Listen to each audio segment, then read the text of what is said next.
Hi everyone, welcome to Simplilearn Cybersecurity Full Course, your ultimate guide to protect system, networks and data from cyber threats.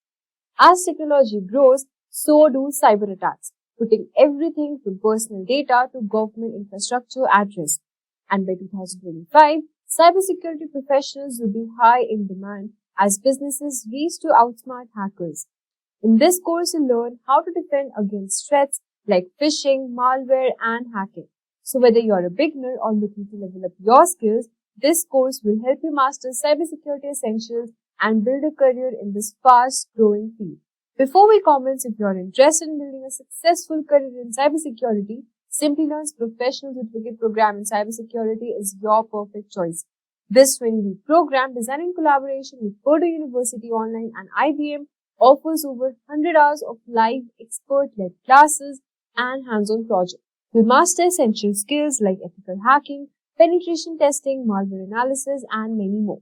A year of experience is preferred, so hurry up and enroll now and find the course link in the description box below and in the pinned comments. Hey there, future cyber experts. Welcome to an exciting journey into the world of cybersecurity. If you have ever wondered how to become a digital superhero, defending against cyber threats, you are in the right place. In today's video, we are diving deep into the fascinating realm of cybersecurity and uncovering the secrets behind this thrilling and rewarding field. So whether you are a tech enthusiast looking to expand your knowledge or someone considering a career change, this video is your gateway to understanding ethical hacking. We will explore the core concepts, the skills you will need, and the incredible opportunities that await you in the cybersecurity industry. Trust me, this is the ultimate power up for your tech career.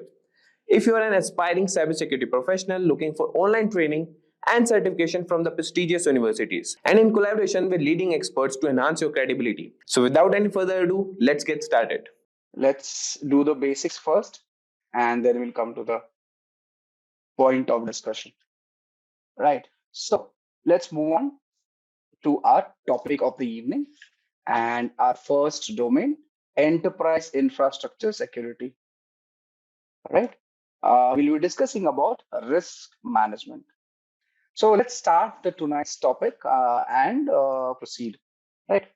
So we'll be discussing about risk management in the information security, where we'll understand the concepts of cybersecurity, the CIA triad. We'll enumerate various factors involving risk management.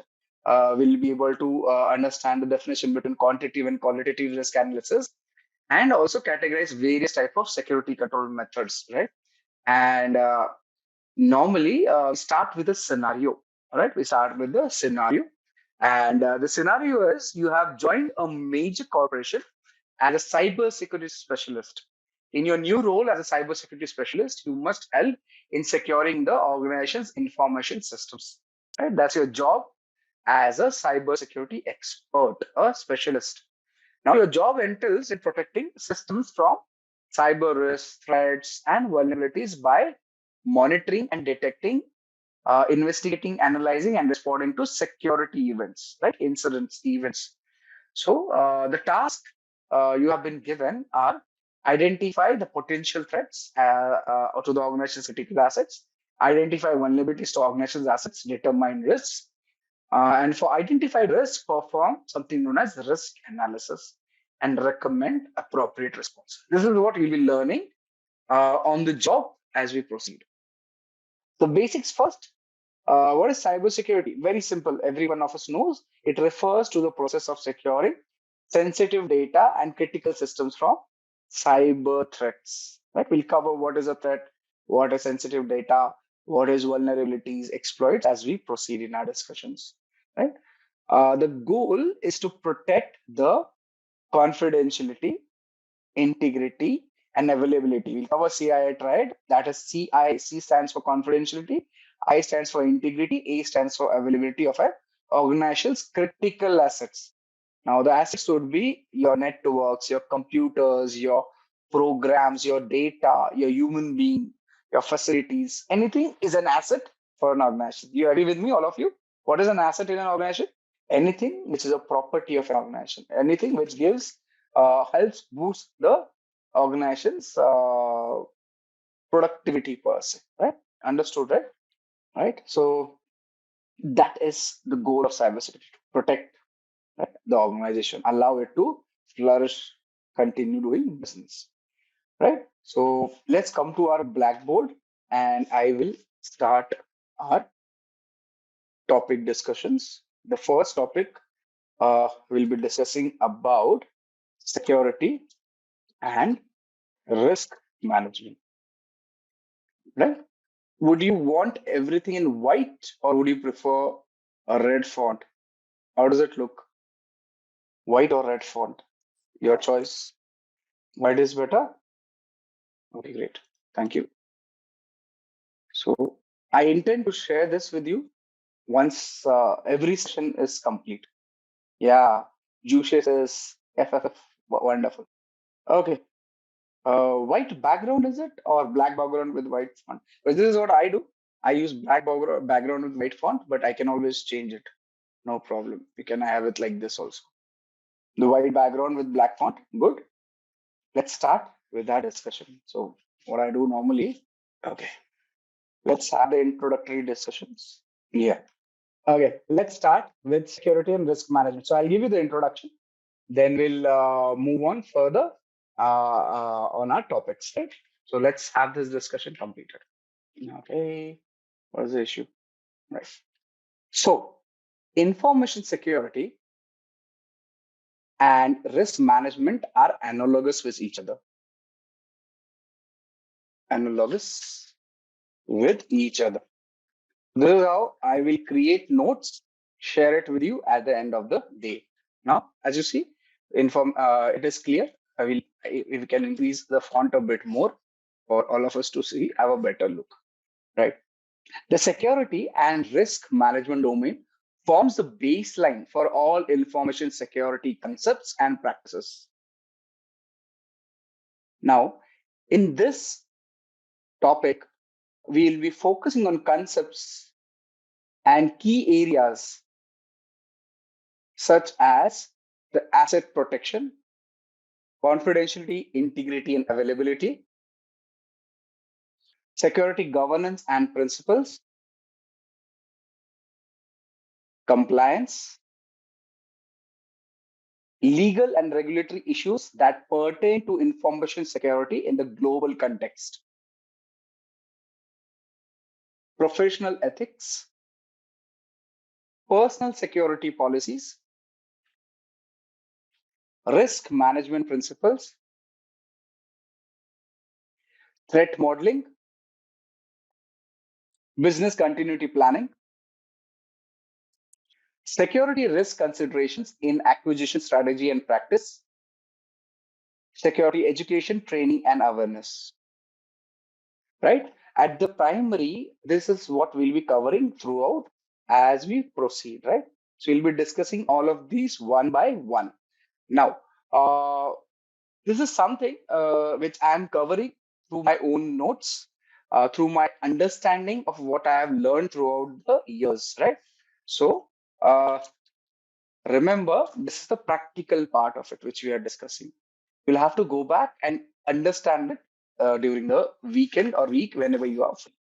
Let's start with an illustration. So let's start with an illustration. Let me get my pen activated. Where is it? Please allow me a minute so that I can set up my white pen and writer. And just give me a second. I think I missed the connector somewhere. Okay, great. So let's start with a particular illustration. I think I will do one thing. I can't find my pen as of now, so I can create over here itself. Let's draw shapes and type it there itself. So first thing, I will cover the topics one by one. Black, yeah. Asset, insert. So consider this asset. I want to get this box over here. Right, yeah. So consider an asset in an organization, right? Now, we will cover the definition. Let me complete the diagram and I'll explain it to you. What do you mean by asset and why we need to discuss on it, right? So here's the asset. Then when you have an asset, you need to protect the asset, right? You need to protect. So assets, as I said, can be a human resource, can be computers, can be your facilities, can be anything, right? Let's understand. An asset basically requires protection. So let's copy this, get it over here.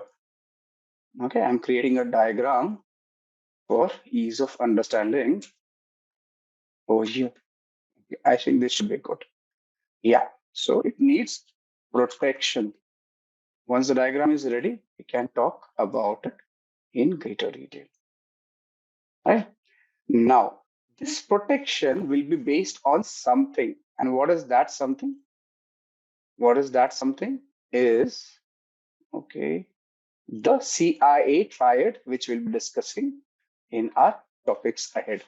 So the protection has to be based on, let's have this thing again, based. We need requires.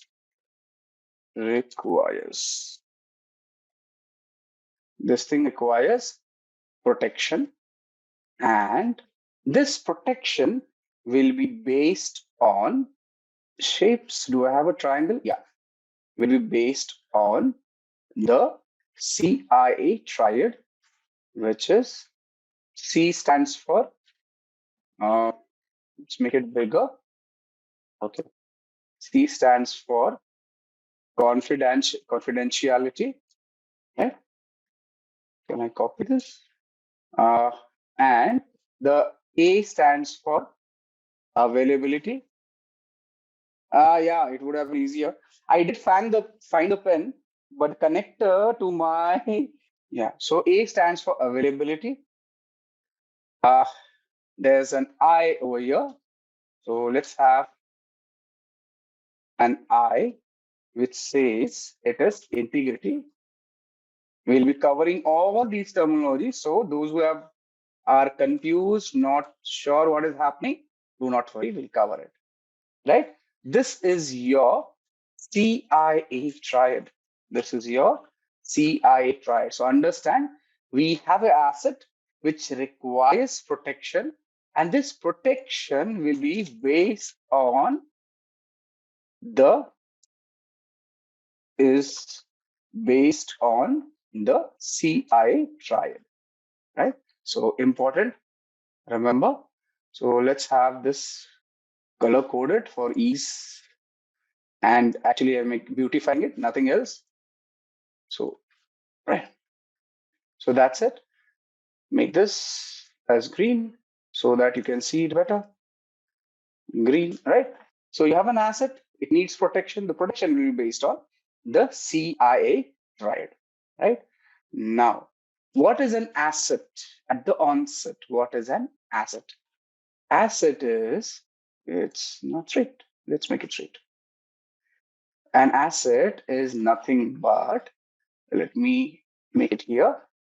We'll increase the arrow's length so that I can add here. And what is an asset?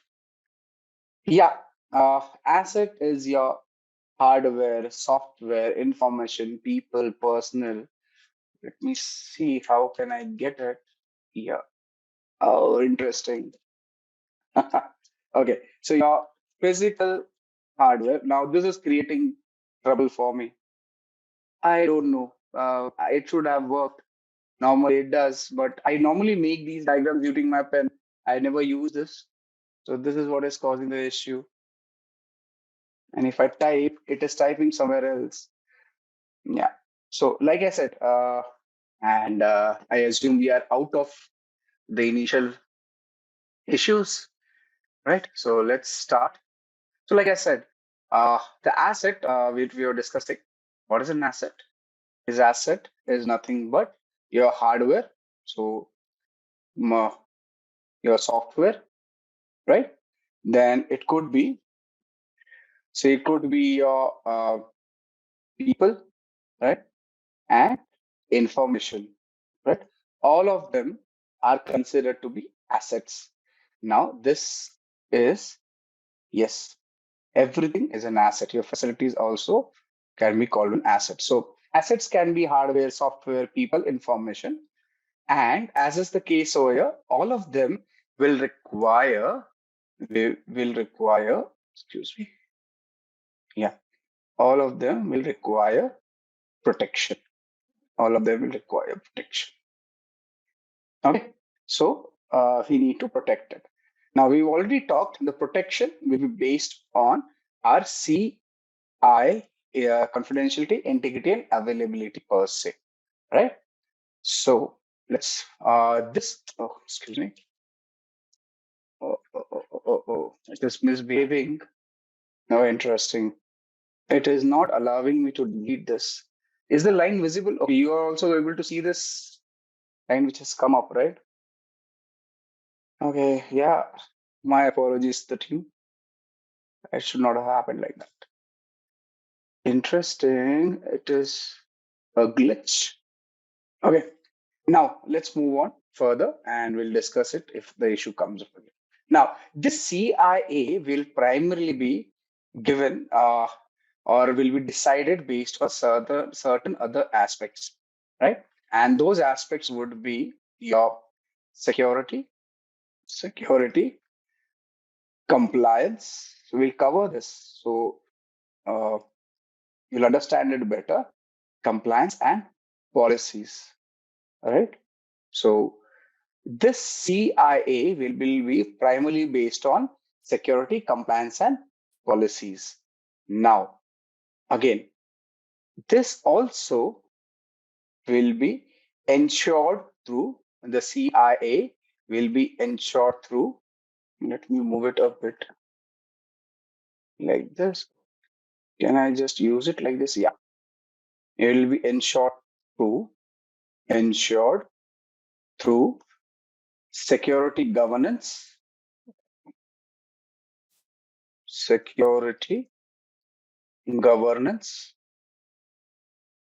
right? And through compliance. This will be demonstrated through compliance, right? Now, understand. Let's get these boxes in place. So here it is. Yeah, just trying to get everything in place. Second box is the compliance box over here. We'll make it slightly good looking, right? Yeah. Okay, here it is. Oh, excuse me. Yeah. Coming back to our discussion, understand this security governance will be driven through compliance. So this security governance will be driven through compliance. So driven through compliance. Okay. So as of now, most of you must be feeling that this is all gibberish, but we'll cover it as we proceed. So don't worry, right? So this is a diagram which we'll be referring regularly. Hence, I'm creating the diagram over here, right? Now, this compliance will be primarily based on certain aspects such as, so the compliance will be based on certain things which we'll be covering one by one. That is legislations or regulatory. So let's say legislative, then regulatory, privacy related issues, right? Privacy related issues, right?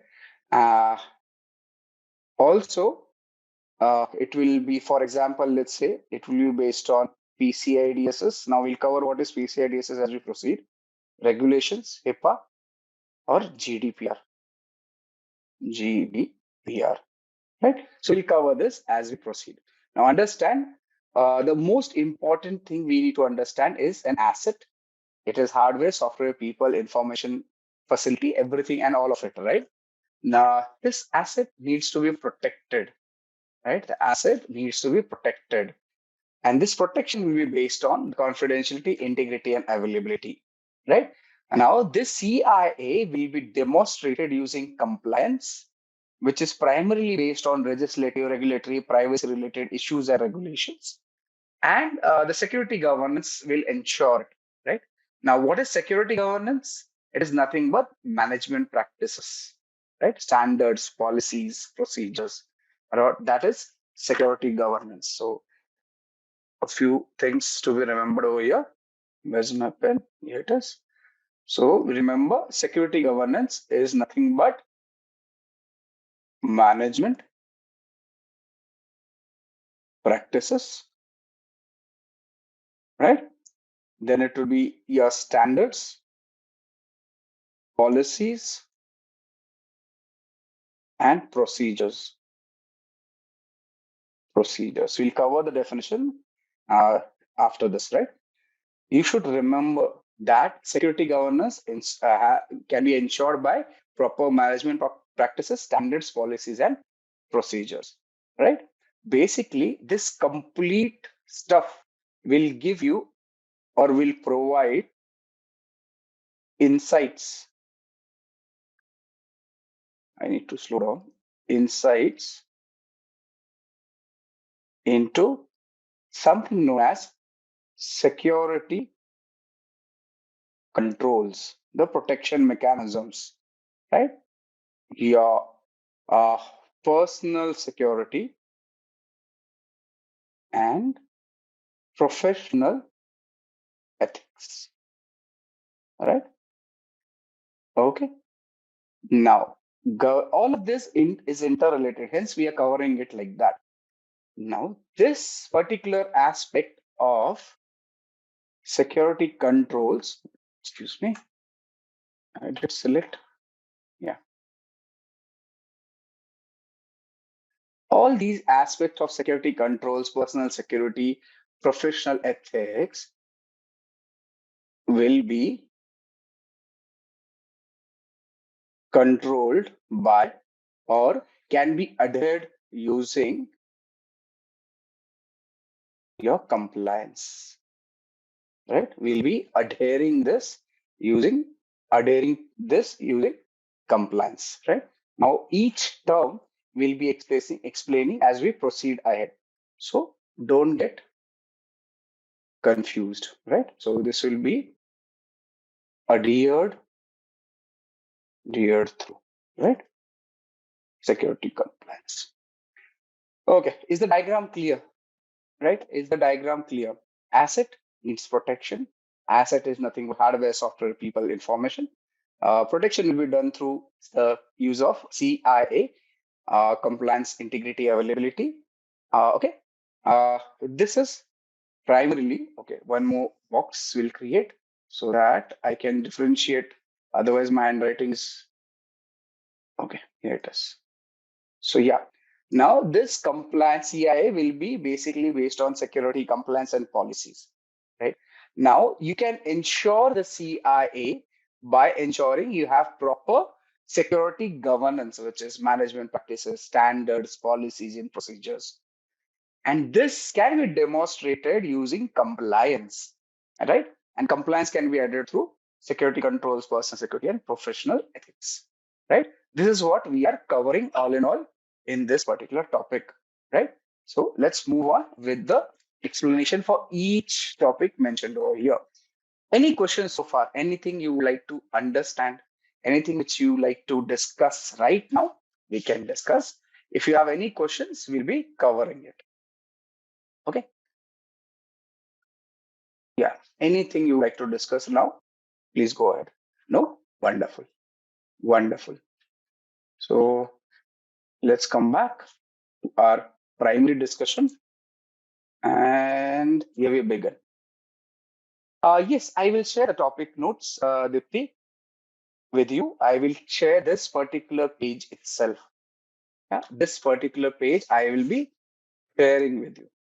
So do not worry. I'll share this document. You can go through this document whenever you want. And now we have a few questions. We'll address the questions one by one. So normally what I do is get the questions here itself. So let's say, can I? Just give me a second. I am setting up the question. So all questions which will be discussed, will add it here itself so that I can talk about it and give you an insight. So now all those questions which will be answered for the topic will be here. So the first question is, who does the rule? Uh, the question is, who decides? Okay, the question is from Kaushal, right? So let me just paste it text only, right? So the question is, who who decides? Okay, the spelling, okay, that does not matter. Who decides the rule of compliance? Okay, so here's the answer for you. Let me dictate. Okay. So the rules of compliance are typically determined by a combination of regulatory bodies, industry standards organizations, governmental agencies, and sometimes international agreements. Yeah? Does that answer your question, Kaushal? Information in asset means what? So the question is, what information asset means? Okay, so let me give you the answer on it. Now, information asset typically refers to data and knowledge that is contained within an organization, right? So let's talk about a bit more. Now, this particular aspect of information can be either tangible or intangible, owned by individuals or an organization,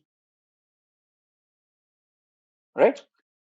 Now, this information can take various forms and is often critical to the functioning of an asset. There are various types of assets in case of information. Intellectual property, financial assets, physical assets, digital assets, human capital. Do you understand? If you talk about information, all these can be called as assets, which are either tangible or intangible. What is tangible or intangible? Tangible is something which you can touch, intangible, which cannot be touched, right?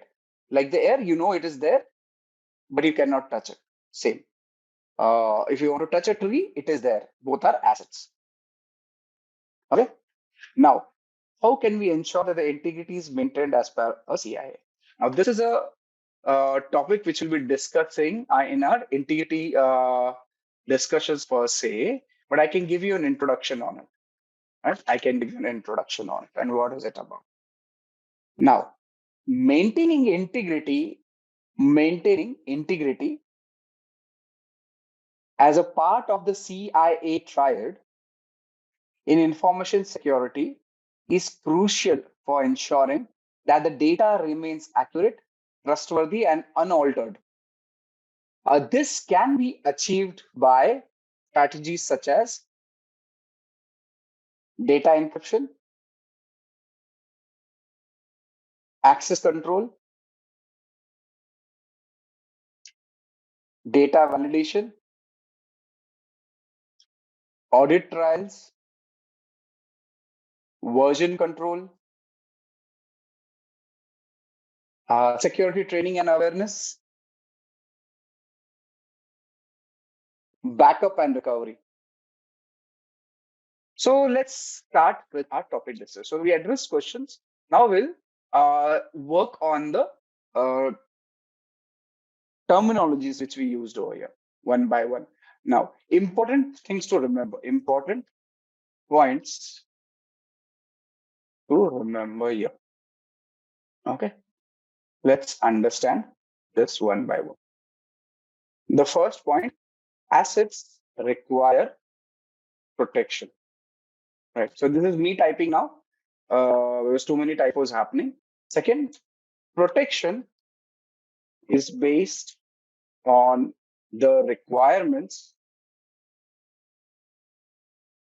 of confidentiality, integrity, and availability, right, for the asset. Security is ensured through security governance that comprises rather management practices and and management oversight, right? Security is demonstrated through compliance that could be legal or regulatory in nature. Let's try this. Now, compliance consists of adherence to applicable legal and regulatory requirements, applicable policies, standards, procedures, and guidelines, and personal securities and policies. Also, compliance can be affected by security issues. Now, these are some of the important points which we should remember before we understand each topic separately, right? Before we understand the complete terminologies which we saw until now, right? So as you see over here, we talked about this diagram as an introductory nature. In this diagram, we need to understand these important points and topics, right? This is something which will allow you to better understand what is happening and why are we looking into this particular aspect, right, in the diagram. This is important, you should remember, right? So let's proceed with our further discussion, right, wherein we'll be defining each of the topics one by one over here. So the first thing, let me just cover this question for you. I will not number it. I think numbering would be difficult. But let's have the question noted over here. So is CIA triad company or organization specific? So I should have asked you this question, but let's do it this way. Now, the CIA triad is not specific to any particular company or organization. Instead, it is a fundamental concept in information security that applies universally across various industries, sectors, and organizations.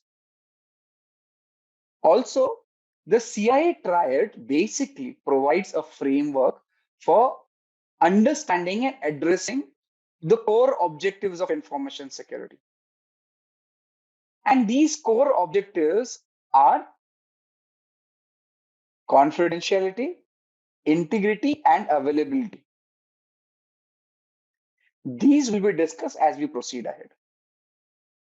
Yeah. Right. So I think not many typos. This should work. Right. So, Azareen, does that answer your question? It is not organization specific at the onset. Wonderful. Your question is addressed and put into the notes for ease of understanding of everyone. Now, can you give an example of security governance? Can you give an example of security governance? We're slightly jumping the gun, but I can give an example. Let's say, let me think of an example for you. I will not type it. I will just explain it to you like this. Now, let's consider an example of a banking industry. Yes, Aditya. Aditya, you belong to which industry? Are you working or are you a student? I'm just asking it so that I can, it'll be easy for me to discuss. Yeah, working. In which industry are you? Now, let's consider an example of security governance in the banking industry per se or the sector. Now, if you talk about confidentiality or in case of the banking industry, ensuring confidentiality would be paramount for protecting the customers' sensitive information, right? Because it is financial. Now, banks implement various measures such as the encryption, access control, and authentication mechanisms to prevent unauthorized access to customer accounts and transaction data, right? So, for example, online banking platform will use secure web communication, right? Secure connection or HTTPS. Yeah. So you'll be using HTTPS connectivity and multi-factor authentication to ensure that only authorized users can access this account. That is confidentiality. If you talk about integrity, you're basically maintaining the integrity of financial transactions by having checksums, digital signatures, right?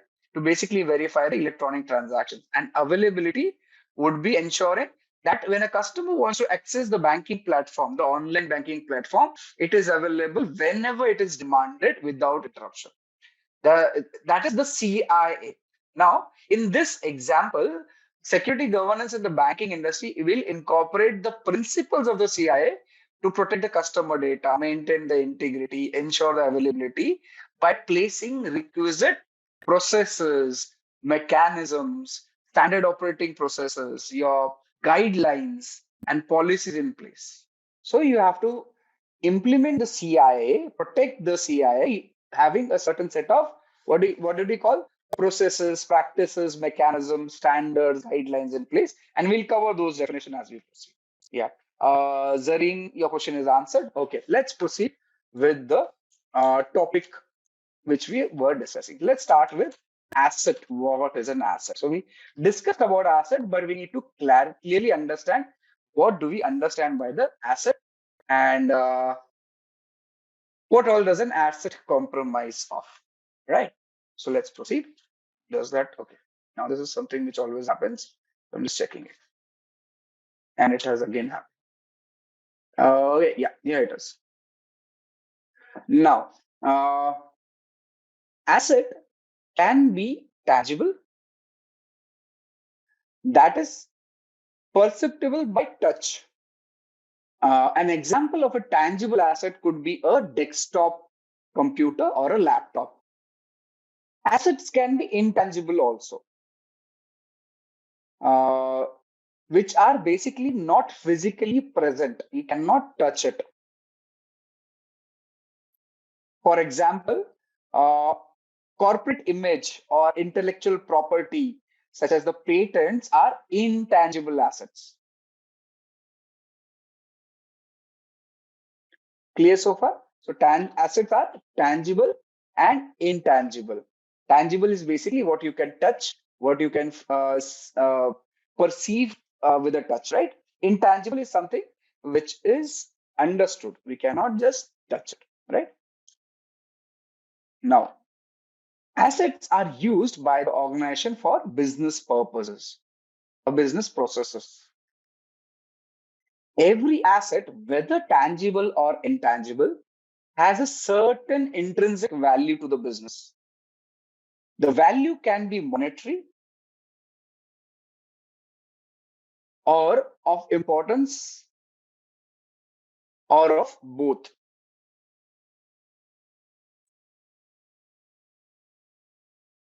For example, a simple firewall that costs less than $10,000 may be protecting important business applications worth millions of dollars. Is that understood? So let's take an example over here. For example, if you have the Coca-Cola as an organization, right? What is the most unique selling point? Wonderful. See, Shaurya and me are thinking of the same line. So he's given the same example of Coca-Cola, which has Coke as a primary, what do you say, product which they sell, right? And it has a unique formula which is kept secret for very, very long. Now, if your server, which is bought for say $1,000, $10,000, has this formula kept inside the server. Server itself is 10,000, but the formula is worth millions of dollars, right? So what is the server? Is the tangible asset. What is the data which has a formula? Is a intangible asset, right? So every asset, whether it is tangible or intangible, will have value associated to it. And the value will be based on either monetary or uh, the intrinsic value of the asset per se, right? So it is important for the organization. That is what you should understand. The weather is right. Right. I think that's the right weather. Yeah. Okay. Understood why asset and how asset is important, how you should understand an organization may get affected. Now, if this particular Coca-Cola's formula, Coke formula, is lost, as in it is available on the dark web, won't Coca-Cola lose its unique selling point, its competitive advantage in the market? They will, right? Yeah, they will, right? You agree with me, all of you? Yeah. So you should remember this is what is an asset. And when you have an asset, it needs to be protected. If you don't protect an asset, you will lose it. And if you lose it, that compromise may get you out of the business. You may file for bankruptcy. The organization may file for bankruptcy, right? So that is why we need to protect the asset. So if an asset is compromised, for example, stolen or modified, and that data or secret information is disclosed, it will have an impact that could lead to monetary loss, customer dissatisfaction, and or legal and regulatory non-compliance, right? So this is what is the problem. You may have loss of customers, loss of money, you may lose, regulatory issues may come up, you will be fined, you will be punished, there will be penalties. As an organization, that is something which will cause a lot of issue. Question says, yeah, I'll do that. Yeah, thank you. Can you please explain how people are an asset? Now,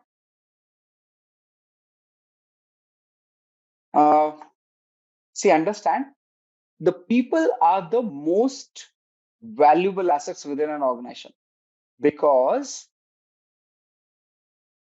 they have skills, knowledge, experience, creativity, and relationship that employee possesses, which will contribute significantly to the success and competitiveness of the organization. Now, anything which contributes to the organization's success is considered as a asset. So, yeah.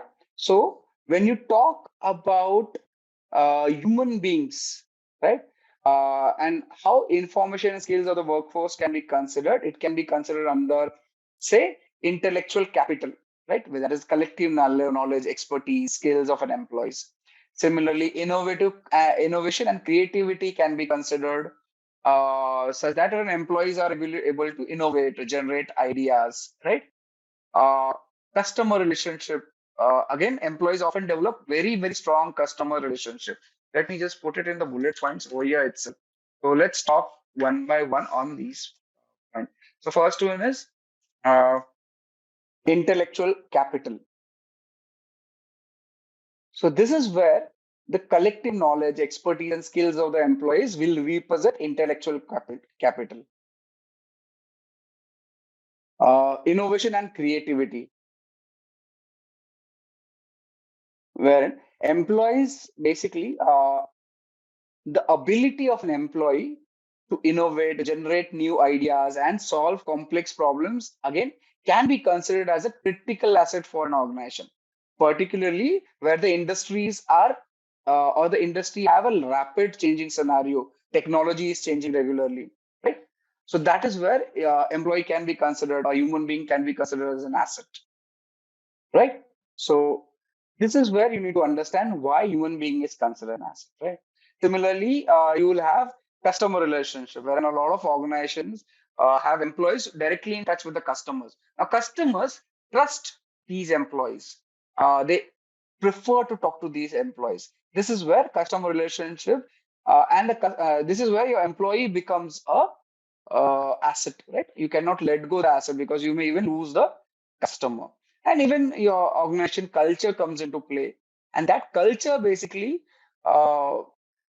significantly, what do you say, prefers the employees to be trained in a certain way, to be addressed in a certain way, making them an asset which becomes indispensable, or at least a big time have big time importance to the organization. Yeah, does it answer your question, Zareen? Okay. Why do you consider them an asset? Because there are a lot of things which they handle, and this is all these things which they handle can be considered as something which allows the organization to grow in long term, right? Okay. Until he types, let's proceed. Now, assets are basically grouped or generally grouped in a certain ways, and so how are assets generally grouped? So let's have this one by one. So first one is physical assets. So let me tell you what are physical assets. So physical assets again are tangible in nature, and our examples could be, say, your buildings, uh, furniture, right? HVAC systems, right? And so on and so forth, right? So these are considered as assets, which are physical in nature or physical assets, right? So these are how you can group assets in various segments. One is physical assets. Let's move to the next one, which is hardware assets. Right? Hardware assets. Now, when you talk about hardware assets, these are in information security per se. If you talk about examples, it would include your servers, desktops or desktop computers, laptops, router, network cables, and so on and so forth. Yeah. So these are the hardware assets in information security per se. So you can differentiate your assets based on this. So we understanding what are the different groupings of assets. So we talked about physical, we talk about hardware. Now the next one logically will come as software assets. What are software assets? Okay, these are intangible assets. If you can refer to software as a intangible assets, right? Now these basically can be utilized or are utilized by organization by having licenses, right? Yeah, licenses or your intellectual property can be considered over here. Uh, uh, let's example would be your operating system, OS, your DBMS, database management system, right? Office applications, you're procuring it. You do not have do not have your own system. You're buying it under license to be utilized. Then your web servers, server softwares, as we call it, softwares, right? And so on and so forth can be considered as software assets. Clear so far? Yeah, Aditya says the same product may cause loss to other company. Coca-Cola example, very true. Right. So those are software assets. Right. Now, another group or another classification of assets could be information assets. Information assets, right? So if you talk about information assets, again, these are intangible in nature and they are owned by an organization. Now, these are not owned, but licensed, right? Licensed, right? In this case, these are owned by the organization, right? So example could be your business processes,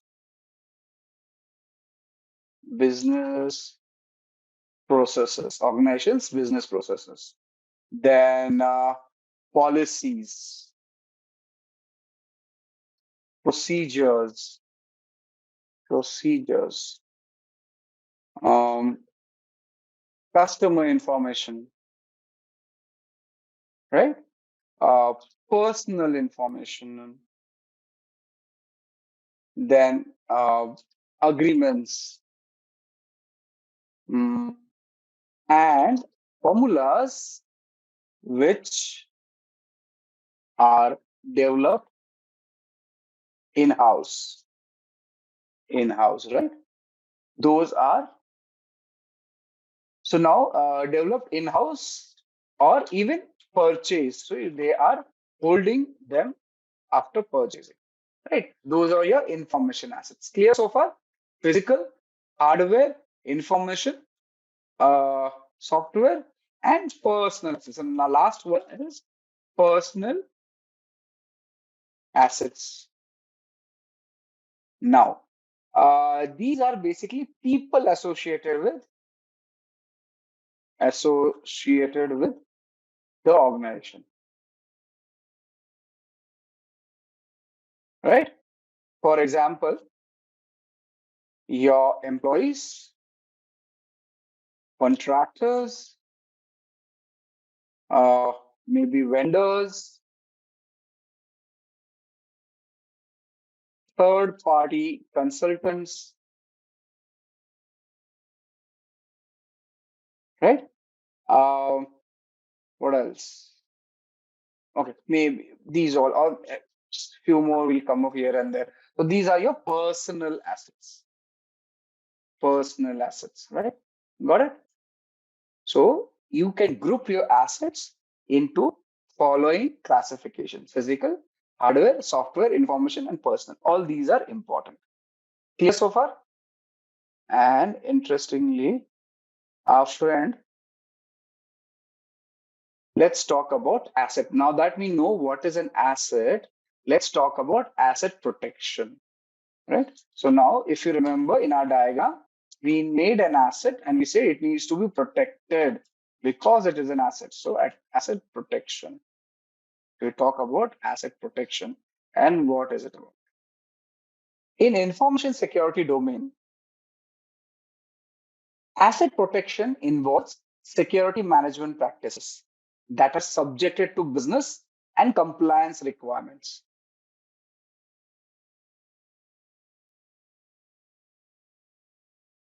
Such practices for asset protection are called security controls. Various types of security controls would be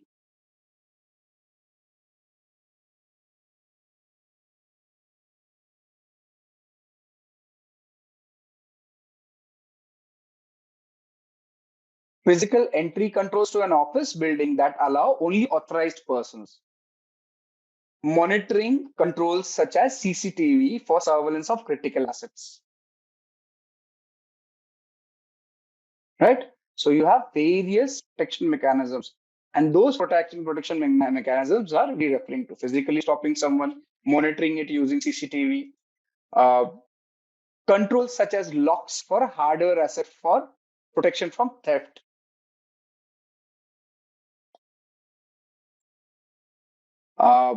Tamper-proofing controls such as hashing and encryption for software and data assets.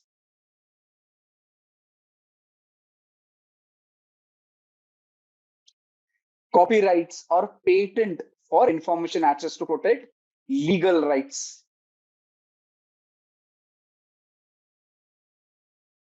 Identity management systems to protect personal assets from identity theft. All these are various controls or protection mechanisms in place, right? So now when you have an asset, We need to protect that asset. For protecting asset, there are various implementations which can be done. A few I have listed over here. Yeah. Now, we should understand that these are not comprehensive list of security controls. It is now this list is an ad hoc list as of now.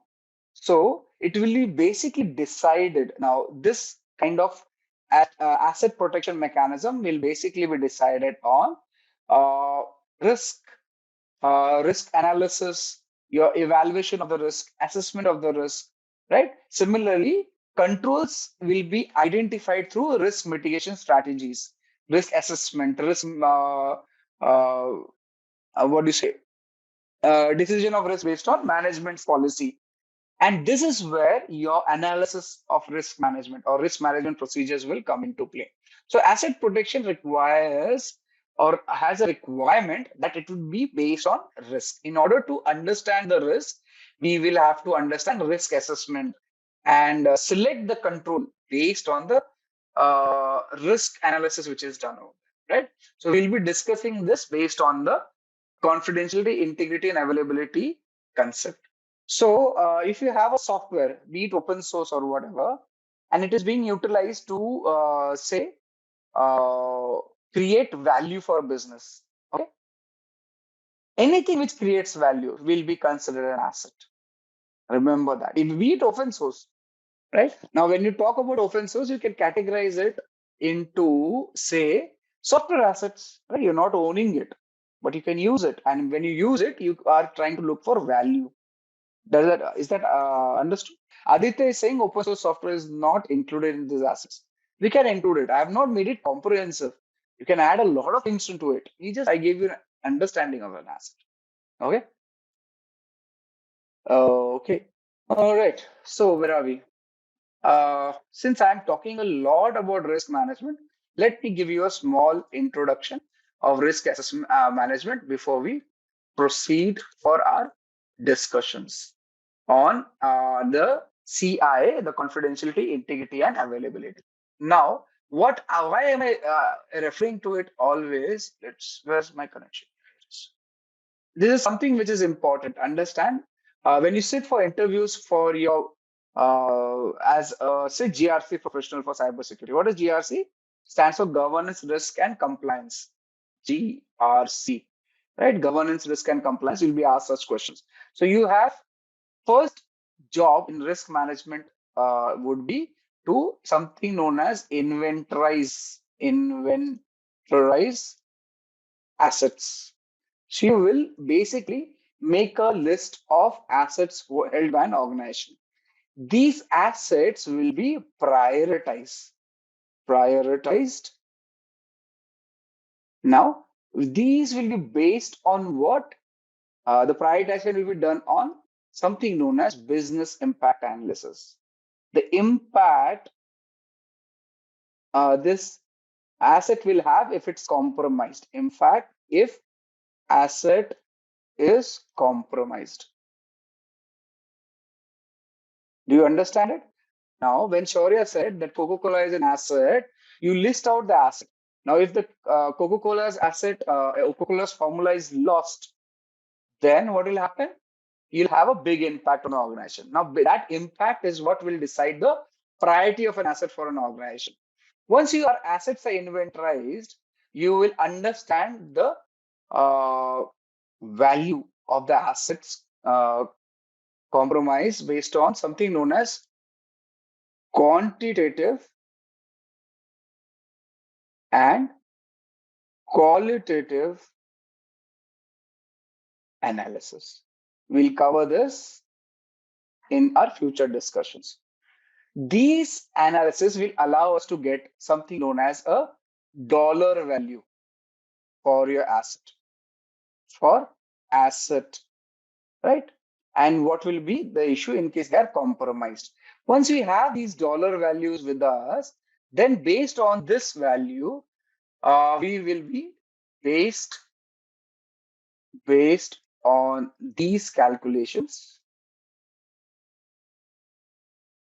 we will select controls. We will select controls, right? Controls. Controls are what? Protective mechanisms. Now, in case Coca-Cola's formula, you can say controls can be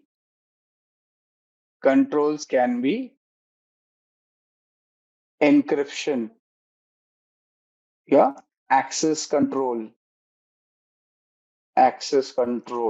right?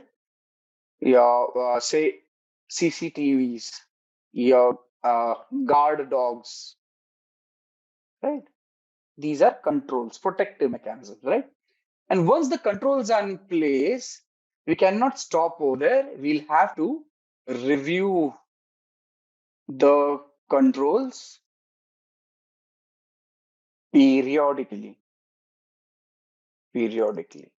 because it may so happen after a certain time period, these controls may not be effective or the data may not require that much of protection.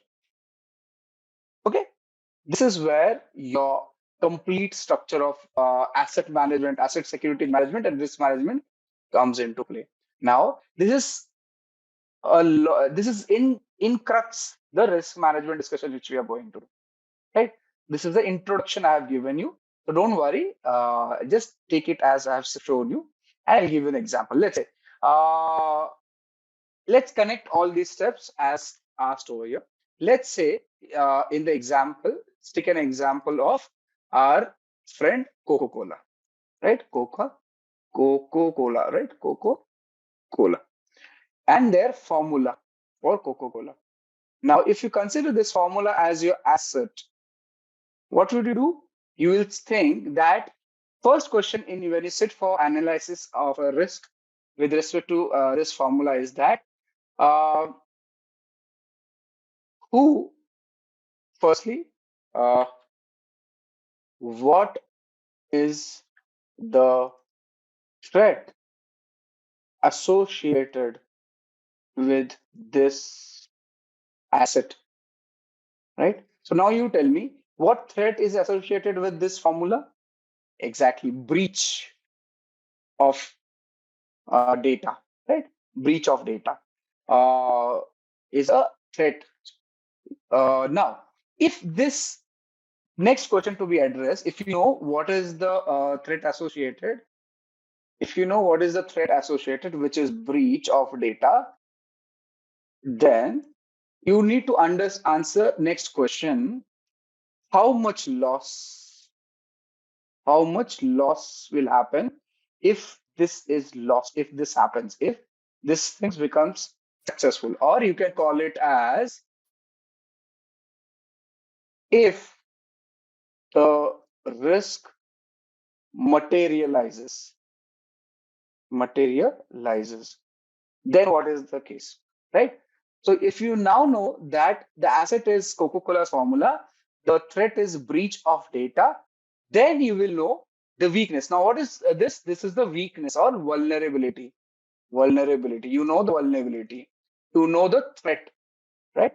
Once you know the vulnerability, the weakness, and the threat, and you need to understand the impact it will have on the business, find out the dollar value. So you'll have to calculate the dollar value based on, say, what do you feel about it? What will happen to the business? We will say, I know that the business will be out of, it won't be able to function. We will lose competitive advantage. That is known as quanti, or sorry, that is known as qualitative analysis. What you feel about it, the feeling of it. Yeah. So impact is high, medium, or low. What is called? Impact would be high, medium, or low. And at the same time, you can also use another calculative method, which is known as quantitative analysis. Now you'll use analysis. This is where you use mathematics and get something known as dollar value. So you know that there'll be a $10 million loss in case this formula is lost. I'm just giving you an ad hoc number. What do you get? You get the understanding what is the impact of the business. Now you know that based on this value, based on this value, we now know what will happen if this asset is lost, right? We know, right? Understood? We'll know this, right? That if this asset is lost, we've calculated it, we've understood it. Now, based on that, you will select a protective mechanism to protect this asset. Understood? Is that understood? Sai, we'll have the formula coming up when we come to this. Is just a generalized discussion we'll have. We have the formula coming up. Right. So now we know, for example, let's say when I said the loss or the value of this compromise asset is say $10 million, right? $10 million.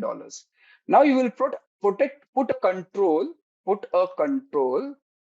which will not cost or which will be less than the loss of compromise. As in, we want something which is costing us or saving us from this loss and does not cost itself $10 million and more. The cost of the control, as is the case over here, right? So we select something which is saving on the compromise and also not costing us that much. So if by any chance the cost of the control is higher than the compromise itself, the management will not approve. You understand that, right? If cost of control is greater than loss after compromise, as in, let's say if the data is lost, I lose $10, but in order to protect the data, I need $100. Will the management approve it? Yes. Will the manager approve it? Senior management will approve it? Is it no, right? Financially, economically, does not make a sense. That's the reason you put a control if the control is within. Now, this is again with respect to risk strategy. This is where, so you'll think of risk strategy in this case. So you will either, strategy. You will either accept risk, mitigate risk, avoid risk, right? Accept, mitigate, avoid, and what is it? Another one. Accept, mitigate, avoid. What is the fourth one? Anyone knows? Transfer. Very nice. Transfer. Thank you, Omio. So what is accept? I accept that this is loss is going to happen. I do not intend to do anything. Mitigate. I will reduce the levels of the impact. I will reduce the impact. Avoid. I'll just totally leave it. And transfer. I'll basically do an insurance. Something like that. Okay. That is where risk strategy come into place. Okay. So the control in this case will be encryption of the formula, guards, dogs, CCTV, building with access control, everything. Yeah, so on and so forth. Understood, is it? I just ran through the example to explain it, but we'll be covering it as we proceed in the session. What we understood last time was about risk management. We understood what is the cybersecurity. Before we proceed further, how many of you are proficient in Linux, have been handling Linux operating system, wherein you can do commands on the terminal, maybe run an application, do scanning and all through the terminal? How many of you are proficient in it? Right. So this is your Kali Linux machine, which we'll be using. Now that Kali is up, let me just complete a few theory things. Once the theory is complete, we'll be discussing Linux today, primarily the command line of Linux terminal and how you navigate around the Linux machines. Okay, I'm setting a small 15 questions Linux quiz for all of you, which will be running now just to understand about Linux, comfort of your people. The class code, just a sec, I'll share it. We'll have this quiz running right now. Linux basics plus create a login, and then we log in. Just use the class code is given on your URL. Can you see the URL? If I just use your own, if on your screen, can you see on this part of the URL, you have the class code mentioned that you can use. At the onset, just log in. Linux basics.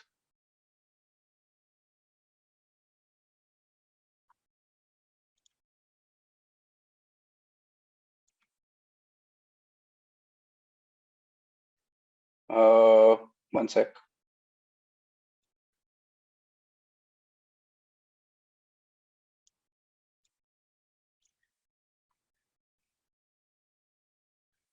The class code, Ganga, you're already a part of the class, right? Oh, the link expired. No problem. I'll share it.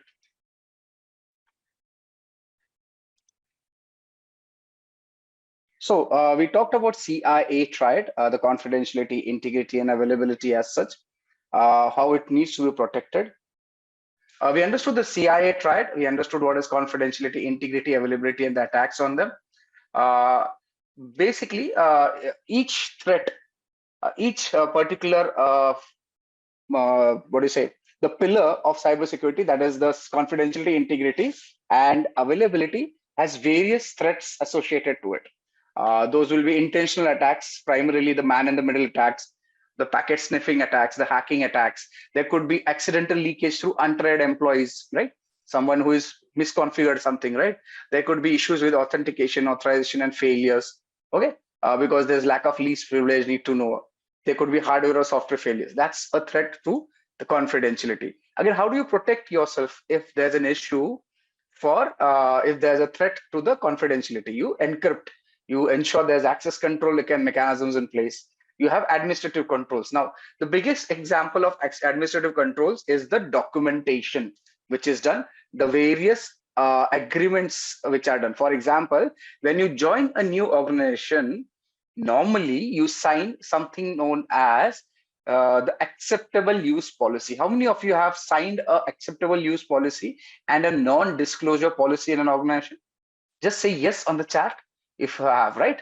Shobha has done it. Neha, Leander, everyone has seen. Now, what is this? This is basically a administrative control, a countermeasure, a protection mechanism in order to protect the organization against breach of confidentiality, right? So that is a administrative control, okay? Rest all is very clear, right? Then comes integrity. As we all know, integrity is something wherein we do not want unauthorized changes to data by unauthorized or authorized users. Now, remember one very interesting fact about integrity. Integrity is to be protected at any given moment for either the data at rest or the data in transit. Data at rest, which is stored with you, which is archived with you or the organization, and data at transit, data in motion, is something wherein data is moving on the network. That network could be internet, that network could be intranet, right? And it has to be protected. Anyone does anything, as in if it's an authorized user making unauthorized changes, that is not, should not happen. If it's an unauthorized user, obviously they should not be allowed to do any changes to the data. That is integrity and the protection required for it. I've already covered the threat. There should not be accidental modification. There should not be intentional alteration. Another threat is system malfunction. Now, sometimes your system just crashes and it causes, what do you call it? Basically, there's a corruption in the data. That is system malfunction issue. And there could be environmental factors. Now, if you have a hard disk, which is a magnetic hard disk with you, and you place it on say a speaker on your at home, which has a magnet built in inside, you will realize that your data will get corrupted, right?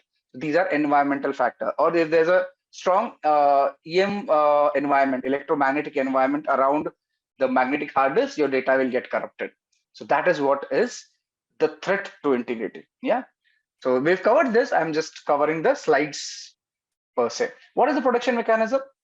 You use cryptographic hash to ensure that the data can be checked if there's a integrity breach or not. It cannot avoid a threat to integrity, but it can tell you if the data has been compromised or not, right? Similarly, check some database integrity, referential integrity. Yeah, so we are checking about the integrity, right? We are checking if the data has been changed in transit or not. For example, let's say you have an organization wherein the data is backed up every few hours in a backup facility away from the main facility. Now, this data will be utilized whenever there's a situation, there's an incident wherein the backup is to be called upon for restoring the systems. Now, in order that the backup should work, we also have to regularly check if the data is still relevant, if the data is still good, the integrity is not compromised, right? That is where your hashes will come into play. We have cryptographic discussions coming ahead, but understand what is a cryptographic hash. Cryptographic hash is something which is a one-way function. By one-way function, I mean to say that any input given to this algorithm, the cryptographic hash algorithm or hashing algorithm, will give you a fixed output of a string of characters. These string of characters are non-reversible, as in if you have these string of characters, you cannot go to the input, first thing. Secondly, a small change in the input will have a corresponding large change on the output. That means if the data is being sent on the data has been compromised, even by minutest of the bits, there will be huge change in the hashing value. That tells you that the data has been tampered with. The attack is on the integrity of the data. You understood cryptographic hash? Yeah, at least the concept you got it right. We'll have a greater discussion coming on it. At least the hash was clear. The integrity is clear. Wonderful. Thank you, Zareem, Archana. Let's move on. Okay. Then availability. Now, very simple. If you go on Amazon.com and you try and order a particular product, show an example. It's very easy for hashing algorithm for cryptographic hash. Let's give you an example. Hash calculator. Actually, I wanted, but let's see. Yeah, here it is. Yeah, which is the online hashing algorithm, right? Now, let's say Amit is sending data to Sai, right? And the data says we will have a secret meeting at 2200 hours tonight, right? So this is your message with Amit is sending to Sai. You are working in, say, the CIA or any intelligence agency, and you're sending this data to one another. And we want to, both of them want to ensure that the data is not changed in the transit. So what they do, they decide that we will receive the data irrespective, but we will pre-decide an algorithm for hashing. Now that algorithm, as per them, we can have several algorithms as you see on the screen over here. Let's say they decide an hashing algorithm of MD5. This is one of the few hashing algorithm. Just an example, they decide that the integrity check will be done with MD5 algorithm, right? Between both of them, Sai and Amit. Now, this is the message which is sent. Along with the message, the hashing value is also sent. So what does Amit do? He first creates the message, then runs the MD5 algorithm and gets the hash value. So what does Amit do? Let's say I will send you on the chat also. This is your message, and the hash value I'll put it on the chat itself. So this is the hash value. So what Amit does, he sends the message encrypted, unencrypted, however, and the hash value along with the message. Can you see on the chat? Amit has sent both the details, right? So I've sent it on the Slack channel too. Now, what happens is Avinash is a hacker who is standing in between both of them. There's Amit's computer or the messaging system is compromised. What Avinash does, he changes this to, say, he just adds, instead of 2200 hours, he makes it 2300 hours. Can you see? Small change, not much change, right? Rest all stays the same, and he sends this message to he sends it ahead. Right now, when our friend Sai receives this message, he calculates the hashing value. Right now, Avinash, the hacker, does not know what algorithm is utilized for hashing. Just assume that he does not know anything. So what Sai does when he receives the message, he sees the hash value. Right? He sees the hash value. So this is the message I am sending on chat right now, and the hash value which our friend Sai calculates is visible over here. Now let's compare both the values. Let's compare both the values. So for this, the hashing value got too fast. Yeah. So this is the hashing value. And the previous example, this is the hashing value. Can you see? Does the hash value match? Tell me, do the hash values match? Yes, team? They don't. What does it tell Sai when he calculates the hash value in C is that the values do not match, because he has the previous value sent by Amit and he has now calculated his own MD5 hash algorithm value for this particular data.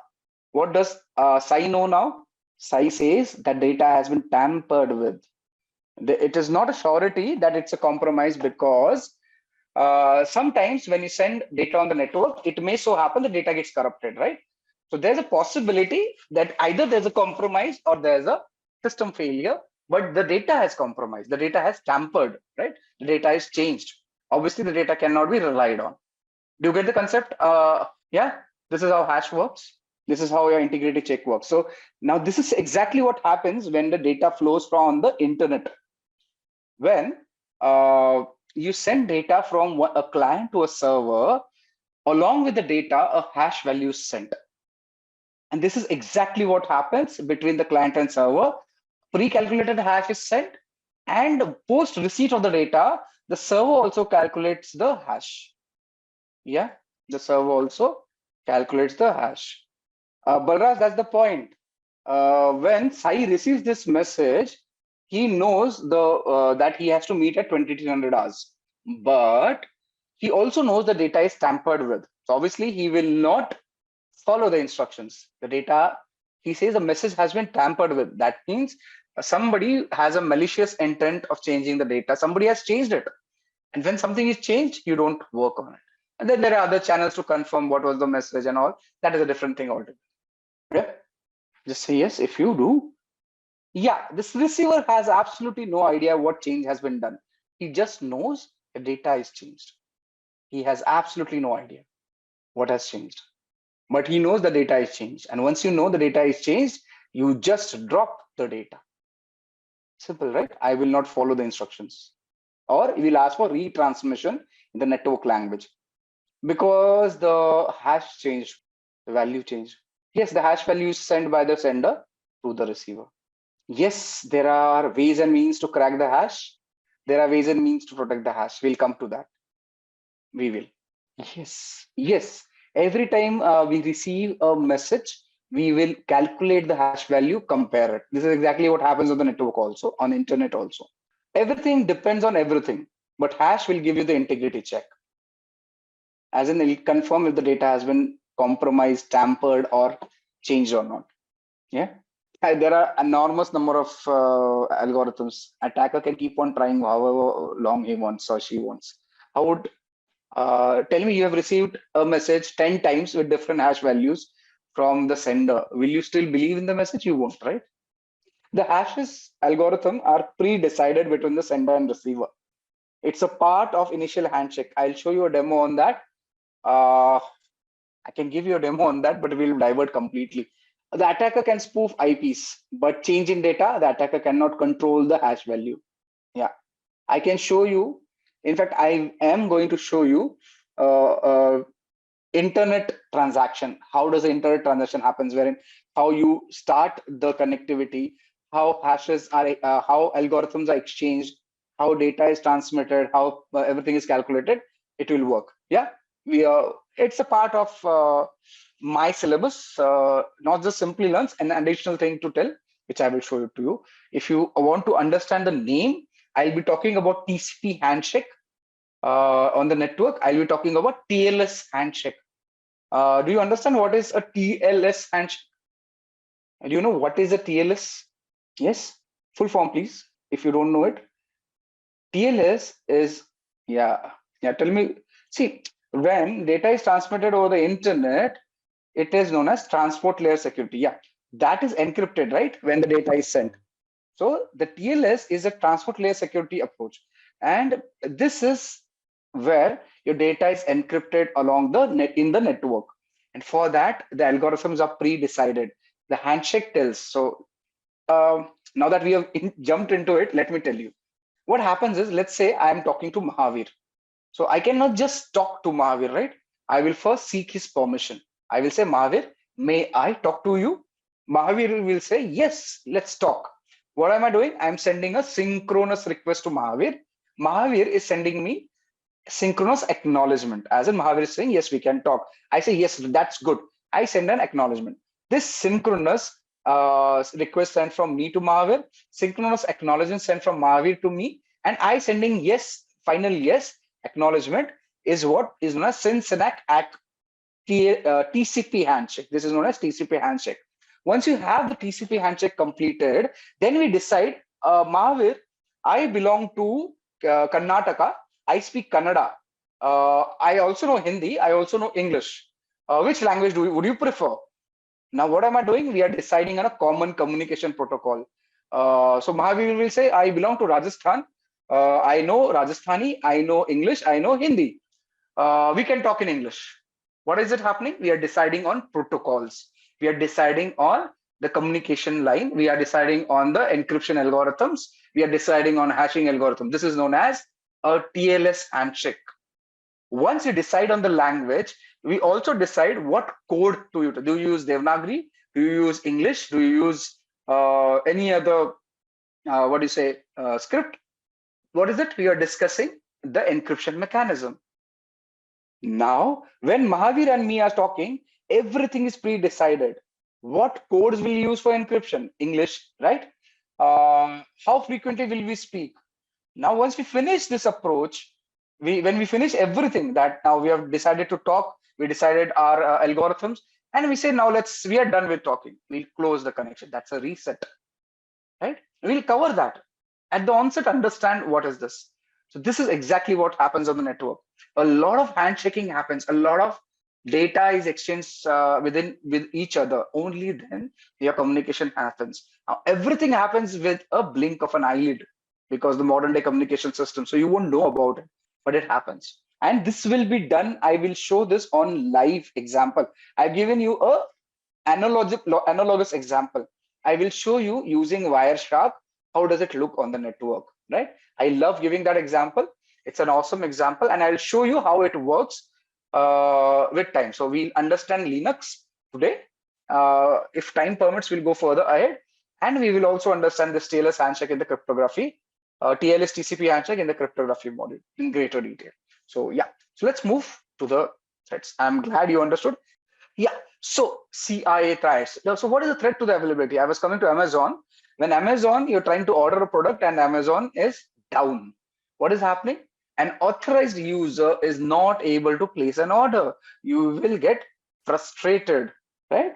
And that is an attack on availability. Amazon will lose business and reputation at the same time, right? So that is what is. So it can be a denial of service attack or a DDoS. DDoS stands for denial of distributed denial of service attack, right? That's a malicious intent for stopping services of a service provider. Simple as that, right? So this is it. There can be see, if you have a data center and there's a power failure, what is it? It may also lead to denial of service, availability attack on the network, right? If there's a power failure. Similarly, if your HVAC system, your AC, what do you call it? HVAC. What's the full form? HVAC. I keep on forgetting it. Your climate control system, basically in the the full form is heating, ventilation, and air conditioning, HVAC. Now, when you have this climate control system inside your data center, it fails. That may also lead in server being the server performance being hampered. So your availability is hampered. That is what is the point. say I am an attacker, and you are a web server, right? I am sending you unlimited number of requests. Let's say Aruba wants to get some service from the web server. But since I am sending unlimited number of requests, the server is not able to cater for requests from any authorized user. Yeah, the server is not able to cater for requests because there are too many requests coming from a single attacker. That is denial of service attack. Now, if I tell 100 people, I pay 10 rupees to 100 people, and all of them, I tell them to send continuous requests to a particular server, that is distributed denial of service. As in, I've distributed the attack to multiple locations. Okay, this is an analogous example. We'll have a technical example shown to you. You can use a tool by the name of hping3 to send ICMP requests. Now, we will cover that as we proceed. ICMP request, that so many pings are being sent to the server that server is unable to service a authorized request, right? That's a DDoS and DOS suppression. Wonderful. Glad you understood it. Let's move. How do you ensure high availability? Okay, you have a data center, you'll have a standby data center backup system, right? Which will work. If one goes down, the other will take on immediately. You may have backups in place, archives in place, which works, right? So that helps. At the same time, you have protection mechanisms, the IPSs, the intrusion prevention systems, intrusion detection systems. You may have firewalls in place, right? You may have RAID 5 configs as Kaushal has given. That allows you to ensure that your data, your service is available at all given times to the users, right? So that's availability. Now, we also discussed about risk. Again, we gave a formula, right? Risk was impact into likelihood. Basically, it's a combination of probability of or a likelihood of an event. Right now, event can be positive and negative, but what we are discussing over here, we're talking about a negative incident event which has happened. That is a risk. With reference to negative incident, let's say there's a data breach. We can have two different incidents talked about. Let's say your power connectivity to the data center goes down. It's an event, right? A negative event. And what is the risk?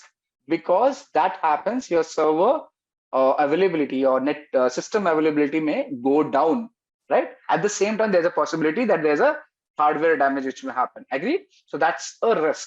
Now, what is a risk? It is the probability that this power system will go down. That is risk. Do you understand? Risk as such, it's combination of likelihood that something will happen of this sort. That is risk. It's a probability. Yeah. Now, in formula's case, you can say risk can be impact into likelihood. Impact multiplied by likelihood. What is the possibility of a, right? Now, we talked about data center. Now, what is the possibility your data in this data center may be breached? That's a likelihood. What is the probability that it will help? And once the data is breached, what would be impact on the business as such? How much will be the damage? That is the impact, right? This damage can be calculated in terms of dollar values, money, right? Or reputation as such. So we discussed about Coca-Cola's formula last time. So what is the risk associated to it? It is the likelihood that this Coke's formula is breached, right? What is the likelihood? It is a percentage value. And if this formula is breached, what would be the impact with reference to the damage potential and the dollar value and reputation loss for the organization? It's high, right? So the risk is high because impact is higher, likelihood is a possibility. So impact multiplied by likelihood will give you risk. Do you understand risk now? Likelihood into impact. That's risk. With me, all of you, risk understood? Right. So I gave this example already, the same thing which is available on the screen. A server is an asset to an organization. In this server, I gave this example during a last discussion. In this server, about 25% of the data is in unencrypted format. There's a 25% data which is in unencrypted format. And what if a particular vulnerability, that is a weak rule in the firewall, allows a threat agent compromise this data, okay, then this risk is materialized. Okay, I am talking about the terminology. Risk is materialized. There is a loss of data to the organization. And what is the countermeasure? You basically ensure that the weak rule in the firewall is replaced, amended, reconfigured. Yeah, got it? Okay. Okay, coming back to, right. So that is the example over here. Right. So examples of the risk, there could be a fire, a threat agent can be a fire, a clueless user, or uneducated, unaware user can be a threat agent. Malicious insider. Now there's a user, there's an employee who's not promoted due to whatever reason, may have malicious intent for compromising the organization. Right. So that's a malicious insider. Hacker, someone who has ulterior motives to gain financial benefits by compromising an organization using his or her skills, right? That is a hacker. Is that clear? So a risk can be associated with natural disasters, can be associated with unawareness of an employee, user, vendor, contractor, human being, right? And can be associated a malicious external entity. And the technical option also, wherein your power systems, HVAC systems may fail. You understand? Those are the examples of risk. Great. Okay. We also discussed about asset. We are rediscussing asset. Can be tangible, intangible. Tangible, something which you can touch. Intangible, something we understand but cannot touch, right? Tangible, your server is a tangible thing.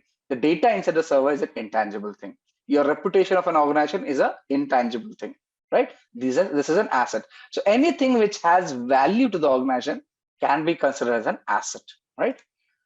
Okay. In connection with asset, there are two major terminologies we should understand. One is sensitivity, one is criticality. Now, sensitivity is nothing but a unit of impact that this unauthorized disclosure of information may have an organization. As in, when a risk materializes, the amount of impact this risk or unauthorized disclosure will have on the organization is sensitivity. We talk about criticality per se. Again, it's a measure of impact that failure of a system to function as required will have an organization. So it will determine how important an asset is to the business. Will the business continue to work or not? Will the business continue to business or not? Will the business have a reputation loss or not? That is sensitivity and criticality. Yeah. Okay. Asset classification. Now, we discussed about inventorizing various assets in an organization, right? When we inventorize assets, we also need to prioritize the assets, right? And this prioritization of the assets has to be done in a certain using certain processes. So what do? You prioritize the asset based on the business value, right? Now we've already discussed this, and I am sure you remember that. What do you mean by the business value? You ask the question, what will be the impact on the business if this asset is lost? That will give you the business value, right? So Coca-Cola's formula, big business value. So high priority asset. Maybe a CCTV camera going faulty on the gate, maybe it's lesser business value, lesser impact, right? So that's asset classification. Now this business value can be assigned based on combination of criticality and the sensitivity. This will also allow us to understand if a particular asset is of higher value, what are the risks associated with it? How much is the asset exposed to a risk? What is the likelihood? What is the impact? Who all would be interested in this particular asset?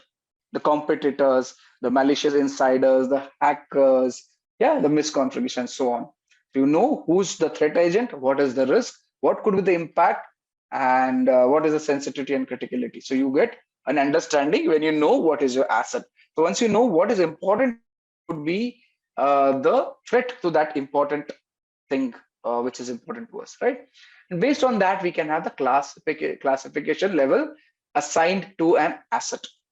So the classification can be secret, top secret, confidential, unclass. Yeah, that kind of classification. Once you know that a particular data, Coca-Cola's formula for Coke, is a top secret, uh, has top secret data classification, we know that only certain people should handle this data, and you should have requisite protection mechanisms on this data, right? Very, very strong protection mechanisms. One of them being encryptions.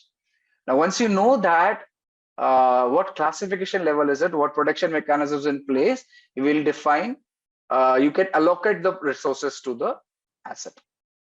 Again, remember, I told you last time also that these protection mechanisms should make business sense. It should be economically viable. You cannot have a data which is worth, say, 100, or asset which is worth $100, having a protection mechanism of $200 on it, right? It should always make business sense. It should always make economical sense, right? So this is how you will be doing asset classification. You will understand why asset classification is done and how does it help us, right? Asset classification. Great, great. Okay, we already talked about identification of asset. You must first identify something to protect, then manage the risk, think if the asset is tangible or intangible, right? And ensure that there are protection mechanisms placed in there, understand the criticality and all. Yeah, that's asset identification. Now with this, we come to the basic Linux commands, which we are supposed to discuss, right? A small introduction to Linux. Okay, so as you see on the screen, for all those who have not seen Linux before, uh, we are talking about Kali Linux right now. Most of the Linux flavors will have their own layout. Generally, it will be same. Like Windows has the start button. This particular dragon on the left side, left corner top, will give you the menu for all applications which are installed on this particular machine. The browser is seen over here on the tab, on the what do you call it? This particular panel, the top panel, which has a watch on the right side, a timer, and the calendar on the right side. You can shut down the machine using the button given over here. We are not going to shut it down. Cancel. Uh, the connectivity is seen over here. You'll have data connectivity reflected over here. Your mic, speakers, everything will be reflected over here. You can also see the browsers on the menu, wherein if you look at all applications, you will find the browser listed over here itself. So there's a Chromium browser installed, there's a Firefox installed. We'll be primarily using Firefox in our work over here. So let's open, okay, for the browser, for internet connectivity. So similar to Windows machine, your Firefox on Linux looks same. So if you see, this is how your Firefox browser looks. So you can open any URL you want over here. Simple, right? So like Windows, even Linux uses the same browsers for that matter. The Internet Explorer or the Edge browser will not work on Linux. Otherwise, Firefox, okay, Safari for Mac will not have an option in Linux, but otherwise Firefox, Chrome, and several other browsers are working interoperable between various operating systems, right? So you can use a browser to surf the internet. Now, Linux is primarily known to various people as a what do you say? It has an availability of something known as a terminal, which allows you to run commands, which is very popular between Linux users, and this is what allows them to do a lot of tasks without actually open any application, running it by typing it on the terminal. Now, what you see on the screen, I clicked on the red box over here, which is the terminal for the Kali Linux machine. This allows you to run various commands on the machine for doing various tasks we need to do. On the Dragon, if you go, you'll find other terminals also available. We'll be using the Terminator terminal already available in this particular machine, right? Similar layout will be there on our Ubuntu machine also if you open that, right? Let me expose you to the terminal a bit more. Okay, what you see over here is a Kali, and the first thing which comes over here is known as the username. The Kali over here is the username, the user, right? And the given Kali after this is the system name, if you can call it the system name, right? So let's say if I change user, can you see? So the user from Kali changed to root user. So like Windows has admin user, Linux has something known as a root user. We are a root user on a Kali system. Yeah, do you get it? And what you see over here is the current directory. /home/Kali. Kali is the current directory. Understood? So we are just understanding layout over here. Now, do you see the difference? The root user is the admin user in case of Kali, capable of running administrative level privileges on a Linux machine. So this is the root user. I shifted to the root user by using command sudo su. Now we'll be covering this. When I do sudo su and give a password, the admin password, which I've already given, hence you don't see it, you will find the user changes from normal Kali user, which is a low privilege account, to a high privilege root admin account. Yeah, even Android is a Linux based system. Okay, and what you see, the second Kali is the system per se. This is the system name. Yeah, this is the system name. After that, what you see on the /home/Kali is known as the current directory location. There is a current directory location. In Linux, everything is known as a directory, right? Everything is known as a directory. So understand the terminologies as of when you come to the Kali user, you see this tilde. It is known as tilde, right? And this is also the current directory. Basically, a shorthand for users home directory. A shorthand for users home directory. This tilde. This and this is same. Okay. Users home directory. Now let's talk about commands which we can run on Linux. Now, what is a command? Understand, command is nothing but a software program. So when executed on a command line CLI, command line interface, it performs the action on the computer. Now, again, I'll say again, command is a software program. When executed on a CLI, that is command line interface, it performs the action on the computer. So to execute a command, the first step is to type the name of the command. To execute a command, the first step is to type the name of the command, right? So in this example, the command I am typing is ls. What is it? ls. And I enter. What do you see? What is happening on the screen right now? What am I doing in ls? All those who know Linux will tell you that it is a command to list the contents of the present directory. Yeah, this is a command which is listing the contents of the present directory. So by itself, the ls command is listing files and directories in the current working directory. At this point, you shouldn't worry too much about the output of the command. Instead, focus on understanding how to format and execute commands, right? So the ls command covered is incomplete. We'll be covering this as we proceed ahead, right? This is listing the details, ls, right? Now, many commands can be used by themselves with no further input, the way we saw ls, right? Some commands, however, require additional input to run correctly.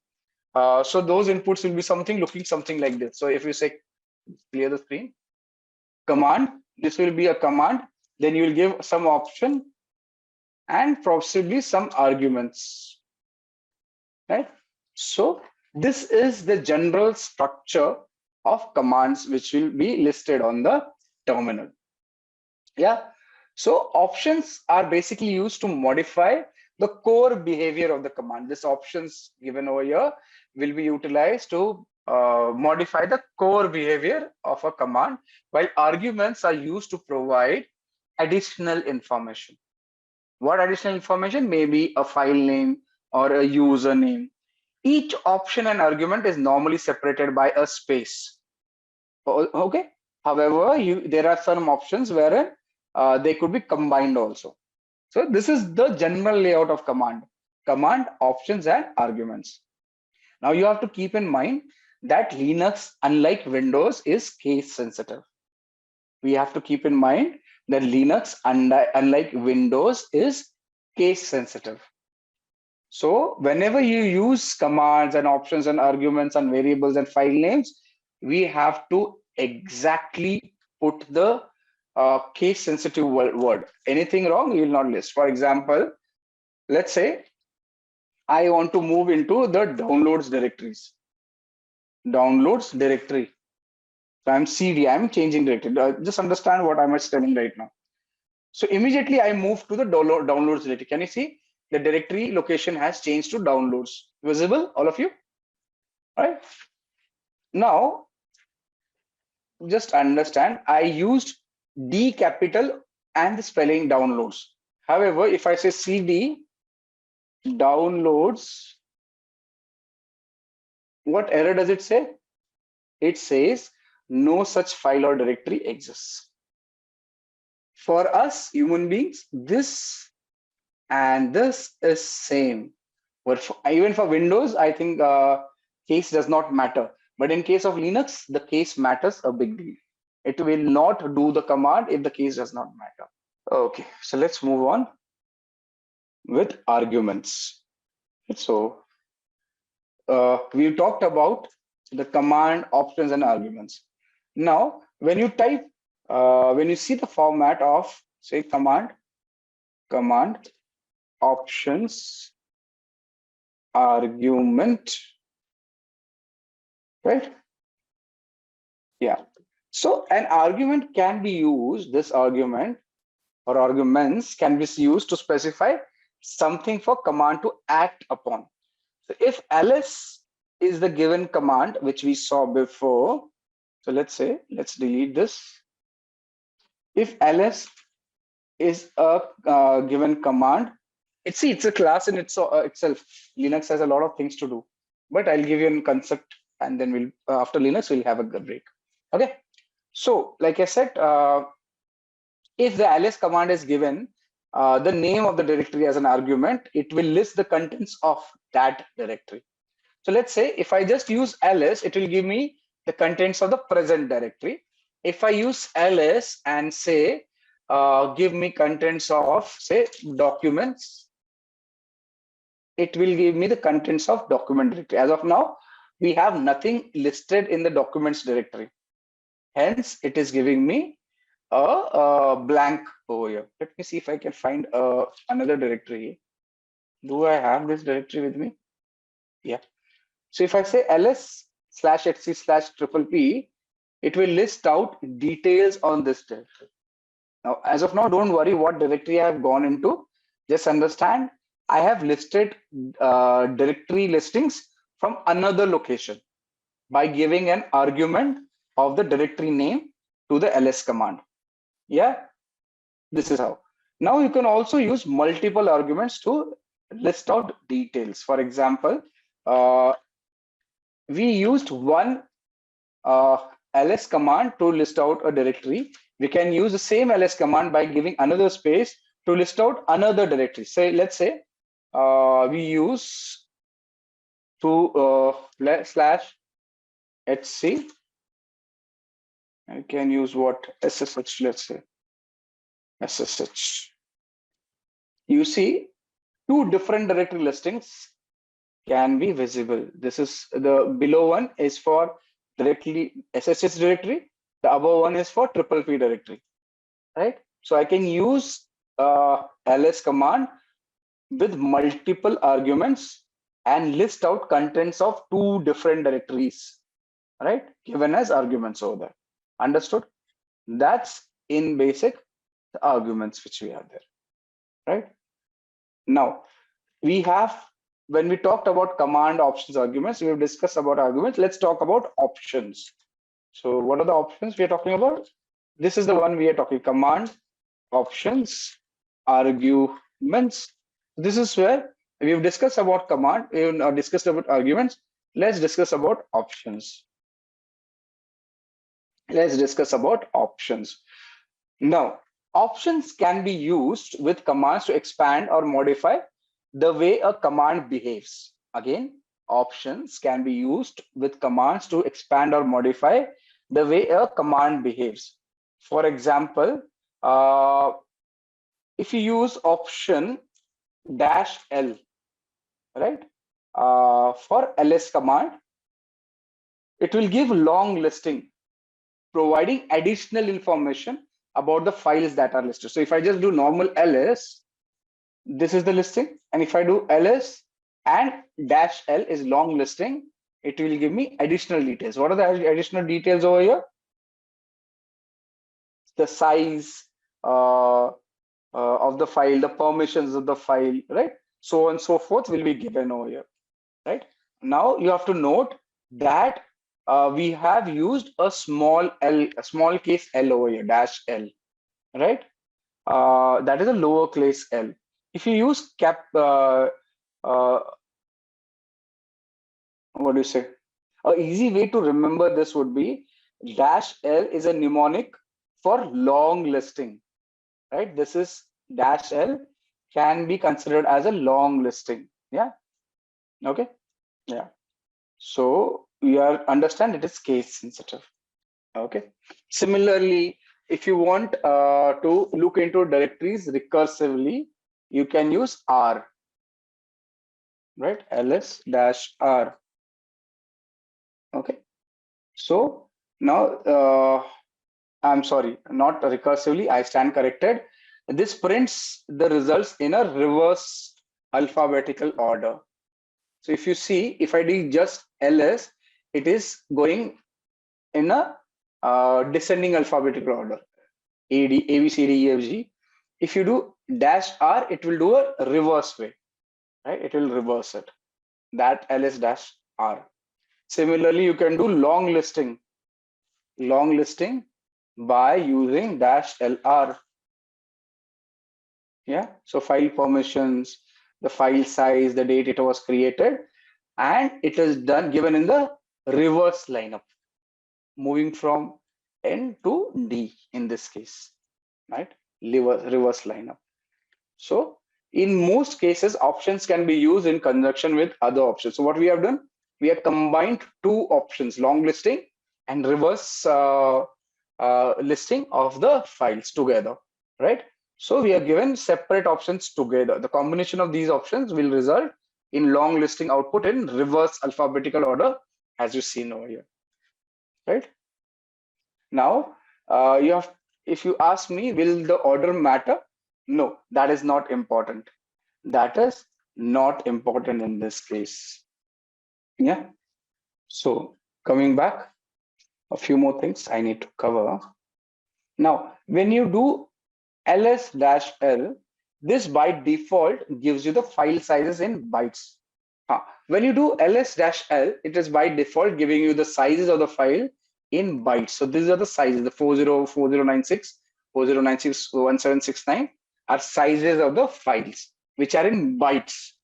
If you want to make it human readable, right? As in you understand the language, make it easier for humans to understand, you can use ls-lh, right? And this will give you the file size in human readable format. So 4K, 4K, 4K, 16M, 16, right? So this is what is a human readable format, right? Now options are generally single letters, as you see, -LH and all. However, sometimes there are words or phrases as well, right? Typically, older commands use single letters, while the newer commands use complete words for options, right? Single letter options are preceded by single dash. Okay, like when you do ls-l, it's a single letter with single dash, right? However, when you use full word options, you will be using double dash. So let me just clear the screen, right? You'll be using double dash. For example, if you remember, ls-h will give you human readable.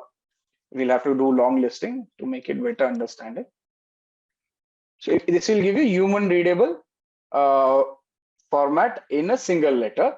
The same thing you can do by using a complete word, a full word option, which is human readable, and just enter. It will give you the same output, but you can use these similar options. So such options also come up. If you have a single letter, one dash. If you have a word, double dash. Yeah. So if you want to see directory listing in human letter readable format for any directory, let's say which one we have, SSH directory. Here it is. If I say /etc/SSH, it will give me human readable format. The same format I can get it using a word as an option, which is space human readable. Enter. The same options will come up. Nothing changes, only thing the options. So sometimes the options will be like this, sometimes it will be like this, right? Oh, excuse me. Okay. Similarly, so when a command is executed in a terminal, it is stored in a location in a history list per se.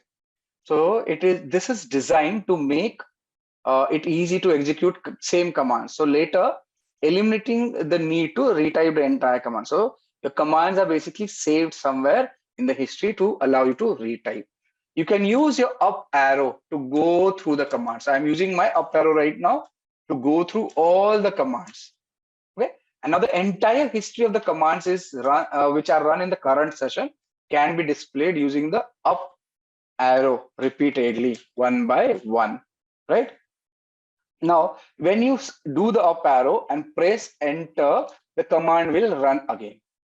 Simple. So if I go on doing this up arrow and just press enter, the command will run again, which is saved in the history. So you don't have to type your commands, right? In case you want to edit a command, you can use the left and right arrow to edit it. So in case I want to list out, instead of SSH, I want to list out, say, the PPA directory. I can change it and enter. It allows me. So you can use the history to move around the commands which are used prior. The left and right arrow to change the positions and use for editing, right? Let's see. In case you want to see all the commands instead of using up arrow, which were done today, you can type history. Oh, excuse me.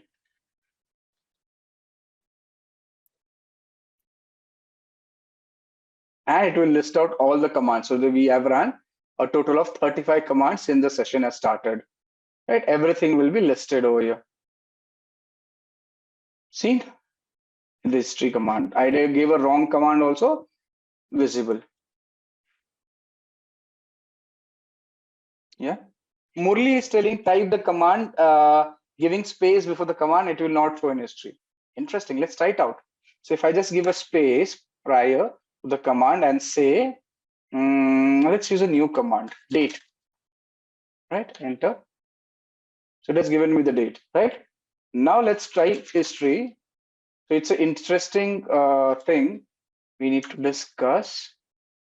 Yeah, it's not showing. Interesting, Murli. Thank you. So what Murli has told us, if I use date, okay, it's not doing it. Wonderful. So where do you use it, Murli? This command, how does it help? So if I do date right now and do history, you will see the date is listed at the 37th command over here. However, if I add a space at the start of the command and type, let's use another command. What command should I use? Let's use nmap. Enter. And now check history. Okay, that nmap command is not there. Oh, interesting. That's interesting. Great. So, so I'm using Google over here to download the cheat sheet. So you can also use Google. That is easier. But okay. Yeah. So this is a 8-page document for Linux complete detail, right? So I'll share this one too for you. Cheat sheet. Close. Yeah. So the cheat sheet is uploaded. You can have a look. Not everything can work out using these cheat sheets, but you need practice.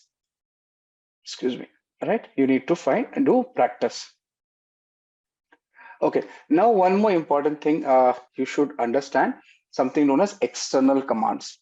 Now, external commands are basically binary executables stored in the directories that are searched by the shell. So if a user types ls command, then the shell searches through the directories that are listed in the path variable, right? So if a command does not behave as expected, or if a command is not accessible, that it should have been accessible, then you can, it will be extremely tedious to find this file, right, manually. So you can use a command by the name of which. Okay, you can use which. So if you want to know more about a command, another important thing, let's complete this first, which, and you can give the command name, say which ls. Okay. Oh, okay.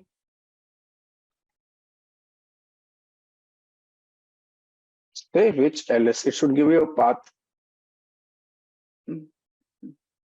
Actually, this should give you. This should have given you a location of a command where the ls is there. If I just say which Python, will it give me? Which Python? Yeah. So it did not give it for ls, but let's see if I know where is Python variable, or where is Python, if in short, in a generalized understanding, where is Python installed, you can find it using which command, right? This helps you to understand if a particular file is installed or not and available in the system or not, right? So that's your Python. That's your which command. What else? Now, we saw directory listing, right? ls. So we have discussed the initial command options arguments. Similarly, if you have to change the directory, you can use cd, and cd stands for change directory, and the directory name, which is to be changed to. So you can just select and you will find the directory has been changed. Can you see that? You can use the cd command to move within the directories. If you want to understand the present working directory, you can use that using pwd, present working directory. That will give you present working directory. Got it? So now, if you do not know something about a command, you can use the manual, which is in Linux man command. So if you want to get details about any command, just say man and the command's name. It will list out the details about the command. So it will give you, what is this ls command? It will give you list directory contents. How do you use it? Synopsis is given. It will give you description about this file and options which we can use this with this, right? So this is how man commands you. In case you do not know what is man, you can find out details using manual of the man itself. Can you see? I opened a manual for man command itself. So it is an interface to system reference manuals. What is it? It is an interface to system reference manuals, and it will give you a description of each thing which you can do with this command. The examples are given. See, I give you this example, right? Man ls displays the manual page for the item ls or the program ls. Got it? Similarly, if you say man point 7, it will give you the manual page for macro page man in section 7. So you can find a section in a particular manual using the number itself. Right? So that's your manual. Okay. What else? Let me see. Okay. In case you want to get help for a command, then you can use, let's say, -h as help, right? If does not exist, you can use double dash and the full word. Either of it works. Can you see? When I said -l, it did not work. -h, it did not work. When I said dash help, it gave me details about this command. So one way getting detail about a command is using manual. If you want a small descriptive understanding, you can use dash help, as is the case over here, to find out details about the command, right? All options, right? Okay. Now we talked about ls, we talked about cd, we talked about pwd, present working directory. We understood where are we with respect to the location. We could change the directory. Now a bit about the directory structure of Linux. So Linux has a particular directory system structure. So now on a Windows system, the top level directory is called my computer. All of you are already aware of it, right? So it is the top level directory on Windows. The physical devices such as the hard drives, USB drives, and the network drives show up under the My Computer option and are each assigned a drive letter, right? Such as the C drive, D drive. That is how Windows works. The directory structure which Linux has is slightly different. Let me just show you directory structure of Linux. So if I just okay, oh, excuse me. Yeah. So this is the directory structure of Linux, as you see on the screen. Let me explain it to you. Now, as you see in the screen, the directory structure is an example over here as a screen. It is present within the virtual environment, right, of the Linux machine. Now, like Windows, Linux directory structure typically is called file system. Also has a top level. So it is called the root directory. The one you see on the top is the root directory, and it's symbolized by slash character. The slash character over here. Can you see? Yeah. So, and this root directory is the slash character. Additional, there are no drives in the Linux. Remember, each physical device is accessible under a directory as opposed to a drive letter in the Windows. It is opposed. Understand as of now, and you will be we'll be discussing it further when we move inside.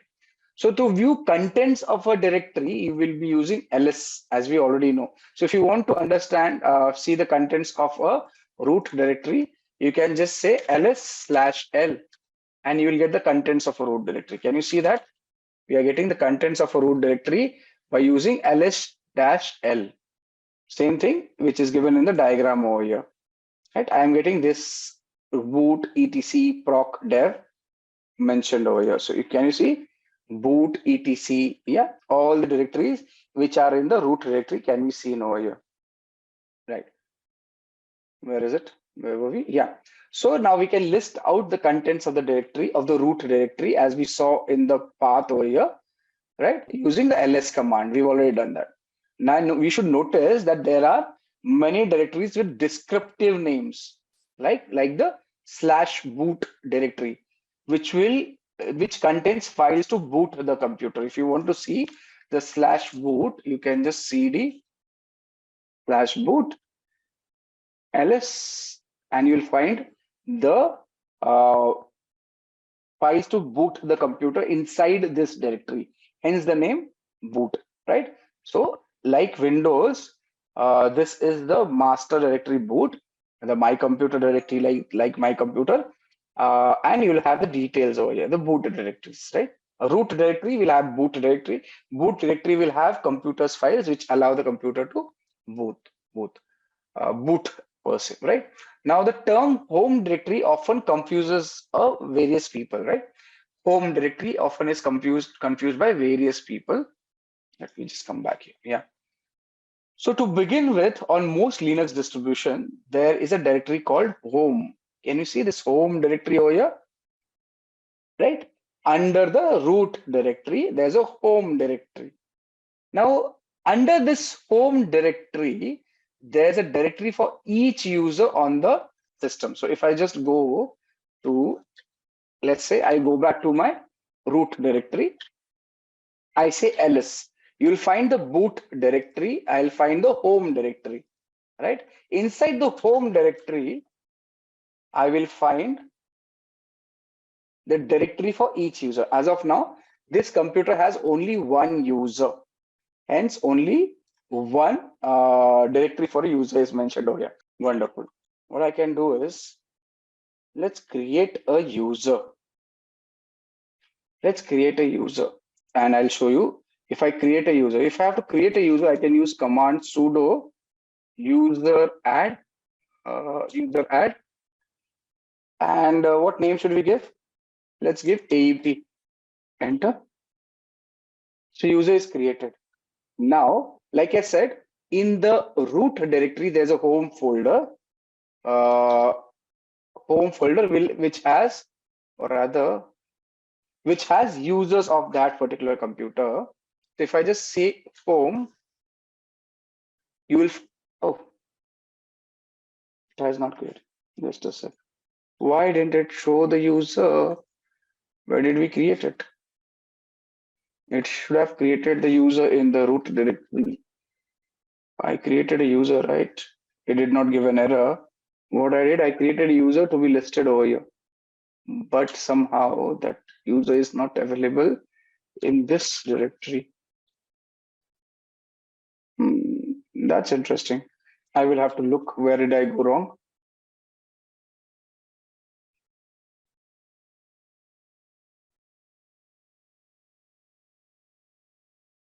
Okay, let's come back to that later.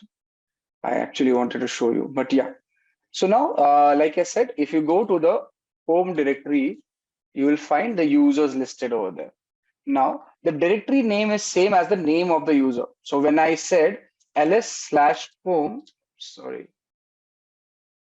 ls/home, since there's a Kali user, I see the Kali name as the directory name over there, right?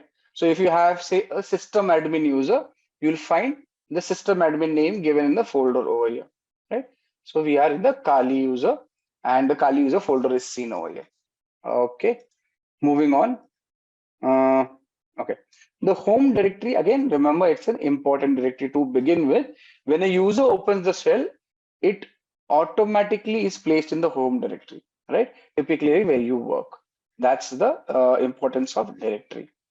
Like I said, PWD will give you the present working directory. If you do PWD, it will give you the present working directory. If I change the user to sudo su, yeah. And if I say PWD, the present working directory is still home, right? But the user is root.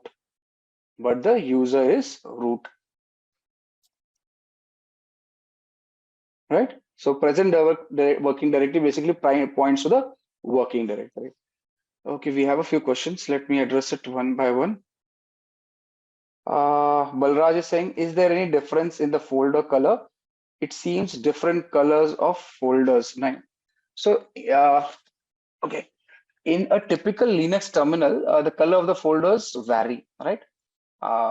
Because of the configuration per se. Now, depending on the distribution, we'll have different colors. So by default, directories are often displayed in different colors to differentiate them from the regular files. So let's say if I just say, as you see, just a sec. As you see over here, this is a tarred file, a compressed file, which has a different color. A regular directory has a different color. If I make a file executable, then the name will it will become green. Yeah.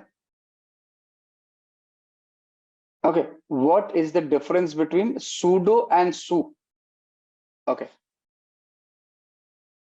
Basically, I am using the super user command, right? So sudo and su again in most Linux and operating Linux systems or Unix systems, we let's say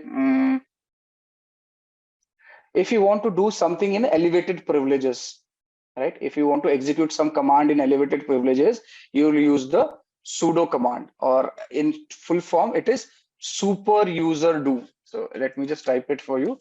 The sudo basically stands for sudo. Yeah. See, sudo stands for super user do. They have not given a full form. Or have they given it? No.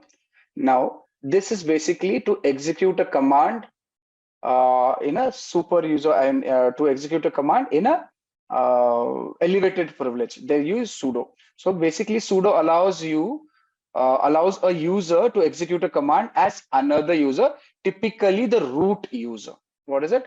The root user. So when I say I am running, let's say I'm exiting this to normal user. Now, if I say want to open a particular application which requires administrative privileges, I may not be able to run it. So let's say I say net discover. So this is another command discover. We'll use it.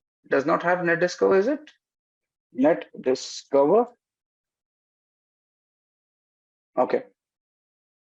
See, it says this is most likely caused by lack of administrative privileges associated with your user account. So then a user account is not allowed to run a command because there are privilege restrictions. However, if I just use sudo, just write sudo and net discover, it will allow me to run the command. Can you see? The command has started working. What is it? I am elevating privilege. David, does that answer your question? Sudo allows a user to execute a command typically as a super user or a root user. Got it? If you say, what is su? Just this. So I can tell you, man su. Does it give me? Yeah. So what is su? Run a command with substitute user and group ID. So now basically SU stands for switch user. If you can use the full form, SU stands for switch user. Sudo stands for super user do, right? Now this SU allows a user to become another user. Typically, again, you can change it to administrator or some other user person. Got it? Yeah, wonderful.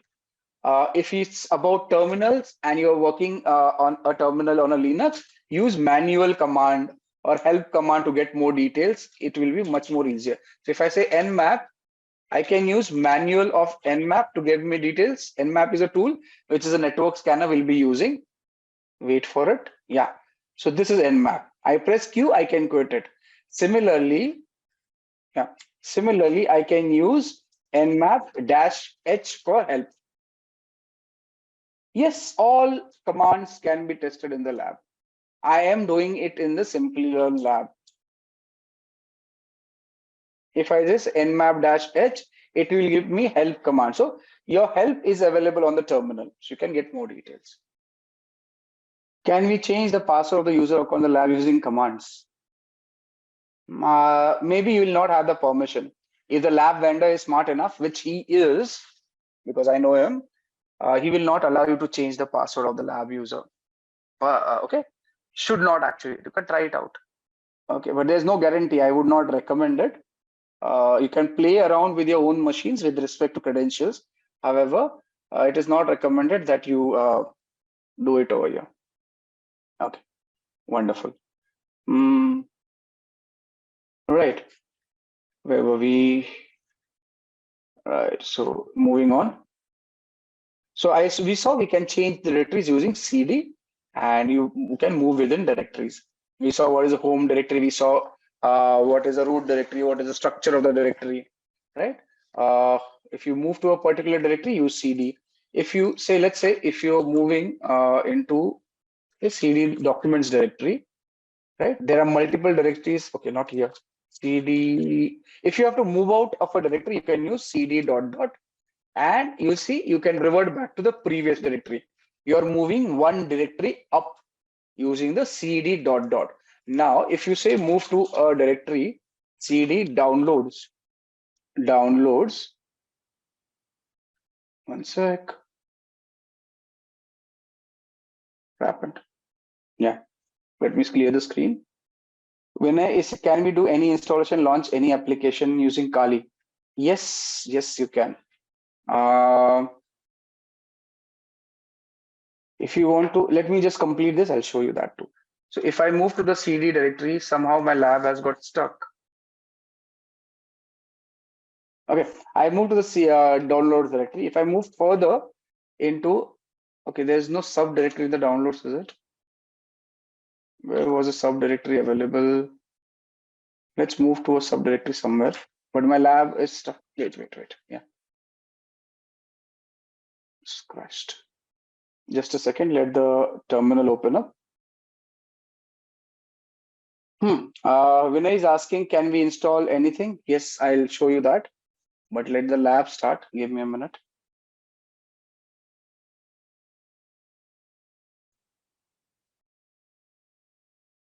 Okay. Here's the lab. Okay, the terminal is open. I do not want another one. Let's clear the screen. Yeah.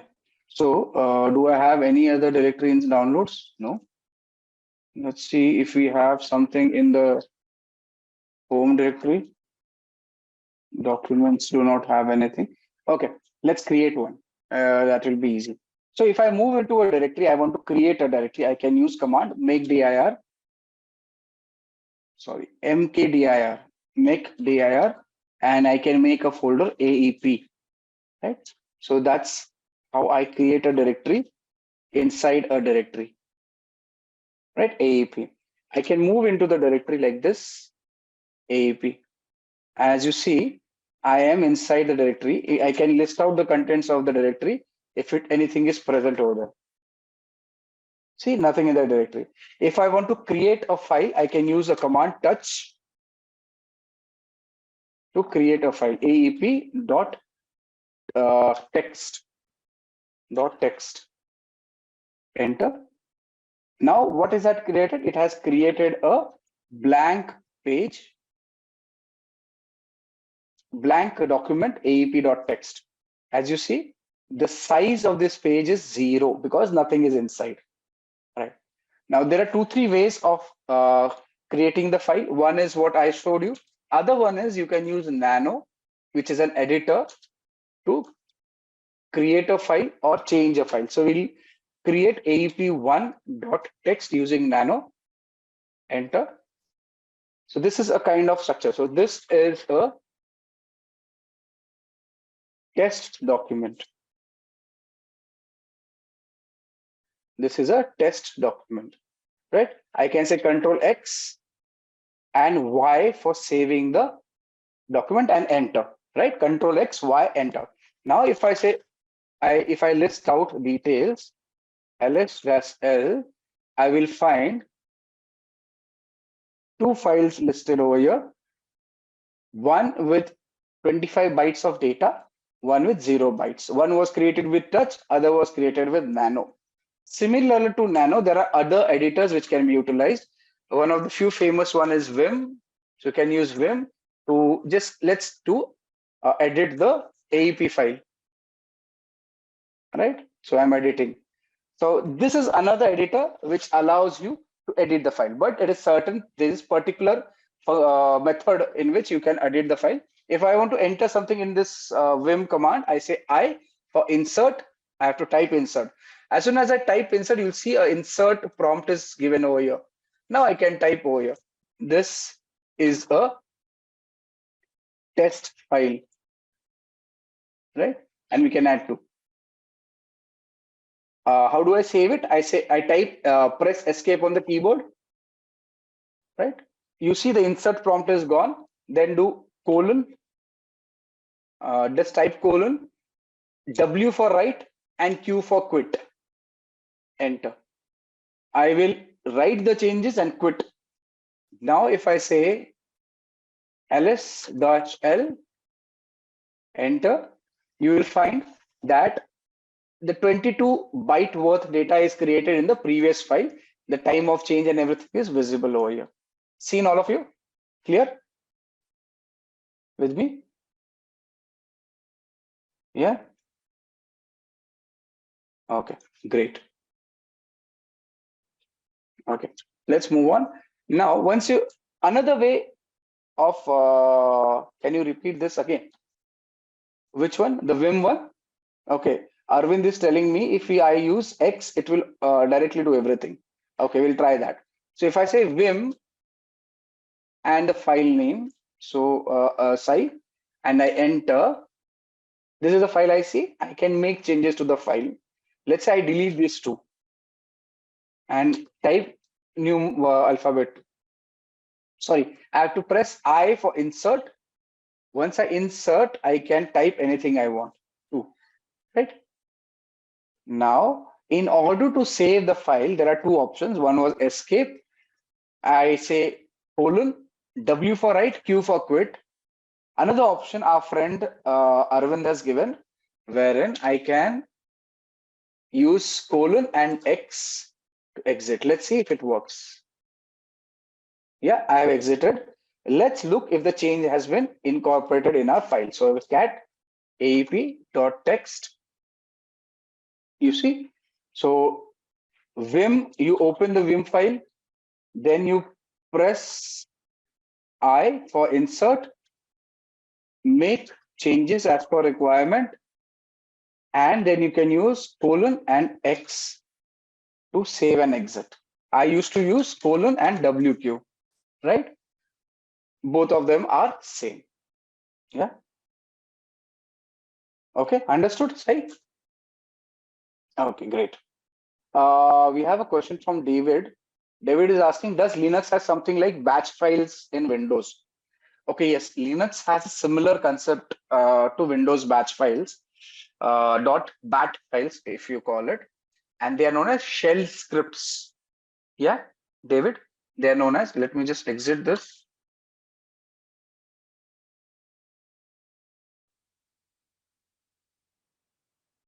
What is it?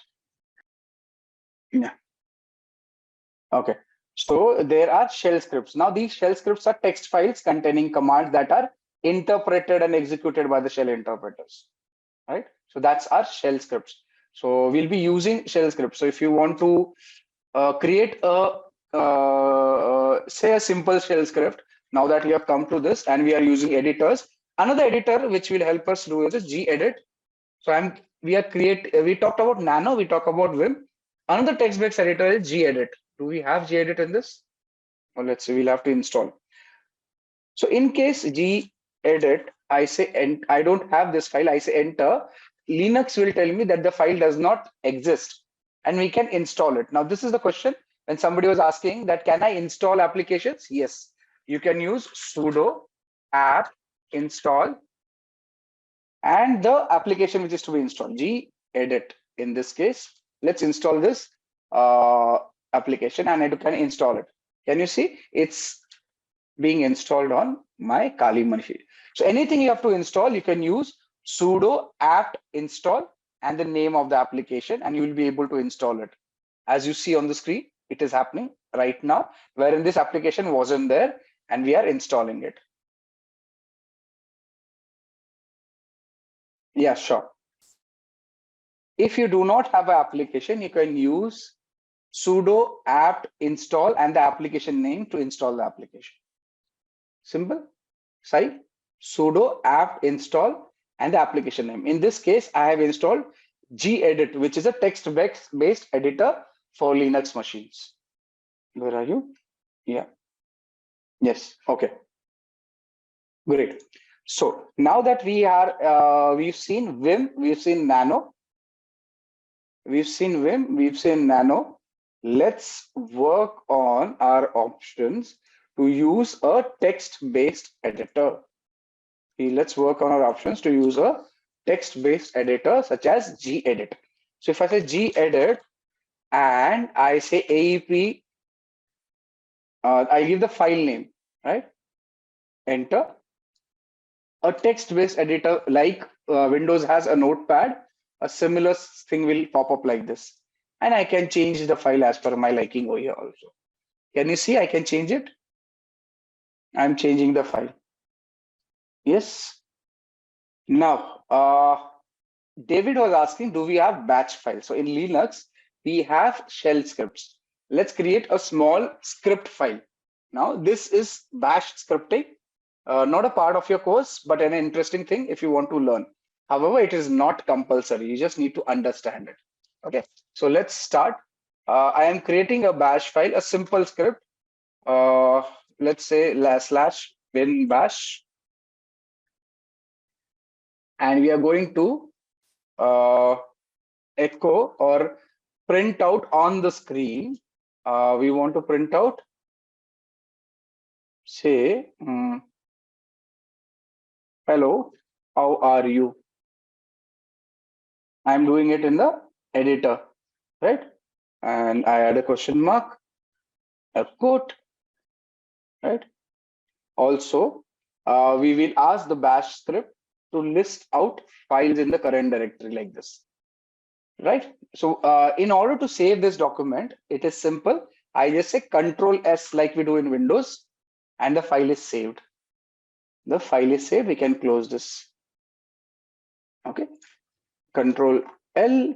I have cleared the screen. I say ls. You will find the file is here, aap.txt, right? The file which we created. And the file size must have changed. If you remember, it was 20 bytes. Now it is 46 bytes. And there is no execute. This file is not an executable. In order to create this file, make this file executable, you will use the command change mod, chmod, right?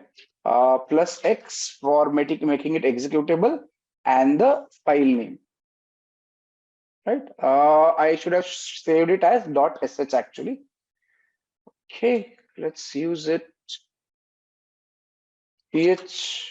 So yeah, so now that we have a file created over here, we can also copy the file or move the file in the same location.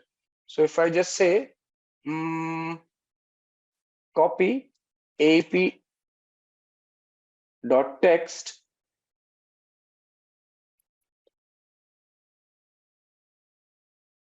come on,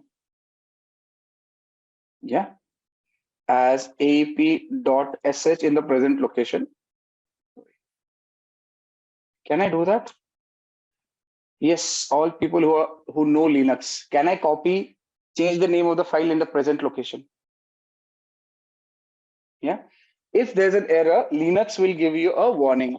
If the operation is done, the Linux will not give a warning. If you want to look at it, sorry, ls-l,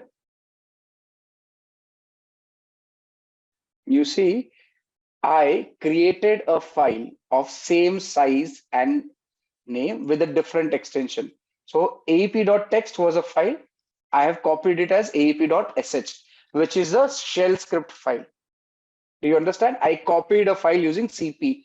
CP is copying a file. Now this aep.ch can be given executing privileges that we can execute this file by using chmod plus X, and I say aap.sh. Right? I am making a shell file. Enter. You see, it has given no errors. That means it has worked. So if I now do ls-l, can you see the file color has changed? Can you see? What was the file color before? It was a white color. Now it has become green color. That signifies the file is now executable. Do you understand that? that signifies the file is now executable. Yeah, David, your batch file, we have created a shell file over here. Okay, so in your journey as a ethical hacker, as a penetration tester, you may have to make files executable. You will be doing it using such kind of commands, change mode, chmod commands. Got it? Now, if you want to run this file, you can just use /aap. So you have to run a command, just dot is present working directory, and you want to run the this file in the present working directory. So dot is the present working directory, present location, and the name of the file to run. And we have made it executable. As soon as I say enter, it should give us the command. What it is saying? Hello, how are you? And it is listing the contents of the present directory. Can you see that? What we've done? So we have progressively moved from creating a directory to creating a file to creating a shell using various editors, then making the shell file executable, a batch file executable, and then running the file on the terminal, getting an output on the screen. Is that clear, all of you? This is something you need to redo when you practice. It is important that you redo this. Okay, great. So, and thanks, David, for getting it to my notice. This is something which is should be known to us, right? Thank you.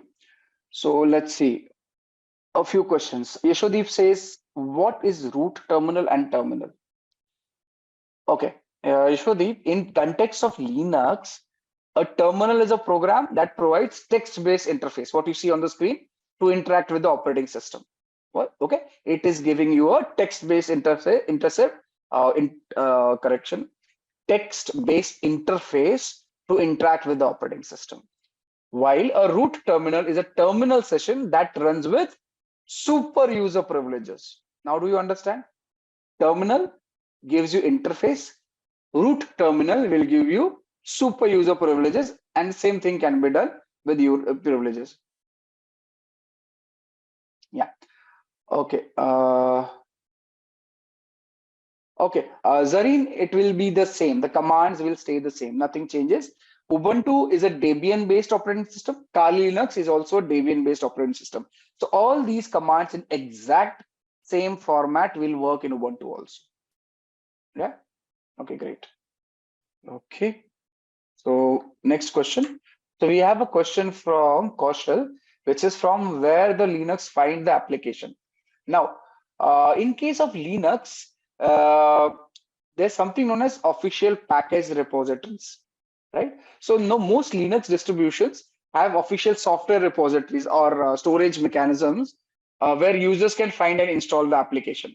When you used, just let me clear the screen. When you use apt, right, that is advanced package tool. What is it? Advanced package tool.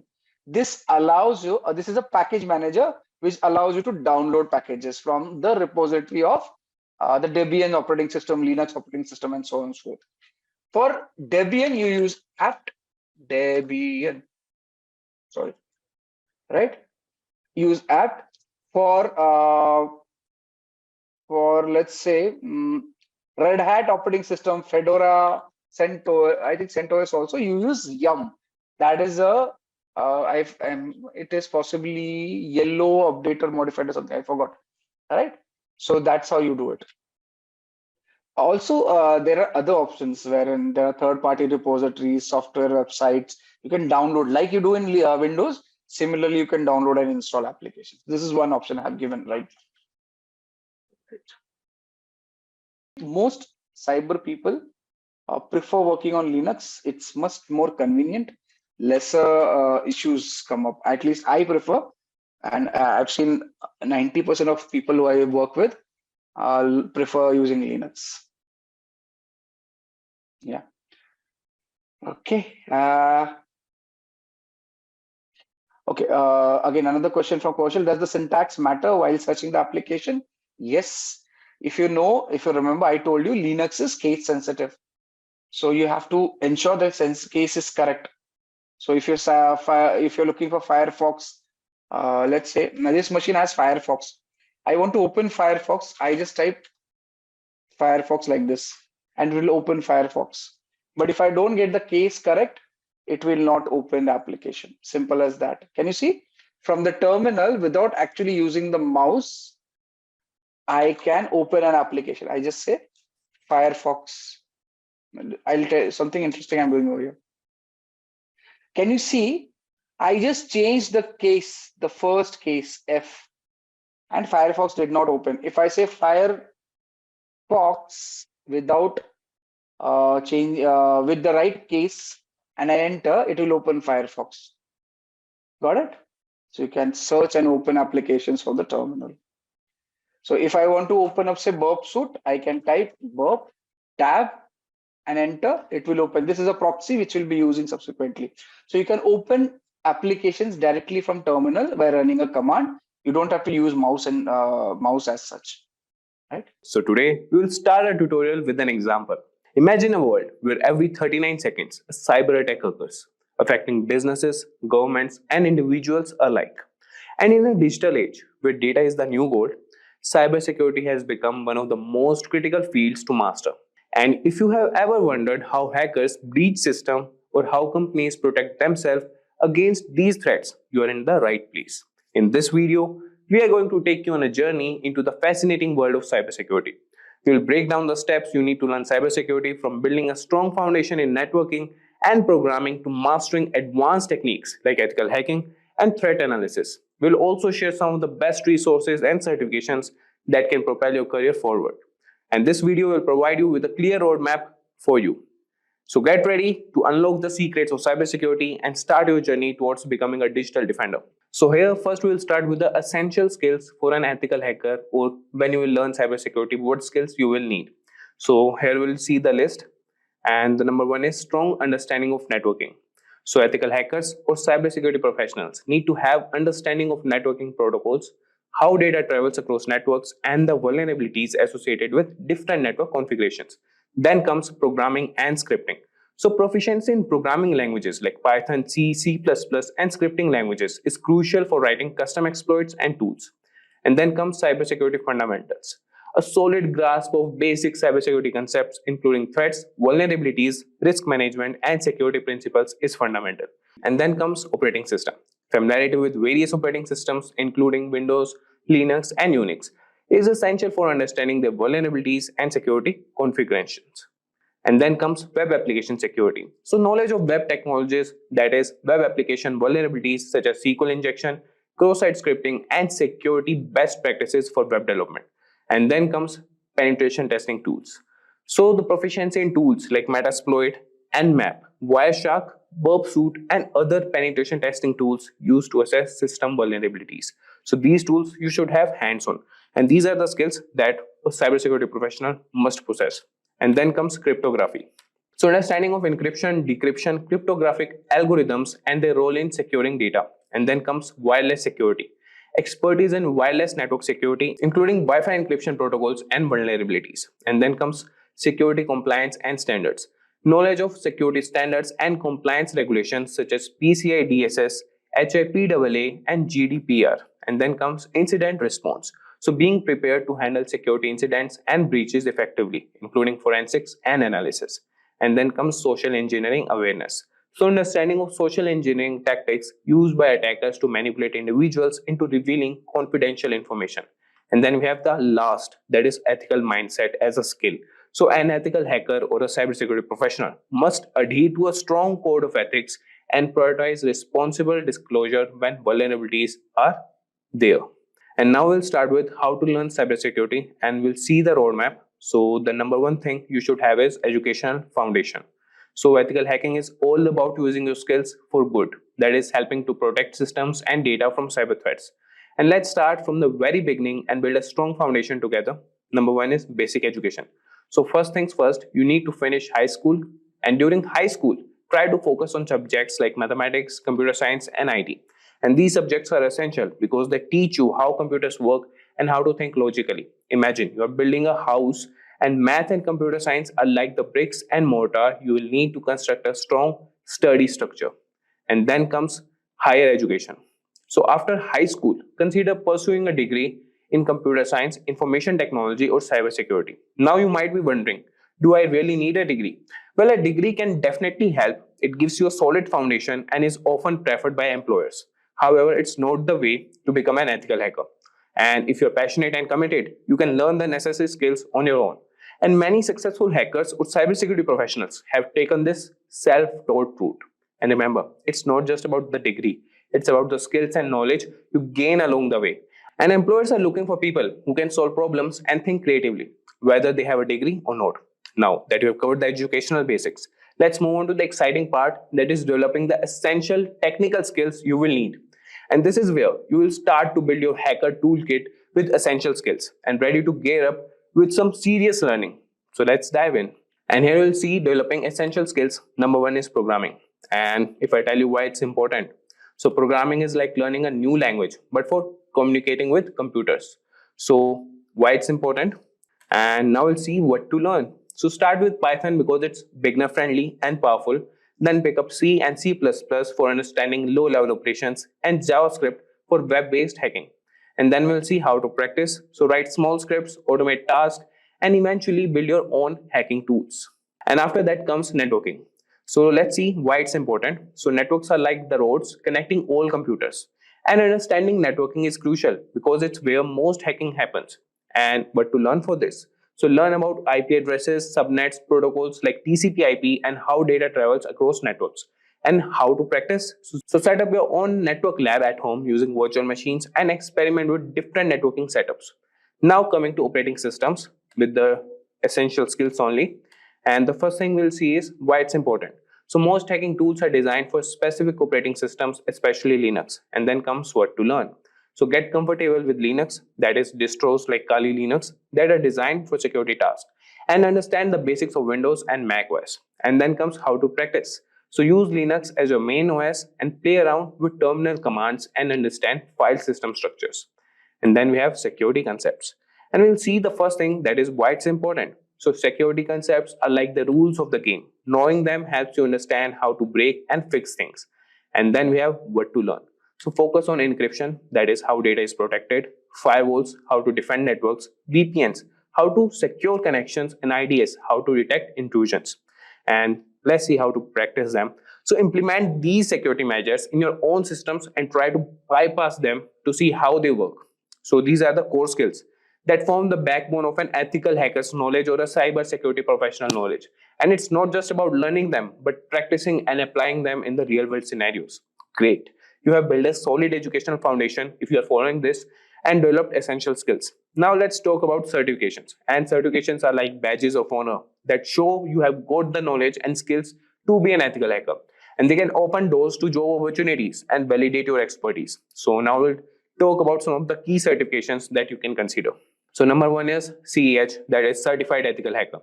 And talking about why it's important. So the CEH is one of the most recognized certifications in the ethical hacking world. It covers the fundamentals of ethical hacking and teaches you the mindset and tools hackers use. And now we'll see what it demonstrates. So by earning this certification, you show that you understand the core principles of ethical hacking, including how to scan, test, and hack systems, and how to get it or achieve it.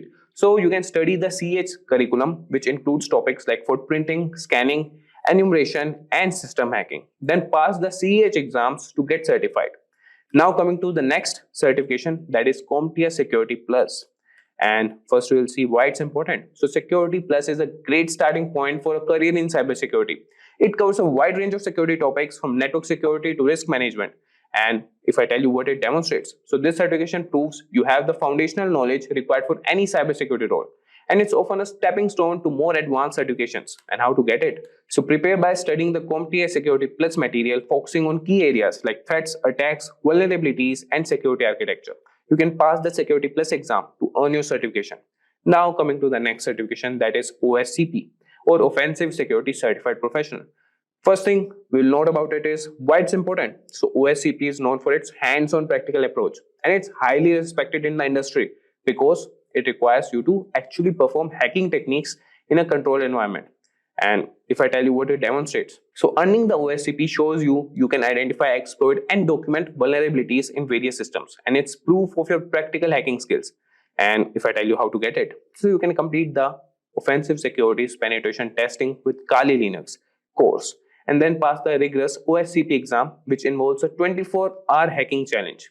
So this is all about OSCP. Now moving to the next certification, that is CISSP. So first thing is why it's important. So CISSP is an advanced certification aimed to those looking to move into higher level security roles like management or architecture. And if I tell you what it demonstrates, it shows you how to have a deep understanding of cybersecurity principles, and you can design, implement, and manage a best-in-class cybersecurity program. And how to get it? You can study the 8 domains of the CISSP, that is Common Body of Knowledge, which include security and risk management, asset security, and security engineering. You can pass the CISSP exam and meet the work experience requirements to get certified. And these certifications not only validate your knowledge, but also make you stand out in the job market. They are a testament to your dedication and expertise in the field of ethical hacking. So next, we will explore how to gain practical experience, and this is where you will put your knowledge to the test and hone your skills in real-world scenarios. So ready to dive into some hands-on action? So let's move on. So the next part is number 4, that is gain practical experience. So I will say that's awesome that you have got your education, developed essential skills, and earned some certifications. Now we are coming to this part, that is now it's time to get hands-on and gain practical experience. This is where the real fun begins, applying what you have learned in real-world scenarios. Number 1 is labs and simulations. So labs and simulations provide a safe environment to practice hacking skills without the risk of breaking any laws.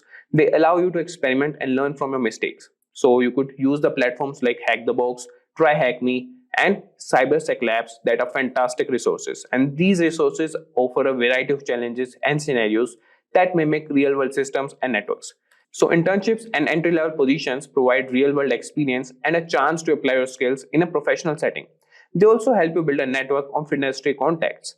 You can seek out internships or jobs in IT, network administration, or cybersecurity. So these roles will give you hands-on experience with the systems and technologies you will be protecting as an ethical hacker.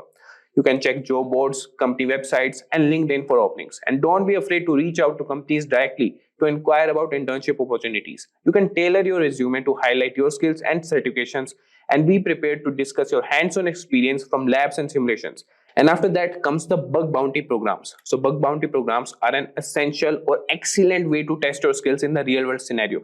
Companies offer these programs to identify security vulnerabilities in their systems, and they reward you for finding and reporting these issues. So platforms like HackerOne and BugCrowd connect ethical hackers with companies offering bug bounties.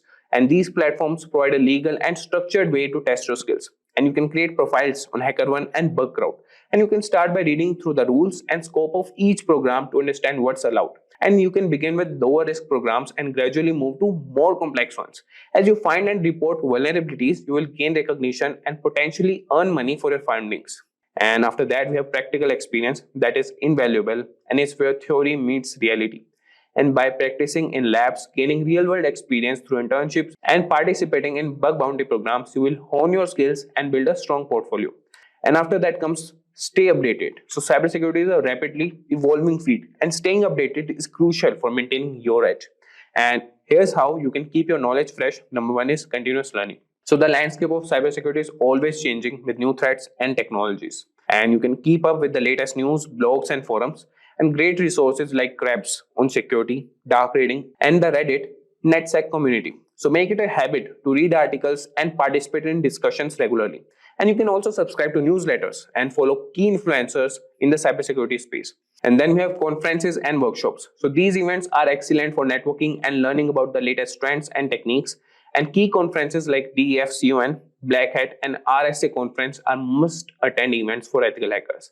And you can attend these events either in person or virtually, and you can take advantage of workshops, seminars, and networking opportunities to connect with other professionals. And then we have online courses. Continuous education helps you keep your skills sharp and up to date. And platforms like Coursera, Udemy, and Cyberready offers a wide range of courses on various cybersecurity topics. And you can enroll in courses that cover new tools, techniques, and concepts. And I have already mentioned a course with Simplilearn that is proven and technically guaranteed. So you can regularly update your skills and knowledge through these platforms. Now coming to sixth point, that is join the community. So being part of the cybersecurity community is invaluable for your career growth. And here's how you can get involved. Number one is networking. So networking with other professionals can provide valuable insights, support, and job opportunities. And the professional organizations like the Information Systems Security Association, ISSA, and the EC Council are great places to start. You can attend meetings, join discussion groups, and participate in events. And building a strong network can open doors to new opportunities and collaborations. And then we have mentorship. So a mentor can guide you, share resources, and help you navigate your career path. You can look for experienced ethical hackers who are willing to mentor you. You can reach out through professional networks, conferences, or online communities. And having a mentor can provide you with personalized advice and support. And now we'll see the companies hiring ethical hackers. So there are many companies across various industries. Those are looking for skilled ethical hackers. And some prominent employers include tech giants like Amazon, Accenture, Google, Apple, Intel, Microsoft, and Facebook. And cybersecurity firms like FireEye, Palo Alto Networks, and CrowdStrike. They're consulting firms. And then we have Deloitte, PwC, and KPMG. And then we have financial institutions like JP Morgan Chase and Bank of America. And we have also telecommunication companies like Verizon and AT&T, healthcare organizations like United Health Group, and government agencies like the NSA and FBI. So job roles for ethical hackers and those penetration testers conduct simulated attacks to find vulnerabilities. Then we have cybersecurity analysts. They monitor and analyze security systems. Then we have security consultant. They advise organizations on best security practices. Then we have security engineer. They develop and maintain security systems. And then we have incident responder. So investigating and responding to security breaches are their role. And then we have the average salaries for these. So salaries for ethical hackers vary by location and experience. So if I talk to you about in India, so entry level positions typically earn between 4 lakhs and 6 lakhs per year, while senior roles can command between 15 lakhs and 25 lakhs per year. And in the United States, entry level salaries range from $70,000 to $90,000 per year, but with senior positions, earning can be vary between $130,000 to $170,000 per year. In this video, we are going to learn about the fundamental rules that allow devices to communicate seamlessly across a network. But instead of just listening to technical definition, we will also going to explain everything using a fun and relatable analogy. So guys, if you want to learn more about networking protocols, watch this video till then. Imagine a city so technologically advanced where every building, vehicle, devices communicates seamlessly through a vast interconnected network. And the backbone of that city is the network protocols, which are set of predefined rules ensuring that all the devices, regardless of their make or operating system, can exchange data smoothly and securely. In this tutorial, we will explore the world of networking protocol, categorize them based on their functionality, and also dive deep into how they operate within the OSI model. So moving ahead, first, let us understand what is actually a protocol. So guys, protocol is a set of rules and standards that define how data is transmitted and received between devices in a network. It acts as a common language that enables computers, servers, and other devices to communicate effectively regardless of their differences in hardware or software architecture. For example, let us say, imagine you are making a phone call, okay, to a friend all over here, as you can see in this diagram. And you say hello to initiate the communication. Your friend responds by confirming that they can hear you. You speak in a language both of you can understand. You take turns in listening and speaking. When the conversation is over, you say goodbye and end the call. This is the structured way of communicating following a set of unwritten rules, a real-world example of a protocols. But if I talk about protocols in networking, they define how data is packaged, transmitted, received, and interpreted. They ensure that data is sent in a correct format, the receiving device understands and processes the data correctly, errors are detected and corrected if needed, security measures are in place to protect data from unauthorized access.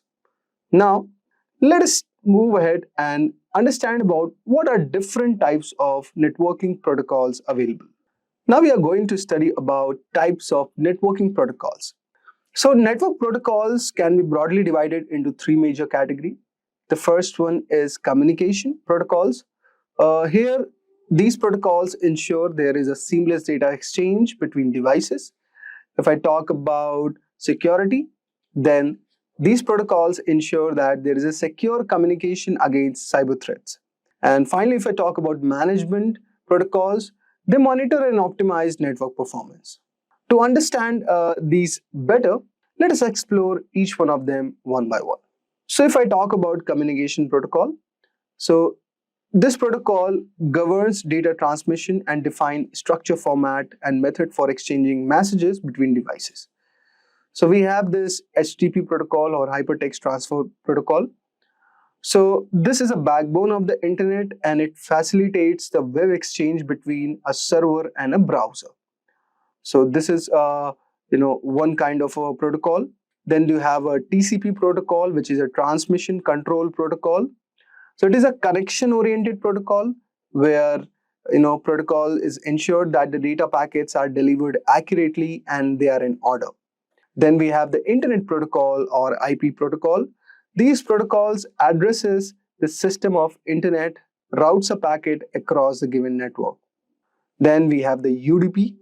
So this is user datagram protocol. So it is a fast and connectionless protocol.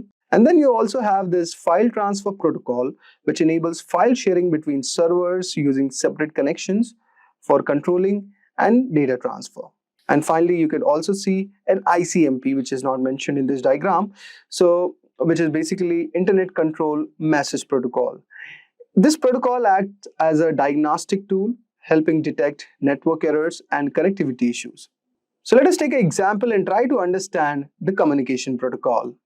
Now imagine you are sending a parcel from one city to the another, or you can also consider sending from one country to the another.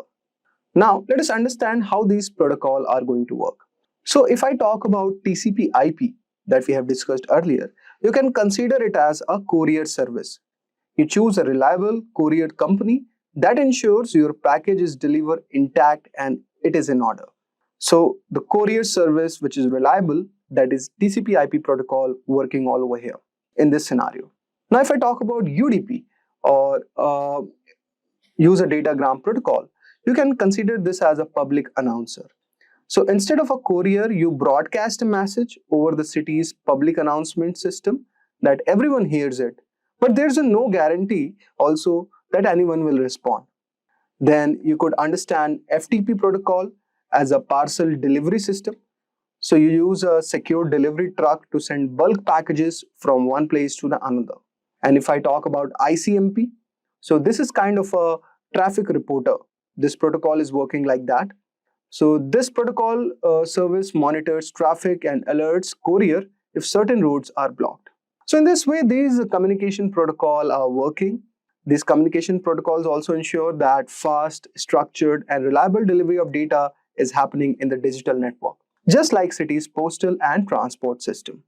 Now let us move ahead and discuss about the security protocols. So if I talk about the network security protocols, so these security protocols protect sensitive data from unauthorized access, cyber attacks, and data breaches.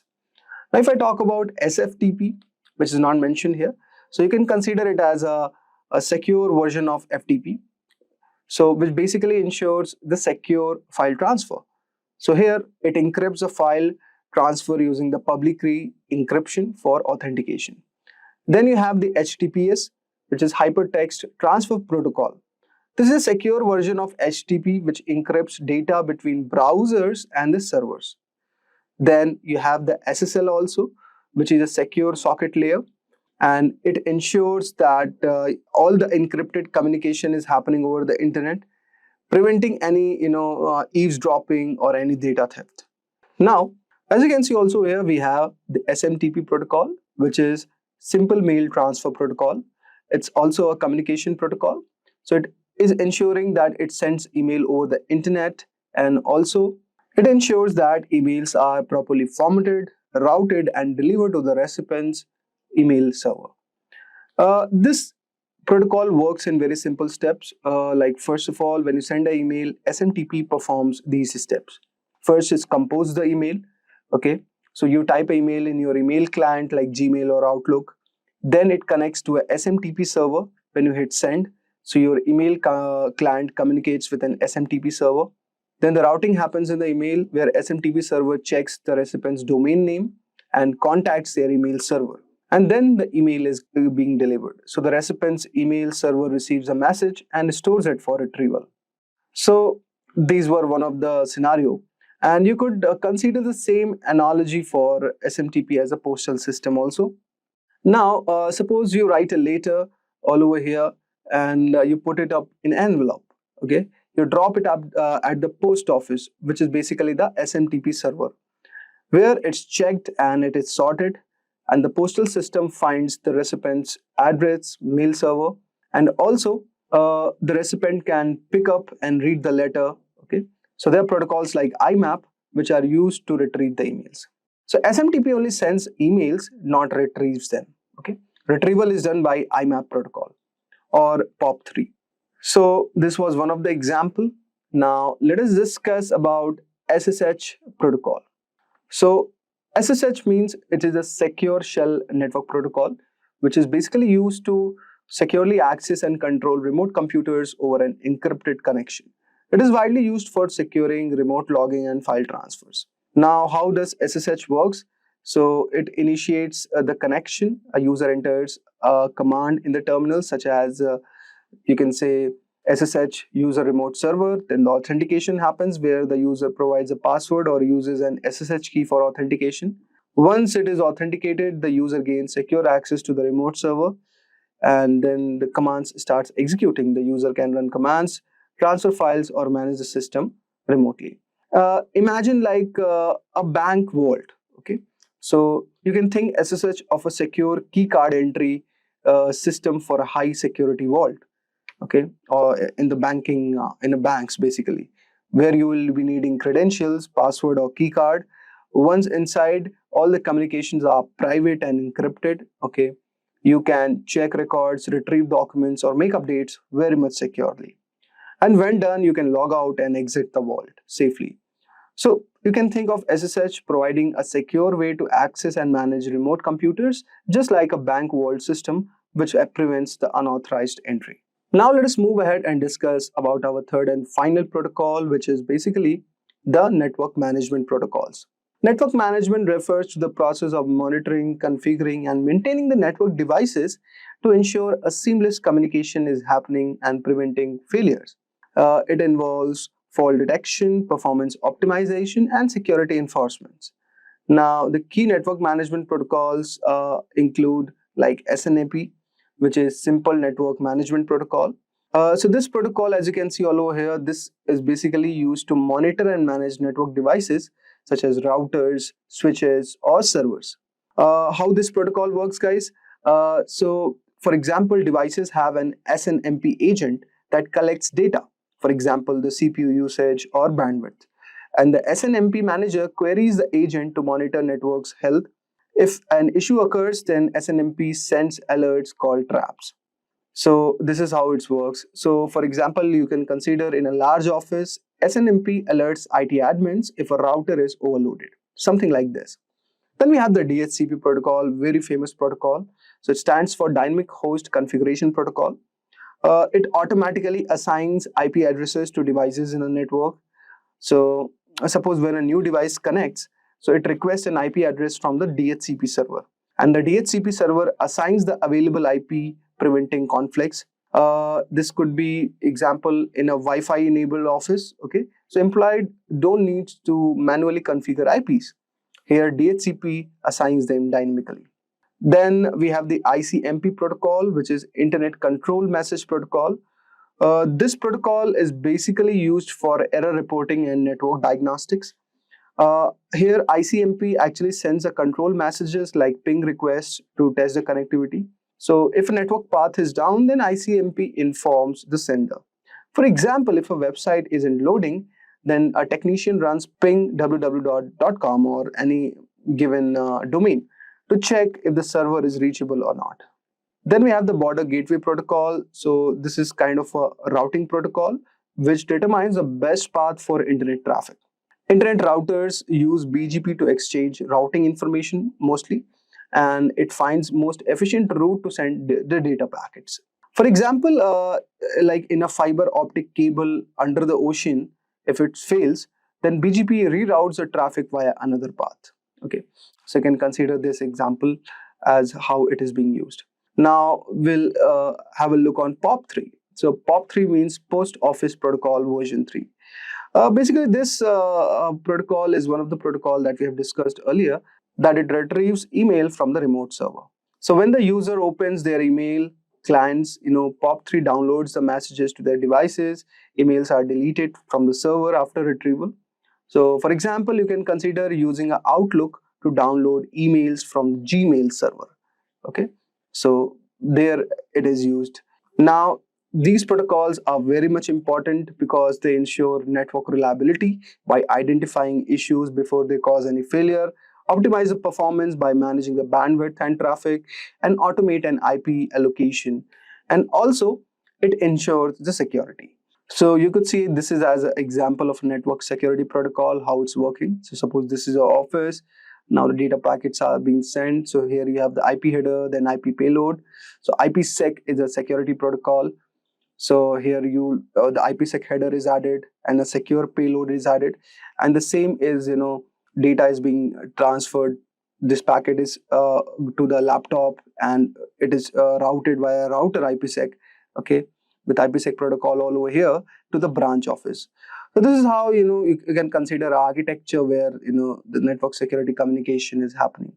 Now, this is an example of a network monitoring protocol where there are endpoints, okay, and these you could see you are sending the data about health and performance, and it aggregates data from multiple endpoints.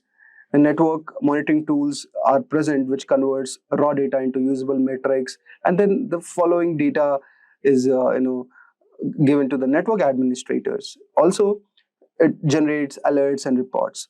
So this is how the network monitoring protocols are working in this alignment. So we've discussed about these protocols, and this was a certain diagrammatic explanation. So I hope so you would have got a brief idea regarding these protocols. Okay. So now let us briefly understand the 7 layers of the OSI model. Okay. Now this is OSI stands for Open System Interconnection Model. So there are 7 layers in this model, okay, and along with there are protocols also mentioned and the components associated with each layer. So let us break down these layers. So first of all, we have the physical layer, okay. The purpose of this layer is to define the physical structure of the network, such as cables, switches, and wireless transmission. Here, the function is that of this layer is that it converts data into electrical signals like radio or optic signals for transformation. It also manages bit rate control and transmission media. Now, this is all about the physical layer. Then you have the data link layer, or you could say the error detection layer.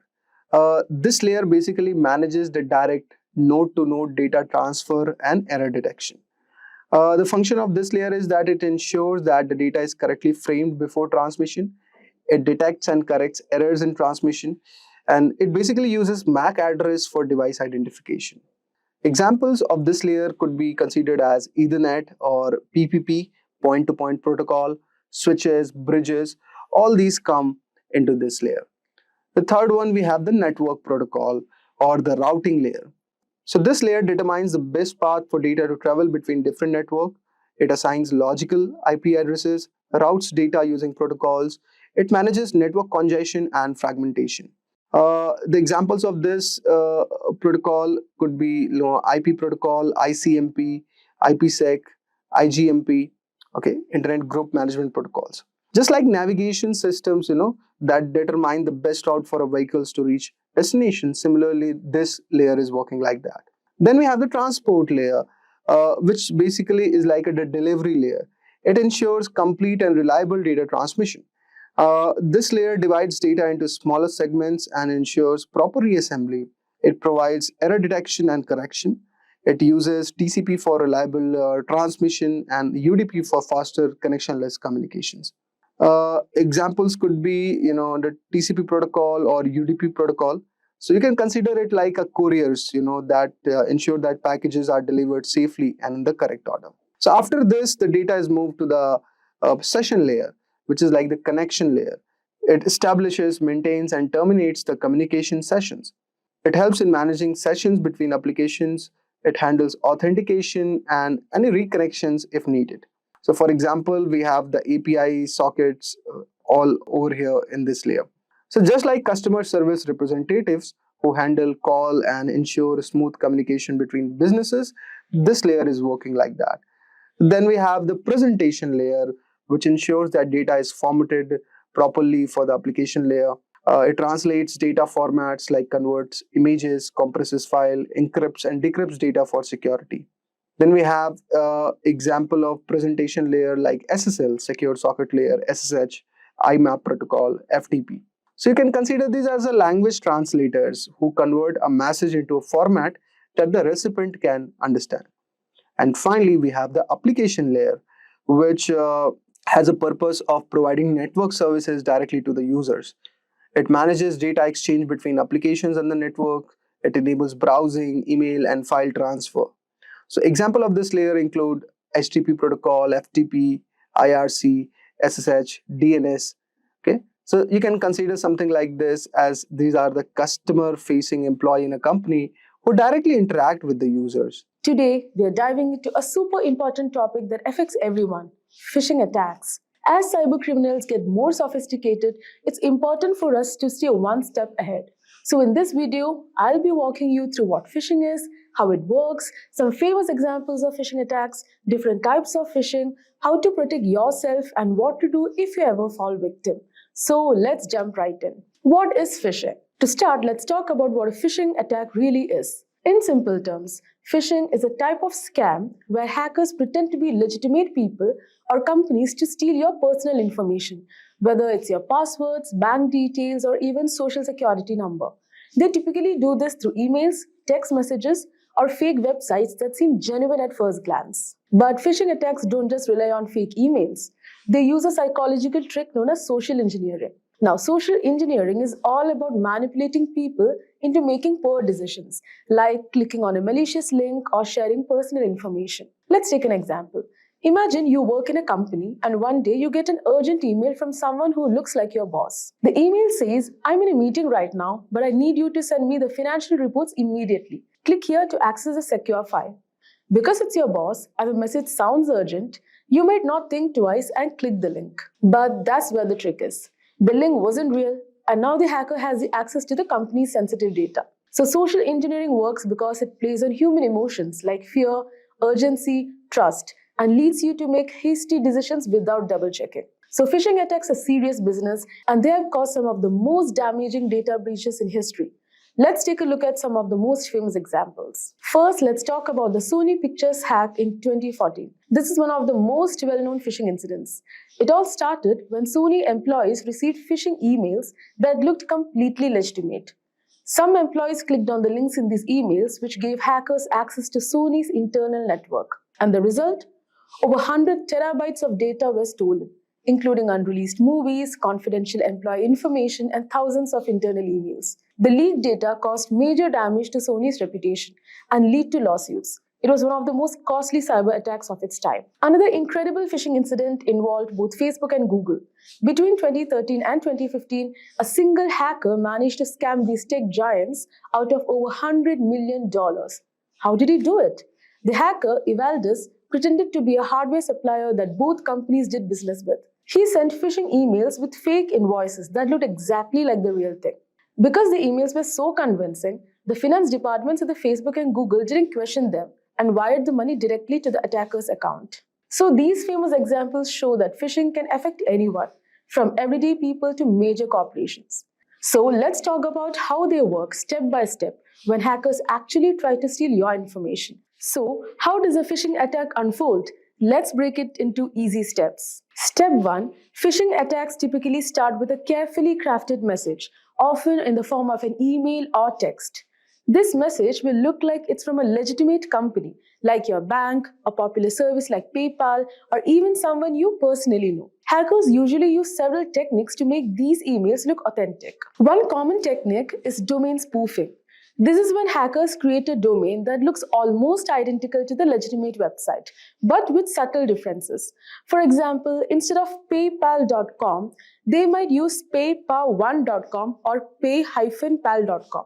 Because most people glance at the sender's email address quickly, they don't notice the subtle change. The next step is to get the victim to visit a fake website.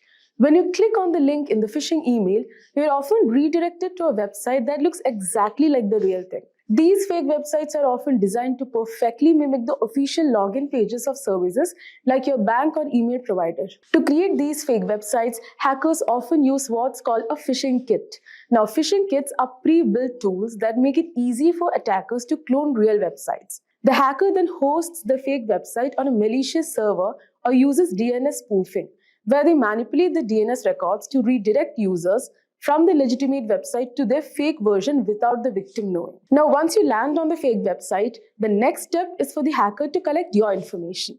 So these fake pages are designed to look identical to the real ones. So when you enter your username and password, you think you're logging in securely. But hear what's happening in the background. Phishing sites use various methods to capture the information you type in. One common technique is form jacking, where the form on the website is modified to send the data directly to the attacker's server.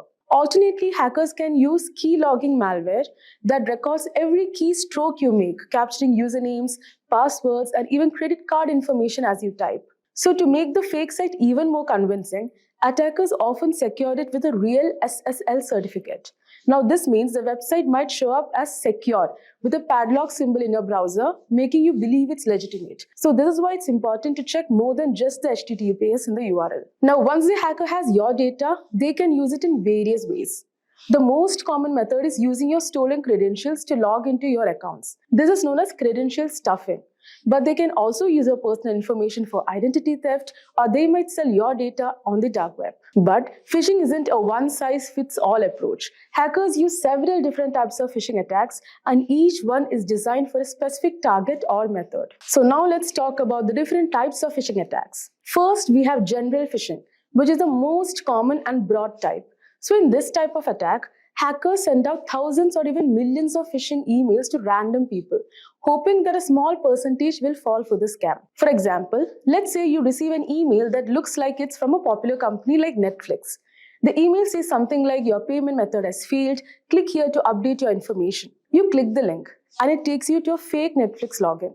When you enter your details, they are sent straight to the hacker. These attacks are sent out to as many people as possible. Whoever falls for it, falls for it. It's all about volume with general phishing. Next is spear phishing. So unlike general phishing, spear phishing is much more targeted. So the attacker picks a specific individual or company and tailors the attack to that person or group. So spear phishing requires some research and planning. So it's more sophisticated than general phishing. For example, imagine you work in the finance department of a company and you receive an email from someone pretending to be the CEO. The email says, he's unable to transfer the money to the partner company and asks you to transfer it. So since it appears to be from your boss and it sounds urgent, you might be tempted to complete the transfer without questioning it. That's the goal of spear phishing. Because the email is personalized and often uses real names or insider information, it's much easier to fall for it. So this makes spear phishing especially dangerous for businesses. Now let's talk about whaling, which is similar to spear phishing but with a bigger target. So whaling specifically targets high-ranking individuals like CEOs, CFOs, or other executives. So these attacks are often highly sophisticated because the stakes are so high. Let's say a hacker sends an email to the CFO of a large corporation, pretending to be a lawyer representing the company. So the email contains a fake warrant, asking the CFO to click a link to download important legal documents. Because it's a legal matter and appears highly official, the CFO clicks the link, which leads to malware being installed on the company's network. So whaling attacks are dangerous because they often involve larger sums of money or more sensitive information. So when high-level executives fall for these scams, the consequences can be disastrous. Next comes SEO phishing. So SEO phishing takes a different approach. So instead of targeting individuals with emails or text messages, hackers create fake websites and manipulate search engines so that these sites show up at the top of search results. So people who are searching for services or products may unknowingly click on these malicious websites. For example, imagine you are trying to log into Bank of America and you search for Bank of America login. So a phishing site could show up at the top of the result, looking exactly like the original website. You fill out the form, entering your personal and payment information. But instead of going to the bank, all of that information goes straight to the hacker. So SEO phishing works because we trust search engines to lead us to legitimate sites.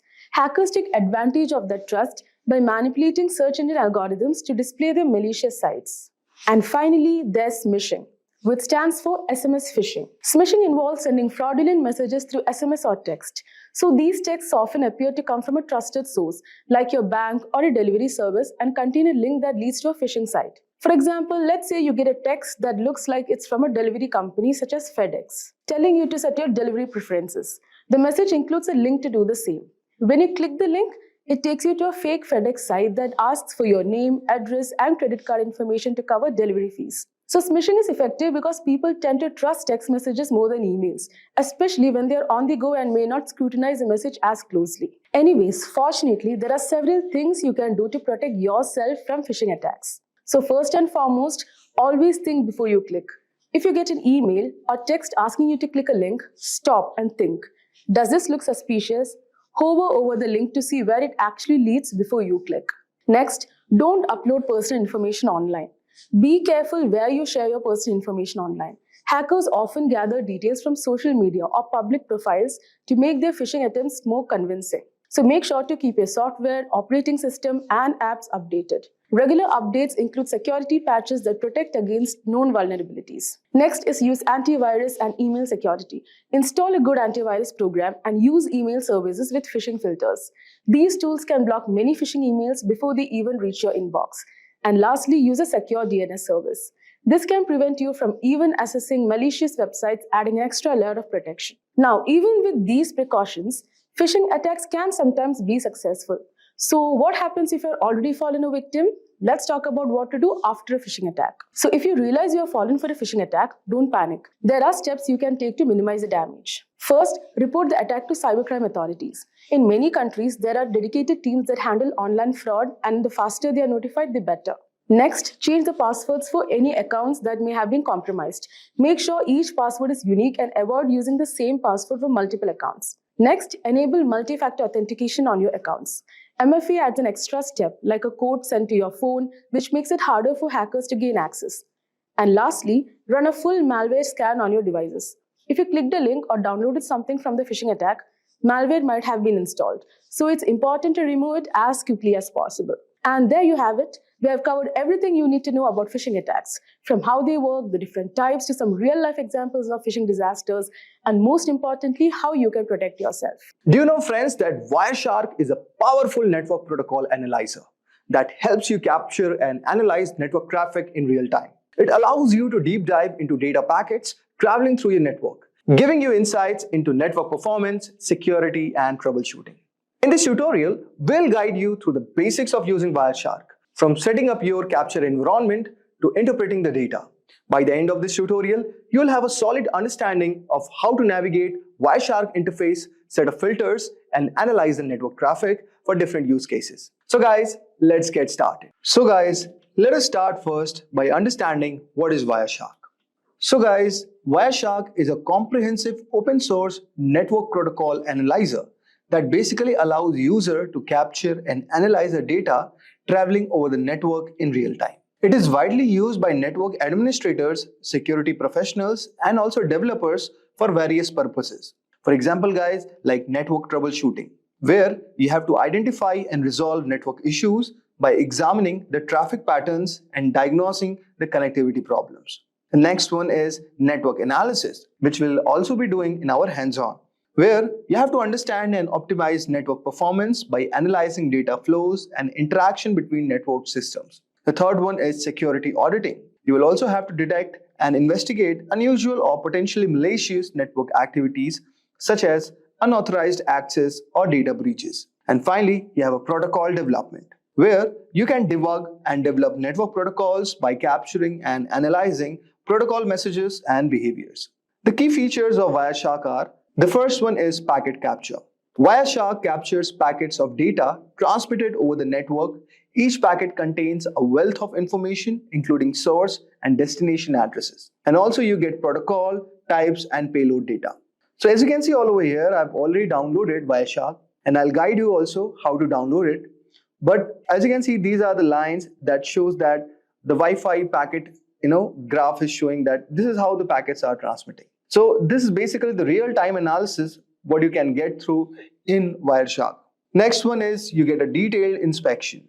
Guys, Wireshark also decodes and displays data at various protocol layers. Example, you can get Ethernet, IP, TCP, HTTP, which allows for detailed examinations of network communications. You can also perform filtering and searching. Then you'll also get a chance to do data visualization, which includes features for visualizing network traffics such as flow graphs, as you can see all over here, and also statistics, which can help in understanding network behavior and performance. Wireshark is available for multi-operating systems, like for Windows, macOS, Linux, and many more. Now, there are certain scenarios where network security engineers use it.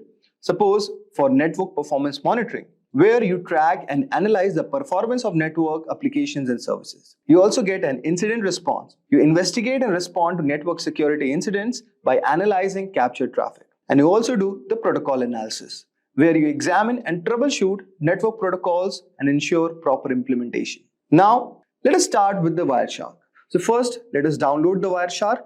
And before we download it, I expect that you would have got some brief idea regarding what is Wireshark. Now, what you have to do, guys, you have to go at this link, wireshark.org.download.html. So since I'm using Windows, so I have clicked on Windows x64 installer. Just right click on this. So as you can see, it will start downloading. So guys, since I've already downloaded it, I may not have to do it again. And the steps are very simple. Just you have to click yes, and it's going to download all the required dependencies and your installer will be ready. And after clicking all the OKs, you are going to get something like this. So this is your entry of the Wireshark network analyzer. Now, so as you can see all over here, you can capture the network packets from these interfaces. So you can see local area connection 10, adapter lookup, traffic capture, Bluetooth is there, then you have the Ethernets, okay? So let us choose the Wi-Fi as a network interface, okay? And just click on this. So as you can see all over here, so many of the packets have started running up, okay? And this is a shark icon. So basically, it is doing the real-time packet capturing where you have all these things. So now, let us try to understand what is there in Wireshark. So you can see you have file. Basically, for managing files, you have open, save, export. Okay, so these kind of options are there. You can also export the TLS session keys. Okay, you can export the objects, and you can do print, quit. Then here in the edit, so edit, you can modify the preferences, settings, and profiles. If you talk about view, you can adjust the layout all over here of Wireshark. If you talk about go, you can navigate through the packets all over here. Then here is a capture. You can start or stop all over here. You can restart it. Then next is analyze. So as you can see all over here, you have display filters, display filter macros, display filter expressions, and many more. Okay. Similarly, you have statistics, okay, which helps in viewing network statistics and data summaries. Here you have telephony for using these kind of protocols, okay. Then you have wireless, okay. Then you have tools all over here, firewall, ACL rules, MAC address, okay. And there you have the help icon. So this is a very basic overview of this application. Now, let us do some basic exercises first. So let us try to capture a traffic first, okay. So since I've already selected our network interface as Wi-Fi, and let us restart it. So you can just go on capture and just start the restart. Okay. So this has started. Now go to your browser and just type, say, HTTP, okay, and say bin.org is the file. So guys, this is a basic website that we have requested on our browser, and let us go to our Wireshark and stop this for a moment. So as you can see all over here, this icon shows applying a display filter. Now go all over here and type the filter, say HTTP, okay, and you can say our filtering would be done. So as you can see, here you have the source, you have the destination, here you have the time, here you have the number, here you have the length of the packets, okay, and this is the info, okay. So now let us do the general analysis of the Wireshark output. So as you can see all over here, the first one is HTTP request and responses. So as you can see, this is our source, okay. We are sending a request to the destination address with 44.219.81.240. The protocol is HTTP and the length of the packet is 480. And it is basically a GET request, okay. So get HTTP/1.1. Now there is a reply from this destination all over here and to the destination at our source. The protocol is still HTTP. Now the length of the packet is increased, is 887. And what we are getting, guys, all over here, that the status is 200 and it says okay. Now, as you can see, what we are getting basically an HTML file all over here, okay. Now, similarly, we are again requesting and we are getting a JSON file all over here. Now, getting a specific JSON HTTP 1.1 and similarly reply is coming. So as you can see, it's a to and fro motion where we are requesting to a destination, which is the browser with the protocol HTTP, and similarly, we are getting a reply from our destination. So guys, this is our device and this is the given resource we are trying to access on our browser. So basically, now we can see these are the content types, which is text HTML for the HTML structure, okay.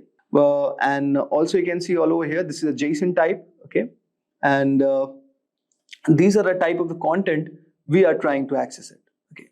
And this is the request what we have done to our destination, which is the browser, okay, with the bin.org, and it is returning a text.html file. I hope so, guys, you would have got a brief idea like how you can do the general analysis of the Wireshark output. Now let us try to do one more example, which will make our concepts more clear. Now, guys, I will show you one more use case of this, that you can diagnose the network issues with ping and trace command. Okay, so with the help of Wireshark, this can also be done, guys. So what you need next is you can open a terminal, okay, and just right click all over here. And now in this, what we are going to do, guys, we are going to generate an ICMP traffic. So with the help of ping command, okay. So now what we do, we type ping, say google.com.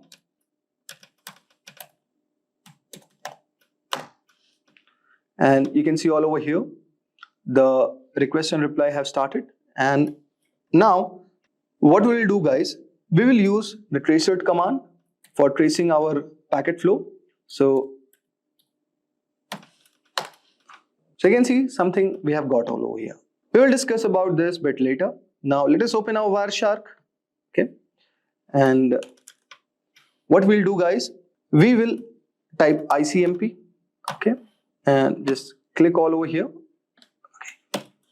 So guys, go to the filter and type ICMP, okay, and just click all over here.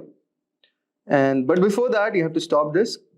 And now let us try. So you can see all over here that here the destination is showing unreachable, but here we are getting the reply, okay. Now let us try to examine this protocol, okay. So what all over here, let us try to understand first what we did in the terminal, okay. So guys, when we are typing the command ping google.com, this command is basically testing the reachability of google.com by sending the Internet Control Message Protocol or ICMP echo request packets and waiting for the replies, which is echo response. Now guys, let us break down the ping results. So first 3 replies, we are going to see that each reply shows the IP address of 142.250.193.110, which is one of the Google servers. And you can see the round trip time latency for the packets. For the first time, it is showing around 76 milliseconds. For second round trip time, it is showing around 88. Then third is 99, and fourth one is 30 milliseconds. Now you can see there is something called time to live also, and in this case the time to live for each packet is around 55 milliseconds. Okay, so basically this field indicates how many hops or routers the packet can pass through before being discarded. Okay, now you can also see the request timeout. So the fourth packet is a request timeout, meaning no reply was received within this set time. And you can also see the ping statistics. So you can say here sent 4 packets, received 4 packets, and there is no loss. Okay, so this is one thing. And also approximate round trip in milliseconds, you can see minimum is 30 milliseconds and maximum is 99 milliseconds. Average is calculated 73 milliseconds. So this is statistics what we got. Now you can see all over here we have the traceroute command. Okay, so here no arguments are provided first. So let us try to understand. The D means do not resolve IP address to host names. Okay, where H means maximum number of hops of routers to search, and W means timeout in milliseconds for each reply. So suppose if I see traceroute.google.com, so guys, this will show all the hops that the packet has to travel through reach the Google server, which will help to diagnose where the delays or issues might occur on the path. Now, you can see all over here, there are a lot of options are given. So similarly, you can read this. Now let us try to do the Wireshark analysis. So you can see all over here with our source 10.101.5.118, and we are sending the request to the Google server. And this is Internet Control Message Protocol. So you can see all over here, this is echo. This is a ping request with ID 0x001. And we can see the sequence is also given, the time to live, and we are replying in 7641 milliseconds. So this packet is basically what we are doing, guys. We are saying 7630 is our packet number, and this is what we are sending as a request. Then 7641 is a reply from the Google server with the given ID, okay, the sequence number of this and the time to live, and it is also giving the request one. Now what you can do, guys, you can also apply one filter all over here. We can, okay, now with the help of this, you can just see there are a lot of options as a filtering. Okay, so you can read the documentation for this, and whenever it is turning red, guys, it is showing something as error. Okay, and now let us do this and let us type our IP address, say 101, okay, 1.5.118. Okay, so this is also one of the way you can apply the filter. Okay, so it's going to filter out the IP address. Okay, say let's do this. So it is going to filter out our IP address, which is basically the same which is sending, because we have not given any other ping request. So guys, here what we can see, so this is kind of the analysis what we are doing basically. Okay, so guys, this was a Wireshark analysis for diagnosing the network issues with the help of ping and trace commands. And you can do a lot more other things with the help of Wireshark. Basically, these tools are used by network administrators, hackers, and also network engineers to understand the network performance, diagnose the network issues. Okay, so this was a short exercise which I have shown you about the basics of Wireshark. I hope so you would have enjoyed our today's video. Today, we are going to talk about some really interesting and powerful hacking gadgets you should know about in 2024. But remember, this is just for learning. We don't want anyone getting into trouble. So moving on. The best way to keep your computers and devices safe is to know about the risk. So some risks are easy to cater, using strong passwords, and don't download from bad websites, and don't hand your unlocked device to strangers. But there are also hidden dangers that can cause big problems. Some tools look innocent but can be very dangerous. Here are 7 gadgets that look normal but are actually powerful hacking tools. These tools are made for security experts to test systems, but they can be misused. So let's kick things off with a device that's small but incredibly powerful, that is Raspberry Pi. So Raspberry Pi is a compact and affordable computer that has revolutionized the tech world. Originally designed for educational purposes, it has become a favorite among hobbyists, makers, and even professionals. Despite its small size, it boasts impressive capabilities, including multiple USB ports, HDMI output, and support for various operating systems like Linux and Windows 10 IoT Core. The Raspberry Pi can be used for a wide range of projects, from simple programming and gaming to complex IoT systems and home automation. The Raspberry Pi can also be a dangerous hacking tool. With the right software, it can be used to perform a variety of hacking tasks. For example, it can run Kali Linux, a popular operating system for penetration testing. This allows it to be used for network scanning, password cracking, and even setting up rogue access points to intercept data. Its small size makes it easy to hide, and its affordability means it's accessible to many. In the wrong hands, this innocent looking device can become a powerful tool for malicious activities. Now that we have seen the potential of the Raspberry Pi, which by the way is one of the personal favorites for tinkering, let's move on to another seemingly simple but powerful device, the Wi-Fi adapter. So Wi-Fi adapter might seem like a simple device used to connect to wireless networks, but it can be a potent hacking tool in the wrong hands. These adapters, when paired with the right software, can intercept and monitor wireless communications, making them invaluable for network analysis and penetration testing. For example, they can be used with tools like AirCrackNG to crack Wi-Fi passwords. Hackers can use Wi-Fi adapters to perform attacks such as packet sniffing and man-in-the-middle attacks. These activities can lead to unauthorized access to networks, data theft, and severe security breaches. It's like having a digital spy in your pocket. While essential for legitimate security testing, it's crucial to be aware of their potential misuse and to secure your own wireless networks against such threats. Speaking of Wi-Fi, you won't believe how sneaky this next device is. Let's take a look at a device that takes wireless hacking to a whole new level, the Wi-Fi Pineapple. The Wi-Fi Pineapple looks like a standard router, but it is a sophisticated device used for hacking wireless networks. It allows attackers to create rogue Wi-Fi access points, tricking users into connecting and revealing their login credentials. Imagine connecting to what looks like a free public Wi-Fi only to have your data intercepted. This device is capable of advanced man-in-the-middle attacks, monitoring and recording data from all connected devices.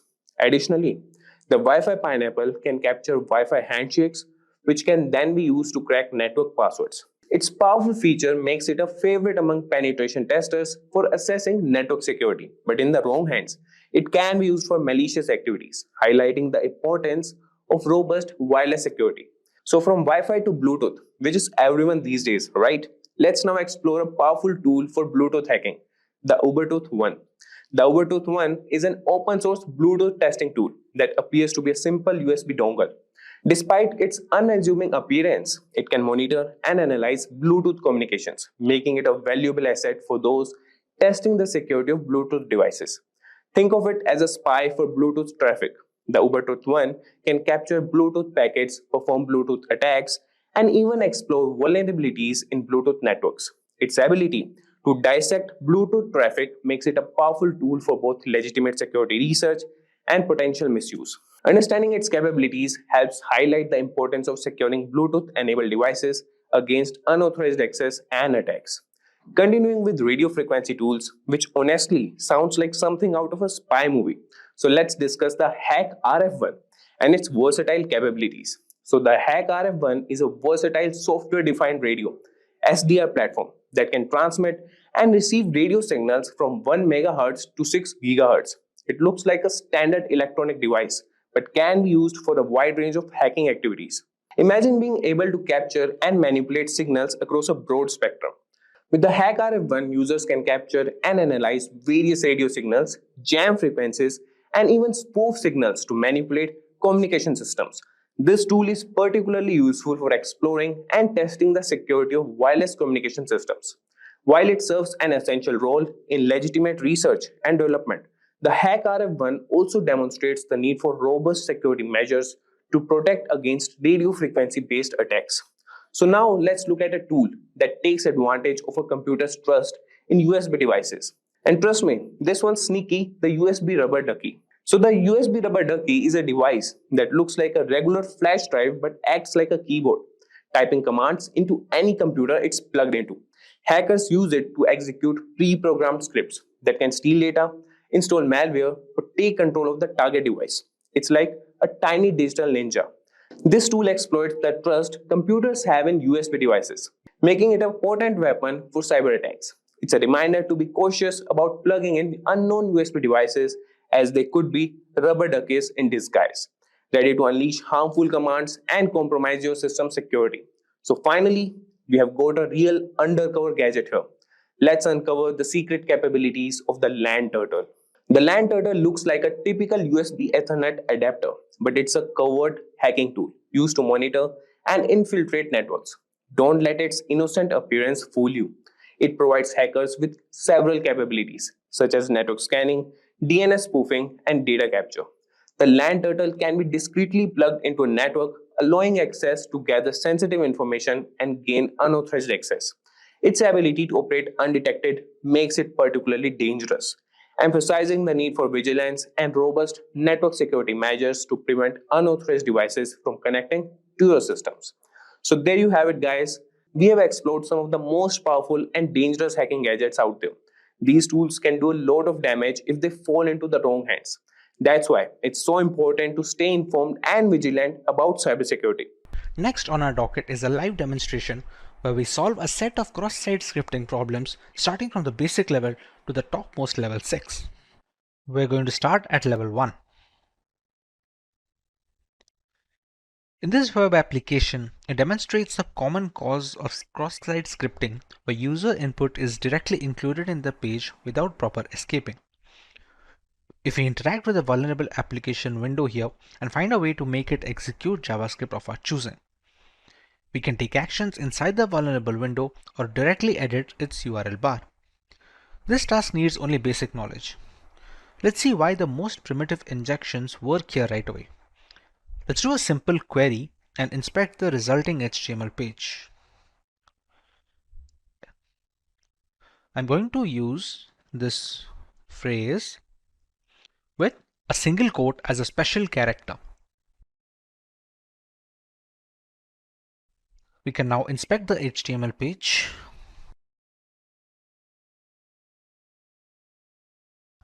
We can see here in this line, the special character single quote appears in the result over here. The provided query text is placed directly in a B tag, as in a body element. We need to perform a reflected XSS into the web application because they are non-persistent XSS attacks and the payload should be included in the URL to perform successful exploitation. We can use any payload, but we're going to use the simple one to perform an alert in this web application. It's simple and can be shown easily. We're just going to write the script over here.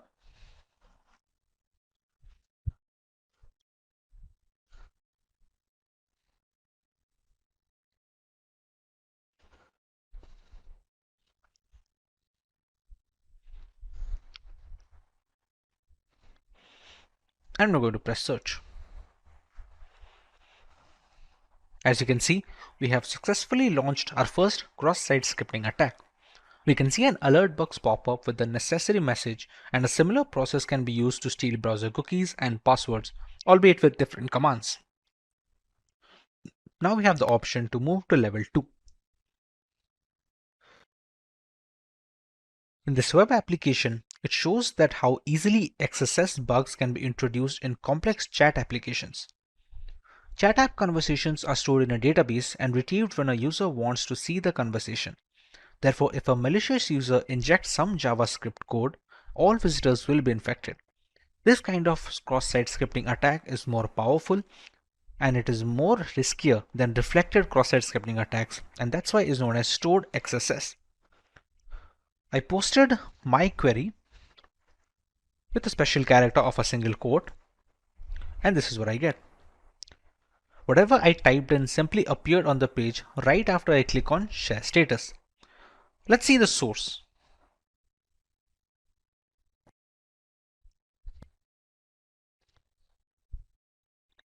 You can see here, the text I posted seems directly put inside a block code tag.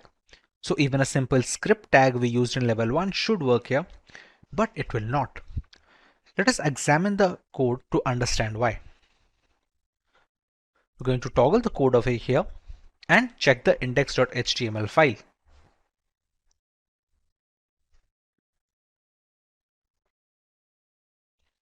Important part is line 32. The generated HTML fragment, which is the HTML variable in the code, is added to the mail HTML using the inner HTML method. So when the browser parsing this HTML fragment, it will not execute any script tag defined within that HTML fragment. HTML parser will not execute a script tag when it parses HTMLs via this method. This is why the script tag like we used in level 1 is not going to work here. Our solution is to use events. Events will execute the defined JavaScripts. We're going to use an image over here.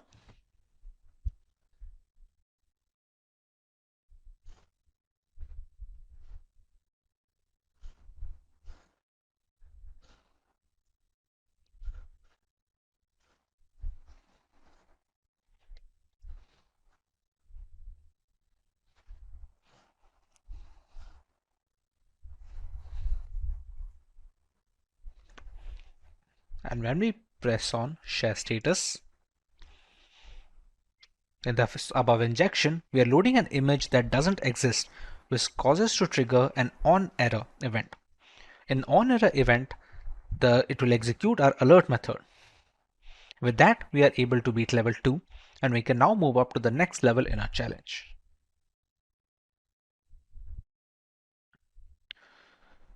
As you can see, clicking on any tab causes the tab number to be displayed in the URL fragment. This hints that the value after the hashtag controls the behavior of the page. That is, it is an input variable. To confirm, let's analyze the code.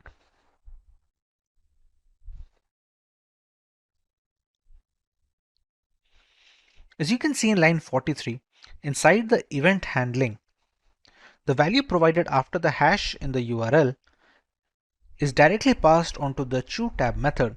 No input validation is being performed. The value passed to the choseTab method is directly injected into the img tag in line 17.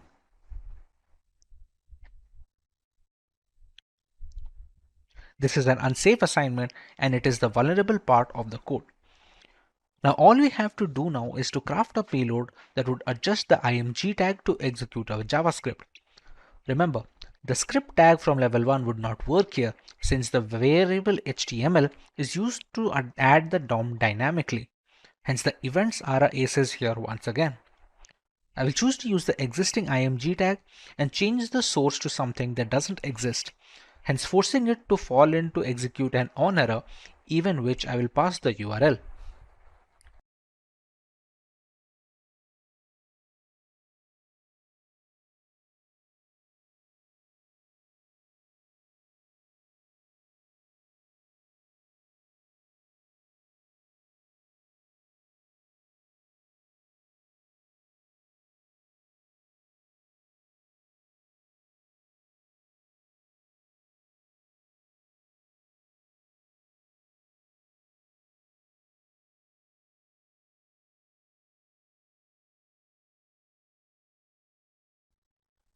Once we visit that URL, we can see that our Java pop-up has opened up here with the same message of XSS level 3 has been completed.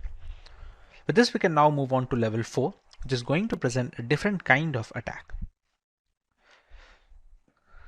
In this web application, there is a timer on the page. That means whatever numbers we put in the box, a countdown starts.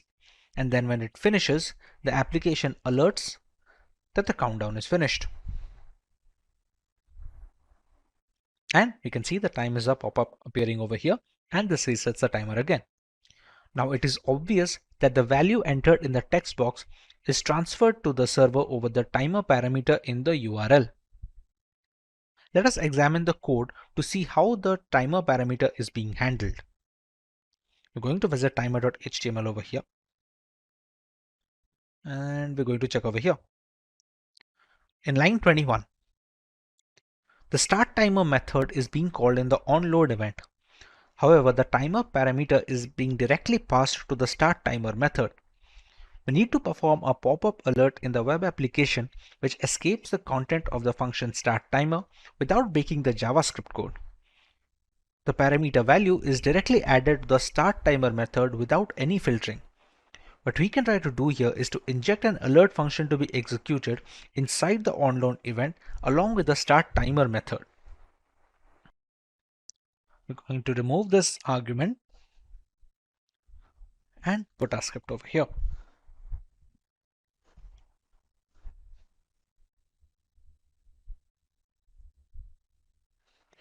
Now when we press on create timer, and we have a pop-up with the XSS level 4 completed.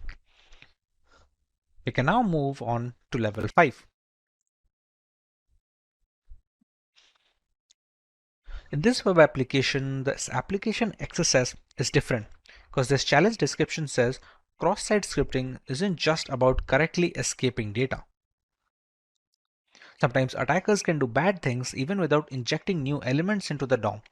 It's kind of open redirect because the attack payload is executed as a result of modifying the DOM environment in the victim's browser. This environment is used by the original client-side script so that the client-side code runs in an unexpected manner. The vulnerability can be easily detected if the next link in the sign-up page is inspected.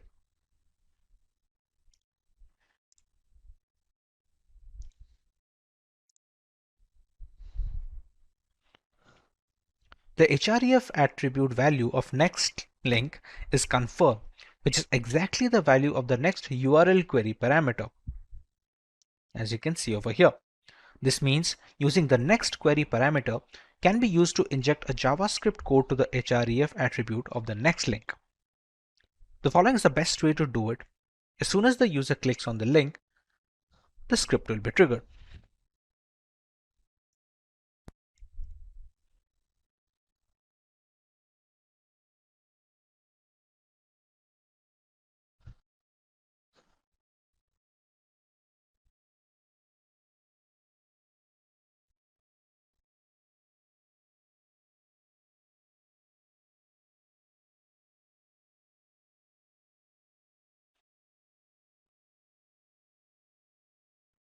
We're going to press anything random.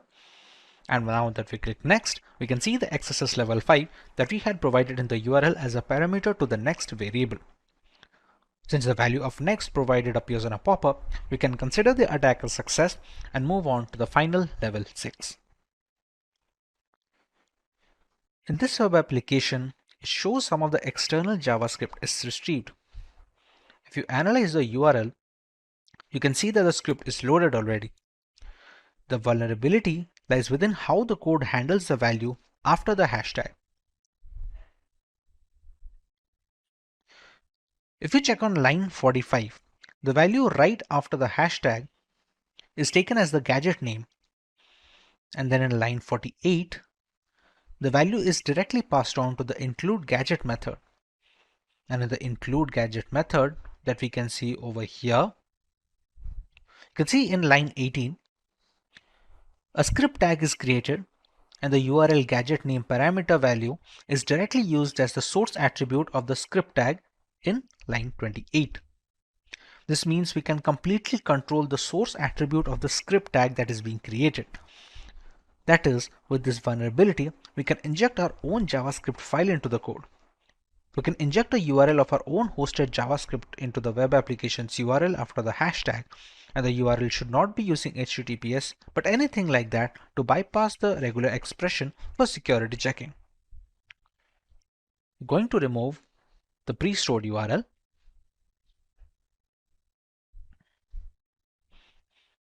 and we're going to load our own JavaScript file.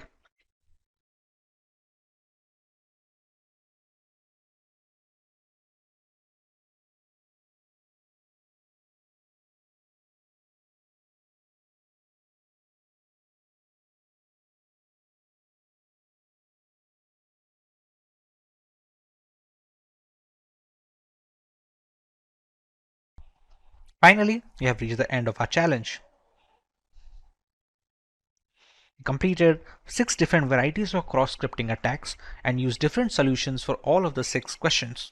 With work from home being the norm in today's era, people spend considerable amount of time on the internet, often without specific measures to ensure a secure session. Apart from individuals, organizations worldwide that host data and conduct business over the internet are always at the risk of a DDoS attack. These DDoS attacks are getting more extreme, with hackers getting easy access to the graph.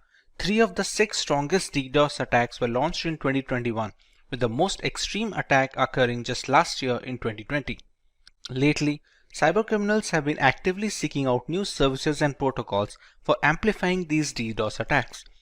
Active involvement with hacked machines and botnets allow further penetration into the consumer space, allowing much more elaborate attack campaigns.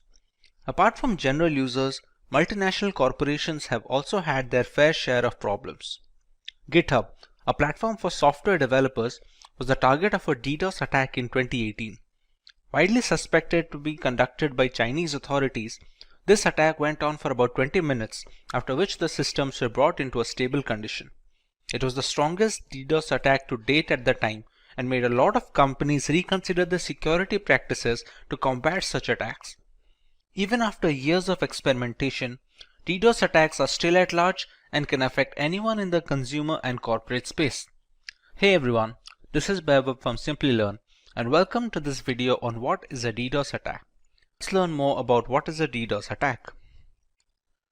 A distributed denial of service attack, or DDoS, is when an attacker or attackers attempt to make it impossible for a service to be delivered.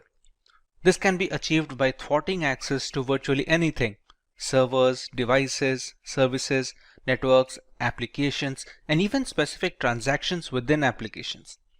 In a DOS attack, it's one system that is sending the malicious data or requests. A DDoS attack comes from multiple systems.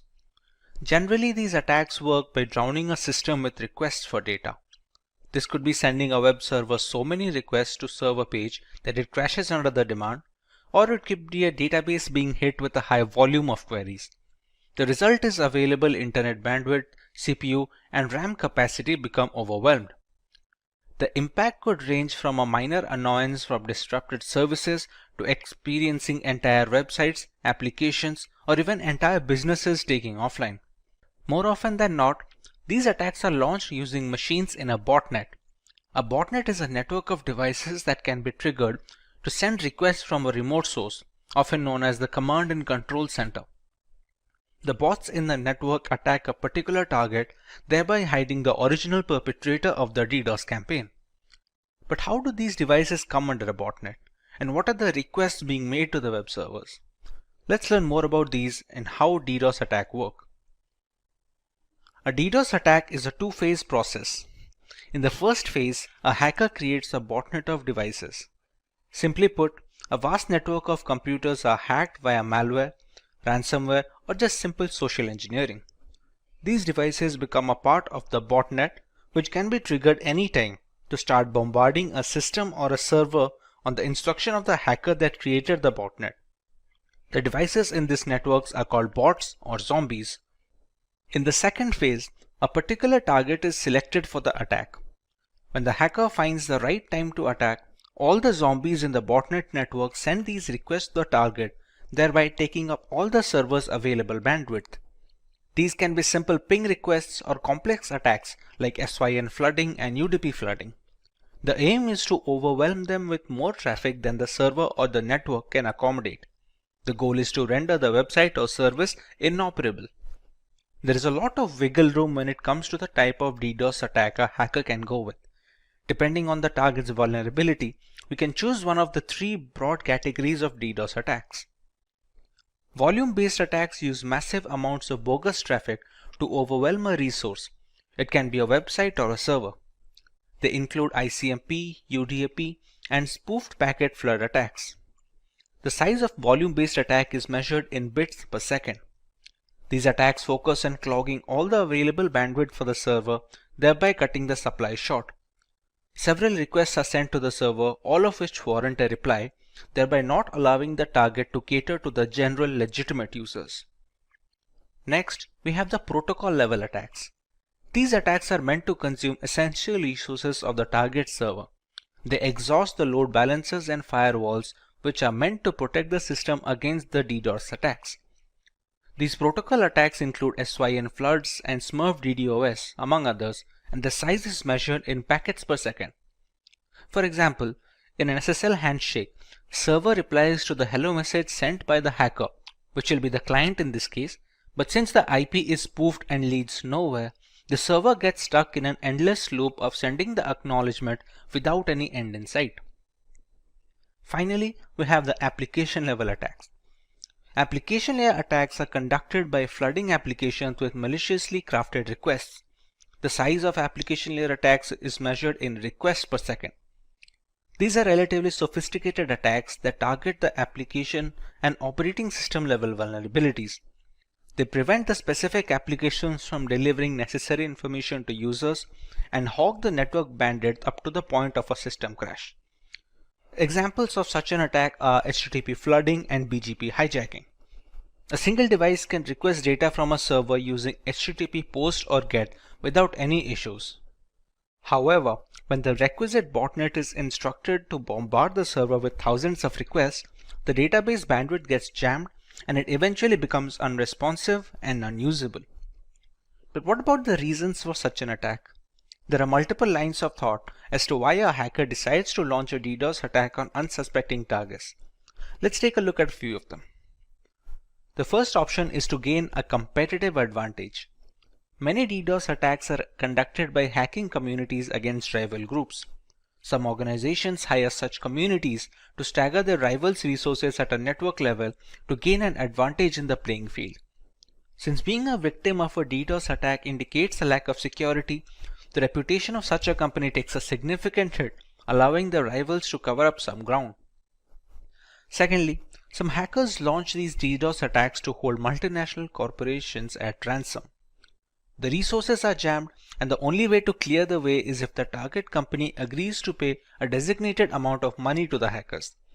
Even a few minutes of inactivity is detrimental to a company's reputation in the global market, and it can cause a spiral effect, both in terms of market value and product security index. Most of the time, a compromise is reached and the resources are freed after a while. DDoS attacks have also found use in the political segment. Certain activists tend to use DDoS attacks to voice their opinion. Spreading the word online is much faster than any local rally or forum. Primarily political, these attacks also focus on online communities, ethical dilemmas, or even protests against corporations. Let's take a look at a few ways that companies and individuals can protect themselves against DDoS attacks. The company can employ load balancers and firewalls to help protect the data from such attacks. Load balancers reroute the traffic from one server to another in a DDoS attack. This reduces the single point of failure and adds resiliency to the server data. A firewall blocks unwanted traffic into a system and manages the number of requests made at a definite rate. It checks for multiple attacks from a single IP and occasional slowdowns to detect a DDoS attack in action. Early detection of a DDoS attack goes a long way in recovering the data lost in such an event.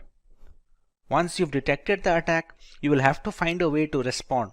For example, you will have to work on dropping the malicious DDoS traffic before it reaches your server so that it doesn't throttle and exhaust your bandwidth. Here's where you will filter the traffic so that only legitimate traffic reaches the server. By intelligent routing, you can break the remaining traffic into manageable chunks that can be handled by your cluster resources. The most important stage in DDoS mitigation is where you will look for patterns of DDoS attacks and use those to analyze and strengthen your mitigation techniques. For example, blocking an IP that's repeatedly found to be offending is a first step. Cloud providers like Amazon Web Services and Microsoft Azure, who offer high levels of cybersecurity, including firewalls and threat monitoring software, can help protect your assets and network from DDoS criminals. The cloud also has greater bandwidth than most private networks, so it is likely to fail if under the pressure of increased DDoS attacks. Additionally, reputable cloud providers offer network redundancy, duplicating copies of your data, systems, and equipment, so that if your service becomes corrupted or unavailable due to a DDoS attack, you can switch to a secure access on backed up versions without missing a beat. One can also increase the amount of bandwidth available to a host server being targeted. Since DDoS attacks fundamentally operate on the principle of overwhelming systems with heavy traffic, simply provisioning extra bandwidth to handle unexpected traffic spikes can provide a measure of protection. This solution can prove expensive as a lot of that bandwidth is going to go unused most of the time. A content delivery network, or a CDN, distributes your content and boosts performance by minimizing the distance between your resources and end users. It stores the cached version of your content in multiple locations and this eventually mitigates DDoS attacks by avoiding a single point of failure when the attacker is trying to focus on a single target. Popular CDNs include Akamai CDN, Cloudflare, AWS CloudFront, etc. Let's start with our demo regarding the effects of DDoS attacks on a system. For our demo, we have a single device that will attack a target, making it a DOS attack of sorts. Once a botnet is ready, multiple devices can do the same and eventually emulate a DDoS attack. To do so, we will use the virtualization software called VMware with an instance of Cybersecurity operating system running. For a target machine, we will be running another VMware instance of a standard Linux distribution known as Linux Lite. In a target device, we can use Wireshark to determine when the attack begins and see the effects of the attack accordingly. This is Linux Lite, which is our target machine, and this is Cybersecurity, which is used by the hacker when trying to launch a DDoS attack. This is just one of the distros that can be used. To launch the attack, we must first find the IP address of our target. So to find the IP address, we open the terminal.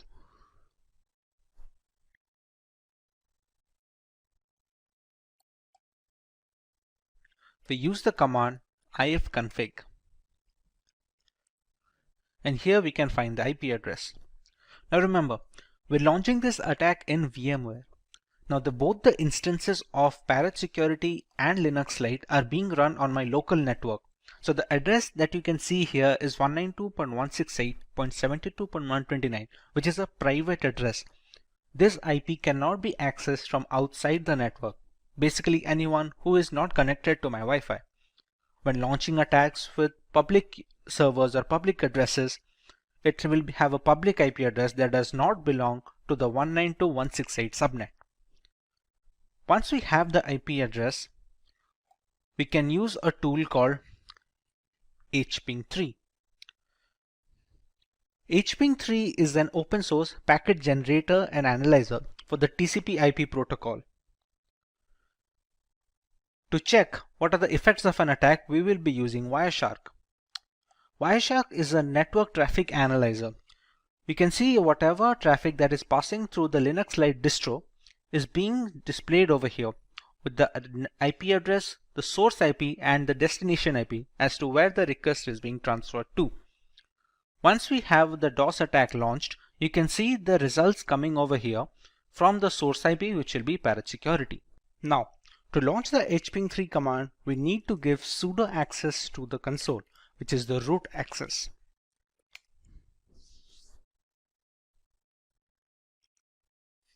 Now, we have the root access for the console. The hping3 command will have a few arguments to go with it, which are, as you can see on the screen, -s and a flood, a -v, -p80, and the IP address of the target, which is 192.168.72.129.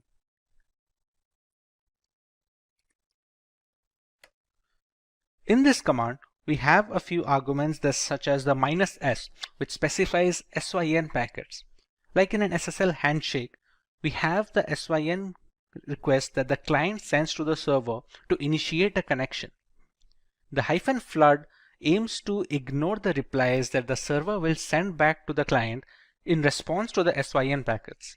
Here the Cybersecurity OS is the client and Linux Lite being the server. -v stands for verbosity, as in where we will see some output when the requests are being sent. The -p80 stands for port 80, which we can replace the port number if we want to attack a different port. And finally, we have the IP address of our target. As of right now, if we check Wireshark, it is relatively clear and there is no indication of a DDoS attack incoming. Now, once we launch the attack over here,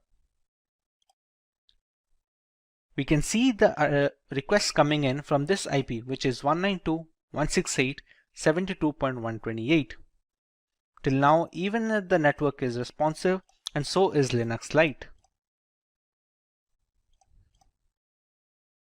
The requests keep on coming, and we can see the HTTP flooding has started in flood mode. After a few seconds of this attack continuing, the server will start shutting down. Now remember, Linux Lite is a distro that can focus on that serves as a backend. Now remember, Linux Lite is a distro, and such Linux distros are served as backend to many servers across the world. For example, a few seconds have passed from the attack. Now the system has become completely irresponsive. This has happened due to the huge number of requests that came from Parrot Security. You can see whatever I press, nothing is responded. Even the Wireshark has stopped capturing new requests because the CPU usage right now is completely 100%, and at this point of time, anyone who is trying to request some information from this Linux distro, or where this Linux distro is being used as a backend for a server or a database, cannot access anything else. The system has completely stopped responding, and any request, any legitimate request from legitimate users will be dropped. Once we stop the attack over here, it takes a bit of time to settle down. Now remember, it's still out of control, but eventually the traffic dies down and the system regains its strength. It is relatively easy to gauge right now the effect of a DOS attack. Now remember, this Linux Lite is just a VM instance. Actual website servers and web databases, they have much more bandwidth and are very secure, and it is tough to break into. That is why we cannot use a single machine to break into them. That is where a DDoS attack comes into play. What we did right now is a DOS attack, as in a single system is being used to penetrate a target server using a single request. Now, when a DDoS attack, multiple systems such as multiple Parrot Security instances or multiple zombies or bots in a botnet network can attack a target server to completely shut down the machine and drop any legitimate request, thereby rendering the service and the target completely unusable and inoperable. As a final note, we would like to remind that this is for educational purposes only, and we do not endorse any attacks on any domains. Only test this on servers and networks that you have permission to test on. Cybersecurity has become one of the most rigid industries in the last decade, while simultaneously being the most challenged. With every aspect of corporate culture going online and embracing cloud computing, there is a plethora of critical data circulating through the internet, all worth billions of dollars to the right person. Increasing benefits require more complex attacks, and one of these attacks is a brute force attack. A brute force, or known as brute force cracking, is the cyber attack equivalent of trying every key on your keyring and eventually finding the right one. Brute force attacks are simple and reliable. There is no prior knowledge needed about the victim to start an attack. Most of the systems falling prey to brute force attacks are actually well secured. Attackers let a computer do the work, that is, trying different combinations of usernames and passwords until they find one that works. Due to this repeated trial and error format, the strength of password matters a great deal.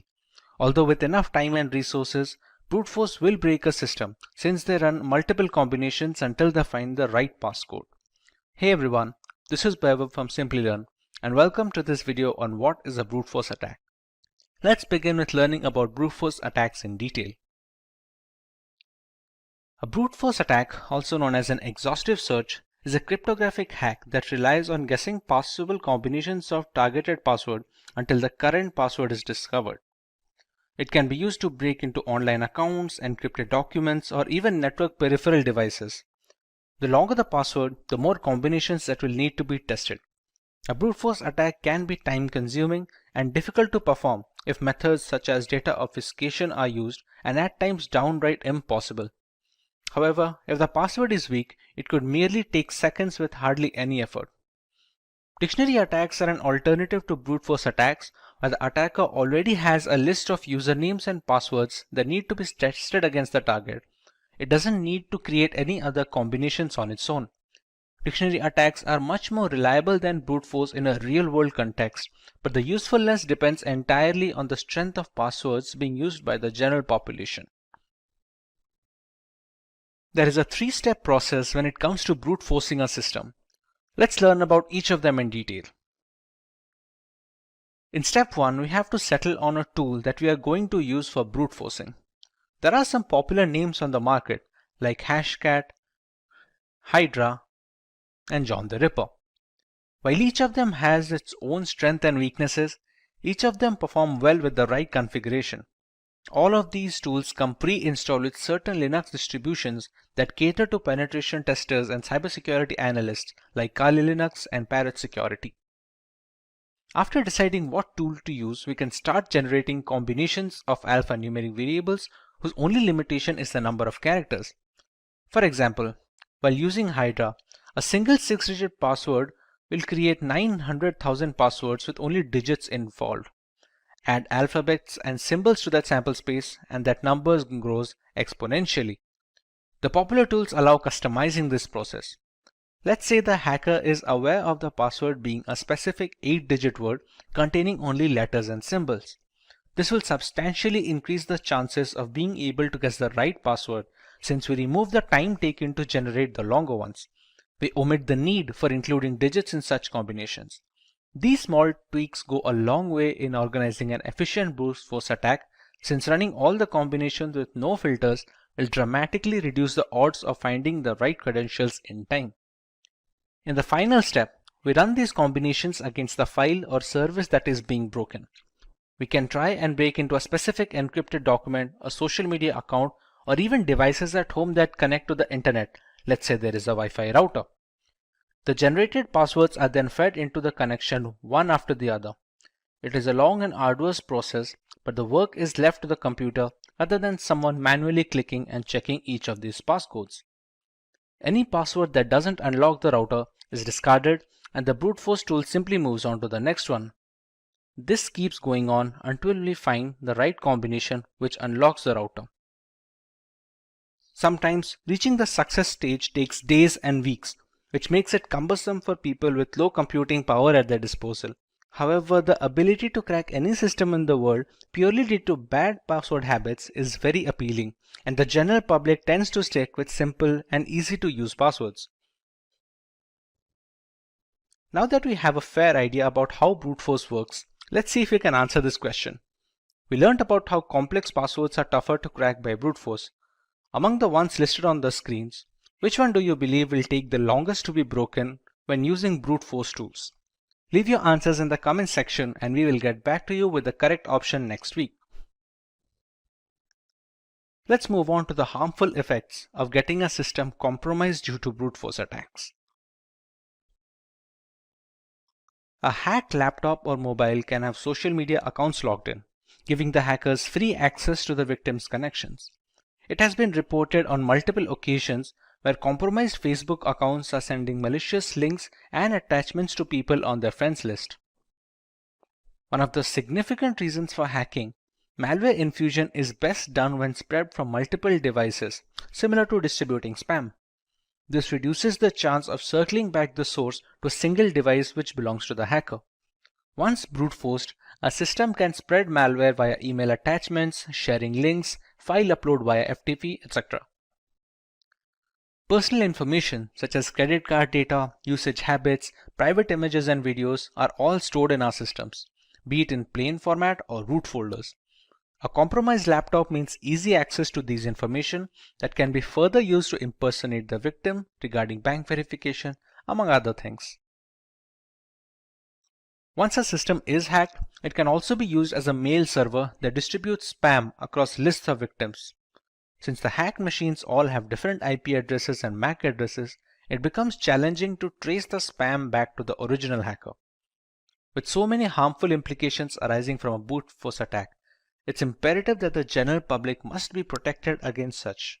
Let's learn about some of the ways we can prevent ourselves from becoming a victim of brute force attacks. Using passwords consisting of alphabets, letters, and numbers have a much higher chance of withstanding brute force attacks thanks to the sheer number of combinations they can produce. The longer the password, the less likely it is that a hacker will devote the time and resources to brute force them. Having alphanumeric passwords also allows the user to keep different passwords for different websites. This is to ensure that if a single account or a password is compromised due to a breach or a hack, the rest of the accounts are isolated from the incident. Two-factor authentication involves receiving a one-time password on a trusted device before a new login is allowed. This OTP can be obtained either via email, SMS, or specific 2FA applications like Authy and Aegis. Email and SMS based OTPs are considered relatively less secure nowadays due to the ease with which SIM cards can be duplicated and mailboxes can be hacked. Applications that are specifically made for 2FA cores are much more reliable and secure. CAPTCHAs are used to stop bots from running through web pages precisely to prevent brute forcing through their website. Since brute force tools are automated, forcing the hacker to solve CAPTCHA for every iteration of a password manually is very challenging.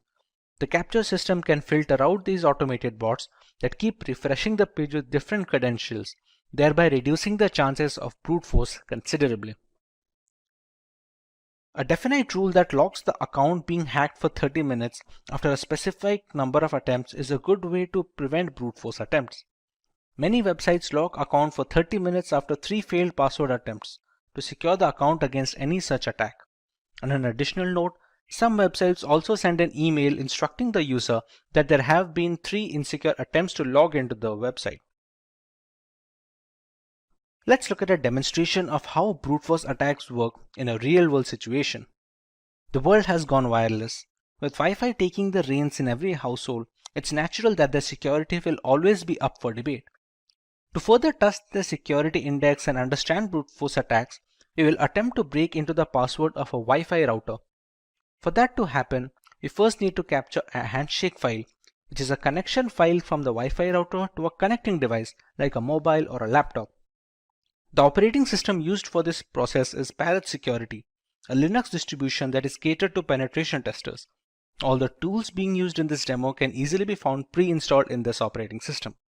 If getting your learning started is half the battle, what if you could do that for free? Visit SkillUp by Simplilearn. Click on the link in the description to know more. To start our demo, we're going to use a tool called Airgeddon, which is made to hack into wireless networks specifically.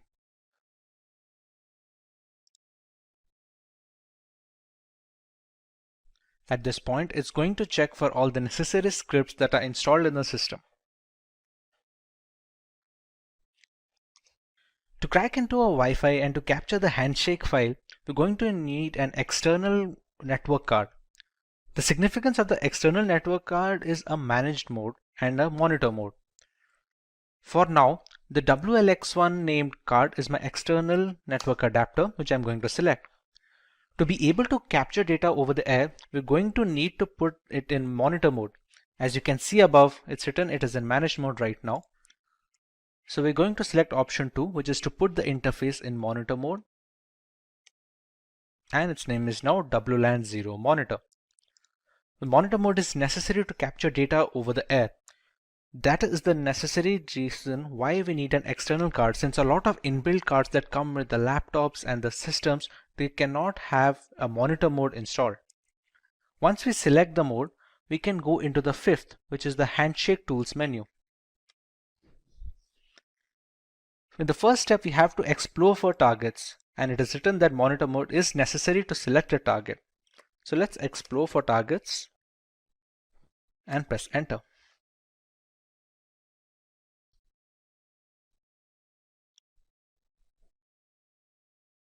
We have to let this run for about 60 seconds to get a fair idea about the networks that are currently working in this locality.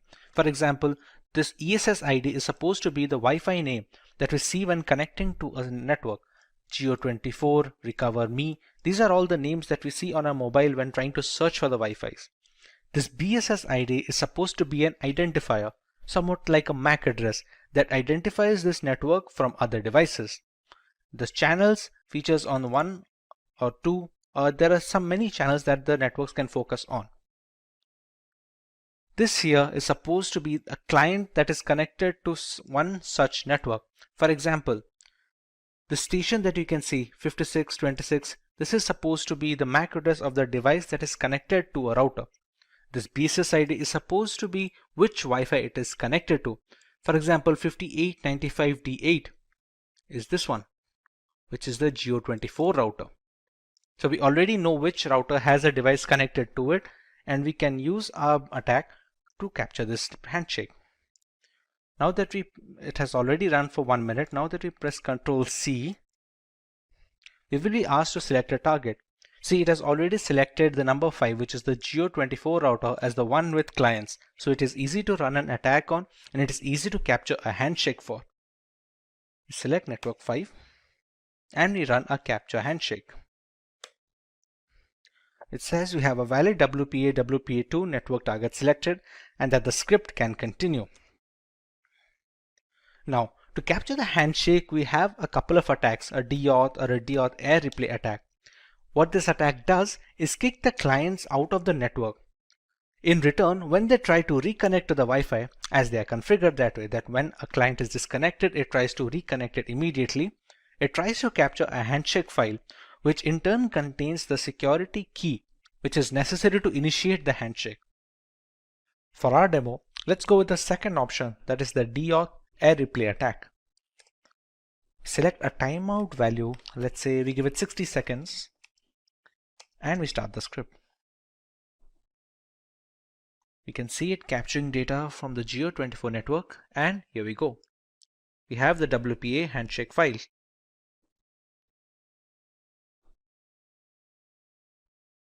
Once the handshake file is captured, you can actually close this, and here we go. Congratulations. In order to capturing a handshake, it has verified that a PMK ID from the target network has successfully been captured. This is the file that is already stored. It's a .cap file. For the path, we can, let's say we can keep it in a desktop. Okay, we give the path and the handshake file is generated. We can already see a target over here, same Geo24 router with the BSS ID.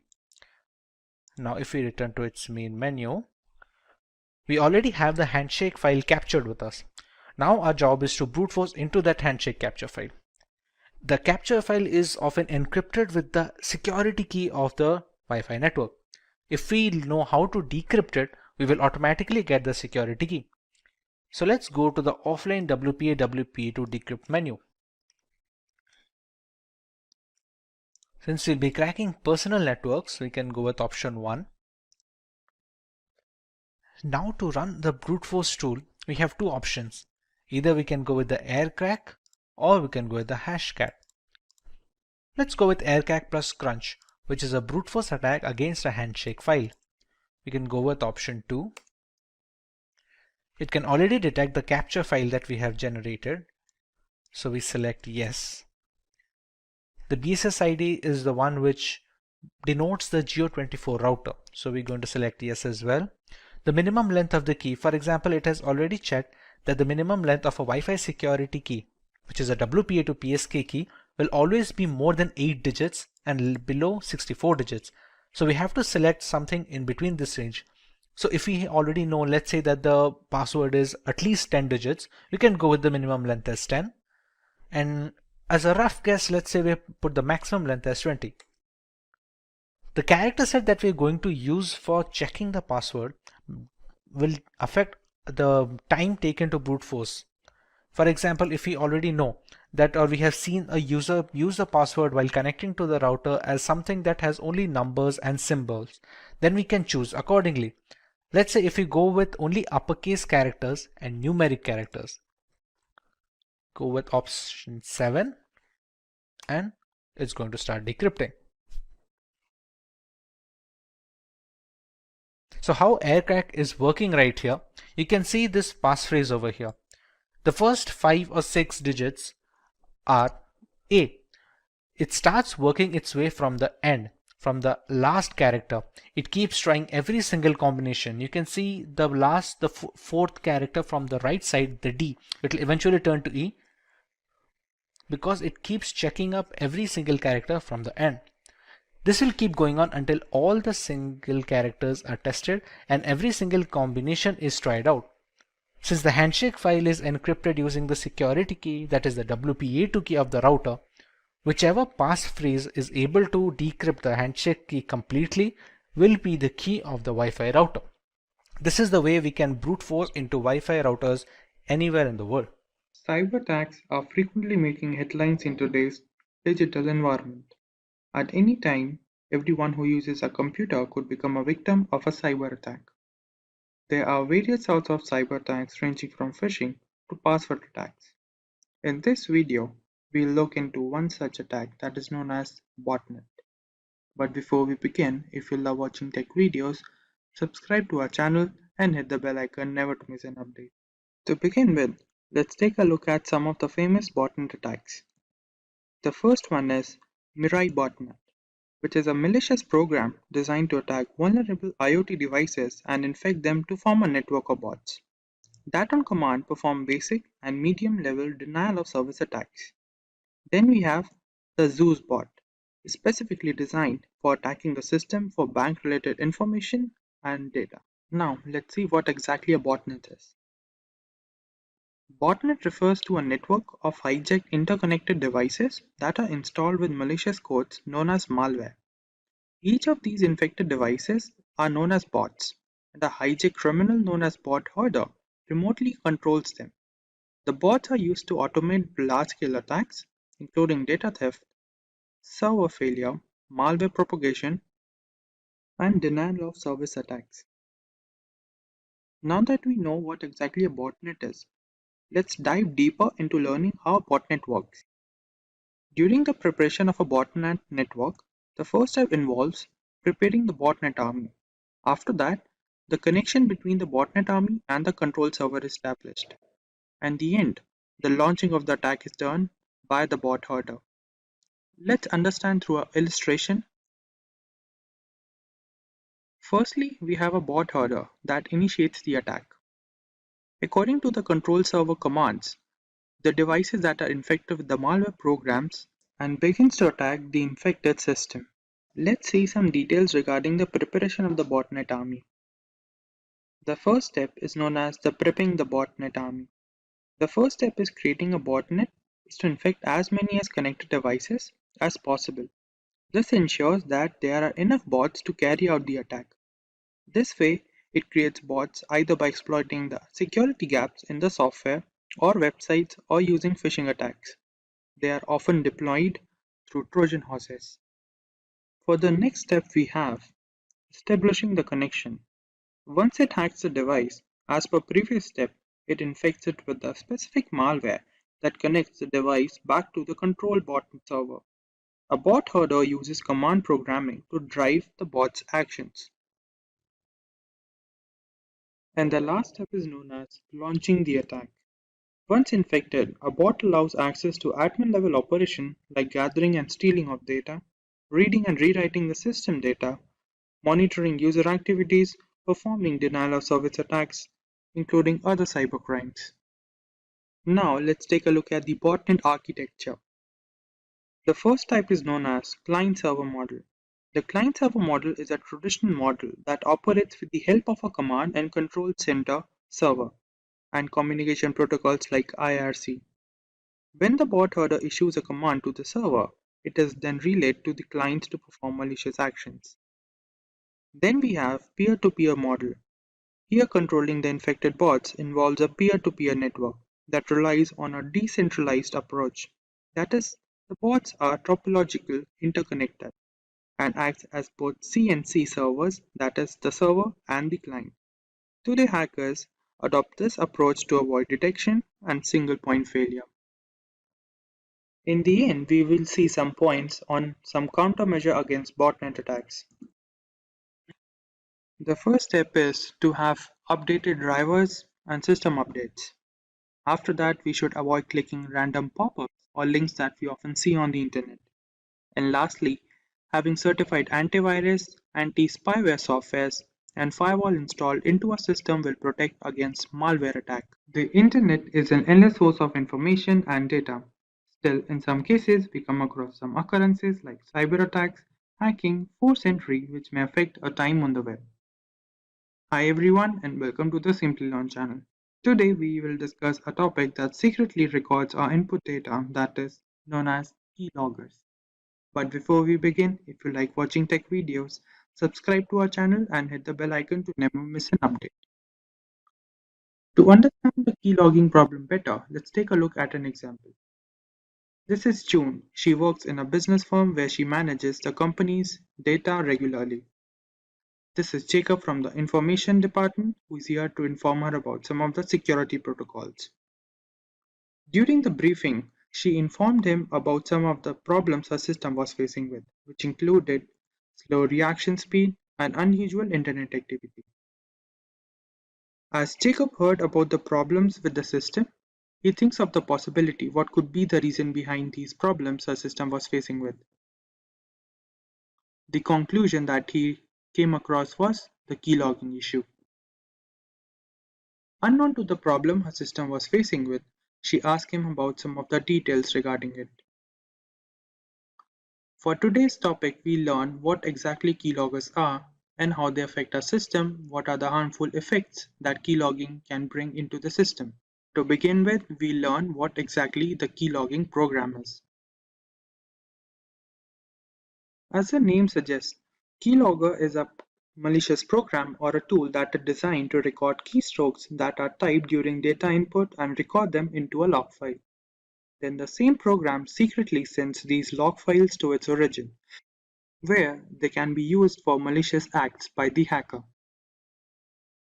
Now that we know what the keylogging program is, let's take a look how they enter into the system. Searching for a suitable driver for a system can often lead to the installation of the keylogging program into the system if we often visit suspicious sites and uncertified software are installed into our system. Then, if we use unknown links or visiting unknown websites which come through unknown addresses can also be a reason behind the keylogging issue entering into the system.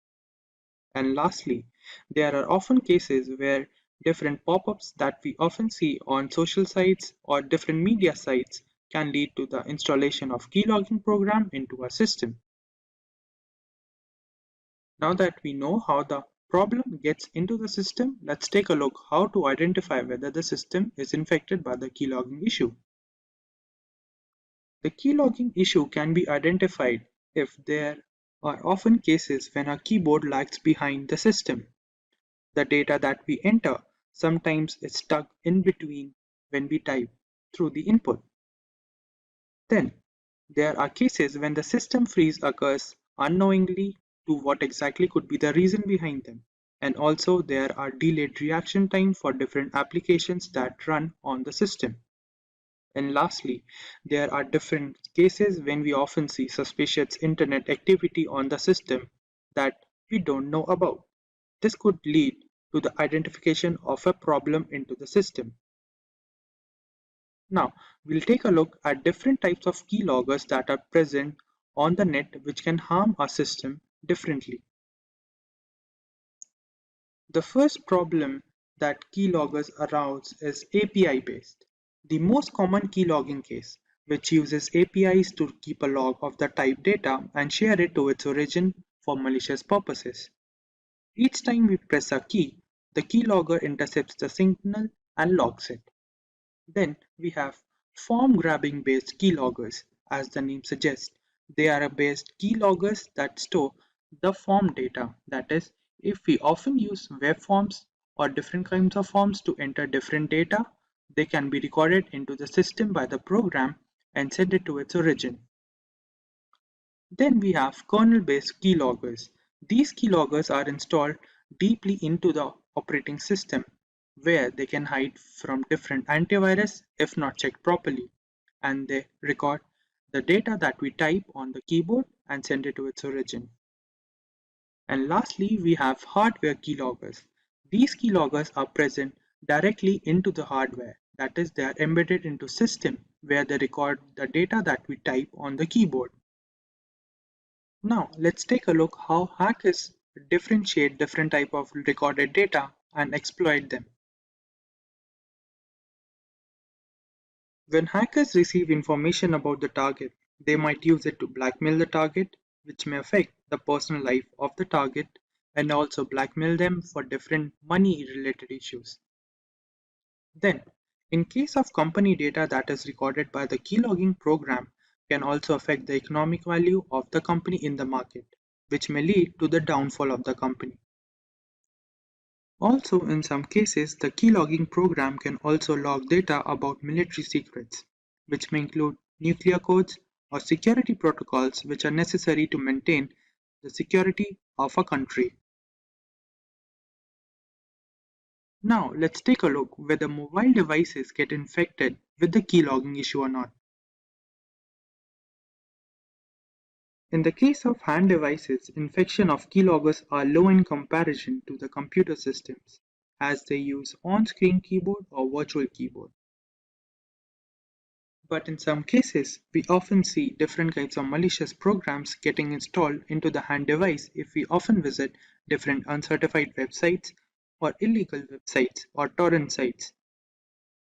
And also, the device that is infected with the keylogging issue or different kind of malicious program can often lead to the exploitation of data that includes photos, emails, or important files by the hacker or the cyber criminal that installed the particular malicious program into the system.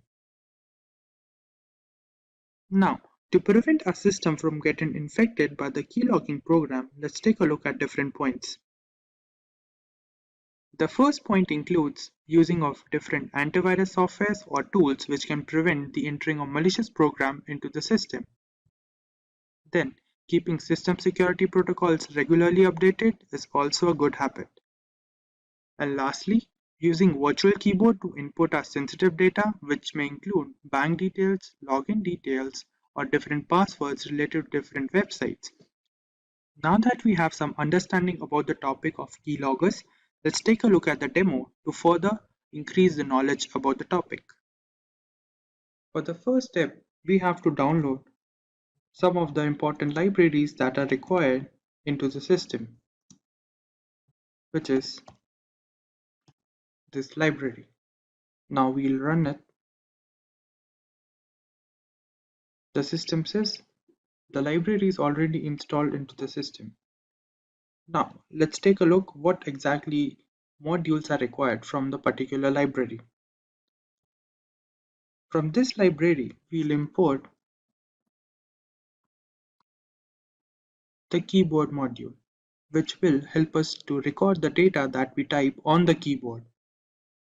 Now, from the same, we'll also import key module and the listener module, and also the logging module, which will help us to record the data into a log file. For the next part, we'll write a piece of code that will allow us to save the data that is recorded by the program into a text file that will be named as key_log text file along with the date and time stamp. Let's take a look.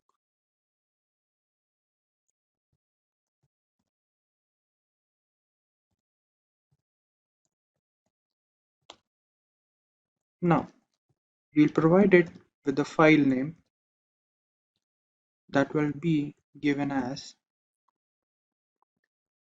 keylog.txt file, and also show the part where the format of the data is recorded. Put the brackets over here to contain the file name. Now we'll write the format in which the data will be recorded into the log file, which will be given as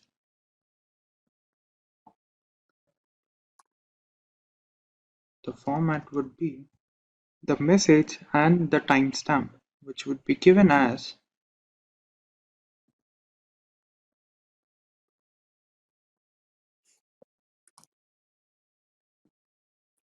along with the timestamp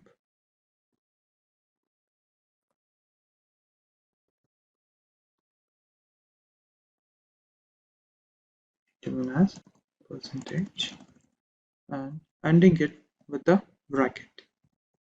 Now, for the next step, we'll design two of the functions that will be used into the program that will be termed as while press function and while release function. Let's take a look. While press function would be a function that will come into play when the keyboard key has been pressed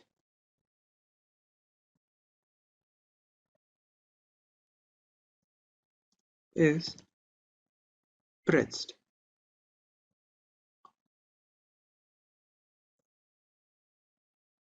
And this would go for the format that we designed in the above line, and logging the pressed key info, a string file to be recorded into the log file. Now we'll design a function that is while release.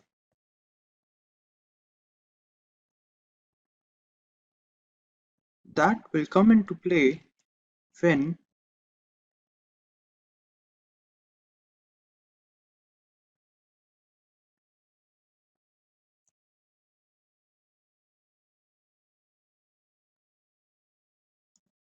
the escape key has been pressed. That is, the program will terminate itself and the program will stop from running. And in the end, we require for the functioning of the program to loop these functions, that is, while press and while release, to continue its cycle.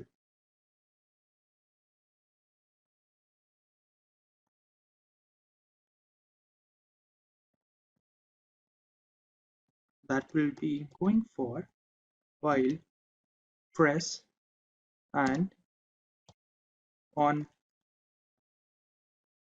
release will contain while release function.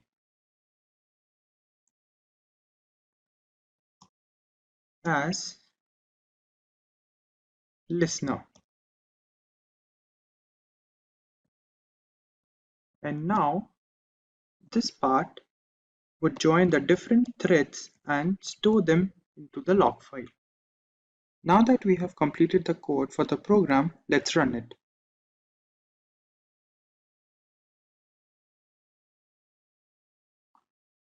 We have to wait for a moment so the program runs it. Now, to verify the program, let's open Notepad. And on the Notepad, we'll write hello world, which will be the basic whether the program is working or not. Let's take a look. And we'll go for the main page on Jupyter Notebook and refresh the page. Go to the bottom. Over here, we see the keylog text.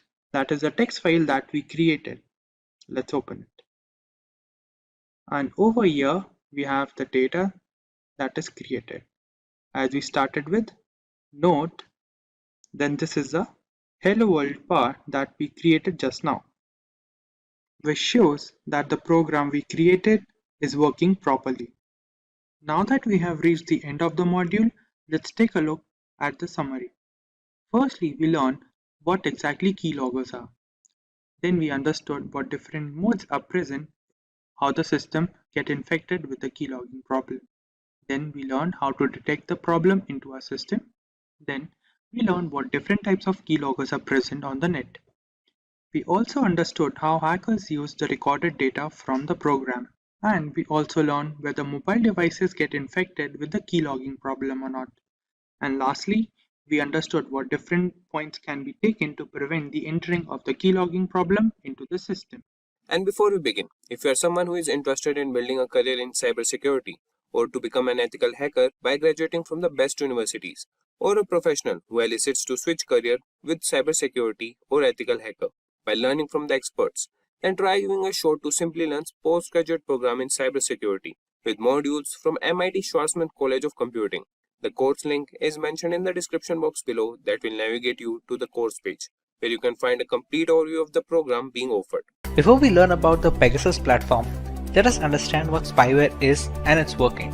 Spyware is a category of malware that can gather information regarding a user or a device straight from the host machine. It is mostly spread by malicious links via email or chat applications. When a link with the malware is received, clicking on this link will activate the spyware, which allows the hacker to spy on all our user information. With some spyware systems, even clicking on the link isn't necessary to trigger the malicious payload. This can ultimately cause security complications and further loss of privacy. One such spyware system that is making the rounds in the tech industry today is Pegasus. The Pegasus is a spyware system developed by an Israeli company known as the NSO Group. It runs on mainly mobile devices, spanning across the major operating systems like the Apple's iOS on iPhone and the standard Android versions.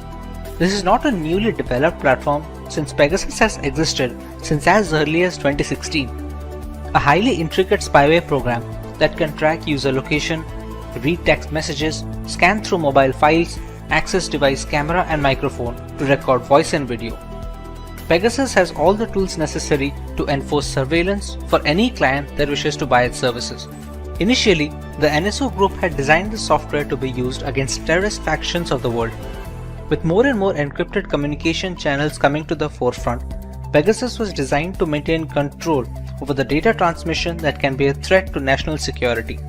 Unfortunately, the people who bought the software had complete control over who, how, and up to what level they can put surveillance limits on.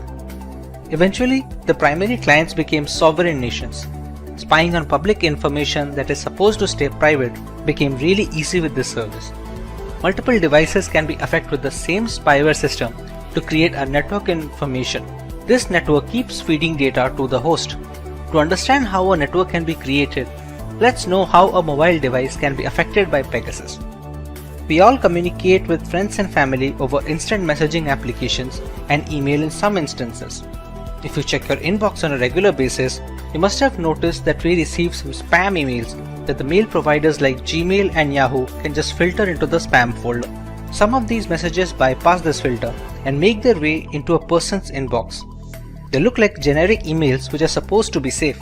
The Pegasus spyware targets such occurrences, bypassing malicious messages and links which install the necessary spy software on the user's mobile device, be it Android or an iPhone.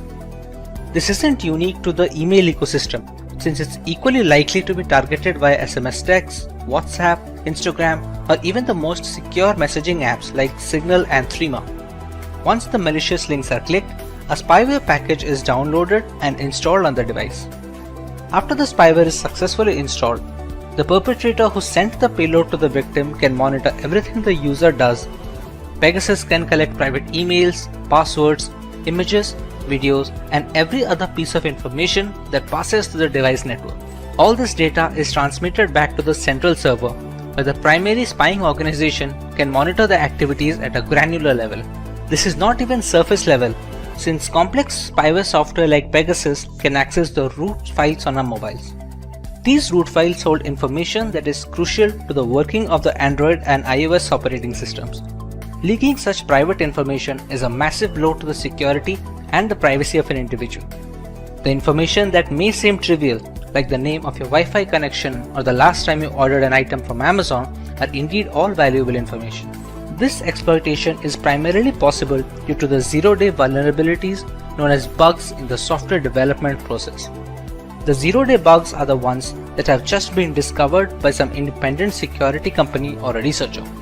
Once they are found, reporting these vulnerabilities to the developer of the platform, which would be either Google for Android or Apple for iOS, is the right thing to do. However, many such critical bugs make their way onto the dark web, where hackers can use them to create exploits. These exploits are then sent to innocent users with a link or a message, like we had discussed before. Pegasus was able to affect the latest devices with all the security patches installed, but some bugs are not reported to the developers or just cannot be fixed without breaking some core functionality. These become the gateway for spyware to enter into the system. You can never be 100% safe, but you sure can give it all in protecting yourself. The one thing where Pegasus stands out is its zero-click action feature. Usually in spam emails, the malicious code is activated when the user clicks the malware link. A user doesn't need to click the link in the new version of the Pegasus and a few other spyware programs. Once the message arrives in the inbox of WhatsApp, Gmail, or any other chat applications, the spyware gets activated and everything can be recorded and sent back to the central server. The primary issue with being affected by spyware as a victim is detection. Unlike crypto miners and Trojans, Spying services usually do not demand many system resources, which makes them tough to detect after they have been activated. Since many devices slow down after a couple of years, any kind of performance hit due to such spyware is often attributed to poor software longevity by the users. They do not check meticulously for any other causes that is causing this slowdown. When left unchecked, these devices can capture voice and video from the mobile sensors while keeping the owner in the dark. Let's take a moment to check if we are well aware of the causes of such attacks. How do users fall prey to such spyware programs? A. By installing untested software. B. By clicking on the third-party links from email and messages. C. By not keeping their apps and phones updated. Or D. All of the above. Let us know your answers in the comment section below and we will reveal the correct answer next week. But what about the unaffected devices, the vulnerable ones? While we cannot be certain of our security, there are a few things we can do to boost our device, be it against Pegasus or the next big spyware on the market. Let's say we are safe now and we have the time to take the necessary steps to prevent a spyware attack. What are the things we can go for? Our primary goal must always be to keep our apps and the operating system updated with the latest security patches. The vulnerabilities that the exploits target are often discovered by developers from Google and Apple, which send the security patches quickly. This can be done for individual apps as well, so keeping them updated is of utmost importance. While the most secure devices have fallen prey to Pegasus as well, a security patch from developers may help in minimizing the damage at a later stage, or maybe negate the entire spyware platform altogether. Another big factor is the spread of malware is the trend of sideloading Android applications using .apk files. Downloading such apps from a third-party website have no security checks involved and are mostly responsible for adware and spyware invasions on user devices.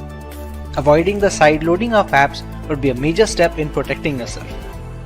We often receive spam emails or texts from people we may not know on social medias. They are accompanied with links that allow malware to creep into our device. We should try to follow the trusted websites and not click on any links that redirect us to unknown domains. Spyware is a controversial segment in governance. While the ramifications are pretty extreme in theory, it severely impacts user privacy against authoritarian regimes. Sufficient resources and a contingent plan can alter the false veil of democracy altogether.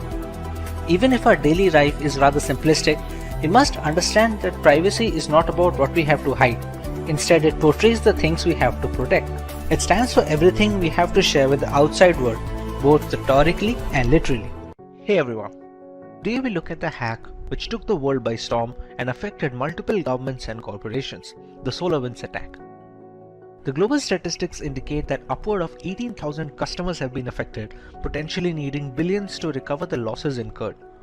Before we have a look at this hack, make sure to subscribe to our channel and hit the notification bell to never miss an update from Simplilearn. The date is December 8th, 2020. FireEye, a global leader in companies specializing in cybersecurity, released a blog post that caught the attention of the entire IT community. A software known as Orion, which was developed by SolarWinds Incorporated, had become a victim of a remote access Trojan or a RAT. The breach was estimated to be running since the spring of 2020 and went virtually unnoticed for months. The reveal sent the developers of the Orion software into a frenzy as they quickly released a couple of hotfixes for their platform in order to mitigate this threat and prevent further damage. But how did this come into existence? We first need to understand the platform which was responsible for this breach. SolarWinds, a software company based in Texas, United States, had developed a management platform known as Orion. Catering to corporations and governments worldwide, Orion was responsible for the monitoring and management of IT administration. This included managing the client servers, virtualization components, and even the organization's network infrastructure that bought the platform. SolarWinds claims they have more than 300,000 clients, including US government agencies and several Fortune 500 companies. This entire chain can be classified as a supply chain attack. In this variant of cybercrime, the hackers target relatively weaker links in an organization's chain of control and delivery. These are preferably services rendered by a third party since there is no direct jurisdiction over it. In this case, the Orion platform was the primary target. The culprit, however, was software updates. The update server for SolarWinds Orion had a malicious version attached with malware, or a Trojan to be precise. This was made possible since the code repository that handled the software updates was breached. Once the update server repository was compromised, the source code of the applications became open to modification and malicious code found its way onto the software. A remote access Trojan was attached to a potential update nicknamed the Sunburst update. This update gave hackers backdoor access to any client that uses the correct version. On its release, many clients believed the update to be legitimate since it came from the right source and they had no reason to believe otherwise. American government agencies were supposedly hit the hardest, as the list of victims included the US Departments of Homeland Security, Treasury, and Health. Several private companies like Cisco, Nvidia, and Intel were compromised, according to a list published by the cybersecurity firm TrueSec. Most of the companies had issued quick updates to fix these vulnerabilities introduced by the software. While the actual perpetrators have never been found, it is believed that this was an act of cross-border corporate espionage conducted by state-sponsored hackers either from Russia or China. Before we move forward, let's take a recap of the things we learned. What category of malware was responsible for the SolarWinds hack? Was it one, a virus, a remote access Trojan, a spyware, or a worm? Let us know your answers in the comment section right away, and we will reveal the correct answer in a week. Coming to possible reparations, the Biden government has launched a full investigation on the effects and the repercussions of this breach. There are a couple of things that we as consumers must always tend to when working our way through the World Wide Web. Using a password manager is highly recommended, which can generate secure alphanumeric passwords. You must also use different passwords for different accounts, thereby reducing the chances of a single point of failure should one of those accounts get breached. Usage of two-factor authentication applications is also encouraged since it acts as a safety net if hackers directly get a hold of our credentials.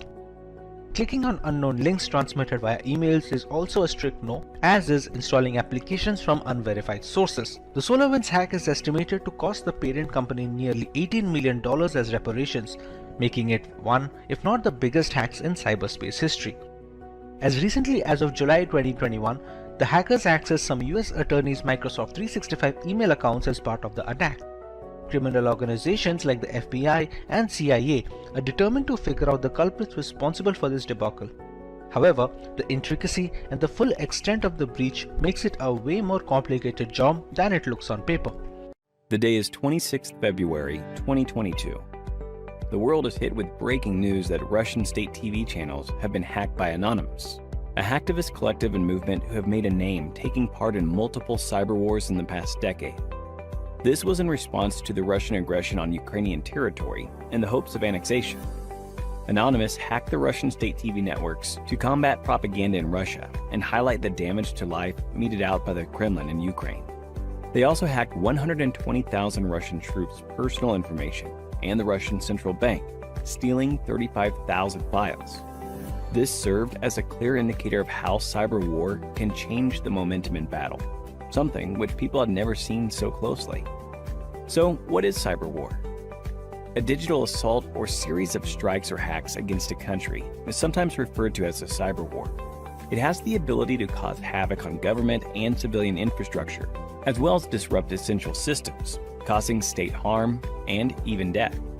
In this day and age, the internet plays a bigger role than just watching videos and learning content. It's where you have your personal data and carry financial transactions. So rather than resorting to physical violence, cyber war has become the new means to cause havoc, considering the vulnerability of the data passing through the internet. In most circumstances, cyber warfare involves a nation-state attacking another. In certain cases, the assaults are carried out by terrorist organizations or non-state actors pursuing a hostile nation's aim. In June 2021, Chinese hackers targeted organizations like Verizon to secure remote access to their networks. Stuxnet was a computer worm designed to attack Iran's nuclear facilities, but evolved and expanded to many other industrial and energy-producing sites in 2010. Since the definition of cyber war is so vague, applying rules and sanctions based on digital assault is even tougher, making the field of cyber warfare a lawless land, not bound by any rules or policies. There are multiple ways in which these attacks can be carried out. A major category of cyber attack is espionage. Espionage entails monitoring other countries to steal critical secrets. This might include compromising vulnerable computer systems with botnets or spear phishing attempts before extracting sensitive data in cyber warfare. The next weapon in cyber war is sabotage. Government agencies must identify sensitive data and its dangers if it is exploited. Insider threats, such as disgruntled or irresponsible personnel or government staff with ties to the attacking country, can be used by hostile countries or terrorists to steal or destroy information. By overwhelming a website with bogus requests and forcing it to handle them, denial of service attacks prohibit real users from accessing it. Attacking parties may use this form of assault to disrupt key operations and systems and prevent citizens, military, and security officials and research organizations from accessing sensitive websites. But what benefits does cyber war offer in contrast to traditional physical warfare? The most important advantage is the ability to conduct attacks from anywhere globally without having to travel thousands of miles. As long as the attacker and target are connected to the internet, organizing and launching cyber wars is relatively less tedious than physical warfare. People living in or battling for a country are subjected to propaganda attacks in an attempt to manipulate their emotions and thoughts. Digital infrastructure is highly crucial in today's modern world. Starting from communication channels to secure storage servers, crippling a country's footprint and control on the internet is very damaging. But what are some of the ways we as citizens protect ourselves in the case of a cyber war? In the unfortunate event that your country is involved in warfare, be sure to fact-check every piece of information and follow only trusted sources in that frame of time. Even conversations online should be limited to a need-to-know basis, considering propaganda campaigns have the power to influence the tide of war drastically. It is highly crucial to follow basic security guidelines to secure our devices, like regularly updating our operating systems, occasionally running full system antivirus scans, etc. If your country or organization is being attacked, having devices segregated in a network goes a long way in bolstering security. Try to avoid sharing a lot of personal data online. In this era of Instagram and Facebook, divulging private information can be detrimental to keeping a secure firewall for your data. The more information an attacker has access to, the higher his chances of being able to devise a plan to infiltrate defenses. And if you're someone who is interested in building a career in cybersecurity, that is by graduating from the best universities, or a professional who elicits to switch careers with cybersecurity by learning from the experts, then try giving a shot to Simplilearn's postgraduate program in cybersecurity with modules from the MIT Schwarzman College of Engineering. And the course link is mentioned in the description box that will navigate you to the course page where you can find a complete overview of the program being offered. During data transmission, there are various external factors which can affect the transmission of data over a network channel. To prevent such cases from happening, we use Internet Protocol Security, which we will be discussing in the session on IPsec Explained. Hi guys, and welcome to yet another interesting video by Simplilearn. But before we begin, if you love watching tech videos, subscribe to our channel and hit the bell icon to never miss an update from us. Now without further ado, let's take a look at the agenda for this session. To begin with, we will look into what is IPsec. Continuing with why do we use IPsec in a network, followed by components of IPsec, modes of IP security. As for the last topic, we will look into working steps involved in IP security. Let's begin with the first heading, that is, what is IPsec? IPsec, Internet Protocol Security, is defined as a set of framework and protocol to ensure data transmission over a network channel. This protocol was initially defined of two main protocols for data security over a network channel, which were authentication header, which is responsible for data integrity and anti-replay services. And the second protocol is encapsulating security payload, in short ESP, which includes data encryption and data authentication. Now let's move on to the next heading, that is, why do we use IPsec in a network? IPsec is used to secure sensitive data and information, such as company data, clinical data, bank data, and various sensitive information regarding an institution, which are used during data transmission over a network channel. the use of VPNs, that are virtual private networks, and apply IPsec protocols to encrypt the data for end-to-end transmission.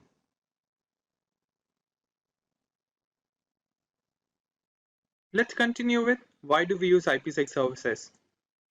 IPsec is also used to encrypt data for application layer in the OSI model and provide security for sharing data over network routers and data authentication. Let's take a look at the working of IPsec services. To begin with, we have two different systems, System 1 and System 2, which will establish a network channel, and then the encryption of data will take place when one host will share the data to the second host. During this, IPsec services will secure the data that is to be transferred over the network channel by applying router encryption and authentication. Now let's move on to the next topic, that is components of IPsec. The IPsec services comprises of multiple protocols that ensure the data transmission over the network channel. The first one is Encapsulating Security Payload Protocol, in short ESP. This protocol of IP security provides data encryption and authentication services, and it also authenticates and encrypts the data packet in the transmission channel. Moving on, we have Authentication Header, in short AH. Similar to ESP, the authentication header also provides all the security services, but it does not encrypt the data. It also protects the IP packet and adds additional headers to the packet header. The modified IP datagram looks this way, where the IP components are included at the second position, the seventh position, and the sixth position, along with the authentication of data services over the network channel. Moving on, we have Internet Key Exchange, IKE. This protocol provides protection for content data and also changes the attribute of the original data to be shared by implementing SHA and MD5 algorithms. They also check the message for authentication and then only is forwarded to the receiver side. For example, this is the original data packet we are used to with IP header path, TCP UDP and data. Whereas this is the modified IPsec data packet, where a ESP header is added between IP header and the TCP protocol. Now let's move on to the next heading, that is modes of IPsec. There are basically two types of IPsec modes available for data transmission over the network channel, where the first one is tunnel mode. This mode of transmission is used to secure gateway to gateway data. It is applied when the final destination of the data is to be connected to a sender side through a connection gateway over the internet. For example, we have two hosts, host A and host B. Through the host A, we are sending a message to host B, which will pass through a gateway at host A point, and it passes through a gateway to host B then.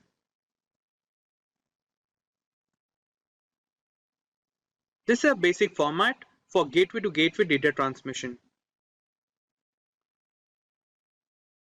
And the given IP datagram format is used for tunnel mode. Now let's move on to the second mode of IPsec, that is transport mode. This mode of IPsec is used to protect protocols like TCP or UDP and is used to ensure end-to-end communication, unlike tunnel mode. The transport mode data add authentication header and encapsulating security payload for security purpose in the IP header. This is the modified IP datagram for transport mode. The point to be noted is the IPsec header is always added between IP header and TCP header. Now let's move on to the last heading for this session on IPsec, that is the working steps involved in IP security. In general, there are 5 steps involved in the working of IPsec to ensure data transmission over a network channel. The first step is host recognition. In the first step, the host system will check if the packet is to be transmitted or not by automatically triggering the security policy for the data, which is implemented by the sender side for proper encryption. Then the second step is known as IKE Phase 1. In this step, the two host devices, the sender and the receiver side, will authenticate each other to establish a secure network channel. It is comprised of two modes. The main mode. This provides much better security with a proper time limit. And the second mode, known as aggressive mode. As the name suggests, it establishes the IPsec protocol much faster in comparison to main mode. Let's move on to the third step, which is IKE Phase 2. After the second step, the hosts decide the type of cryptography algorithm to apply over the session in the network channel, and the secret key for the algorithm to be used to encrypt the data for transmission. Then we have IPsec transmission.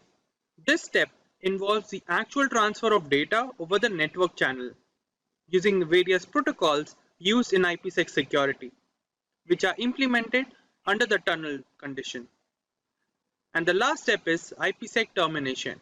After the completion of data exchange or session timeout, the IPsec tunnel is terminated, and the security key established is discarded by both the host system. Network security is a set of technologies that protects the usability and integrity of a company's infrastructure by preventing the entry or proliferation within a network. Its architecture comprises of tools that protect the network itself and the applications that run over it. Effective network security strategies employ multiple lines of defense that are scalable and automated. Each defensive layer here enforces a set of security policies which are determined by the administrator beforehand. This aims at securing the confidentiality and accessibility of the data and the network. Every company or organization that handles a large amount of data has a degree of solutions against many cyber threats. The most basic example of network security is password protection. It has the network the user chooses. So recently, network security has become the central topic of cybersecurity, with many organizations involving applications from people with skills in this area. It is crucial for both personal and professional networks. Most houses with high-speed internet have one or more wireless routers, which can be vulnerable to attacks if they are not adequately secured. Data loss, theft, and sabotage risk may be decreased with the usage of a strong network security system. Your workstations are protected from hazardous spyware thanks to network security. Additionally, it guarantees the security of the data which is being shared over a network. By dividing information into various sections, encrypting these portions, and transferring them over separate pathways, network security infrastructure offers multiple levels of protection to thwart man-in-the-middle attacks, preventing situations like eavesdropping, among other harmful attacks. It is becoming increasingly difficult in today's hyper-connected environment as more corporate applications migrate to both public and private clouds. Additionally, modern applications are also frequently virtualized and dispersed across several locations, some outside the physical control of the IT team. Network traffic and infrastructure must be protected in these cases since assaults on businesses are increasing every single day. We now understood the basics of network security, but we need to understand how network security works in the next section in slightly more detail. Network security revolves around two processes: authentication and authorization. The first process, which is authentication, is similar to access cards, which ensure that only those who have the right to enter a building. In other words, authentication checks and verifies that it is indeed the user belonging to the network who is trying to access or enter it, thereby preventing unauthorized intrusions. Next comes authorization. This process decides the level of access provided to the recently authenticated user. For example, network admin needs access to the entire network, whereas those working within it probably need access to only certain areas within the network. Based on the network user's role, the process of determining the level of access or permission level is known as authorization. Today's network architecture is complex and faces a threat environment that is always changing and attackers that are always trying to find and exploit vulnerabilities. These vulnerabilities can exist in many areas, including devices, data, applications, users, and locations. For this reason, many network security management tools and applications are in use today that address individual threats. When just a few minutes of downtime can cause widespread disruption and massive damage to an organization's bottom line and reputation, it is essential that these protection measures are in place beforehand. Now that we know a little about network security and its working, let's cover the different types of network security. The fundamental tenet of network security is the layering of protection for massive networks and stored data that ensure the acceptance of rules and regulations. As a whole, there are three types. The first of which is physical security, the next being technical, and the third being administrative. Let's look into physical security first. This is the most basic level that includes protecting data and network to unauthorized personnel from acquiring control over the confidentiality of the network. These include external peripherals and routers that might be used for cable connections. The same can be achieved by using devices like biometric systems. Physical security is critical, especially for small businesses that do not have many resources to devote to security personnel and the tools as opposed to large firms. When it comes to technical network security, it focuses mostly on safeguarding data either kept in the network or engaged in network transitions. This kind fulfills two functions. One is defense against unauthorized users, the other is a defense against malevolent actions. The last category is administrative. This level of network security protects user behavior, like how the permission has been granted and how the authorization process takes place. This also ensures the level of sophistication the network might need to protect it through all the attacks. This level also suggests necessary amendments that have to be done to the infrastructure. I think that's all the basics that we need to cover on network security, in which our next topic we're going to go through two mediums of network security, which are the transport layer and the application layer.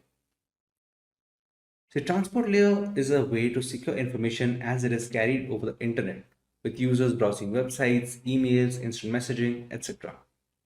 TLS aims to provide a private and secure connection between a web browser and a website server. It does this with a cryptographic handshake between two systems using public key cryptography. The two parties to the connection exchange a secret token, and once each machine validates this token, it is used for all communications. The connection employs lighter symmetric cryptography to save bandwidth and processing power. Since the application layer is the closest layer to the end user, it provides hackers with the largest threat surface. Poor app layer security can lead to performance and stability issues, data theft, and in some cases, the network being taken down. Examples of application layer attacks include distributed denial of service attacks or DDoS attacks, HTTP floods, SQL injections, cross-site scripting, etc.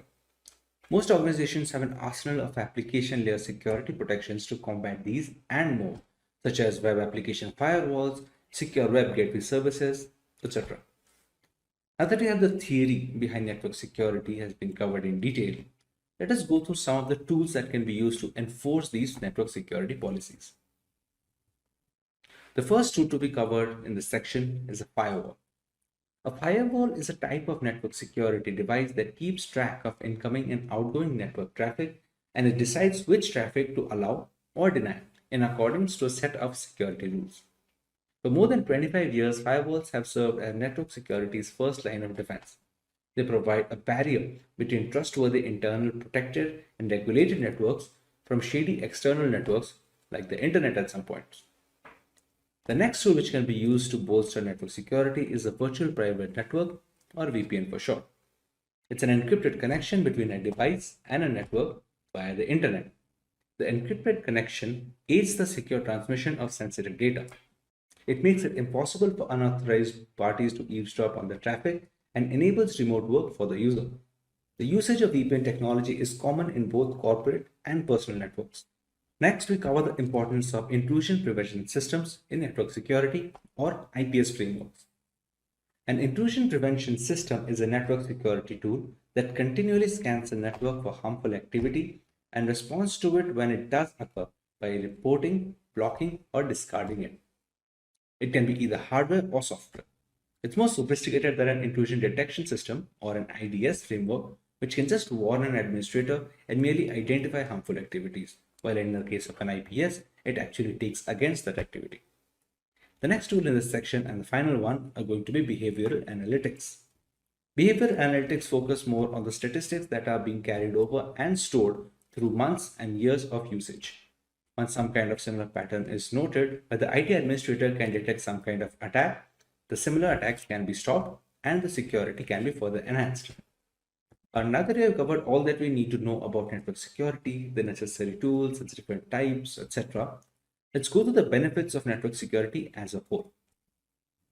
The first, which is protection against external threats.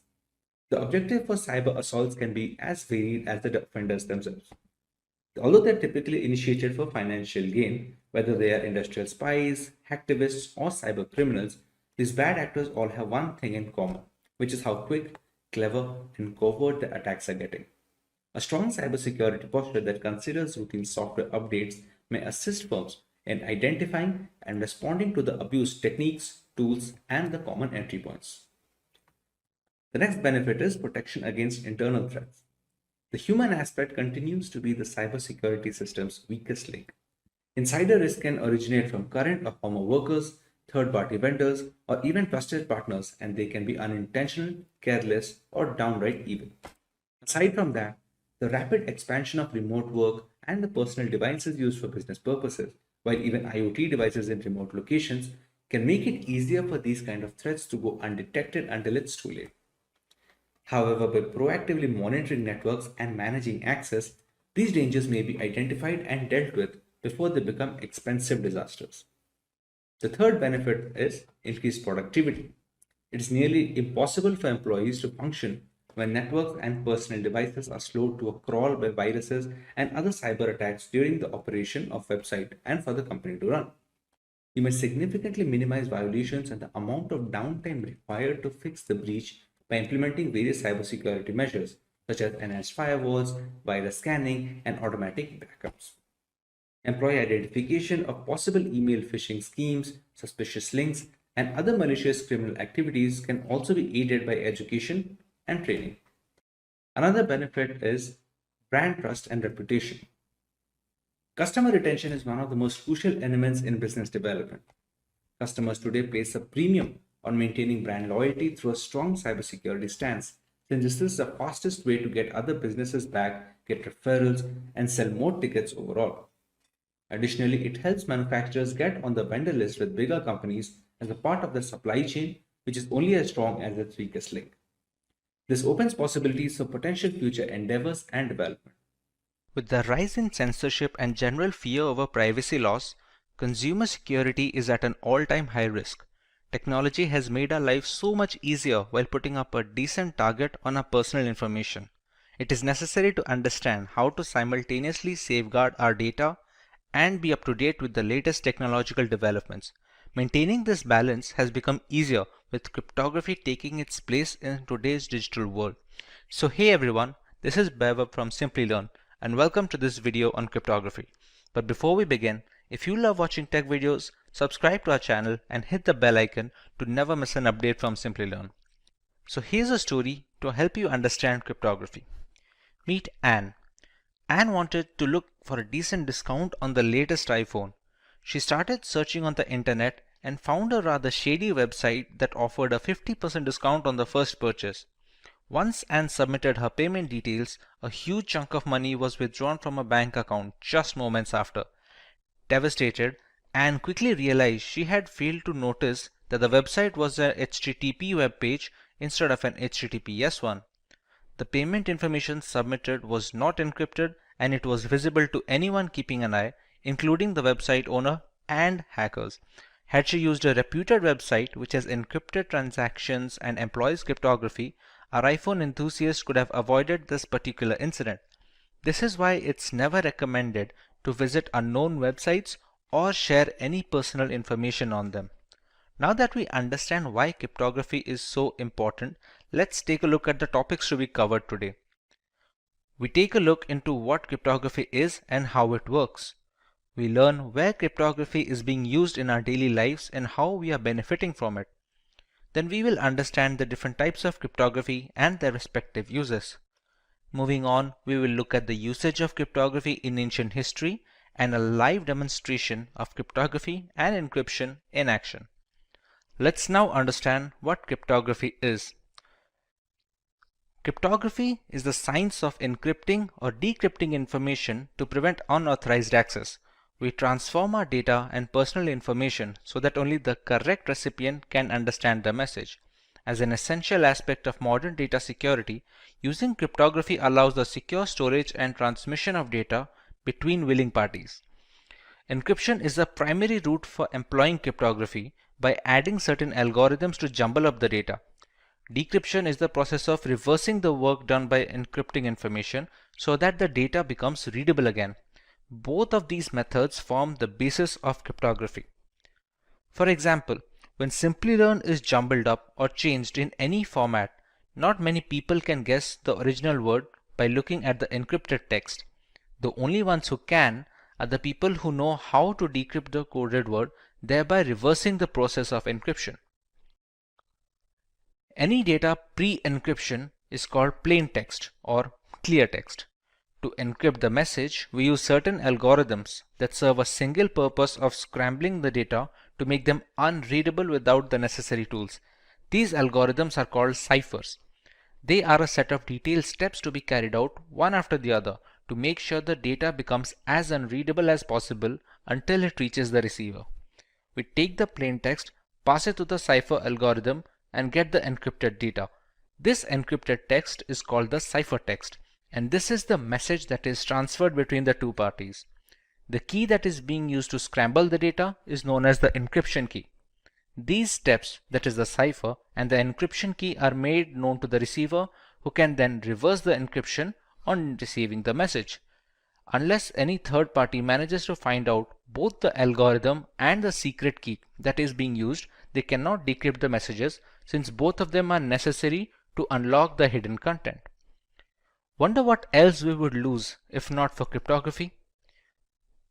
Any website where you have an account can read your passwords.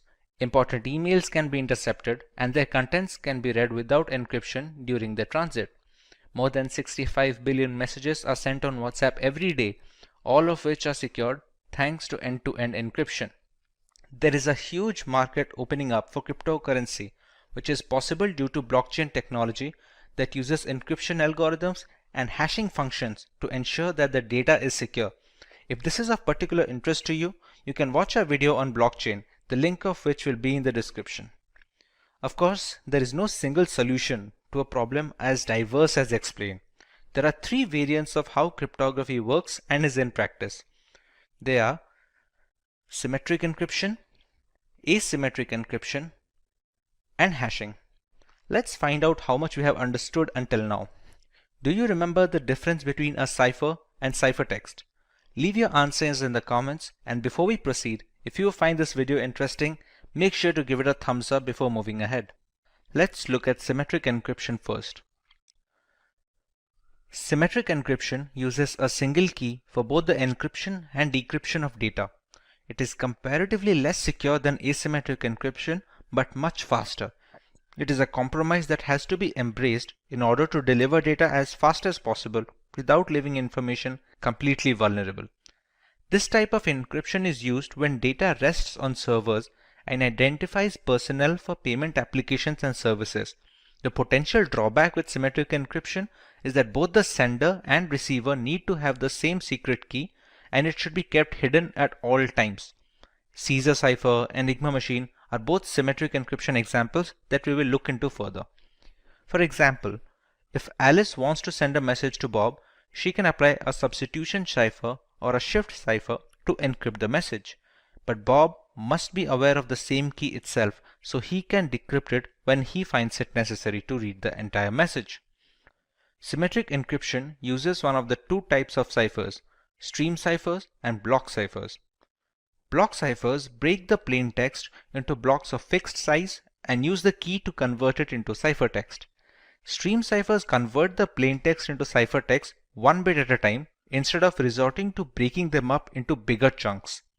In today's world, the most widely used symmetric encryption algorithm is AES 256, that stands for Advanced Encryption Standard, which has a key size of 256-bit with 128-bit and 196-bit key sizes also being available.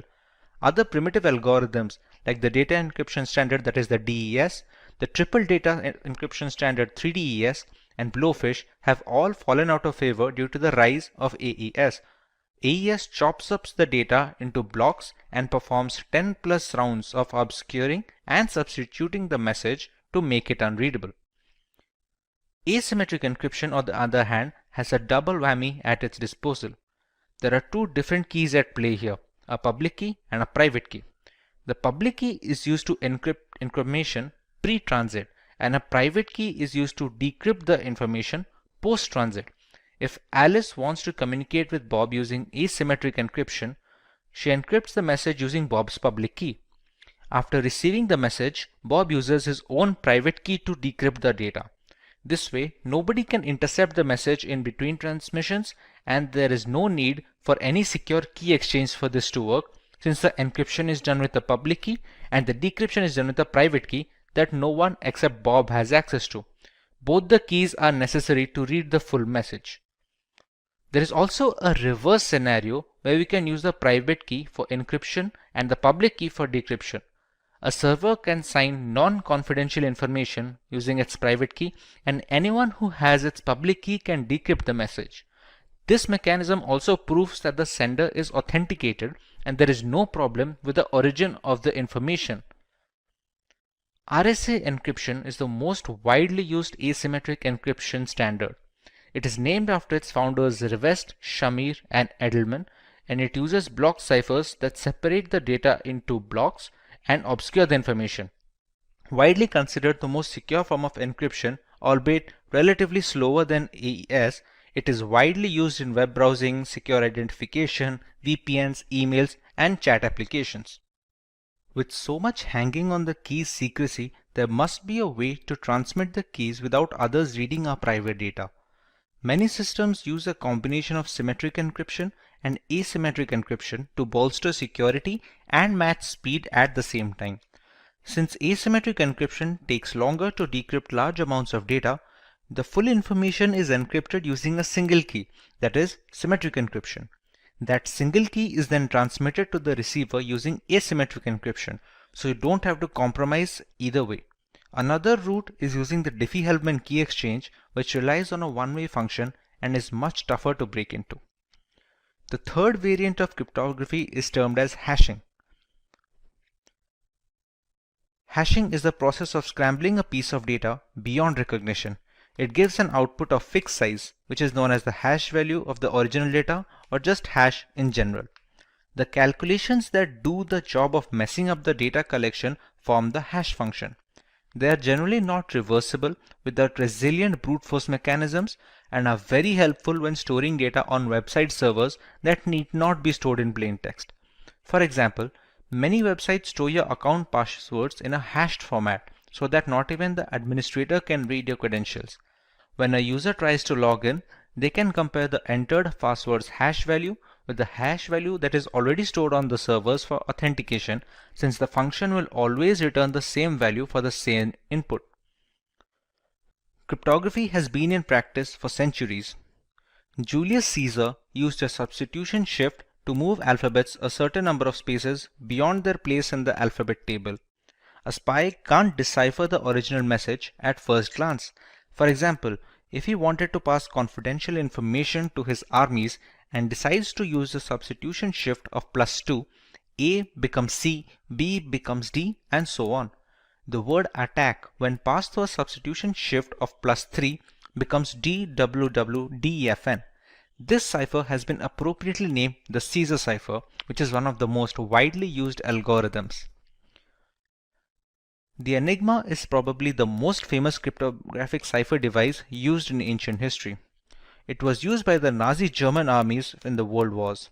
They were used to protect confidential political, military, and administrative information, and it consisted of 3 or more rotors that scrambled the original message depending on the machine's state at that time. The decryption is similar, but it needs both machines to stay in the same state before passing the ciphertext so that we receive the same plain text message. Let's take a look at how our data is protected while we browse the internet thanks to cryptography. Here we have a web-based tool that will help us understand the process of RSA encryption. We see the entire workflow from selecting the key size to be used until the decryption of the ciphertext in order to get the plain text back. As we already know, RSA encryption algorithm falls under the umbrella of asymmetric key cryptography. That basically implies that we have two keys at play here, a public key and a private key. Typically, the public key is used by the sender to encrypt the message, and the private key is used by the receiver to decrypt the message.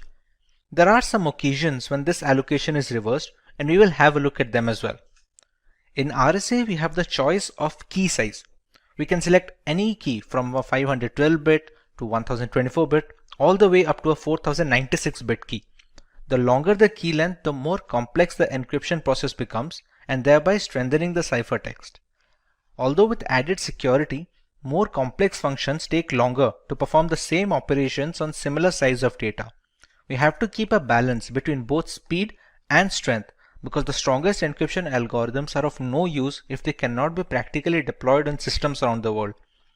Let's take a 1024-bit key over here. Now we need to generate the keys. This generation is done by functions that operate on passphrases. The tool we are using right now generates these pseudo-random keys to be used in this explanation. Once we generate the keys, you can see the public key is rather smaller than the private key, which is almost always the case. These two keys are mathematically linked with each other. They cannot be substituted with any other key, and in order to encrypt the original message or decrypt the ciphertext, this pair must be kept together. The public key is then sent to the sender, and the receiver keeps the private key with himself. In this scenario, let's try and encrypt the word Simplilearn. We have to select if the key being used for encryption is either private or public, since that affects the process of scrambling the information. Since we are using the public key over here, let's select the same and copy it and paste over here. The cipher we are using right now is plain RSA. There are some modified ciphers with their own pros and cons that can also be used, provided we use it on a regular basis and depending on the use case as well. Once we click on encrypt, we can see the ciphertext being generated over here. The pseudorandom generating functions are created in such a way that a single character change in the plaintext will trigger a completely different ciphertext. This is a security feature to strengthen the process from brute force methods. Now that we are done with the encryption process, let's take a look at the decryption part.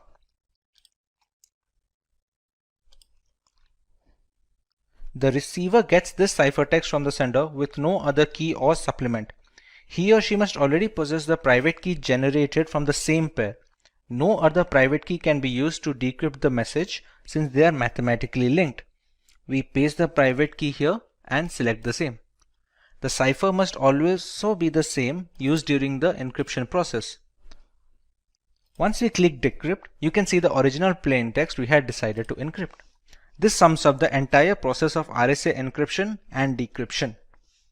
Now some people use it the other way around. We also have the option of using the private key to encrypt information and the public key to decrypt it. This is done mostly to validate the origin of the message. Since the keys only work in pairs, if a different private key is used to encrypt the message, the public key cannot decrypt it. Conversely, if the public key is able to decrypt the message, it must have been encrypted with the right private key and hence the rightful owner.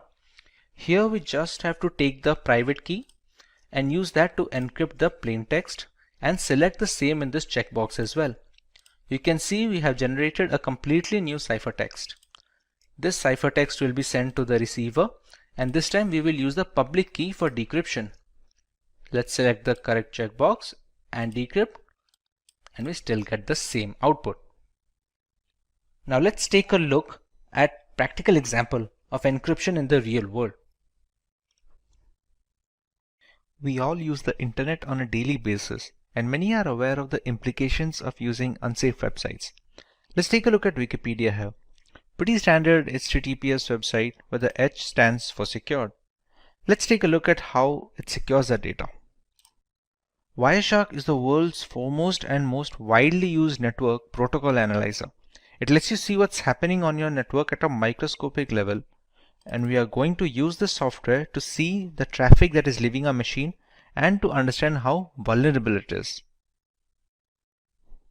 Since there are many applications running in this machine, let's apply a filter that will only show us the results related to Wikipedia.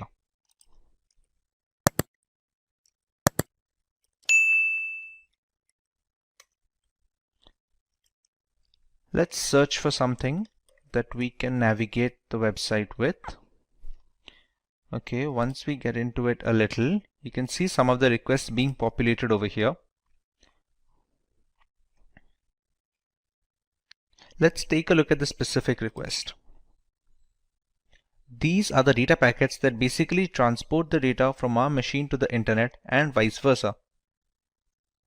As you can see, there's a bunch of gibberish data here that doesn't really reveal anything that we searched or watched. Similarly, other secured websites function the same way, and it is very difficult, if at all possible, to snoop on user data this way.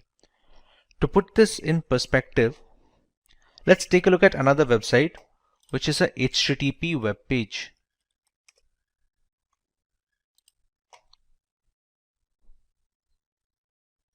This has no encryption enabled from the server end, which makes it vulnerable to attacks. There is a login form here, which needs legitimate user credentials in order to grant access. Let's enter a random pair of credentials.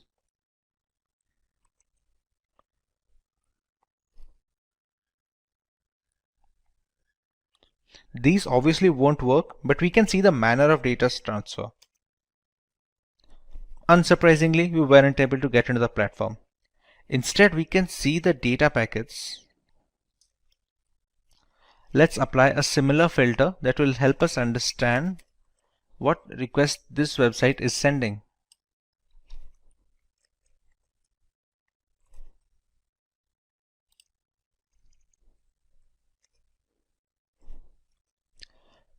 These are the requests being sent by the HTTP login form to the internet. If we check here, see, whatever username and password that we are entering, we can easily see it with the Wireshark. Now, we used a dummy pair of credentials. If we select the right data packet, we can find our correct credentials. If any website had asked for our payment information or our legitimate credentials, it would have been really easy to get a hold of these. To reiterate what we have already learned, we must always avoid HTTP websites and just unknown or not trustworthy websites in general, because the problem we saw here is just the tip of the iceberg. Even though cryptography has managed to lessen the risk of cyber attacks, it is still prevalent and we should always be alert to keep ourselves safe online. There are two types of encryption in cryptography: symmetric key cryptography and asymmetric key cryptography. Both of these categories have their pros and cons and differ only by their implementation. Today we are going to focus exclusively on symmetric key cryptography. Let us have a look at its applications in order to understand its importance better. This variant of cryptography is primarily used in banking applications where personally identifiable information needs to be encrypted. With so many aspects of banking moving on to the internet, having a reliable safety net is crucial. Symmetric cryptography helps in detecting bank fraud and boosts the security index of these payment gateways in general. They are also helpful in protecting data that is not in transit and rests on servers and data centers. These centers house a massive amount of data that needs to be encrypted with a fast and efficient algorithm, so that when the data needs to be recalled by the respective service, there is the assurance of minor to no delay. While browsing the internet, we need symmetric encryption to browse secure HTTPS websites so that we get an all-around protection. It plays a significant role in verifying website server authenticity, exchanging the necessary encryption keys required, and generating a session using those keys to ensure maximum security. This helps us in preventing the rather insecure HTTP website format. So let us understand how symmetric key cryptography works first before moving on to the specific algorithms. Symmetric key cryptography relies on a single key for the encryption and decryption of information. Both the sender and receiver of the message need to have a pre-shared secret key that they will use to convert the plain text into ciphertext and vice versa. As you can see in the image, the key used for encryption is the same key needed for decrypting the message at the other end. The secret key shouldn't be sent along with the ciphertext to the receiver, because that would defeat the entire purpose of using cryptography. Key exchange can be done beforehand using other algorithms like the Diffie-Hellman key exchange protocol, for example. For example, if Paul wants to send a simple message to Jane, they need to have a single encryption key that both of them must keep secret to prevent snooping on by malicious actors. It can be generated by either one of them, but must belong to both of them before the messages start flowing. Suppose the message "I am ready" is converted into ciphertext using a specific substitution cipher by Paul. In that case, Jane must also be aware of the substitution shift to decrypt the ciphertext once it reaches her. Irrespective of the scenario where someone manages to grab the ciphertext mid-transit to try and read the message, not having the secret key renders everyone helpless looking to snoop in. The symmetric key algorithms like the data encryption standard have been in use since the 1970s, while the popular ones like the AES have become the industry standard today. With the entire architecture of symmetric cryptography depending on the single key being used, you can understand why it's of paramount importance to keep it secret on all occasions. The side effect of having a single key for the encryption and decryption is it becomes a single point of failure. Anyone who gets their hand on it can read all the encrypted messages and do so mainly without the knowledge of the sender and the receiver. So it is the priority to keep the encryption and decryption key private at all times. Should it fall into the wrong hands, the third party can send messages to either the sender or the receiver using the same key to encrypt the message. Upon receiving the message and decrypting it with the key, it is impossible to guess its origin. If the sender somehow transmits the secret key along with the ciphertext, anyone can intercept the package and access the information.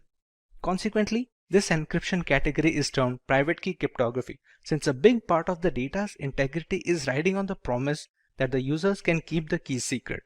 This terminology contrasts with asymmetric key cryptography, which is called public key cryptography, because it has two different keys at play, one of which is public. Provided we manage to keep the keys secret, we still have to choose what kind of ciphers we want to use to encrypt this information. In symmetric key cryptography, there are broadly two categories of ciphers that we can employ. Let us have a look. Stream ciphers are the algorithms that encrypt basic information one bit at a time. It can change depending on the algorithm being used, but usually it relies on a single bit or byte to do the encryption. This is the relatively quicker alternative considering the algorithm doesn't have to deal with blocks of data at a single time. Every piece of data that goes into the encryption can and needs to be converted into binary format. In stream ciphers, each binary digit is encrypted one after the other. The most popular ones are the RC4, Salsa, and Panama. The binary data is passed through an encryption key, which is a randomly generated bit stream. Upon passing it through, we receive the ciphertext that can be transferred to the receiver without fear of man-in-the-middle attacks. The binary data can be passed through an algorithmic function. It can have either XOR operations, as it is most of the time, or any other mathematical calculations that have the singular purpose of scrambling the data. The encryption key is generated using the random bitstream generator, and it acts as a supplement in the algorithmic function. The output is in binary form, which is then converted into the decimal or hexadecimal format to give our final ciphertext. On the other hand, block ciphers dissect the raw information into chunks of data of fixed size. The size of these blocks depend on the exact cipher being used. A 128-bit block cipher will break the plaintext into blocks of 128-bit each and encrypt those blocks instead of a single digit. Once these blocks are encrypted individually, they are chained together to form a final ciphertext. Block ciphers are much slower, but they are more tamper-proof and are used in some of the most widely used algorithms employed today. Just like stream ciphers, the original ciphertext is converted into binary format before beginning the process. Once the conversion is complete, the blocks are passed through the encryption algorithm along with the encryption key. This would provide us with the encrypted blocks of binary data. Once these blocks are combined, we get a final binary string. This string is then converted into hexadecimal format to get our ciphertext. Today, the most popular symmetric key algorithms like AES, DES, and 3DES are all block cipher methodology subsets. With so many factors coming into play, there are quite a few things symmetric key cryptography excels at while falling short in some other. Symmetric key cryptography is much faster variant when compared to asymmetric key cryptography. There is only one key in play, unlike asymmetric encryption, and this drastically improves calculation speed in the encryption and decryption. Similarly, the performance of symmetric encryption is much more efficient under similar computational limitations. Fewer calculations help in better memory management for the host system. Bulk amounts of data that need to be encrypted are very well suited for symmetric algorithms. Since they are much quicker, handling large amounts of data is simple and easy to use in servers and data farms. This helps in better latency during data recall and fewer mixed packets. Thanks to its simple single key structure, symmetric key cryptography algorithms are much easier to set up a communication channel with and offer a much more straightforward maintenance duties. Once the secret key is transmitted to both the sender and receiver without any prior mishandling, the rest of the system aligns easily and everyday communications becomes easy and secure. If the algorithm is applied as per the documentation, symmetric algorithms are very robust and can encrypt vast amounts of data with very less overhead.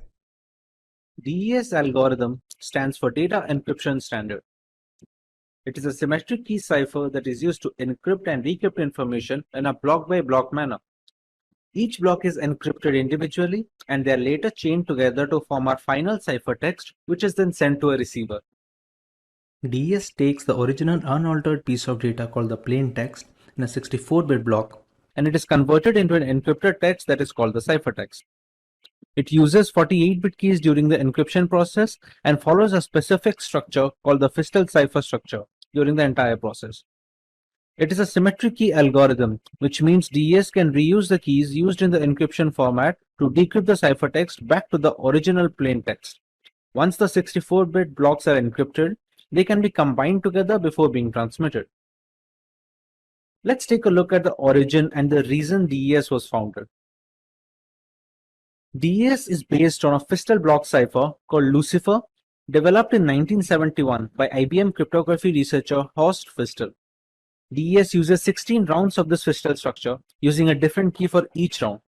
It also utilizes a random function with 2 inputs and provides a single output variable. DES became the organization's approved encryption standard in November 1976 and was later reaffirmed as a standard in 1983, 1988, and finally in 1999. But eventually DES was cracked and it was no longer considered a secure solution for all official routes of communication. Consequently, Triple DES was developed. Triple DES is a symmetric key block cipher that uses a double DES cipher. Encrypt with the first key, delete encryption with the second key, and encrypt again with the third key. There is also a variation of the two keys where the first and second key are duplicate of each other. But Triple DES was ultimately deemed too slow for the growing need for fast communication channels, and people eventually fell back to using DES for encrypting messages. In order to search for a better alternative, a public-wide competition was organized and helped cryptographers develop their own algorithm as a proposal for the next global standard. This is where the Rindale algorithm came into play and was later credited to be the next advanced encryption standard. For a long time, DES was the standard for data encryption for data security. Its rule ended in 2002 when finally the advanced encryption standard replaced DES as an acceptable standard following a public competition for a place. To understand the structure of a Fistel cipher, we can use the following image as a reference. The block being encrypted is divided into two parts, one of which is being passed on to the function, while the other part is XORed with the function's output. The function also uses the encryption key that differs for each individual round. This keeps going on until the last step, until where the right-hand side and the left-hand side are being swapped. Here we receive our final ciphertext. For the decryption process, the entire procedure is reversed, starting from the order of the keys to the block sorting. If the entire process is repeated in a reverse order, we will eventually get back our plain text, and this simplicity helps the speed. Overall, this was later detrimental to the efficiency of the algorithm, hence the security was compromised. A Fistel block cipher is a structure used to derive many symmetric block ciphers such as DES, which as we have discussed in our previous comment. Fistel cipher proposed a structure that implements substitution and permutation alternately so that we can obtain ciphertext from the plain text and vice versa. This helps in reducing the redundancy of the program and increases the complexity to combat brute force attacks. The Fistel cipher is actually based on the Shannon structure that was proposed in 1945. The Fistel cipher is the structure suggested by Horst Feistel, which was considered to be a backbone while developing many symmetric block ciphers. The Shannon structure highlights the implementation of alternate confusion and diffusion. And like we already discussed, the Fistel cipher structure can be completely reversed depending on the data. However, we must consider the fact that to decrypt the information by reversing the Fistel structure, we will need the exact polynomial functions and the key orders.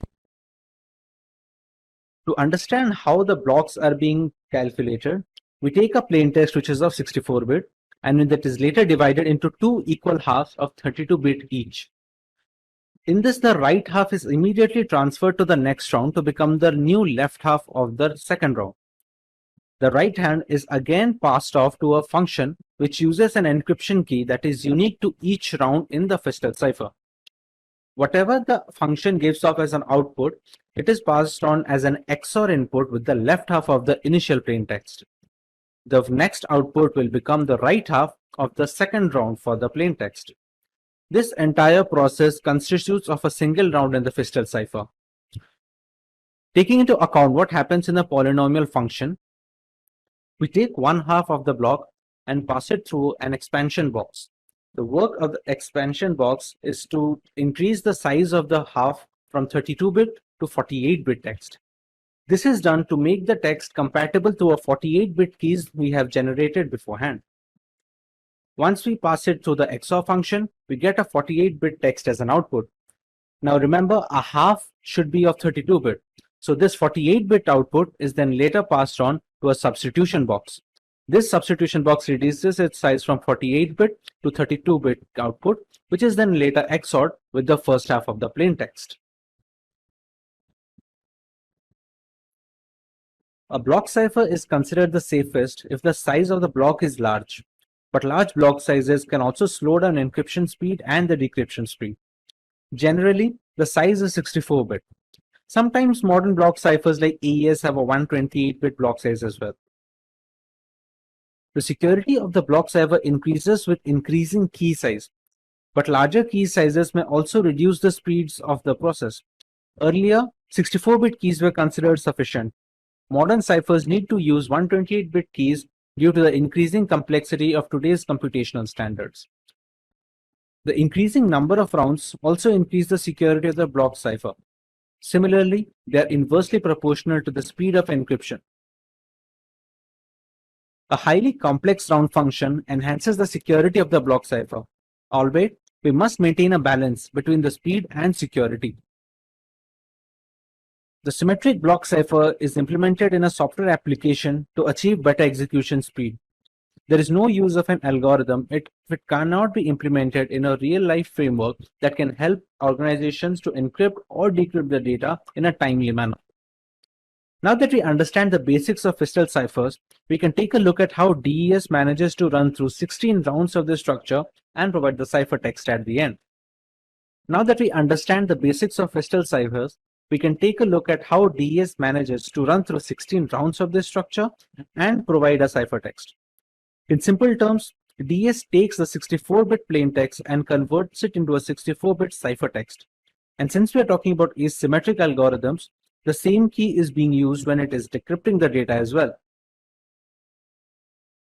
We first take a 64-bit key plaintext and we pass it through an initial permutation function. The initial permutation function has the job of dividing the block into two different parts so that we can perform Fistel cipher structures on it. There are multiple rounds being procured in the DES algorithm, namely 16 rounds of Fistel cipher structure. Each of these rounds will need keys. Initially, we take a 56-bit cipher key, but it is a single key.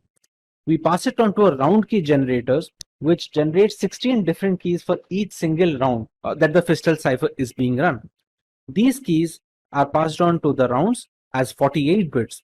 The size of these 48 bits keys is the reason we use the substitution and permutation bonds in the polynomial functions of the Fistel ciphers. When passing through all these rounds, we reach round 16, where the final key is passed on from the round key generator, and we get a final permutation. In the final permutation, the rounds are swapped, and we get a final ciphertext. This is the entire process of DES with 16 rounds of physical ciphers encompassed in it. To decrypt our ciphertext back to the plaintext, we just have to reverse the process we did in the DES algorithm and reverse the key order along with the functions. This kind of simplicity is what gave DES the bonus when it comes to speed, but eventually it was detrimental to the overall efficiency of the program when it comes to security factors. DES have 5 different modes of operation to choose from. One of those is electronic codebook. Each 64-bit block is encrypted and decrypted independently in the electronic codebook format. We also have cipher block chaining or the CBC method. Here, each 64-bit block depends on the previous one and all of them use an initialization vector. We have a cipher feedback block mechanism where the preceding ciphertext becomes the input for the encryption algorithm. It produces a pseudo-random output which in turn is XORed with the plaintext. There is an output feedback method as well, which is the same as cipher feedback, except that the encryption algorithm input is the output from the preceding DES. A counter method has a different way of approach where each plaintext block is XORed with an encrypted counter. The counter is then incremented for each subsequent block. There are a few other alternatives to these modes of operation, but the 5 mentioned above are the most widely used in the industry and recommended by cryptographers worldwide. Let's take a look at the future of DES. The dominance of DES ended in 2002 when the Advanced Encryption Standard replaced the DES encryption algorithm as the accepted standard. It was done following a public competition to find a replacement. NIST officially withdrew the global acceptance standard in May 2005, although triple DES is approved for some sensitive government information through 2030. NIST also had to change the DES algorithm because its key length was too short, given the increased processing power of the new computers. Encryption power is related to the size of the key, and DES found itself a victim of ongoing technological advances in computing. We have received a point where 56-bit was no longer a challenge to the computers of cracking. Note that because DES is no longer the NIST federal standard, it does not mean that it is no longer in use. Triple DES is still used today and is still considered a legacy encryption algorithm. To get a better understanding of how these keys and ciphertext look like, we can use an online tool for our benefit. As we already know, to encrypt any kind of data, a key is mandatory. This key can be generated using mathematical functions or computerized key generation program, such as this website offers. It can be based on any piece of text. Let's say the word is Simplilearn in our example. Once the key is settled, we provide the plain text or the clear text that needs to be encrypted using the aforementioned key. Suppose our sentence for this example is "This is my first message." We have satisfied 2 prerequisites, the message and the key. Another variable that goes into play is the mode of operation. We have already learned about 5 different modes of operation, while we can see some other options here as well. Let us go with the CBC variant, which basically means the cipher block chaining method. One of CBC's key characteristics is that it uses a chaining process. It causes the decryption of a block of ciphertext to depend all on the preceding ciphertext blocks. As a result, the entire validity of all the blocks is contained in the previous adjacent blocks as well. A single bit error in a ciphertext block affects the decryption of all the subsequent blocks. Rearrangement of the order of these, for example, can cause the decryption process to get corrupted. Regarding the manner of displaying binary information, we have 2 options here. We can either go with base 64 or the hexadecimal format. Let's go with the base 64 right now.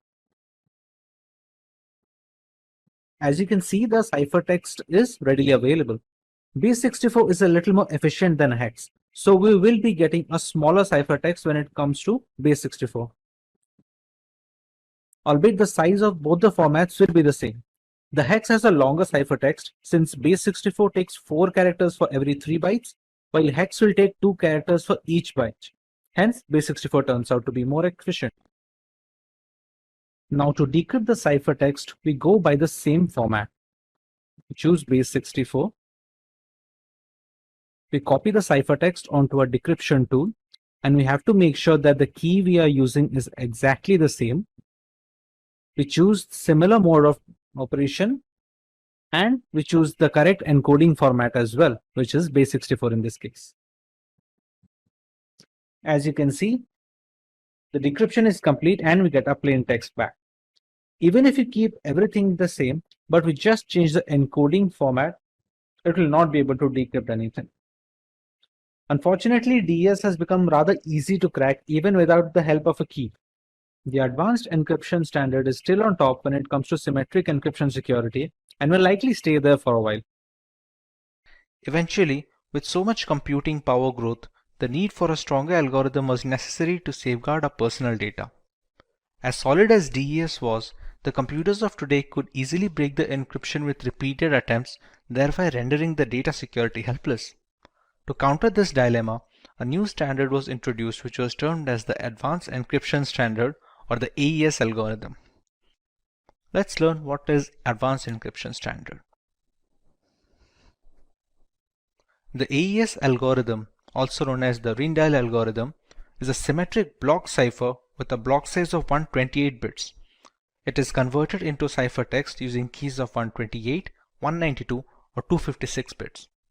It is implemented in software and hardware throughout the world to encrypt sensitive data. The National Institute of Standards and Technology, also known as NIST, started development on AES in 1997 when it was announced the need for an alternative to the data encryption standard. The new internet needed a replacement for DES because of its small key size.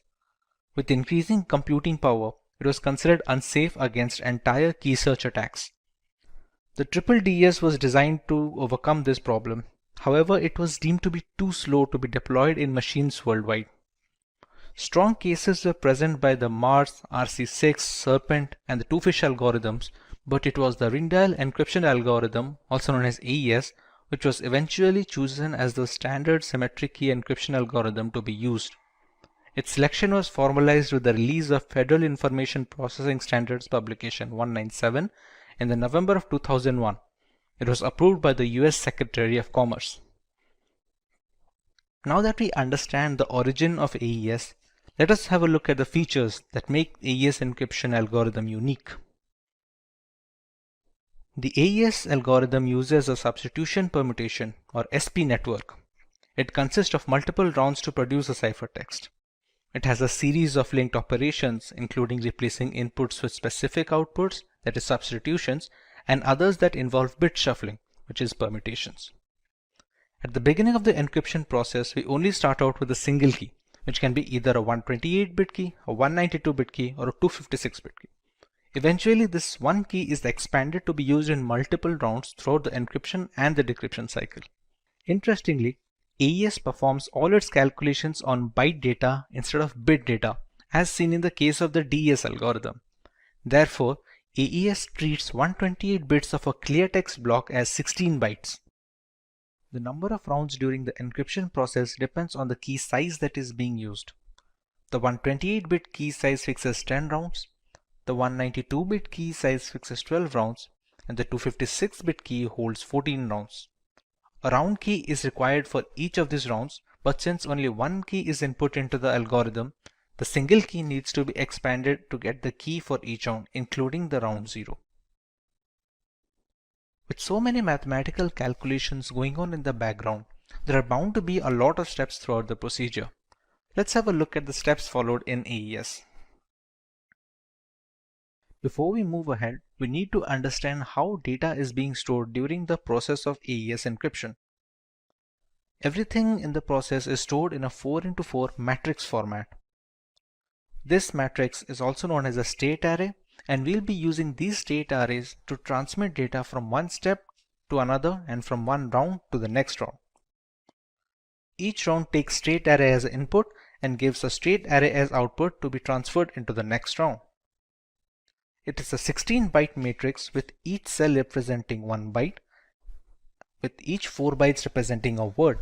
So every state array will have a total of 4 words representing it. As we previously discussed, we take a single key and expand it to the number of rounds that we need the key to be used in. Let's say the number of rounds are n, then the key has to be expanded to be used with n plus 1 rounds because the first round is the key 0 round.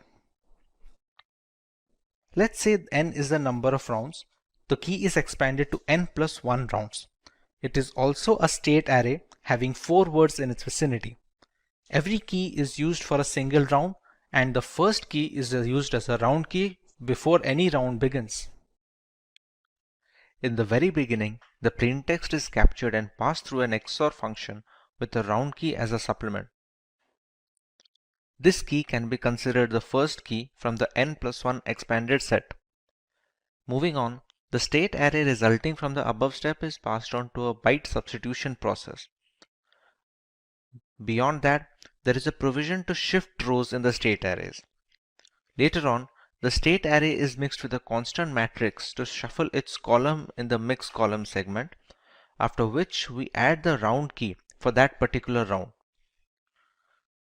The last 4 steps mentioned are part of every single round that the encryption algorithm goes through. The state arrays are then passed from one round to the next as an input. In the last round, however, we skip the mixed columns portion, with the rest of the process remaining unchanged. But what are these byte substitution and row shifting processes? Let's find out regarding each step in more detail. In the first step, the plaintext is stored in a state array and it is XORed with the K0, which is the first key in the expanded key set. This step is performed only once on a block while being repeated at the end of each round as per iteration demands. The state array is XORed with the key to get a new state array, which is then passed off as input to the sub-bytes process. In the second stage, we have byte substitution. We leverage an X box called as a substitution box to randomly switch data among each element. Every single byte is converted into a hexadecimal value having 2 parts. The first part denotes the row value and the second part denotes the column value. The entire state array is passed through the S box to create a brand new state array, which is then passed off as an input to the row shifting process. The 16 input bytes are replaced by looking at a fixed table given in the design. We finally get a matrix with 4 rows and 4 columns. When it comes to row shifting, each bit in the 4 rows of the matrix is shifted to the left. An entry that is a fall off is reinserted to the right of the line. The change is done as follows. The first line is not moved in any way.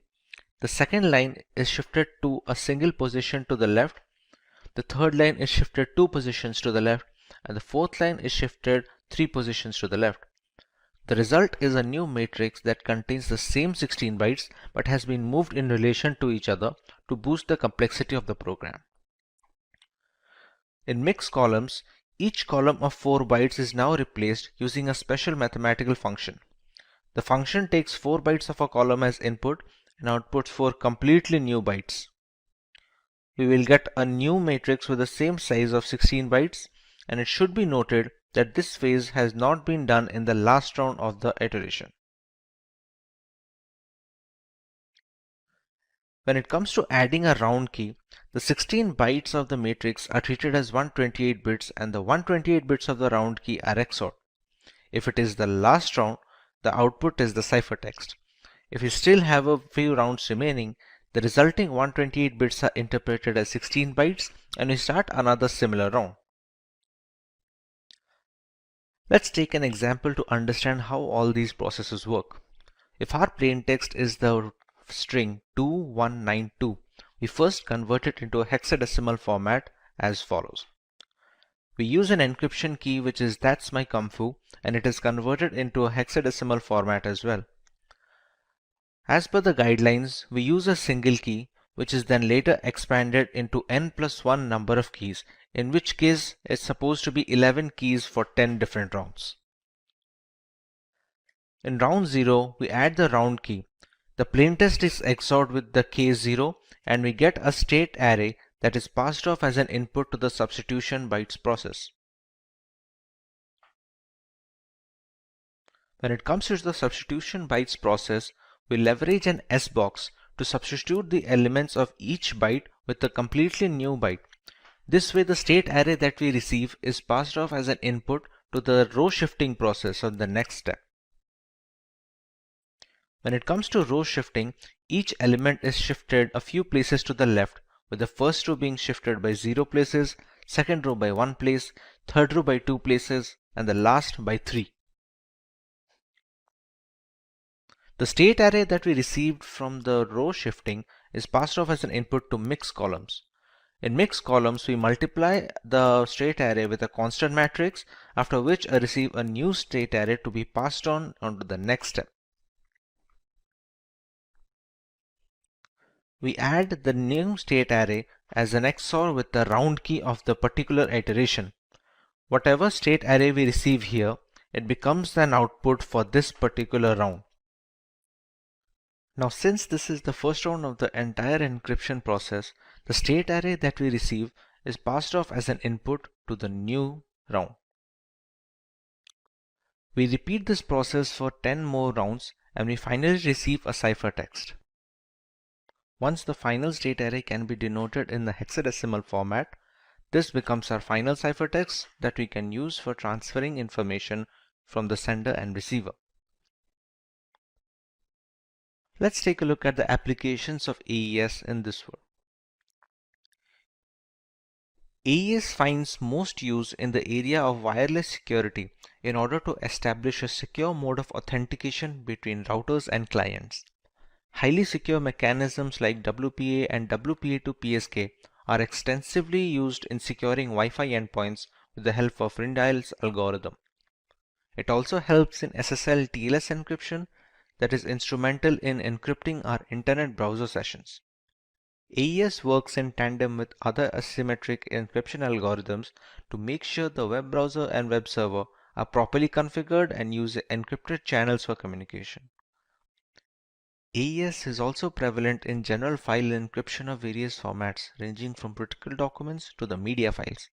Having a large key allows people to encrypt media and decrypt data with maximum security possible.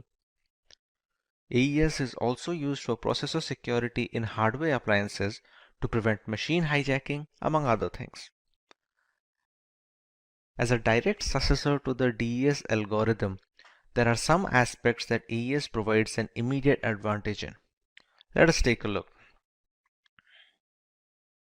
When it comes to key length, the biggest flaw in DES algorithm was its small length was easily vulnerable by today's standards. AES has managed to nab up 128, 192 and 256-bit key lengths to bolster the security further. The block size is also larger in AES owing to more complexity of the algorithm. The number of rounds in DES is fixed irrespective of the plain text being used. In AES, the number of rounds depends on the key length that is being used for the particular iteration, thereby providing more randomness and complexity in the algorithm. The DES algorithm is considered to be simpler than AES, even though AES beats DES when it comes to relative speed of encryption and decryption. This makes advanced encryption standard much more streamlined to be deployed in frameworks and systems worldwide when it compares to the data encryption standard. Hello. In our last video on cryptography, we took a look at symmetric key cryptography. We used a single private key for both the encryption and decryption of data, and it works very well in theory. Let's take a look at a more realistic scenario now. Let's meet Joe. Joe is a journalist who needs to communicate with Ryan via long-distance messaging. Due to the critical nature of the information, people are waiting for any message to leave Joe's house so that they can intercept it. Now Joe can easily use symmetric key cryptography to send the encrypted data so that even if someone intercepts the message, they cannot understand what it says. But here's the tricky part. How will Joe send the required decryption key to Ryan? The sender of the message as well as the receiver need to have the same decryption key so that they can exchange messages. Otherwise, Ryan cannot decrypt the information even when he receives the ciphertext. If someone intercepts the key while transmitting it, there is no use in employing cryptography since a third party can now decode all the information easily. Key sharing is a risk that will always exist when symmetric key cryptography is being used. Thankfully, asymmetric key encryption has managed to fix this problem. This is Baba from Simplilearn and welcome to this video on asymmetric key cryptography. Let's take a look at what we are going to learn today. We begin by explaining what asymmetric key cryptography is and how it works. We take a look at its application and uses. We understand why it's called public key cryptography and then learn a little bit about RSA encryption, and then we learn about the advantages of asymmetric key cryptography over symmetric key cryptography. Let's understand what asymmetric key cryptography is. Asymmetric encryption uses a double layer of protection. There are two different keys at play here, a private key and a public key. A public key is used to encrypt the information pre-transit, and a private key is used to decrypt the data post-transit. These pair of keys must belong to the receiver of the message. The public keys can be shared via messaging, blog posts, or key servers, and there are no restrictions. As you can see in the image, the two keys are working in the system. The sender first encrypts the message using the receiver's private key, after which we receive the ciphertext. The ciphertext is then transmitted to the receiver without any other key. On getting the ciphertext, the receiver uses his private key to decrypt it and get the plain text back.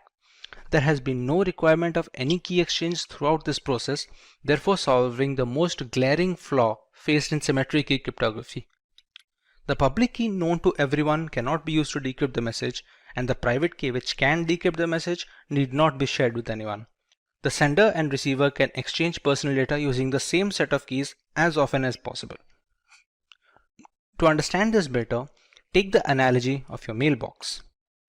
Anyone who wants to send you a letter has access to the box and can easily share information with you. In a way, you can say the mailbox is publicly available to all, but only you have access to the key that can open the mailbox and read the letters in it. This is how the private key comes to play. No one can intercept the message and read its contents since it's encrypted. Once the receiver gets its contents, he can use his private key to decrypt the information. Both the public key and the private key are generated, so they are interlinked, and you cannot substitute other private keys to decrypt the data. In another example, if Alice wants to send a message to Bob, let's say it reads "Call me today," she must use Bob's public key while encrypting the message. Upon receiving the cipher message, Bob can proceed to use his private key in order to decrypt the message, and hence complete security is attained during transmission without any need for sharing the key. Since this type of encryption is highly secure, it has many uses in areas that require high confidentiality. It is used to manage digital signatures, so there is valid proof of a document's authenticity. With so many aspects of business transitioning to the digital sphere, critical documents need to be verified before being considered authentic and acted upon. Thanks to asymmetric cryptography, senders can now sign documents with their private keys. Anyone who needs to verify the authenticity of such signatures can use the sender's public key to decrypt the signature. Since the public and the private keys are linked to each other mathematically, it's impossible to repeat this verification with duplicate keys. Document encryption has been made very simple by today's standards, but the background implementation follows the similar approach. In blockchain architecture, asymmetric key cryptography is used to authorize transactions and maintain the system.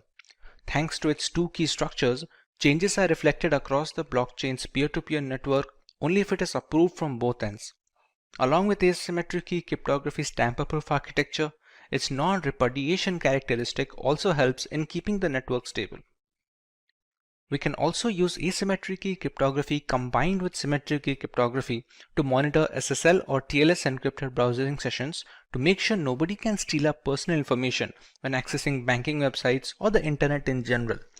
It plays a significant role in verifying website server authenticity, exchanging the necessary encryption keys required, and generating a session using those keys to ensure maximum security instead of the rather insecure HTTP website format. Security parameters differ on a session-by-session basis, so the verification process is consistent and utterly essential to modern data security. Another great use of the asymmetric key cryptography structure is transmitting keys for symmetric key cryptography. With the most significant difficulty in symmetric encryption being key exchange, asymmetric keys can help clear this shortcoming. The original message is first encrypted using a symmetric key. The key used for encrypting the data is then converted into the ciphertext using the receiver's public key. Now we have two ciphertexts to transmit to the receiver. On receiving both of them, the receiver uses his private key to decrypt the symmetric key. He can then use it to decrypt the original information on getting the key used to encrypt the data. While this may seem more complicated than just asymmetric key cryptography alone, symmetric encryption algorithms are much more optimized for vast amounts of data on some occasions. Encrypting the key using asymmetric algorithms will definitely be more memory efficient and secure. You might remember us discussing why symmetric encryption was called private key cryptography. Let us understand why asymmetric falls under the public key cryptography. We have two keys at our disposal. The encryption key is available to everyone. The decryption key is supposed to be private. Unlike symmetric key cryptography, there is no need to share anything privately to have an encrypted messaging system. To put that into perspective, we share our email address with anyone looking to communicate with us. It is supposed to be public by design so that our email login credentials are private and they help in preventing any data mishandling. Since there is nothing hidden from the world, if they want to send us any encrypted information, this category is called the public key cryptography. There are quite a few algorithms being used today that follow the architecture of asymmetric cryptography, none more famous than the RSA encryption. RSA encryption is the most widely used encryption or public key encryption standard using asymmetric key approach. Named after its founders, Rivest, Shamir, and Edelman, it uses block ciphers to obscure the information. If you are unfamiliar with how block ciphers work, they are encryption algorithms that divide the original data into blocks of equal size. The block size depends on the exact cipher being used. Once they are broken down, these blocks are encrypted individually and later chained together to form the final ciphertext. Widely considered to be the most secure form of encryption, albeit relatively slower than symmetric encryption algorithms, it is widely used in web browsing, secure identification, VPNs, emails, and other chat applications. With so many variables in play, there must be some advantages that give asymmetric cryptography an edge over the traditional symmetric encryption methodologies. Let's go through some of them. There is no need for any reliable key sharing channel in asymmetric encryption. It was an added risk in private key cryptography that has been completely eliminated in public key architecture. The key which is made public cannot decrypt any confidential information, and the only key that can decrypt doesn't need to be shared publicly under any circumstance. We have much more extensive key lengths in RSA encryption and other asymmetric algorithms like 2048-bit key and 4096-bit keys. Larger keys are much harder to break into via brute force and are much more secure. Asymmetric key cryptography can use as a proof of authenticity, since only the rightful owner of the keys can generate the messages to be decrypted by the private key. This situation can also be reversed. Encryption is done using a private key and decryption is done by the public key, which would not function if the correct private key is not used to generate the message, hence proving the authenticity of the owner. It also has a tamper protection feature, where the message cannot be intercepted and changed without invalidating the private key used to encrypt the data. Consequently, the public key cannot decrypt the message, and it is easy to realize the information is not 100% legitimate when and where the case requires. Now that we have a proper revision, let's understand what digital signatures are before moving on to the algorithm. The objective of digital signatures is to authenticate and verify documents and data. This is necessary to avoid tampering and digital modification or forgery of any kind during the transmission of official documents. They work on the public key cryptography architecture with one exception. Typically, an asymmetric key system encrypts using a public key and decrypts with a private key. For digital signatures, however, the reverse is true. The signature is encrypted using a private key and is decrypted with the public key. Because the keys are inked together, decoding it with the public key verifies that the proper private key was used to sign the document, thereby verifying the signature's provenance. Let's go through each step to understand the procedure thoroughly. In step 1, we have M, which is the original plaintext message, and it is passed on to a hash function denoted by h hash to create a digest. Next, it bundles the message together with the hash digest and encrypts it using the sender's private key. It sends the encrypted bundle to the receiver, who can decrypt it using the sender's public key. Once the message is decrypted, it is passed through the same hash function hhash to generate a similar digest. It compares the newly generated hash with the bundled hash value received along with the message. If they match, it verifies data integrity. In many instances, they provide a layer of validation and security to messages through a non-secure channel. Properly implemented, a digital signature gives the receiver reason to believe that the message was sent by the claimed sender.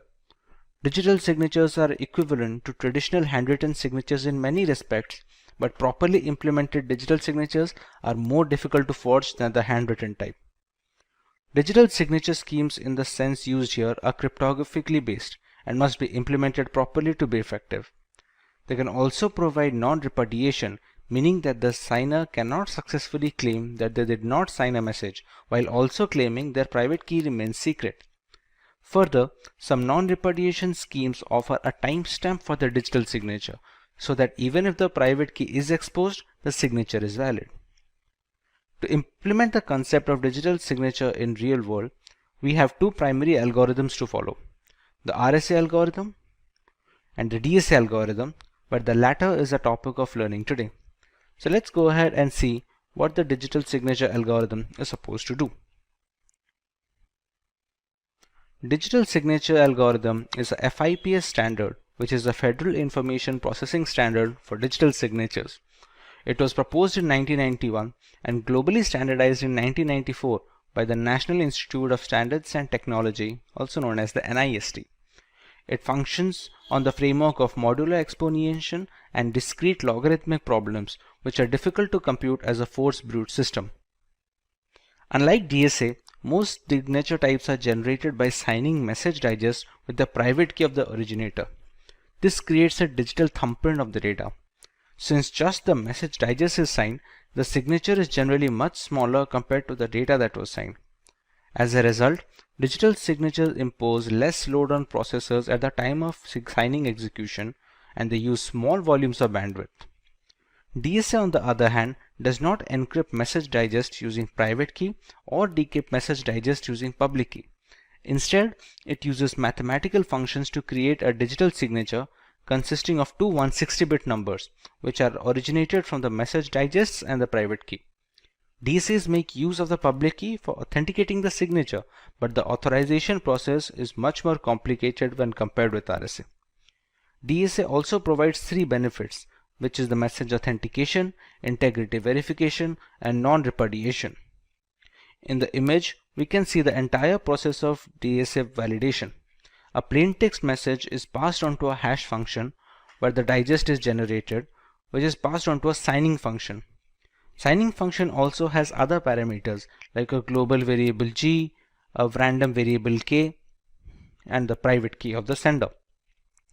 The outputs are then bundled onto a single pack with the plain text and sent to the receiver. The two outputs we receive from the signing functions are the two 160-bit numbers denoted by S and R.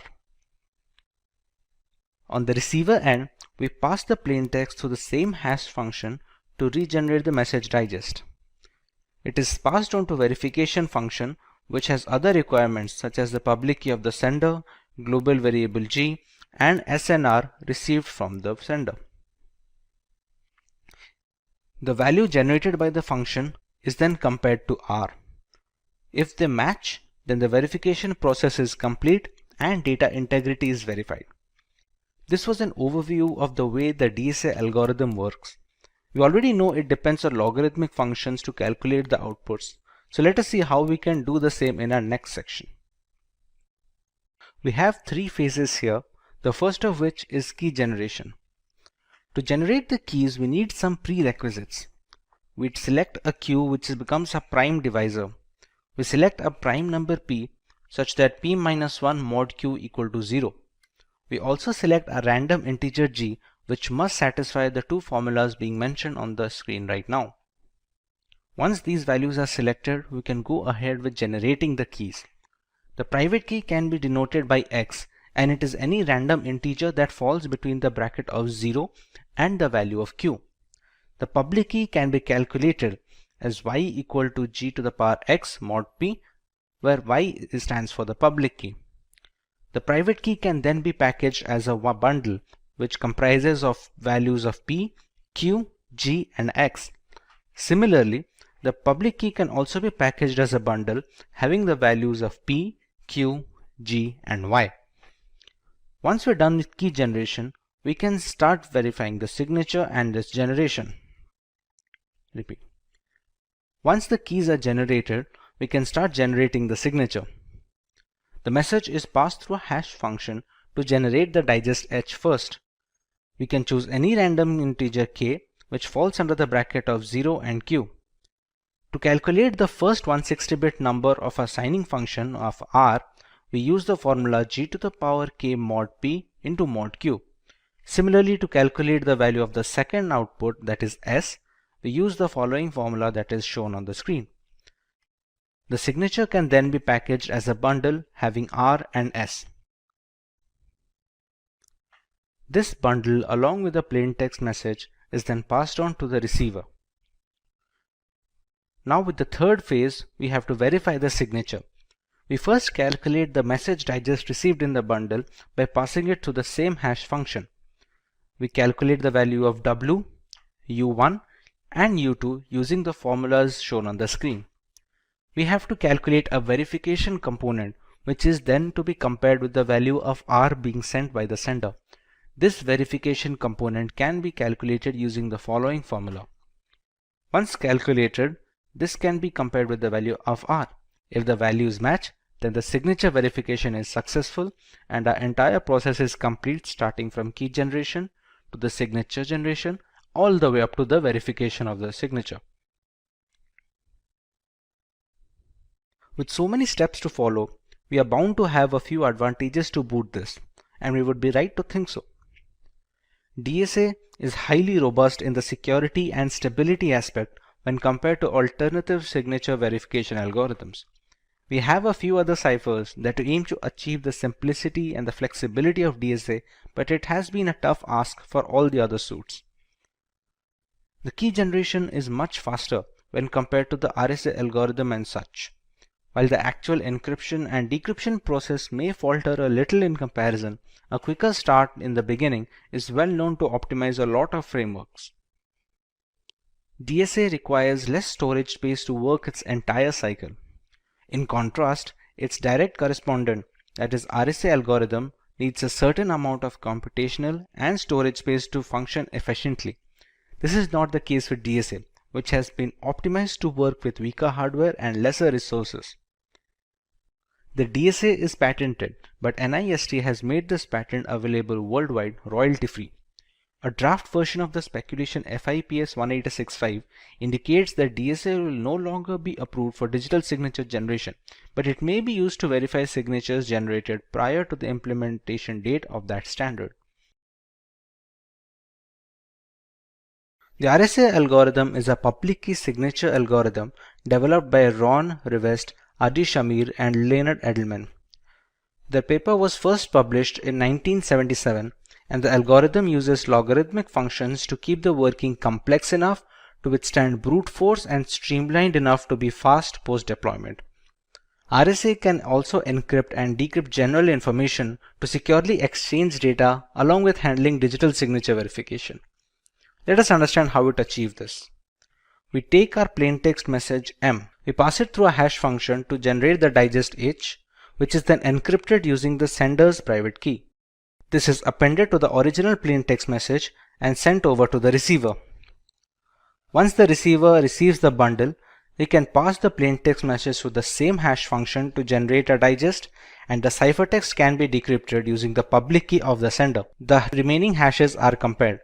If the values match, then the data integrity is verified and the sender is authenticated. Apart from digital signatures, the main case of RSA is encryption and decryption of private information before being transmitted across communication channels. This is where the data encryption comes into play. When using RSA for encryption and decryption of general data, it reverses the key set usage. Unlike signature verification, it receives the receiver's public key to encrypt the data and uses the receiver's private key in decrypting the data. Thus, there is no need to exchange any keys in this scenario. There are two broad components when it comes to RSA cryptography. One of them is key generation. Key generation employs a step of generating the private and the public keys that are going to be used for encrypting and decrypting the data. The second part is the encryption and decryption functions. These are the ciphers and steps that need to be run when scrambling the data or recovering the data from the ciphertext. You will now understand each of these steps in our next subtopic. Keeping the previous two concepts in mind, let us go ahead and see how the entire process works, starting from creating the key pair to encrypting and decrypting the information. You need to generate the public and private keys before running the functions to generate ciphertext and plaintext.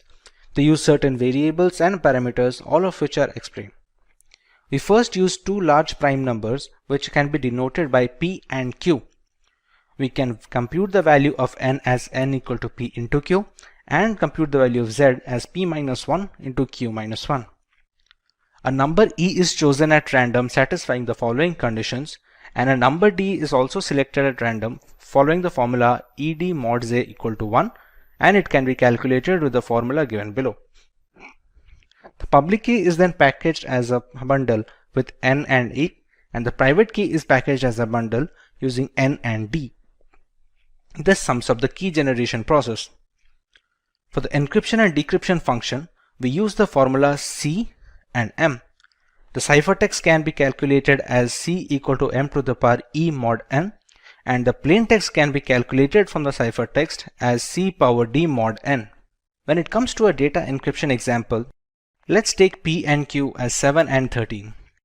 The value of N can be calculated as 91.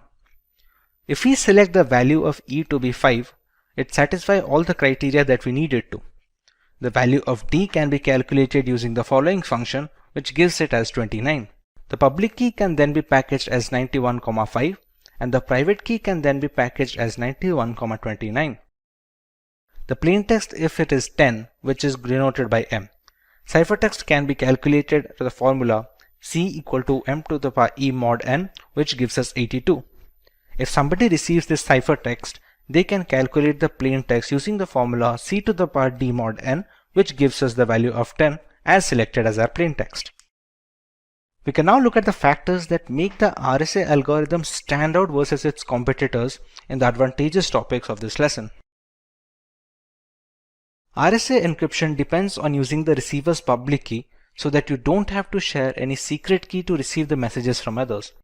This was the most glaring flaw faced by symmetric algorithms, which were eventually fixed by asymmetric cryptography structure.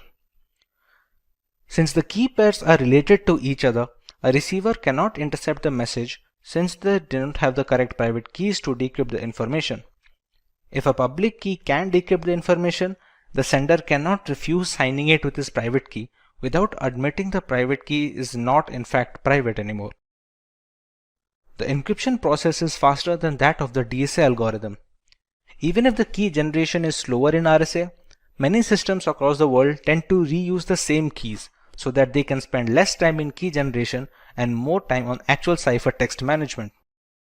Data will be tamper-proof in transit since meddling with the data will alter the usage of the keys. The private key won't be able to decrypt the information, hence alerting the receiver of any kind of manipulation in between. The receiver must be aware of any third party who possesses the private key since they can alter the data mid-transit, the cases of which are rather low. Imagine creating an account on a new website. You provide your email address and set a password that you are confident and you would not forget. What about the website owner? How securely are they going to store your password? For website administrators, they have three alternatives. They can either store the passwords in a plain text format, they can encrypt the passwords using an encryption and decryption key, or they can store the passwords in a hash value. Let's have a look at each of these. When a password is stored in plain text format, it is considered to be the most unsafe option since anyone in the company can read your passwords. A single hack and a data server breach will expose all the account's credentials without needing any extra effort. To counter this, owners can encrypt the passwords and keep them in the servers as a second alternative. But that would mean they also have to store the decryption key somewhere on their servers. In the event of a data breach or the server hack, both the decryption key and encrypted passwords will be leaked, thus making it a single point of failure. What if there was an option to store the passwords after scrambling them completely, but with no way to decrypt them? This is where hashing comes to play. Since only the hashed values are stored in the server, no encryption is needed. With no plain text passwords to protect, your credentials are safe from the website administrators. Considering all the pros, hashed passwords are the industry standard when it comes to storing credentials nowadays. Before getting too deep into the topic, let's get a brief overview of how hashing works. Hashing is the process of scrambling a piece of information or data beyond recognition. We can achieve this by using hash functions, which are essentially algorithms that perform mathematical operations on the main plaintext. The value generated after passing the plaintext information through the hash function is called the hash value, digest, or in general, just the hash of the original data. While this may sound similar to encryption, the major difference is hashes are meant to be irreversible. No decryption key can convert a digest back to its original value. However, a few hashing algorithms have been broken due to the increase in computational complexity of today's new generation computers and processors. There are new algorithms that stand the test of time and are still in use among multiple areas for password storage, identity verification, etc. Like we discussed earlier, websites use hashing to store the user's passwords. So how do they make use of these hash passwords?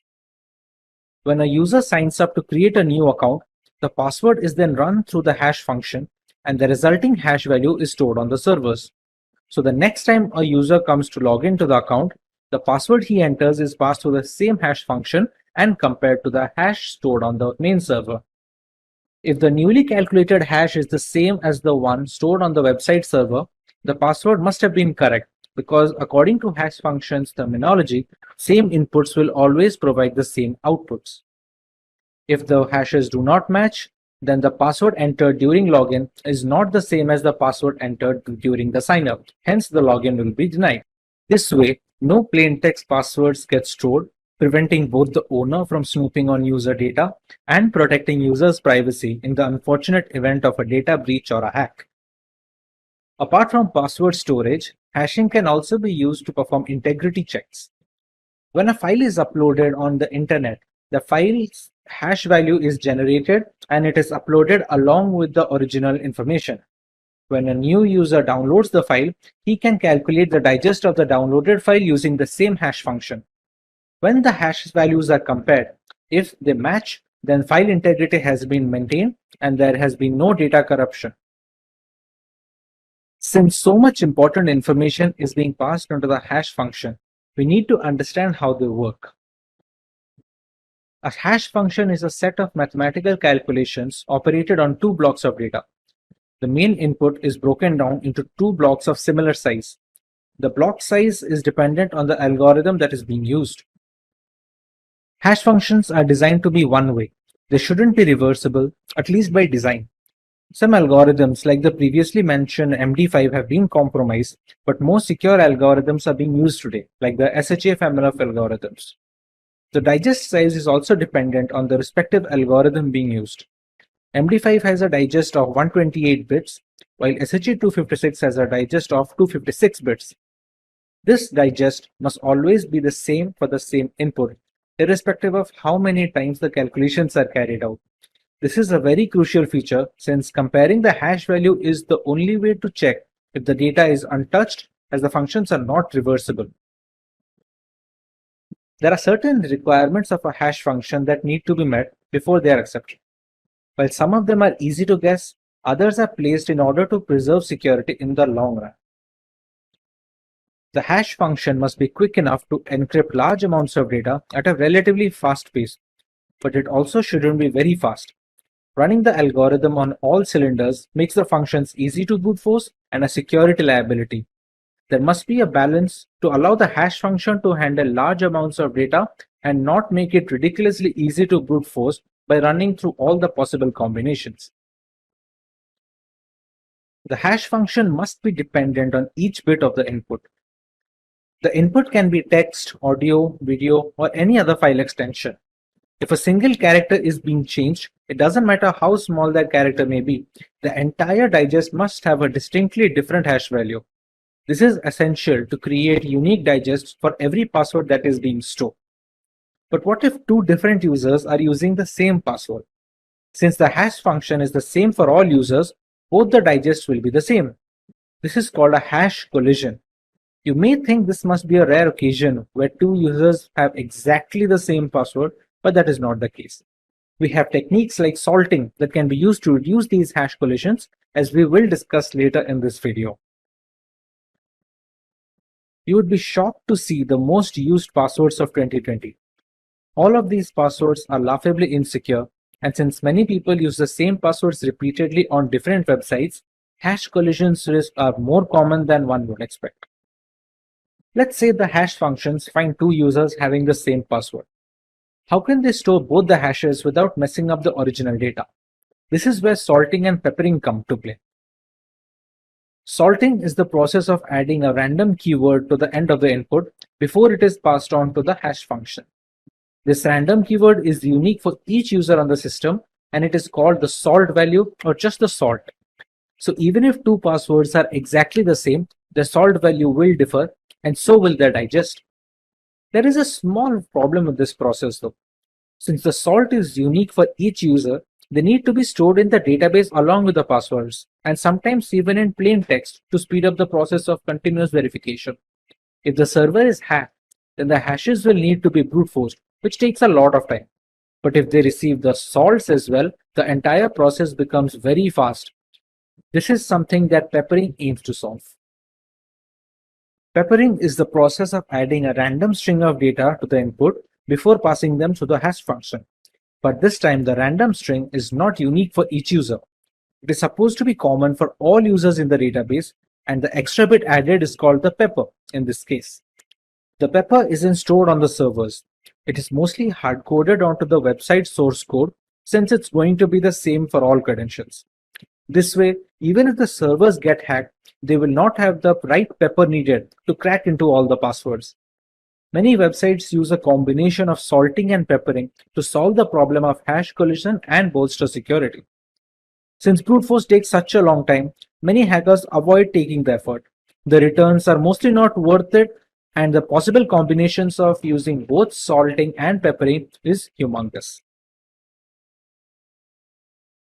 With the consensus aiming towards an educated public on digital privacy, it's no surprise to see an increasing interest in encryption algorithms.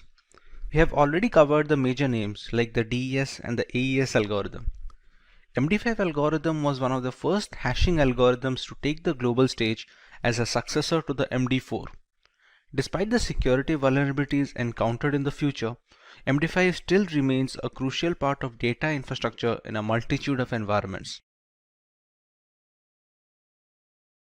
The MD5 hashing algorithm is a one-way cryptographic function that accepts a message of any length as input, and it returns as output a fixed length digest value to be used for authenticating the original messages. The digest size is always 128 bits irrespective of the input.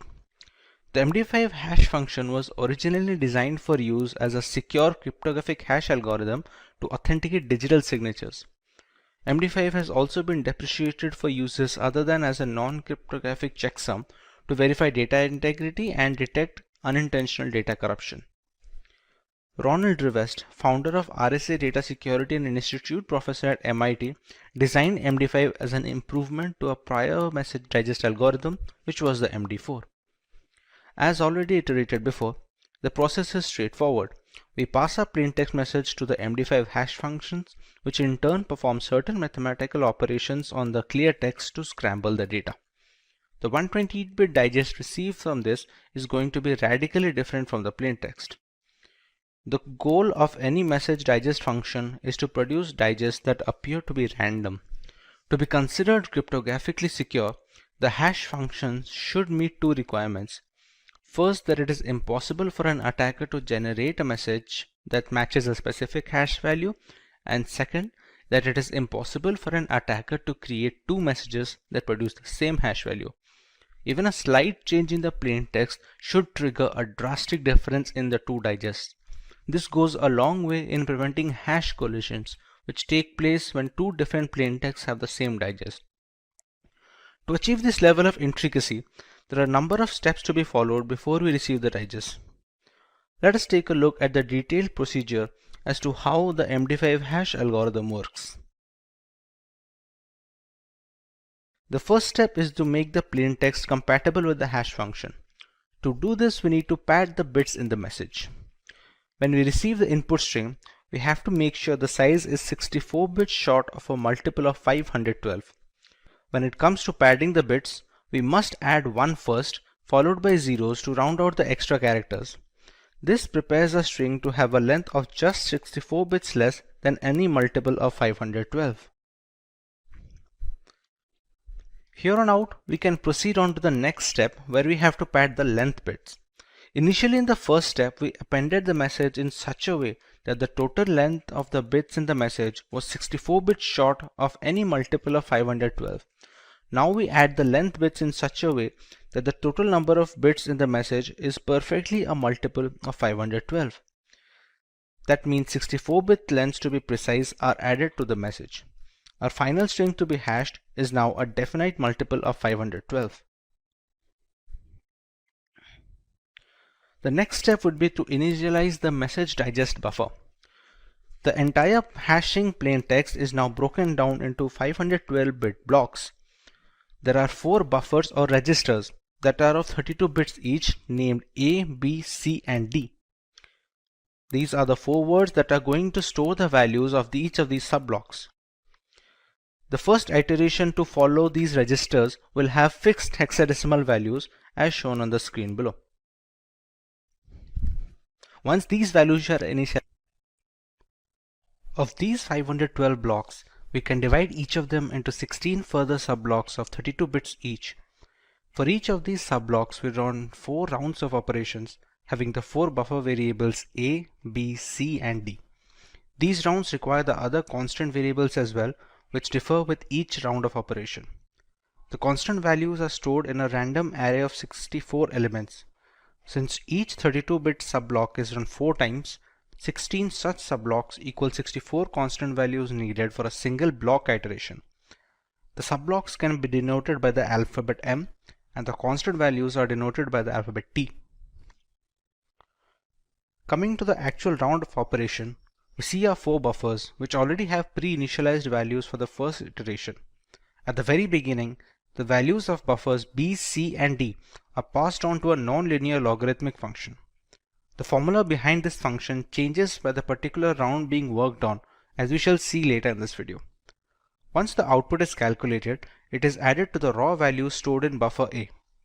The output of this addition is added to the particular 32-bit subblock using which we are running the 4 operations. The output of this requisite function then needs to be added to a constant value derived from the constant array k. Since we have 64 different elements in the array, Since we have 64 different elements in the array, we can use a distinct element for each iteration of a particular block. The next step involves a circular shift that increases the complexity of the hash algorithm and is necessary to create a unique digest for each individual input. The output generated is later added to the value stored in the buffer B. The final output is now stored in the second buffer of B of the output register. Individual values of C, D, and A are derived from the preceding element before the iteration started, meaning the value of B gets stored in C, value of C gets stored in D, and the value of D in A. Now that we have a full register ready for this subblock, the values of A, B, C, D are moved on as input to the next subblock. Once all 16 subblocks are completed, the final register value is saved and the next 512-bit block begins. At the end of all these blocks, we get a final digest of the MD5 algorithm. Regarding the non-linear process mentioned in the first step, the formula changes for each round it's being run on. This is done to maintain the computational complexity of the algorithm and to increase randomness of the procedure. The formula for each of the 4 rounds uses the same parameters, that is B, C, and D, to generate a single output. The formulas being used are shown on the screen right now. Algorithm. Unlike the latest hash algorithm families, a 32-bit digest is relatively easier to compare when verifying the digests. They don't consume a noticeable amount of disk storage and are comparatively easier to remember and reiterate. Passwords need not be stored in plain text format, making them accessible for hackers and malicious actors. When using digests, the database security also gets a boost since the size of all the hash values will be the same. In the event of a hack or a breach, the malicious actor will only receive the hashed values, so there is no way to regenerate the plain text, which would be the user passwords in this case. Since the functions are irreversible by design, hashing has become a compulsion when storing user credentials on the server nowadays. A relatively low memory footprint is necessary when it comes to integrating multiple services into the same framework without a CPU overhead. The digest size is the same and the same steps are run to get the hash value, irrespective of the size of the input string. This helps in creating a low requirement for computational power and is much easier to run on older hardware, which is pretty common in server farms around the world.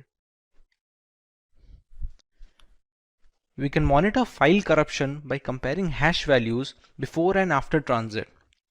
Once the hashes match, file integrity checks are valid and we can avoid data corruption. Hash functions will always give the same output for the similar input, irrespective of the iteration parameters. It also helps in ensuring that the data hasn't been tampered with en route to the receiver of the message. We use our Wi-Fi every day for work, and we use the internet for entertainment and communication. The dependency on technology is at an all-time high thanks to the radical developments and innovation in these last 2 decades. A big portion of this belongs to ensuring secure channels of communication and data transmission. The secure hash algorithm are a family of cryptographic hash functions that are published by the National Institute of Standards and Technology along with the NSA. It was passed as a Federal Information Processing Standard, also known as FIPS. It has 4 different families of hash functions. SHA-0 is a 160-bit hash function published in 1993, and it was closed down later after an undisclosed significant flaw. SHA-1 is also a 160-bit hash function which resembles the earlier MD5 algorithm. This was designed by the NSA to be a part of the digital signature algorithm. SHA-2 is a family of 2 similar hash functions with different block sizes, known as the SHA-256 and the SHA-512. They differ in the word size. SHA-256 uses 32-bit words, while SHA-512 uses 64-bit words. SHA-3 is a hash function properly known as KCAC.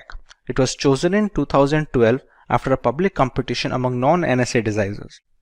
It supports the same hash length as SHA-2 and its internal structure differs significantly from the rest of the SHA family.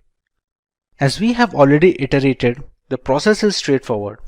We pass a plain text message to the SHA hash function, which in turn performs certain mathematical operations on the clear text to scramble the data.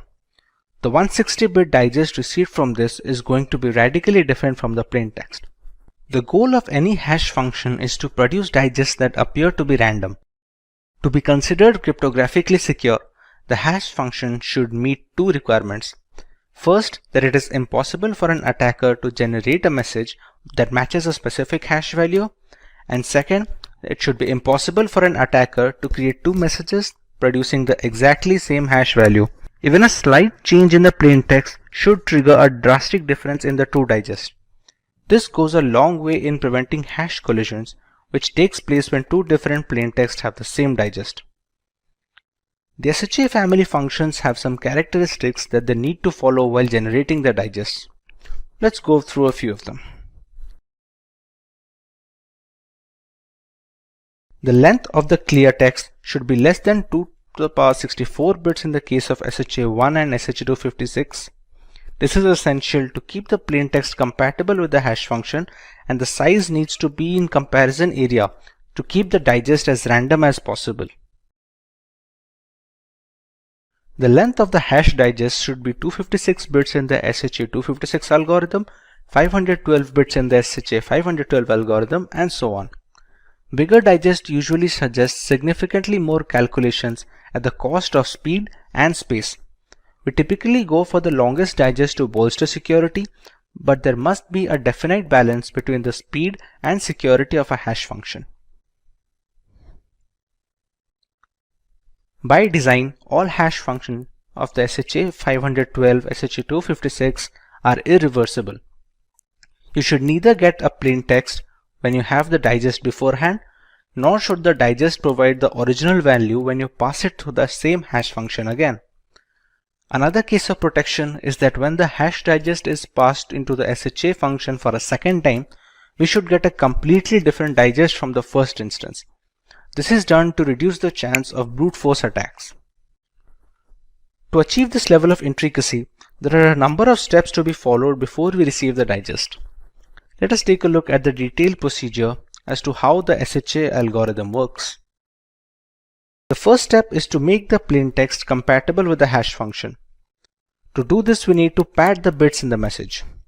When you receive the input string, you have to make sure the size is 64 bits short of a multiple of 512. When it comes to padding the bits, you must add 1 first, followed by the remaining zeros to round out the extra characters. This prepares our string to have a length just 64 bits less than any multiple of 512. Here on out, we can proceed to the next step where we have to pad the length bits.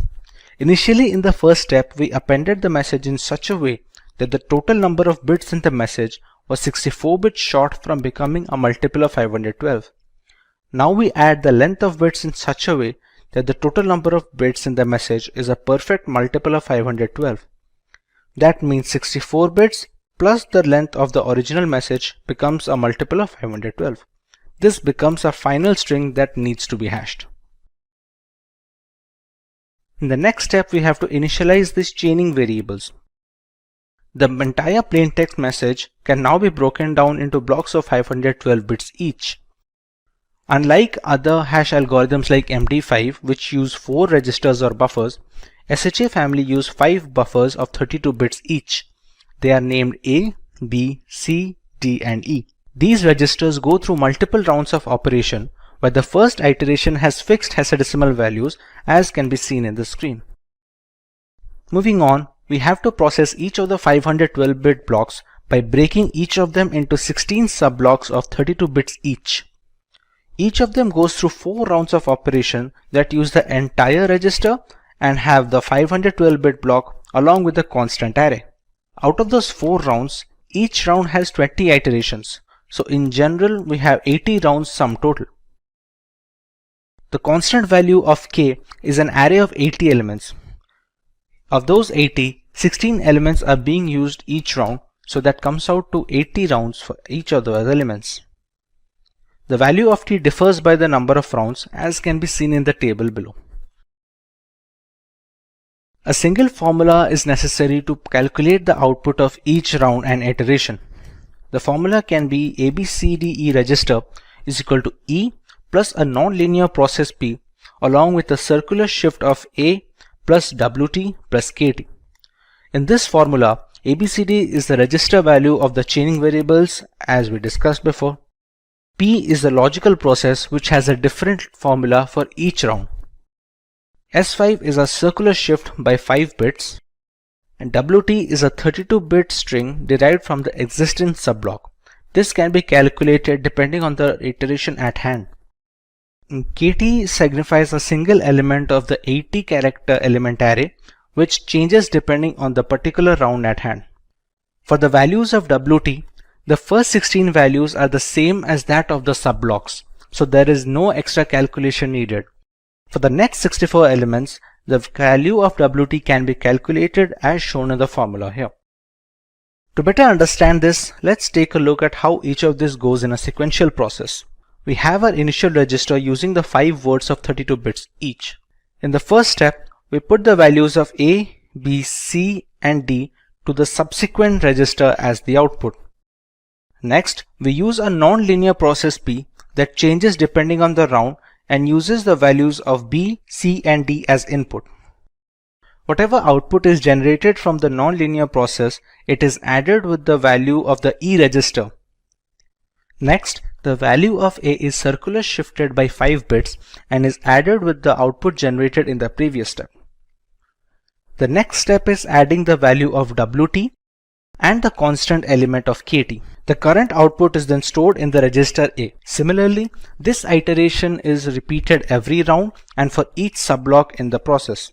Once all the registers are complete and all the subblocks are joined together to form the single ciphertext message, we will have our hashed output. Regarding the nonlinear process P that uses the values of B, C, and D as input, the formula changes every round to maintain a complexity of the program that can withstand brute force attacks. Depending on the round, the values are passed through a logical operation which is then added with the values of WT, KT, and so on. Now that we understand how to get our hash digest from the plain text, let us learn about the advantages we obtain when using the SHA hash algorithm instead of relying on data in a plain text format. Digital signatures follow asymmetric encryption methodology to verify the authenticity of a document or a file. Hash algorithms like SHA-256 and the industry standard SHA-512 go a long way in ensuring the verification of signatures. Passwords need not be stored in a plain text format, which makes them accessible to hackers and other malicious actors. When using digest, the database security also gets a boost since the size of all hash values will be the same. In the event of a hack or a breach, the malicious actor will only receive the hash values with no way to regenerate the plain text. In this case, the plain text would be user credentials. Since the hash functions are irreversible by design, it has become a compulsion when storing passwords on the servers. The SSL handshake is a crucial segment of the web browsing sessions, and it's done using SHA functions. It consists of your web browsers and the web servers agreeing on encryption keys and hashing authentication to prepare a secure connection. It relies on a combination of symmetric and asymmetric algorithms which ensure the confidentiality of the data transmitted between a web server and a web client like the browsers. You can monitor file corruption by comparing hash values before and after transit. Once the hashes match, file integrity checks are valid and data corruption is avoided. Hash functions will always give the same output for the same input, irrespective of the iteration parameters. It also helps in ensuring that the data hasn't been tampered with en route to the receiver of the message. Passwords are by far the most common type of user authentication. They are popular because their theory makes perfect sense to individuals and is reasonably simple to implement for developers. On the other hand, poorly constructed passwords can pose security flaws. A well-designed password-based authentication process does not save the user's actual password. This would make it far too simple for a hacker or a malevolent insider to access all of the system's user accounts. In this video, you will learn how to crack passwords and simultaneously try to make your passwords as brute force resistant as possible. Let's take a look at the topics to be covered today. We start by learning about what is password cracking in general. Next, we take a look at the different techniques of password cracking that hackers use in order to generate user credentials for hacking. Moving on, we take a look at the multiple tools that hackers can use to generate these hashes and the passwords. Finally, we take a look at the steps and the guidelines that users can follow to prevent their passwords from being cracked. Let's start by giving a basic idea about password cracking.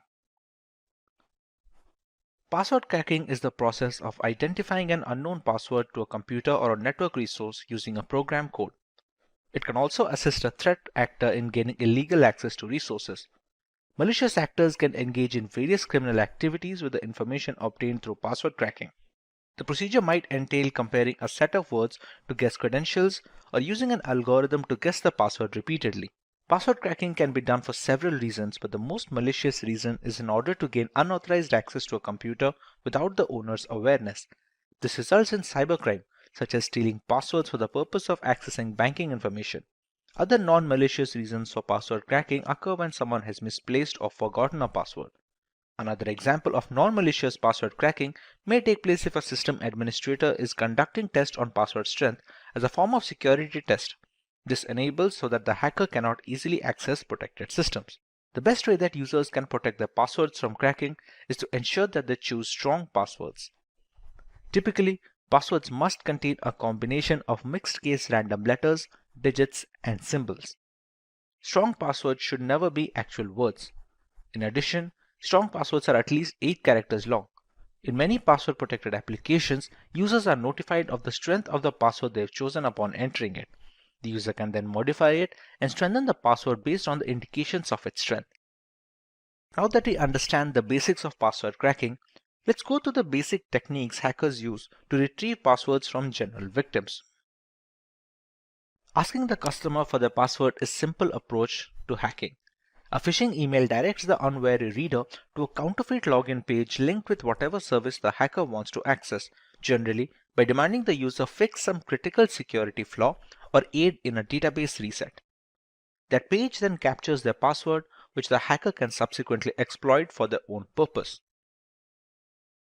Social engineering influences the victim to get personal information such as bank account numbers or passwords.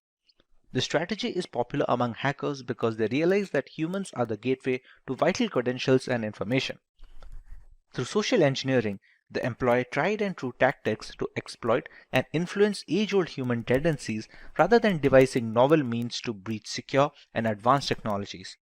It has been demonstrated that many firms either lack adequate security or are overly friendly and trustworthy when they should not be. They allow granting access to critical facilities based on a uniform or a sob story. A hacker searches a password dictionary for the correct password in the case of a dictionary attack. Password dictionaries cover many themes and a mixture of topics such as politics, movies, and music groups. Users' failure to create a strong password is why this approach efficiently cracks passwords till today. Simply said, this assault employs the same terms that many individuals use as passwords.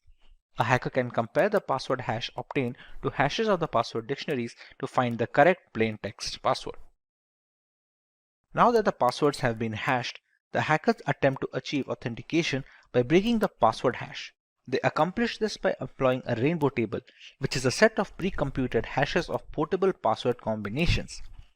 Hackers can use the rainbow table to crack the hash, resulting in guessing your password. As a result, it retrieves the password hash from the system and eliminates any need to break it. Furthermore, it does not necessitate the discovery of the password itself. The breach is accomplished if the hash matches. In a brute force assault, the attacker attempts multiple password combinations until the correct one is identified. The attacker uses software to automate this process and run exhaustive password combination in a substantially shorter length of time. With the growth of hardware and technology in recent years, such programs have been invigorated. It won't be quick if your password is more than a few characters lengthy, but it will eventually reveal your password. Brute force assaults can be sped up by throwing more processing resources at them. With so many different techniques coming together to crack passwords, none of them are useful without the right tools.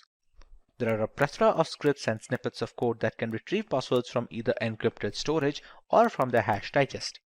Let's go through some of these tools.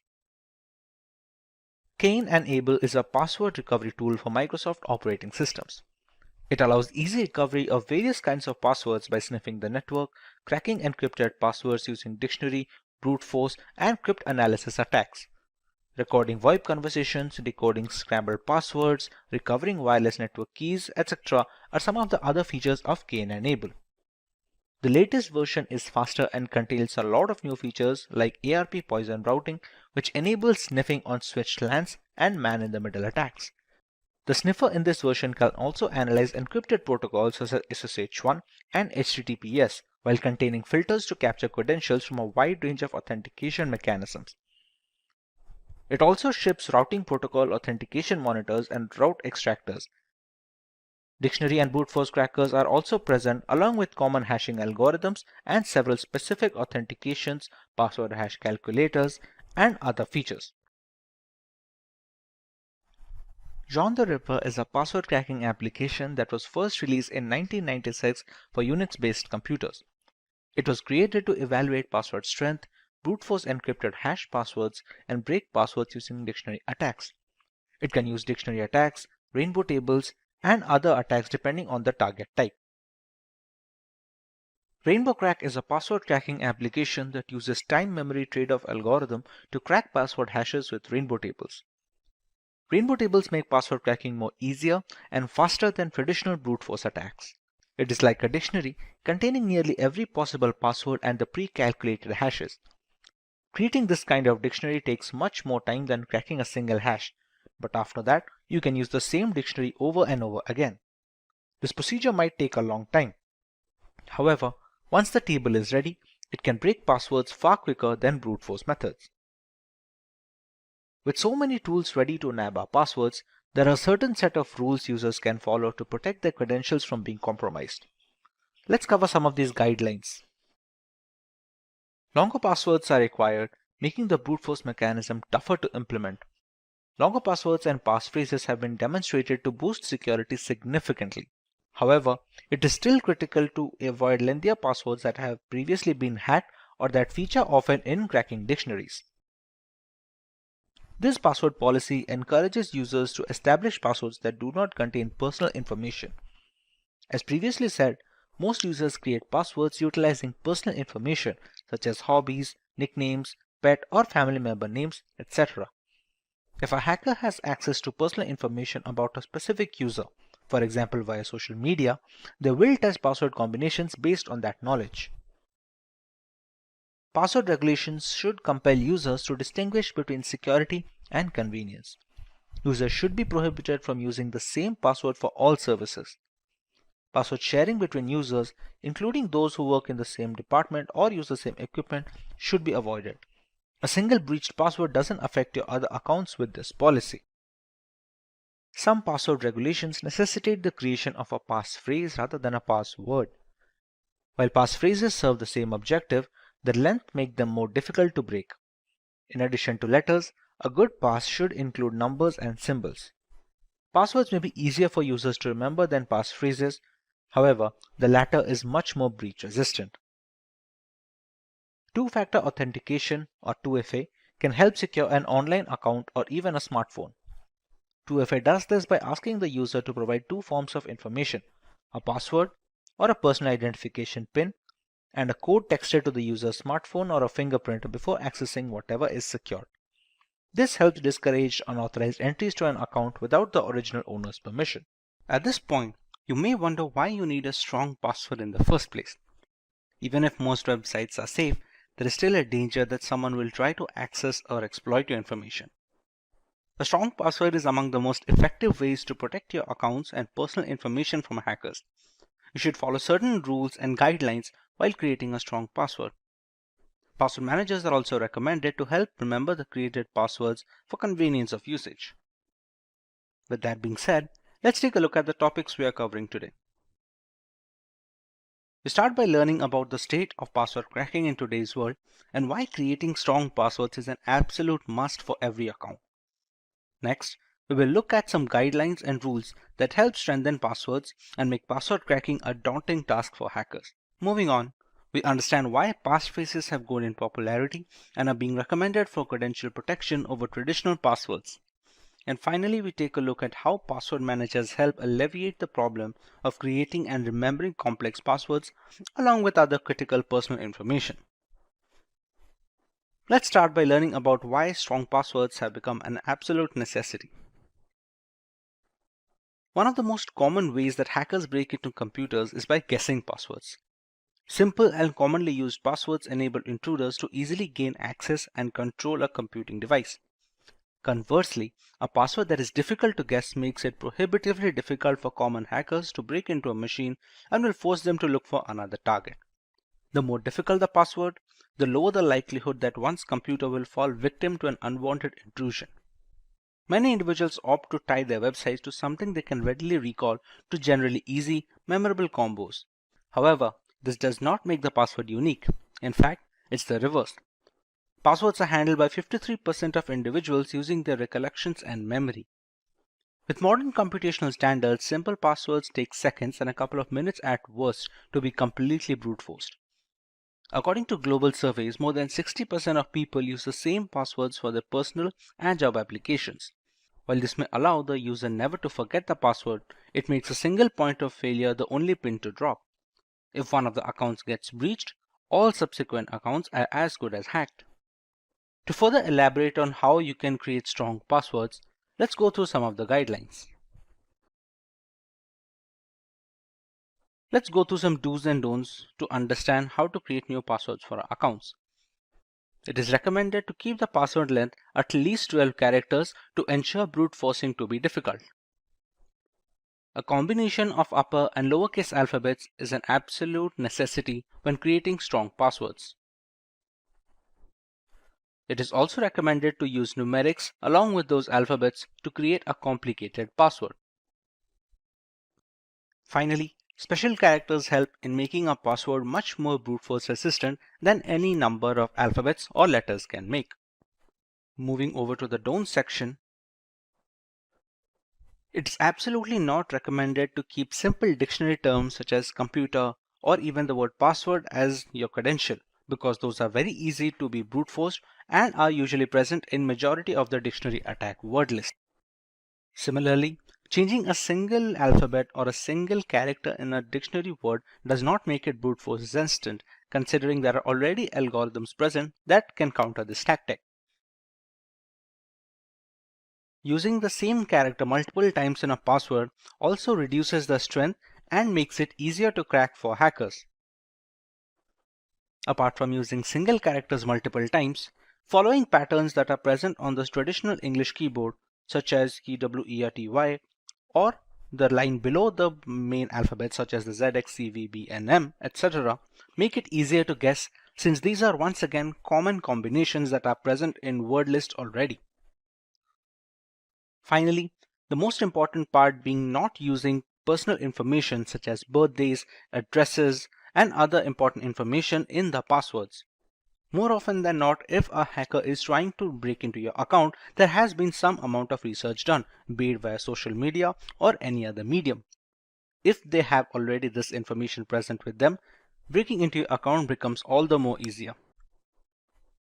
Now that you understand how to create strong password, look at how passphrases have become prevalent as a replacement for plain text passwords. A passphrase is a sentence-like string of words used for authentication that is longer than a traditional password, easy to remember, and difficult to crack. Typical passwords range on an average from 8 to 16 characters, while passphrases can reach up to 100 characters or more. Using a long passphrase instead of a short password to create a digital signature is one of the many ways that users can strengthen the security of their data, devices, and accounts. The longer a passphrase is, the more likely a user is to incorporate bits of entropy or factors that make it less predictable to potential attackers. As more websites, applications, and services increase their user security requirements, a passphrase is a fast and easy way to meet these criteria. Let's take a look at some of the advantages that passphrases have over common passwords. Passphrases are simpler to remember than just a random assortment of symbols and characters. It's easier to comprehend a line from your favorite song or a quotation than a short but difficult password. Passwords are reasonably easy for humans and robots to guess or crack. Online thieves have also advanced and created cutting-edge hacking tools to crack even the most complex passwords. Passphrases are nearly hard to crack since most efficient password cracking programs fail at approximately 10 characters. As a result, even the most sophisticated cracking tool will be unable to guess, brute force, or pre-compute these passwords. Complies with password setting rules with ease are passphrases. The usage of punctuation and upper and lowercase passwords satisfy the password complexity criteria. Most operating systems and apps support passphrases. Phrases of up to 127 characters are permitted on all major operating systems, including Windows, Linux, and Mac. As a result, for optimal protection, you can use lengthier passphrases. But when creating a strong password, the major problem people come across is remembering these passwords or the passphrases. This is where you can find a use for a password manager. When you establish accounts or change passwords, Password managers generate new strong passwords and they keep all of them in one place, protected by a single strong master password. If you maintain your master password, the manager will retain everything else, including your username and passphrases, and fill them in for you whenever you sign on to a website or app on your computer or phone. There is no good memory needed for this. This implies that everyone may use the most recent suggestions for strong passwords, such as extended phrases, symbols, grammar, and capitalization. Password managers enable consumers to write a single master password and automatically fill each website with their own unique set of credentials. And not just passwords. Credit card information may be stored securely with several password managers. Some others make multi-factor authentication or use a second test, such as answering a question once the correct password is input, which is a simple and effective solution to verify legitimate login inputs.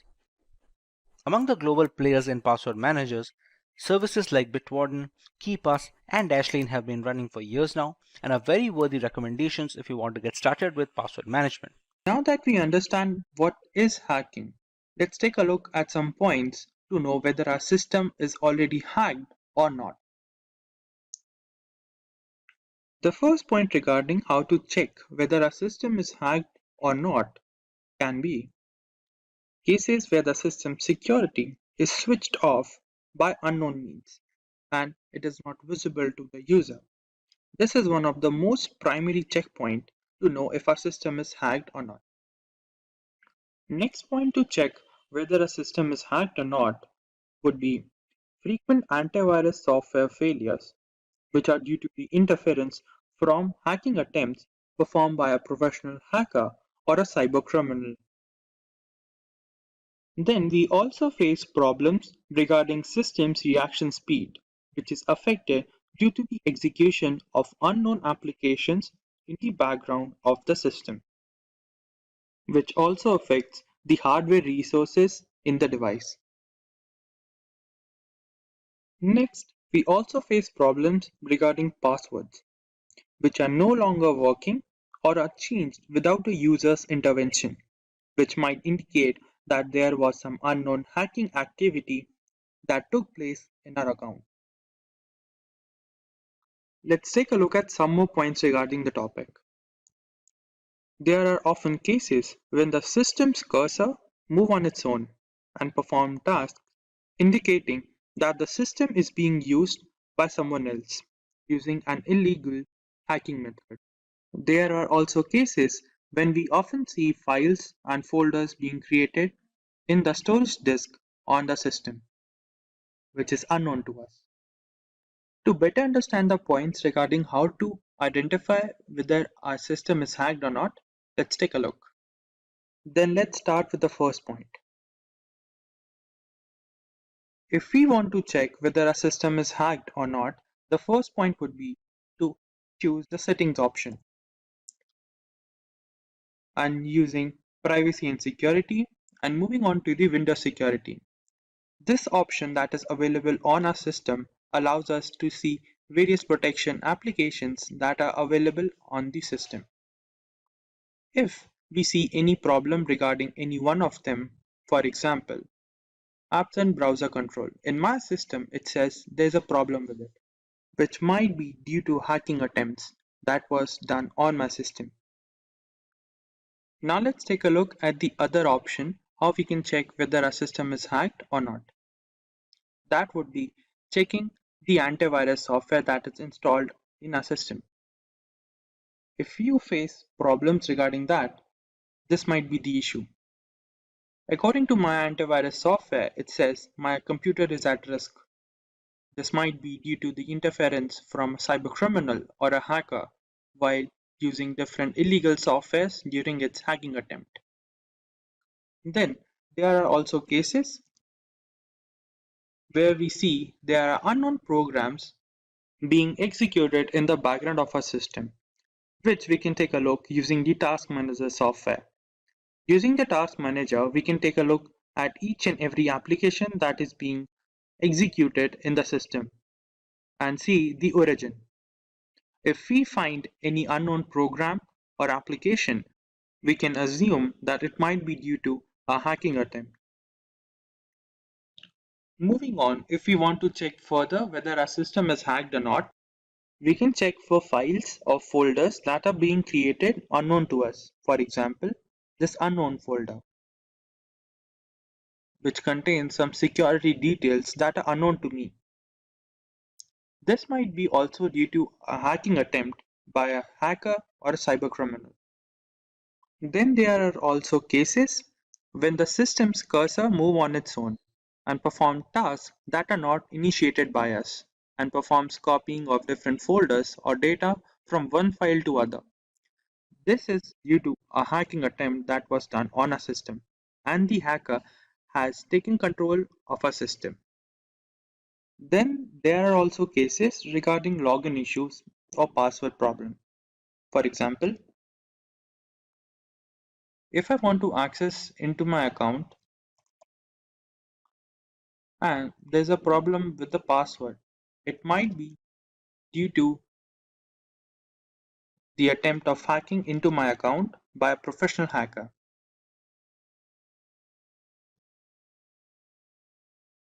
Seems like there's a problem with the username, which means there was a hacking attempt by a professional hacker.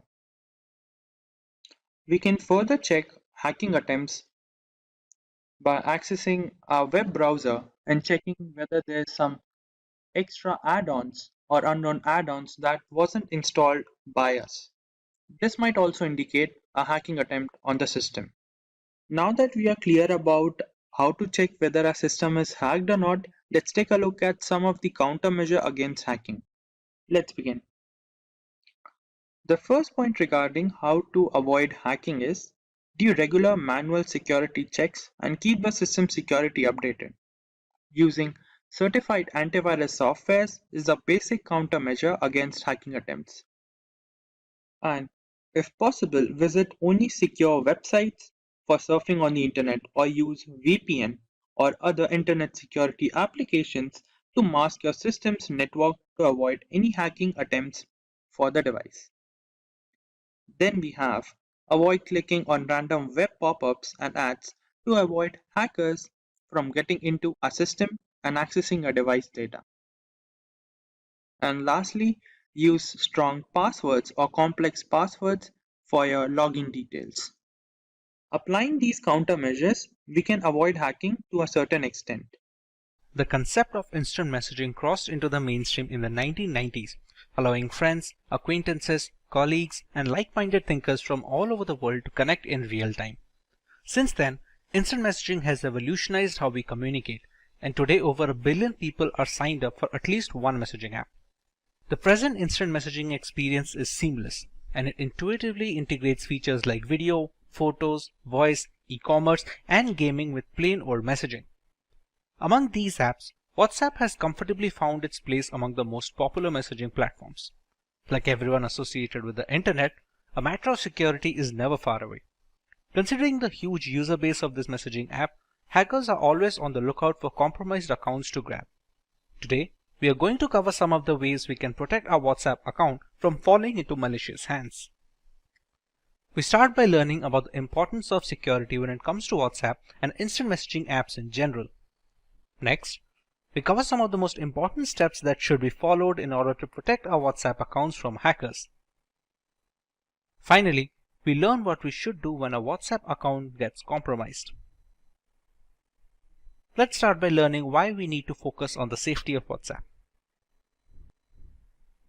In the year of 2020, the big news was about Amazon CEO Jeff Bezos and his phone being hacked by Saudi Arabia. A report coming from The Guardian suggested that Bezos' phone was hacked via a video file sent on WhatsApp. The report said that Bezos' mobile phone was hacked by a Saudi Arabian prince in the year 2018 and gigabytes worth of data was stolen from the device. While there are some issues being raised about the report which states with the medium to high confidence that Jeff Bezos' phone was hacked, it does raise a security fear for regular users. After all, if the phone of one of the world's most powerful men can be hacked, the same can happen to any one of us as well. When it comes to regular users, we exchange messages with our loved ones regarding a paradigm of topics. The information which may seem trivial initially can later function as ammunition for a campaign regarding identity theft. Basic information like preferred banks, occasional dining places can go a long way in social engineering attacks, further increasing the need for secure messaging habits. WhatsApp uses end-to-end encryption to protect all communication on its platform. These encryption keys not only make it impossible to decrypt messages, but they also prevent third parties and even WhatsApp from accessing messages or calls. But not entirely. Although end-to-end encryption makes WhatsApp more secure than other communication apps, no app is 100% safe to use. Like any application or digital device, WhatsApp is often targeted by bad actors. It also has access to your contacts and tracks where and how long you use it, putting your privacy and personal information at risk.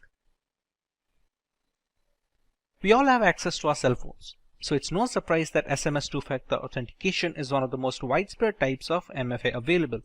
You don't need any apps or digital keys, and it's not tied to a specific ecosystem. Unfortunately, it's also not a secure multi-factor authentication method. The nature of SMS itself opens up your organization to a host of risks. Hackers may have many ways to leverage SMS to find a way into your accounts and network. Be it via spoofed SIM cards or message hijacking, WhatsApp 2FA using SMS isn't a foolproof solution. Now that we understand the variety of reasons why WhatsApp needs extra security, let's go through some of the ways we can achieve this. It is more than probable that one fine day you might receive a WhatsApp message or even an SMS that reads that your order is delayed, please check its status here, or your account is locked and please unlock it here, or even some tempting messages like win free 3G and movie tickets here. Some of them may sound intimidating and some of them may be lucrative, but they all have one purpose: to trick you into clicking that link, and once you do that, it's already over. It will install malware on your phone and you won't have a clue about it. Only when you start noticing that your phone bills are abnormally high or your bank account has been used without your permission, the realization will dawn upon you that something is wrong with your phone. But by then it may be too late. WhatsApp in itself provides various privacy options to users. The messaging platform provides users with option to choose who they want to share their profile photo, status, and other details with. It's a good idea to change the settings to contacts only. This means only phone numbers that are saved on your smartphone will be able to see your profile photo, status, phone number, and auto-delete status as well.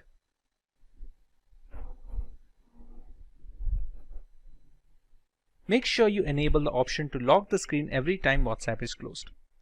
This will ensure no one else but you can open your WhatsApp account. Just head to the settings menu, privacy, and select the screen lock option. You will then need to register your fingerprint. After the process is completed, you will have to scan your fingerprint every time you open the WhatsApp app. This adds an extra layer of security. The two-step verification works as an extra layer of security and helps WhatsApp users to protect their OTPs and documents shared through WhatsApp. It's very easy to set up a PIN to activate a two-step verification. Users have to enter it periodically once it is activated. WhatsApp will sometimes keep asking users to enter this 6-digit passcode. Users cannot disable this without disabling the two-step verification feature altogether. In case users do not provide WhatsApp with an email ID and want to disable two-step verification, then the number will be permitted to re-verify on WhatsApp without the passcode after 7 days. However, the users will lose all pending messages upon re-verifying. We often have the tendency to log into WhatsApp web at the office and then leave the account open on the desktop. This habit can actually create problems for you. Someone else sitting on the same PC can access all your chats without you even realizing it. It's a good practice to log out from WhatsApp web before leaving the office. It just takes a few seconds to log in again by just scanning the code and you're done. All WhatsApp users should ensure that the chats are end-to-end encrypted. To verify that a chat is end-to-end encrypted, open the chat, tap on the name of the contact to open the contact info screen, and then tap encryption to view the QR code and a 60-digit number. WhatsApp end-to-end encryption ensures that only you and your contact can read the messages that are being exchanged and nobody in between, not even WhatsApp. With the necessary guidelines out of the way, let us go through the recommended course of action should our WhatsApp accounts be compromised. The first and most important thing that you need to do is report the issue to the WhatsApp support team for assistance. Make sure that you reach out to the support team through its help desk and report the hacking attempt. WhatsApp Help Center will take the shortest time to resolve your issue via email or within the app itself. This will help you to take prompt legal action against the hackers. If you can't access your email, call the support team. In some cases, the support will deactivate your WhatsApp account and request you to reactivate it within 30 days if you don't want it to be deleted completely. When someone compromises your WhatsApp account, they can now send messages to your contacts stating that the company sent your verification code and gain access to their account. That's why one of the first things you'll want to do is send a message to your friends and family letting them know that you've lost access to your account. This action prevents further exploitation of your account and others. Another reason you'll want to let your contacts know you have no access to your WhatsApp account is that they may phish for personal information. From your banking number to your email address, hackers will cleverly attempt to gain as much access to your personal information as possible. WhatsApp Web is an extension of WhatsApp Messenger over the web that facilitates easy synchronization of our smartphone and personal computer. This is the biggest security threat that hackers can easily exploit to get into your personal data over WhatsApp. Therefore, it is highly recommended that you use this WhatsApp feature carefully.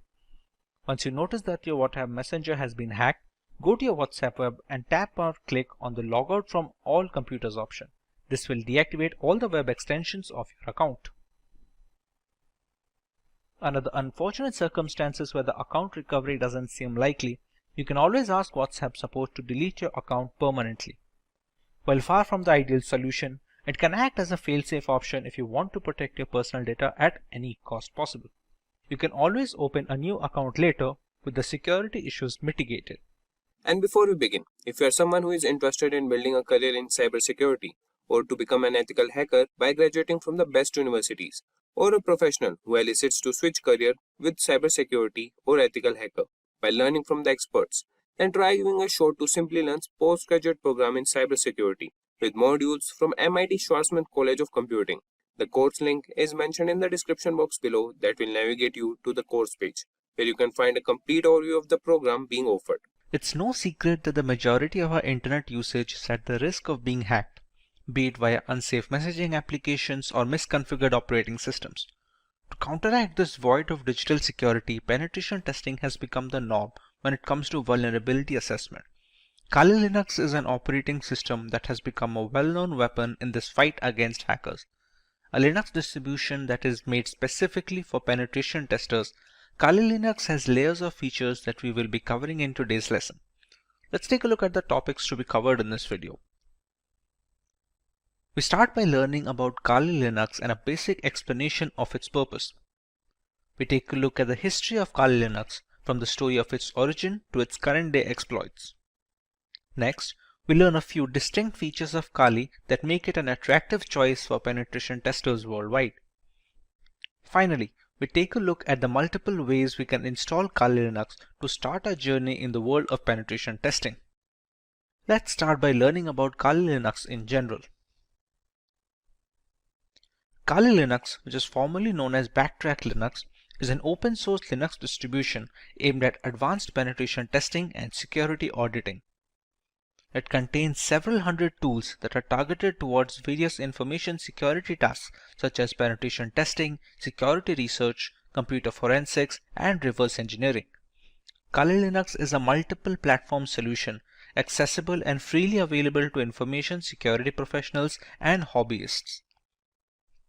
Among all the Linux distributions, Kali Linux takes its roots from the Debian operating system.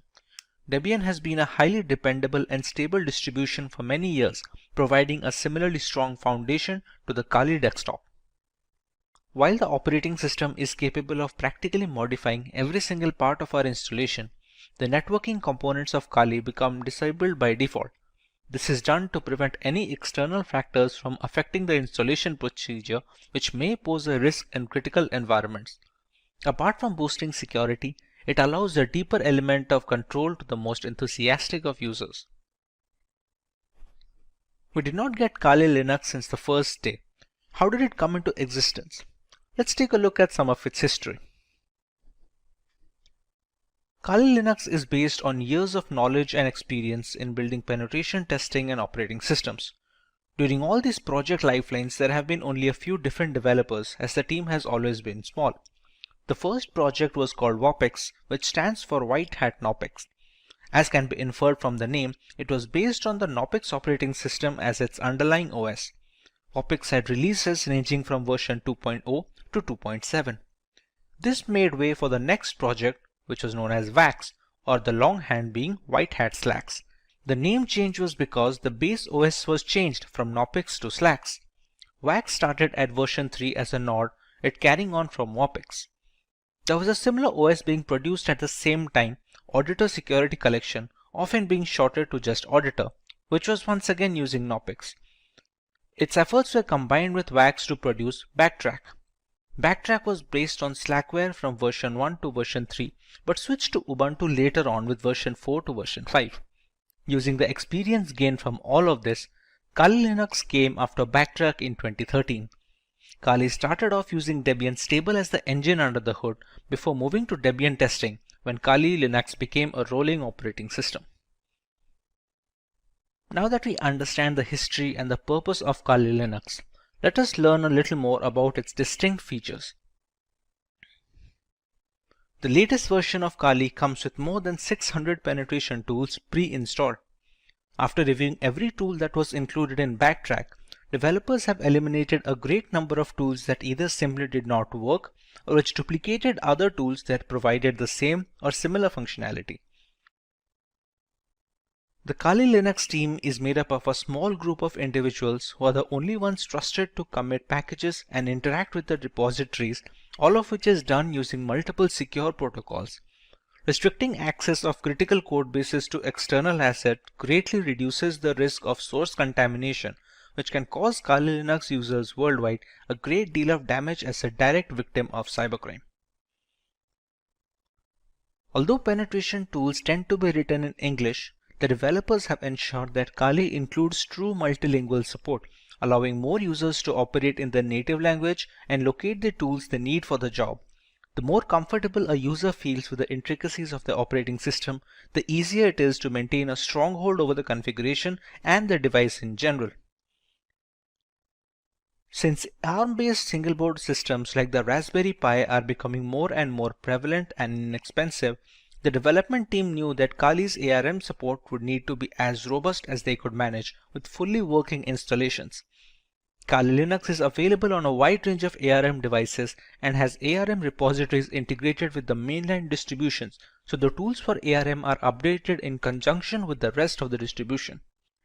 All this information is necessary for users to determine if Kali Linux is the correct choice for them. If it is, what are the ways that they can go forward with this installation and start their penetration testing journey? The first way to use Kali Linux is by launching the distribution in the live USB mode. This can be achieved by downloading the installer image file or the ISO file from the Kali Linux website and flashing it to a USB drive with a capacity of at least 8 GB. Some people don't need to save their data permanently, and a live USB is the perfect solution for such cases. After the ISO image is flashed, the thumb drive can be used to boot a fully working installation of the operating system, with the caveat that any changes made to the OS in this mode are not written permanently. Some cases allow persistent usage in live USBs, but those require further configuration than normal situations. But what if the user wants to store data permanently in the installed OS? The best and the most reliable way to ensure this is the full-fledged hard disk installation. This will ensure the complete usage of the system's hardware capabilities and will take into account the updates and the configurations being made to the OS. This method is supposed to override any pre-existing operating system installed on the computer, be it Windows or any other variant of Linux. The next alternative route for installing Kali Linux would be to use virtualization software such as VMware or VirtualBox. The software will be installed as a separate application on an already existing OS, and Kali Linux can be run as an operating system in the same computer as a window. The hardware requirements will be completely customizable, starting with the allotted RAM to the virtual hard disk capacity. The usage of both a host and guest operating system like Kali Linux allows users a safe environment to learn while not putting their systems at risk. If you want to learn more about how one can go forward with this method, we have a dedicated video where Kali Linux is being installed on VMware while running on a Windows 10 operating system. You can find the link in the description box to get started with your very own virtual machine. The final way to install Kali Linux is by using a dual boot system. To put it in simple words, the Kali Linux OS will not be overwriting any pre-installed operating system on a machine, but will be installed alongside it. When a computer boots up, the user will get a choice to boot into either of these operating systems. Many people prefer to keep both the Windows and Kali Linux installed, so the distribution of work and recreational activities is also allotted effectively. It gives users a safety valve should their custom Linux installation run into any bugs that cannot be fixed from within the operating system. Now, for the convenience of explanation, we're going to install Kali Linux today on a virtual machine software known as VMware. VMware is able to run multiple operating systems on a single host machine, which in our case is a Windows 10 system.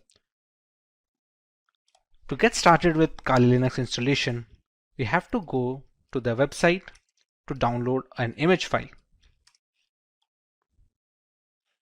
We go to Get Kali, and as you can see, there are multiple platforms on which this operating system can be inverted. As per our requirement, we're going to go with the virtual machine section. As you can see, it is already recommended by the developers. This is the download button, which will download a 64-bit ISO file. We can download 32-bit, but that is more necessary for hard metal machines, or if you're going to use it for older devices which do not support 64-bit operating systems yet. After clicking on the download button, we can see we have a WinRAR archive which will have the ISO files. For now, we have downloaded the ISO file and it is already present with me. So we can start working on the VMware side of things. Once the ISO file is downloaded, we open up VMware Workstation. We go to File and we create a new virtual machine. In these two options, it is highly recommended to go with the typical setup rather than the custom one. The custom is much more advanced and requires much more information from the user, which is beneficial for developers and people who are well versed with virtualization software, but for 90% of the cases, typical setup will be enough. Here, we can select the third option, which will be I will install the operating system later. In some operating systems, we can use the ISO file here directly and VMware will install it for us. But for right now, in the case of Kali Linux, the third option is always the safest. Kali Linux is a Linux distribution, so we can select Linux over here, and the version, as you can see here, have multiple versions such as the multiple kernels. Every distribution has a parent distribution. For example, Kali Linux has Debian, and there are other distributions which are based or forked from some parent distribution. Kali Linux is based off Debian, so we can go with the highest version of Debian, which is the Debian 10.x 64-bit. Go on next. We can write any such name. We can write Kali Linux so that it will be easier to recognize the virtual machine among this list of virtual machine instances. The location can be any location you decide to put.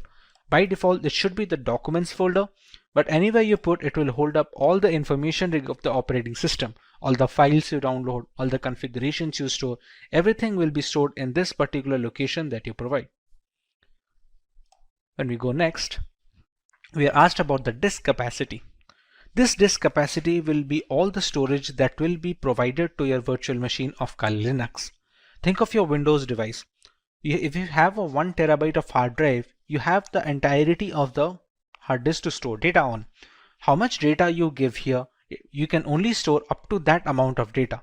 Not to mention, some amount of capacity will be taken up by the operating system itself to store its programs and applications. For now, we can give around, let's say, 15 GB of information. Or if its recommended size for Debian is 20, you can just go ahead at 20. It depends all on the user case. If you are going to use it extensively, you can even go as high as 50 or 60 GB if you have plans to download many more applications and perform multiple different tests. Another option we get over here is storing virtual disks as a single file or storing them into multiple files.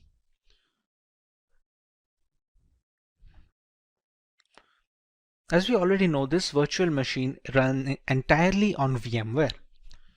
Sometimes when transferring these virtual machine instances, let's say from a personal computer to a work computer, we're going to need to copy up the entire folder that we had mentioned before over here. Instead, all virtual machines have a portability feature.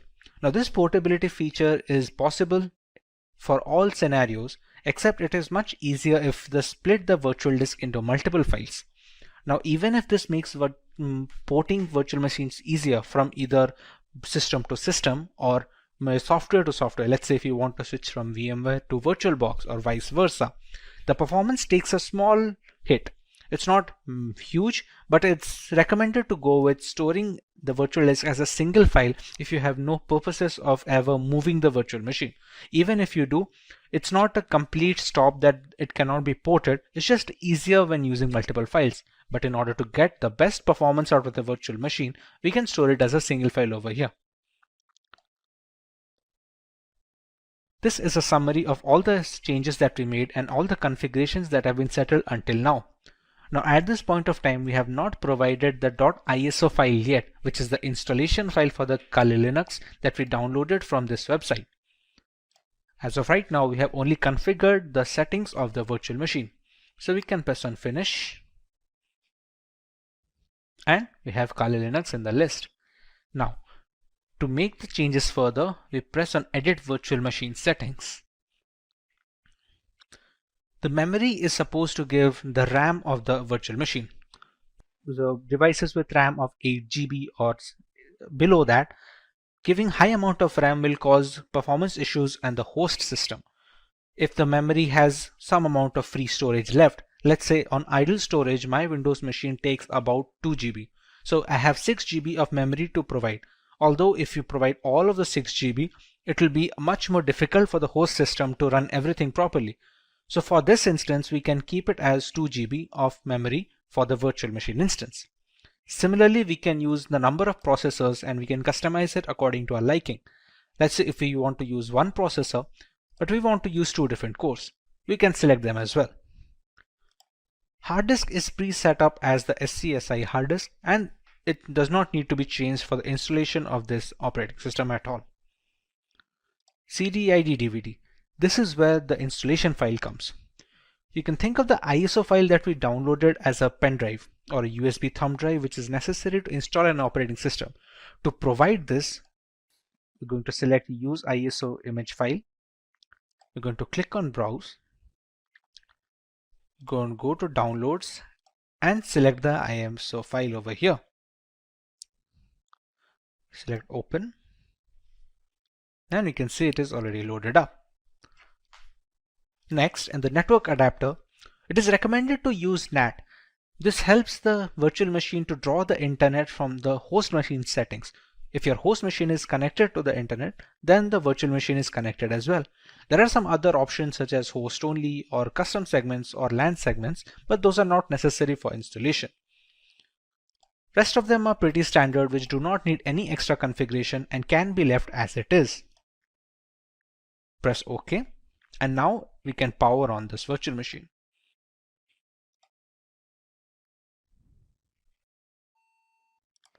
In this screen, we can choose how we want to proceed with the installation. We have a Start Installer option over here. So we're going to press Enter on that.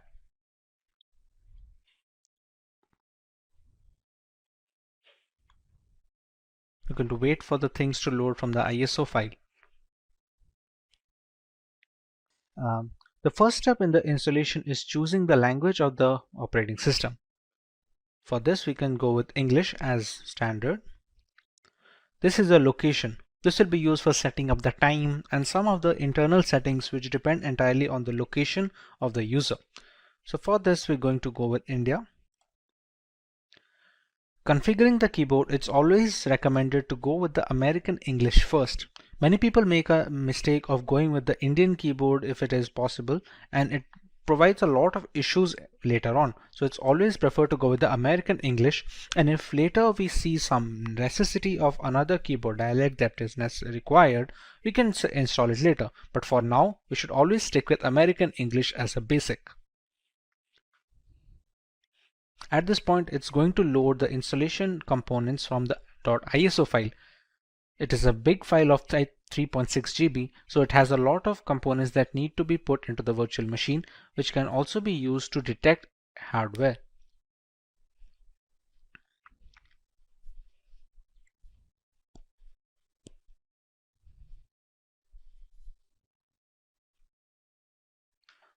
Once the hardware and the network configuration is done by the ISO file, we want to write a host name for the system. This host name can be anything which is used to recognize this device on a local network or a LAN cable. Let's say if we use the name Kali. Domain name, we can skip it for now. It's not necessary as such for the installation. This is the full name for the user. Let's say we can provide the name as Simplilearn as a full name. Next, we're going to set up a username. This username is going to be necessary to identify the user from its root accounts and the subsequent below accounts. For now, we can give it as something as simply123. Now we have to choose a password for the user. Now remember, since this is the first user that is being added onto this newly installed operating system, it needs to be a password for the administrator. We can use whichever password we like over here and use the same password below and press on continue. At this point, it's going to detect on the components on which the operating system can be installed. Like here, there are multiple options like the use entire disk and set up LVM, use entire disk and set up encrypted LVM. For newcomers, it is recommended to just use the first one, since LVM encryption is something that you can learn afterwards when you're much more hands-on with the Linux operating system. For now, we're going to use the use entire disk guided installation and press on continue. When we set up the virtual machine on VMware, we had set up a disk capacity. There we gave a purpose 20 GB. That is the hard disk which is being discovered here. Even though it is a virtual disk, on VMware it acts as a normal hard disk on which an operating system can be installed. So we select this one and press on continue. Here there is a multiple partition system. All the operating systems that are installed have different components. One is used for the keeping of the applications, one for the files, other for the RAM management and other things. For newcomers, it is always recommended to keep it in one partition. And we're going to select that and press on continue. This is just an overview of the partition it's going to make. As you can see, it has a primary partition of 20.4 GB and a logical partition of 1 GB used for swap memory. Now these kind of naming can be confusing for people who are not well versed with Linux operating systems or in general virtualization, but for now you can go ahead and press on continue, as this will be fine. We can press on finish partitioning and write changes to disk and continue. It's just a confirmation page. As you can see, it's wrote that SCSI3 is our virtual hard disk of 20 GB disk capacity. We write the changes to the disk, we press yes and click on continue. At this point, the installation has started. Now this installation will take a while depending on the amount of RAM provided, the processors provided, and how quickly the performance of the system is being hampered by the host machine. On quicker systems, this will be rather quick, while on the smaller ones, this will take a while. Since this is going to take some time to install, as it is being run on a virtual machine with only 2 GB of RAM, we're going to speed up this part of the video so we don't have to waste any more time just watching the progress bar.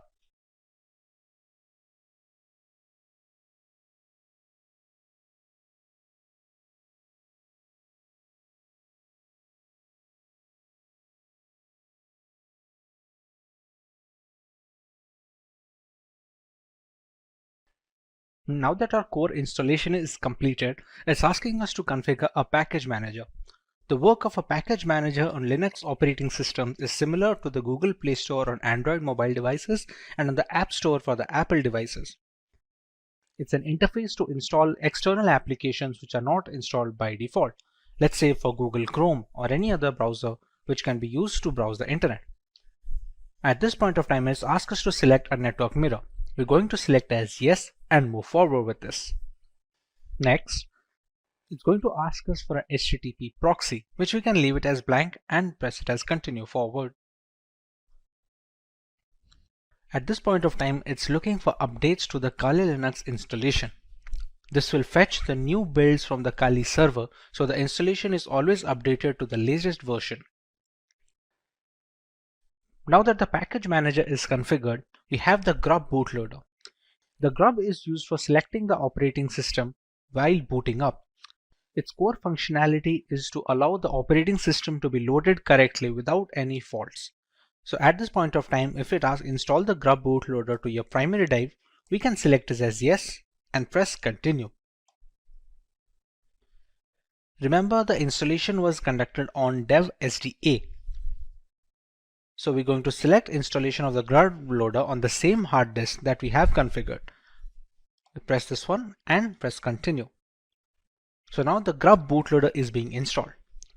The grub is highly essential because it shows the motherboard where to start the operating system from. Even if the operating system is installed correctly and all the files are in correct order, the absence of a bootloader will not be able to launch the OS properly. As you can see, the installation is finally complete. So now we can press on continue and it's going to finalize the changes.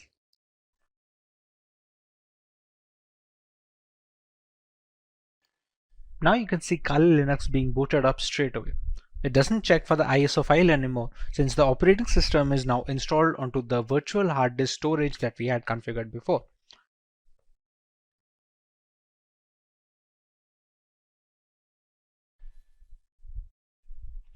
Here we're going to enter our username and password that we had set up before.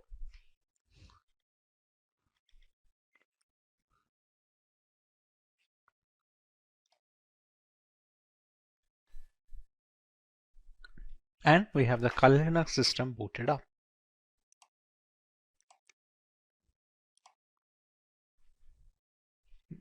And this is your homepage. We can see the installed applications over here, which are being used for penetration testing by multiple security analysts worldwide. All of these come pre-installed with Kali Linux, and others can be installed using the apt package manager that we had configured. We can see our full name over here. And with this, our installation of the Kali Linux is complete. Hey there learners, welcome to Simplilearn. Today, we will see the starting journey in cybersecurity that is super exciting but can be a bit daunting. So to help you out, we are going to talk about some common mistakes that beginners often make and how you can avoid them. If you're just getting started or looking to improve your skills, this guide will set you on the right path. So let's dive in and make sure your cybersecurity career gets off to a strong start. So let's get started. And we'll see the worst beginner cybersecurity mistakes everyone makes.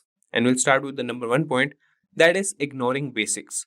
So many beginners rush into advanced topics without mastering the basics, which can lead to confusion and frustration later on. It's essential to build a strong foundation before diving into complex subjects.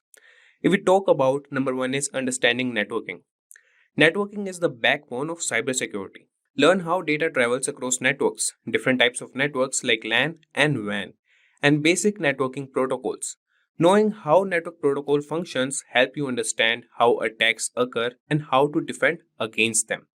Then comes mastering operating systems.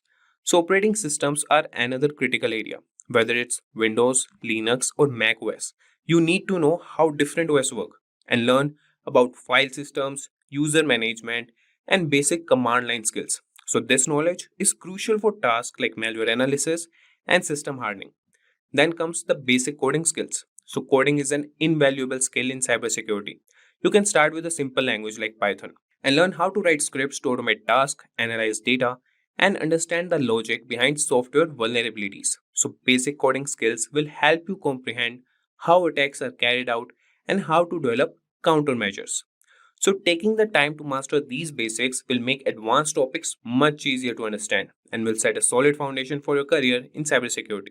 So remember, it's a journey and starting with the basics will ensure you build strong, lasting knowledge. Now we'll come to number second point, that is skipping hands-on practice. So this is also one of the cybersecurity mistakes that beginners make. Cybersecurity isn't just about theory. Practical experience is crucial. and many beginners focus too much on reading and studying without applying what they have learned. This creates a gap between knowledge and real world skills. So, the number one point here is setting up a home lab. So, create a home lab with an old computer or virtual machine to practice what you learn.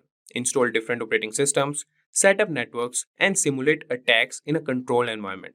Then comes real world scenarios. So, use your home lab to practice real world scenarios like configuring firewalls and detecting intrusions. Platforms like Hack the Box and Try Hack Me offer cybersecurity challenges that mimic real life networks and systems. Then comes building confidence. So, hands on practice builds confidence. So, solving real problems and seeing the results of your actions make you more comfortable with cybersecurity tools and techniques. And this confidence is crucial when making quick, informed decisions in this field. So, gaining practical experience bridges the gap between theory and practice, making you a more effective and confident cybersecurity professional. So, now we'll see the third mistake that cybersecurity beginners make, that is, lack of documentation. So, documenting your work is a crucial yet often overlooked aspect of cybersecurity. Many beginners focus solely on learning new skills and solving problems without keeping track of their progress. However, good documentation practices can significantly enhance your learning experience. And by keeping detailed notes on what you learn, the tools you use, and the methods you apply, you create a valuable resource for future reference. And this habit helps you review and reinforce your knowledge, making it easier to remember complex concepts. Additionally, well documented work allows you to share your insights and solutions with others, whether through blogs, presentations, or team collaborations. It also helps in troubleshooting, as you can quickly revisit your steps to identify where something might have gone wrong. So, in the professional world, documentation is essential for maintaining clear and efficient communication within a team. And by starting this practice early, you will develop a habit that will benefit you throughout your career. And now we'll move to the fourth cybersecurity mistake for beginners, that is waiting too long to start applying for jobs. So, a common mistake many beginners make is waiting until they feel perfectly qualified before applying for cybersecurity jobs. This approach can be counterproductive. The truth is, you might never feel completely ready, and waiting too long can cause you to miss out on an valuable opportunity. So, start applying for jobs early in your learning journey. The process of applying and interviewing is a learning experience in itself. It helps you understand what employers are looking for, and it can highlight areas where you need to improve. So, early job applications also provide you with real world feedback and networking opportunities. Remember, many entry level positions are designed for people who are still learning and growing in this field. So, employers often value enthusiasm, willingness to learn, and problem solving skills as much as they do technical knowledge. So, by starting early, you can gain experience and build confidence, even if you are not yet perfectly qualified. And then comes the next mistake, that is trying to qualify for all jobs. So, in the vast field of cybersecurity, trying to qualify for every job out, there is a common but misguided approach. Cybersecurity encompasses a wide range of specialties, from network security and ethical hacking to incident response and security analysis. Instead of spreading yourself thin trying to learn everything, focus on a key few areas and become proficient in them. Specializing in special fields make you more valuable to potential employers. It's better to be an expert in one or two areas than to have superficial knowledge in many. So by focusing on specific skills, you can develop a better understanding and expertise that sets you apart from others. So this focused approach also makes it easier to stay updated with the latest trends and advancements in your chosen areas. Remember, depth of knowledge often outweighs breadth when it comes to career advancement and job satisfaction. So, this was all about trying to qualify for all jobs. Now, we'll see the biggest mistake, that is IT foundation fallacy. So, many aspiring cybersecurity professionals believe they need a deep IT background to start their career. This is same as the number one point, but this is a misconception. While having a solid foundation in IT can be beneficial, it's not a prerequisite for success in cybersecurity. What you need are the specific skills and practical experience. Focus on learning about networks, operating system, and security tools. Engage in hands-on practice through labs and simulations to build real-world skills. Cybersecurity is a field where practical knowledge and the ability to apply concepts matter more than theoretical IT knowledge. And many successful cybersecurity professionals come from diverse backgrounds, including those with minimal IT experience. So they succeed by continuing learning and adapting to new challenges. So don't let the lack of deep IT foundation hold you back. Concentrate on gaining the skills and experience that are directly relevant to the cybersecurity roles you are interested in.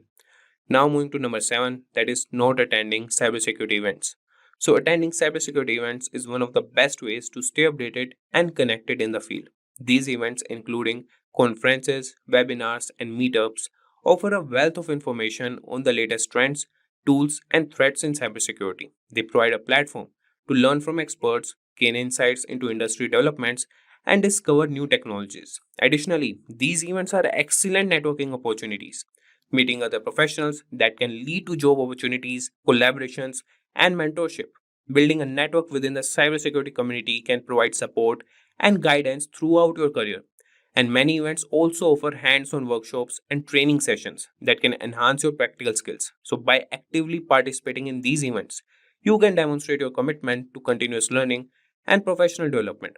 Make it a habit to attend cybersecurity events regularly to stay engaged and informed. So this was all about number 7 point, that is not attending cybersecurity events. Now moving to number 8, that is obsessing over which specialization to choose. So when starting a career in cybersecurity, many beginners obsess over which specialization to choose.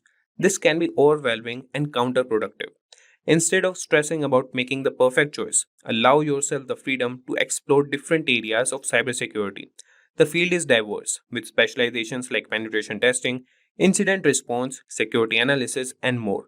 Take the time to experiment with various topics and see what interests you the most. This exploration phase is valuable for gaining a broad understanding of this field. So, over time, you will naturally gravitate toward areas that align with your strengths and interests. So, remember, your specialization can evolve as you gain more experience and insights. Early in your career, focus on building a solid foundation and gaining exposure to different aspects of cybersecurity. This approach allows you to make an informed decision about your specialization when the time comes, ensuring you choose a path that truly excites and motivates you. In this tutorial for today, we will explore the most frequently asked and important interview questions and answers for cybersecurity for all the different levels of proficiency, starting from freshers to experienced. Cybersecurity is crucial in today's digital world, protecting sensitive data from cyber threats and attacks.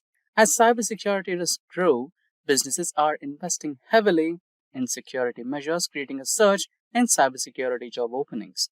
Roles in security analyst, ethical hacker, and SOC analyst are in high demand across all the industries.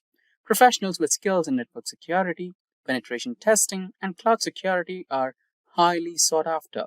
Preparing for cybersecurity job interviews require knowledge of key topics like encryption, firewalls, threat detection, and risk management. Having a strong list of frequently asked questions will help you boost confidence and readiness. Strong cybersecurity awareness also helps individuals and organizations stay safe in evolving threats. Now, without further delay, let's get started with the cybersecurity interview questions and answers. That said, if these are the type of videos you'd like to watch, then hit that like and subscribe buttons and the bell icon to get notified. Now, let's begin with the first question. What is the role of DNS in cybersecurity? Now, the answer for this question is DNS, or also known as the Domain Name System, translate domain names into IP addresses. Attackers exploit it using DNS spoofing, cache poisoning, or tunneling into redirect users, or exfiltrate data. Now, proceeding ahead, we have the next question. What is phishing? Provide an example. So, phishing is a social engineering attack where attackers trick users to revealing credentials via fake emails or websites. For example, a fake email from PayPal asking login details, or an email claiming to be from a bank requesting the recipient to provide their login credentials by clicking a link that leads to a fake website. Now, the next question is how encryption is different from hashing. Encryption converts data into ciphertext and can be decrypted back. Hashing is a one-way function that transforms data into a fixed length hash, which cannot be reversed. Now, question number 4. What is a firewall and why is it used? A firewall monitors and controls incoming, or outgoing network traffic based on security rules preventing unauthorized access and cyber threats. Now proceeding to question number 5. What is a three-way handshake? It's a TCP process where a client and server establish a connection using SYN, ACK, and ACK packets, ensuring reliable data transmission. So basically, the client sends SYS, or also known as synchronized packet, to the server to check if the server is up or has open ports. The server sends SYN ACK packet to the client if it has open ports. Lastly, the client acknowledges this and sends back an ACK or acknowledgement packet back to the server. Proceeding ahead, we have the 6th question. What is a VPN and why is it used? A VPN, or also known as the Virtual Private Network, encrypts internet traffic, ensuring secured remote access and protecting data from interception. Now, the 7th question. What are the common techniques for securing a computer network? Techniques like firewalls, IDS or IPS, strong authentication, encryption, patch management, network segmentation, and endpoint protection are a couple of common techniques that can be used to secure a computer network. Proceeding ahead, we have the 8th question. Define the terms encryption and decryption. So the answer is, firstly, encryption. Encryption converts plain text into unreadable ciphertext. So the other end is the decryption, which reverses the process using a key to restore the plain text. Proceeding ahead, we have the 9th question. What are cookies in a web browser? So you can consider cookies as some specific details that are stored by the website to help you navigate to the website when you revisit the same website. So the answer is, cookies are small data files stored in the browser to track users' session, preferences, and authentication. Malicious cookies can be exploited for tracking and session hijacking as well. Now proceeding ahead, we have the 10th question, which talks about what is the difference between IDS and IPS. So firstly, IDS.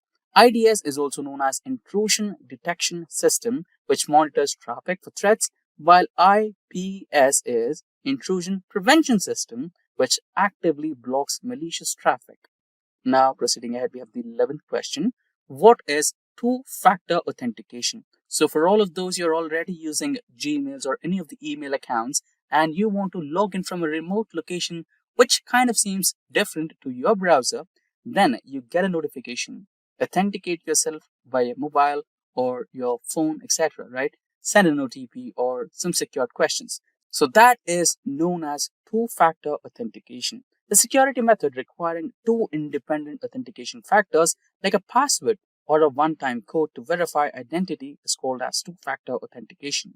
Proceeding ahead, we have the 12th question. What is SSL encryption? Secured sockets layer encrypted data between a web browser and a browser to prevent eavesdropping and tampering. Proceeding ahead, we have the 13th question. Explain a data security audit. So a security audit is an organization's security control, policies, and vulnerabilities to identify and mitigate risks. Now, the 14th question. Explain cross-site scripting and SQL injection. XSS injects malicious scripts into web pages to steal data. SQL injection manipulates database queries to gain unauthorized access. Now, the 15th question. What is a zero-day vulnerability? So, it refers to a security vulnerability present in software or hardware that is undisclosed to the vendor and lacks an existing solution. This loophole can be leveraged by malicious actors before a remedy is created. So, proceeding ahead, we have our 16th question. Discuss the ISO 27001 and 27002 standards. So, it is a framework for information security management systems, which is ISMS, while ISO 27002 provides guidelines for implementing security controls and practices within an organization. Now, proceeding ahead, we have the 17th question. Explain the principles of ethical hacking. Ethical hackers identify vulnerabilities legally, following rules and engagement, ensuring data integrity, and reporting findings responsibly. Now we have the 18th question. What are the different types of network security? So the 18th question, what are the different types of network security? So the different types of network security includes firewalls, IDS or IPS, encryption, VPNs, endpoint protection, network segmentation, and access controls. Proceeding ahead, we have the 19th question. So moving ahead, we have the 19th question. Discuss the concept of risk assessment in cybersecurity. Risk assessment evaluates threats, vulnerabilities, and potential impacts to prioritize security measures. Now, moving ahead, we have the next question, which is what is the incident response and how is it managed? So, the answer is incident response is handling security breaches using a structured approach, which is detection, containment, eradication, recovery, and lessons learned. Now, moving ahead, we have the 21st question, which talks about what is the CIA triad in cybersecurity? So, CIA stands for C, confidentiality, which is data privacy, I for integrity, which is data accuracy, and A for availability, which is for data access when needed from the CIA triad. Proceeding ahead, we have the 22nd question. What is network sniffing? Capturing and analyzing network traffic using tools like Wireshark, which attackers exploit to intercept sensitive data, is called as network sniffing. Now, the 23rd question. How do you manage cryptographic keys? Using key management systems like KMS, rotate key regularly, use strong storage methods, and enforce least private access, you can manage the cryptographic keys. Now we have the 24th question. Define the terms virus, malware, and ransomware. So the answer for this question is, firstly, a virus. Virus replicates and spreads. Next is malware, includes all malicious software. And lastly, the ransomware, where data gets encrypted and the attacker demands payment for decrypting the data. Now, the 25th question. What is the difference between HIDS and NIDS? So, HIDS is host-based IDS, which monitors systems activity on a device, while NIDS is network-based IDS, which analyzes network traffic for threats. Now, proceeding ahead, we have the 26th question, which asks about explain data leakage. So, unauthorized data exposure via breaches, insider threats, or misconfigurations prevented by DLP or data loss prevention tools is known as data leakage.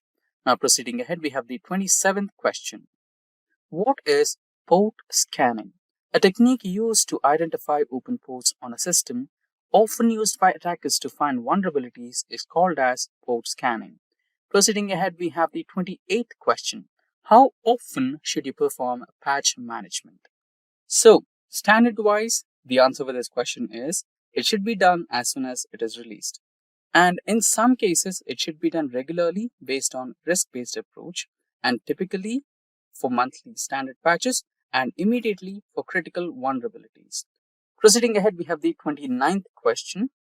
How would you reset a password protected BIOS configuration? Now, the answer for this question is, since BIOS is a pre-boot system, it has its own storage mechanism for setting and preferences. A simple way to reset is by popping out the CMOS battery so that the memory storing the settings lose its power supply, and as a result, it will lose its setting. Now, proceeding ahead, we have the 30th question. What is a botnet? So the answer for this question is a network of compromised devices controlled remotely to launch cyber attacks such as DDoS or spam campaigns is known as a botnet. Now the 31st question. What is the difference between a threat, a vulnerability, and a risk? So the answer is a threat is a potential danger. A vulnerability is a weakness. And lastly, a risk is a probability of exploitation. Now 32nd question. What is cognitive cybersecurity? AI-driven cybersecurity that uses machine learning and natural language processing to detect and respond to threats is known as cognitive cybersecurity.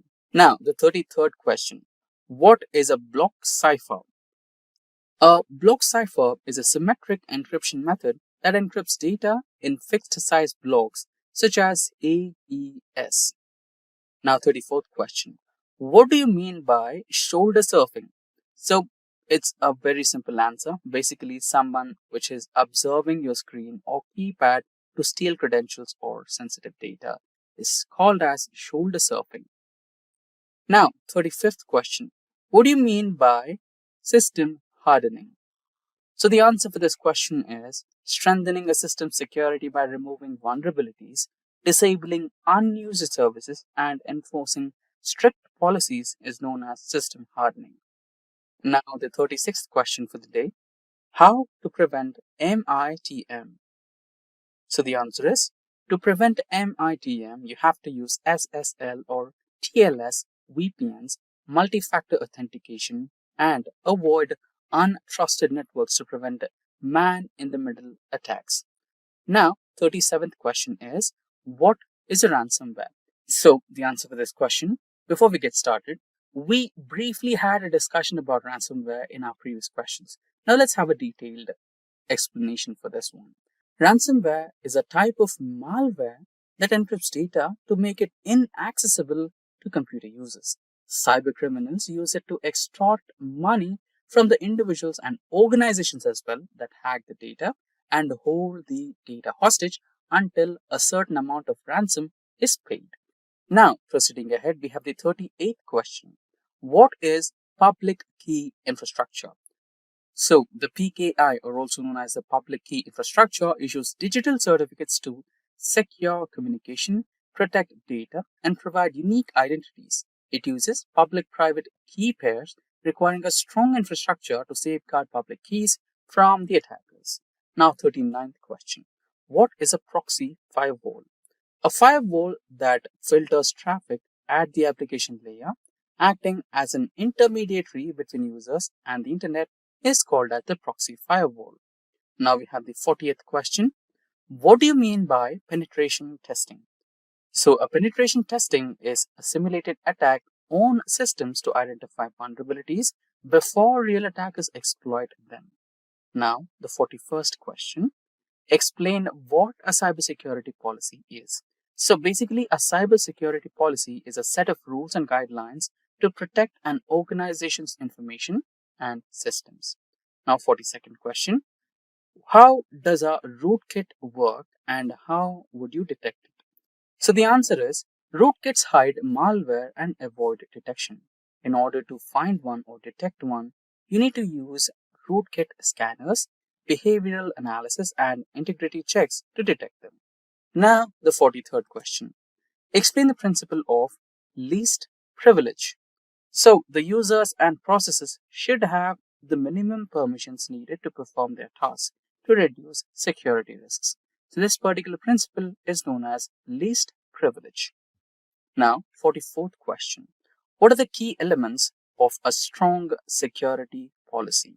So, the answer for this question is access control, encryption, incident response, audit logging, risk management, and compliance requirements.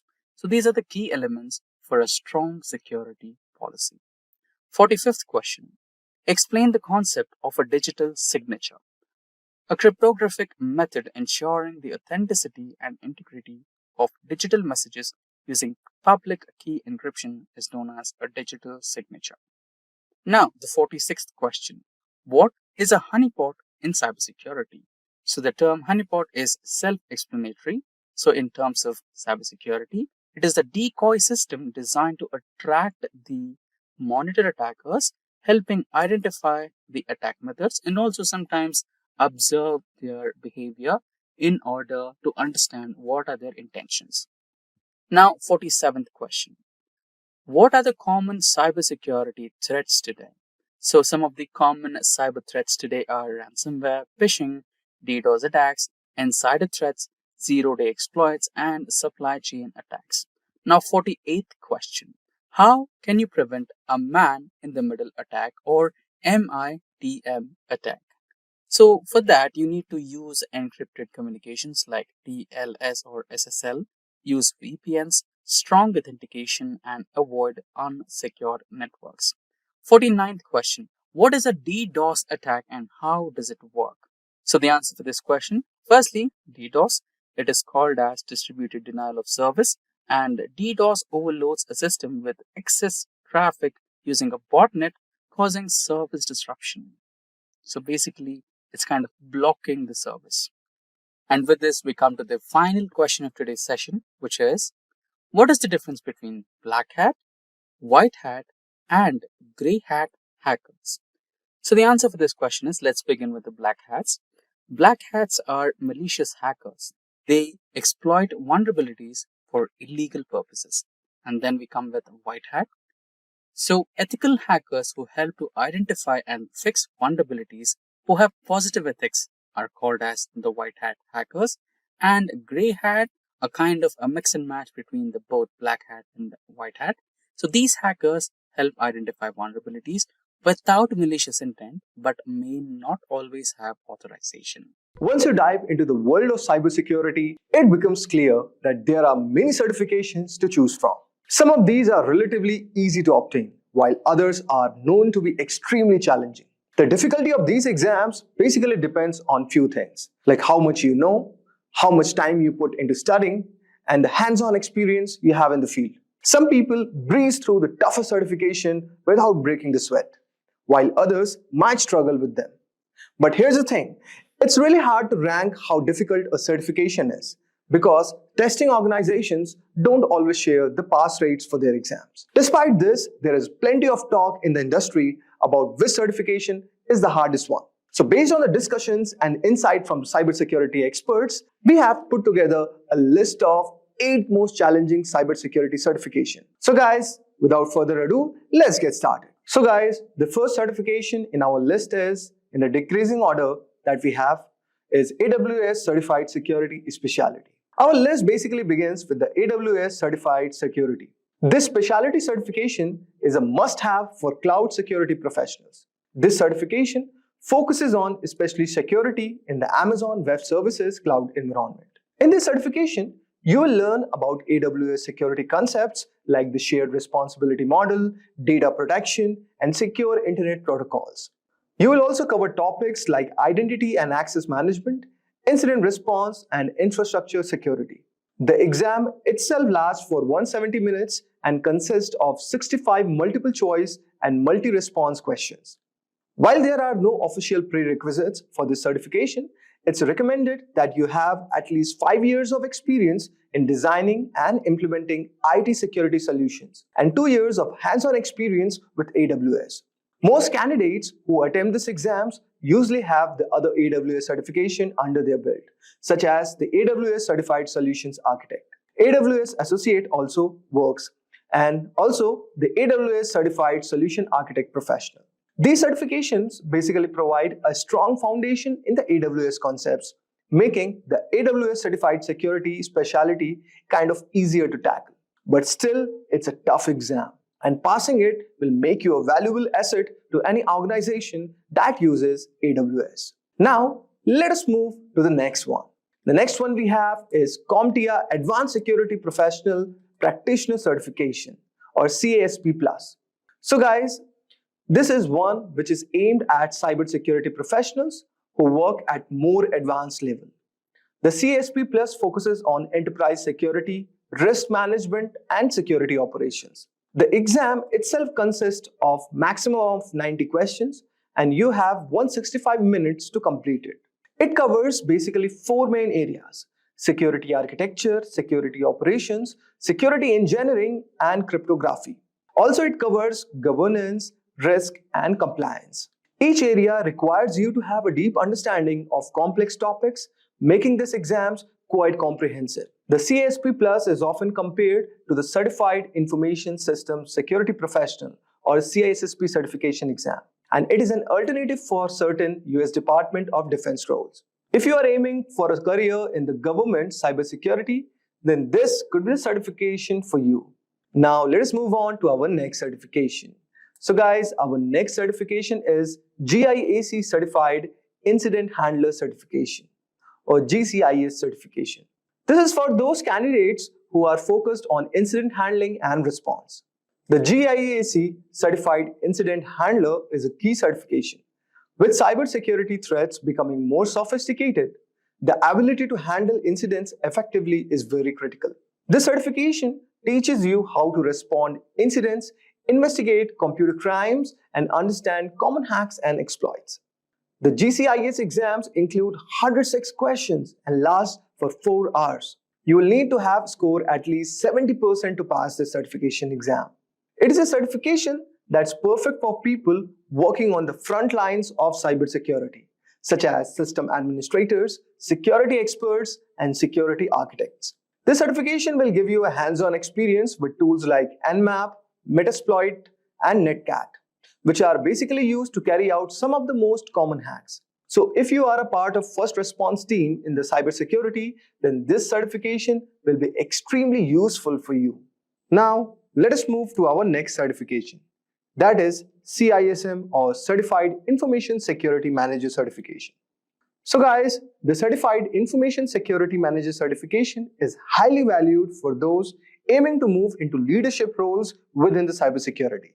It is specifically focusing on the management side, making it ideal for professionals who want to lead and govern an organization's information security program. Rather than diving deep into the technical aspects, CISM is all about managing the overall security infrastructure, accessing risk, and also implementing policies that ensure security at the organizational level. To earn the CISM certification, candidates must have at least 5 years of work experience in the field of information security, with at least 3 years of those as an information security management role. The exam is going to test your knowledge in the 4 key areas: information security governance, risk management, information security program, and incident management.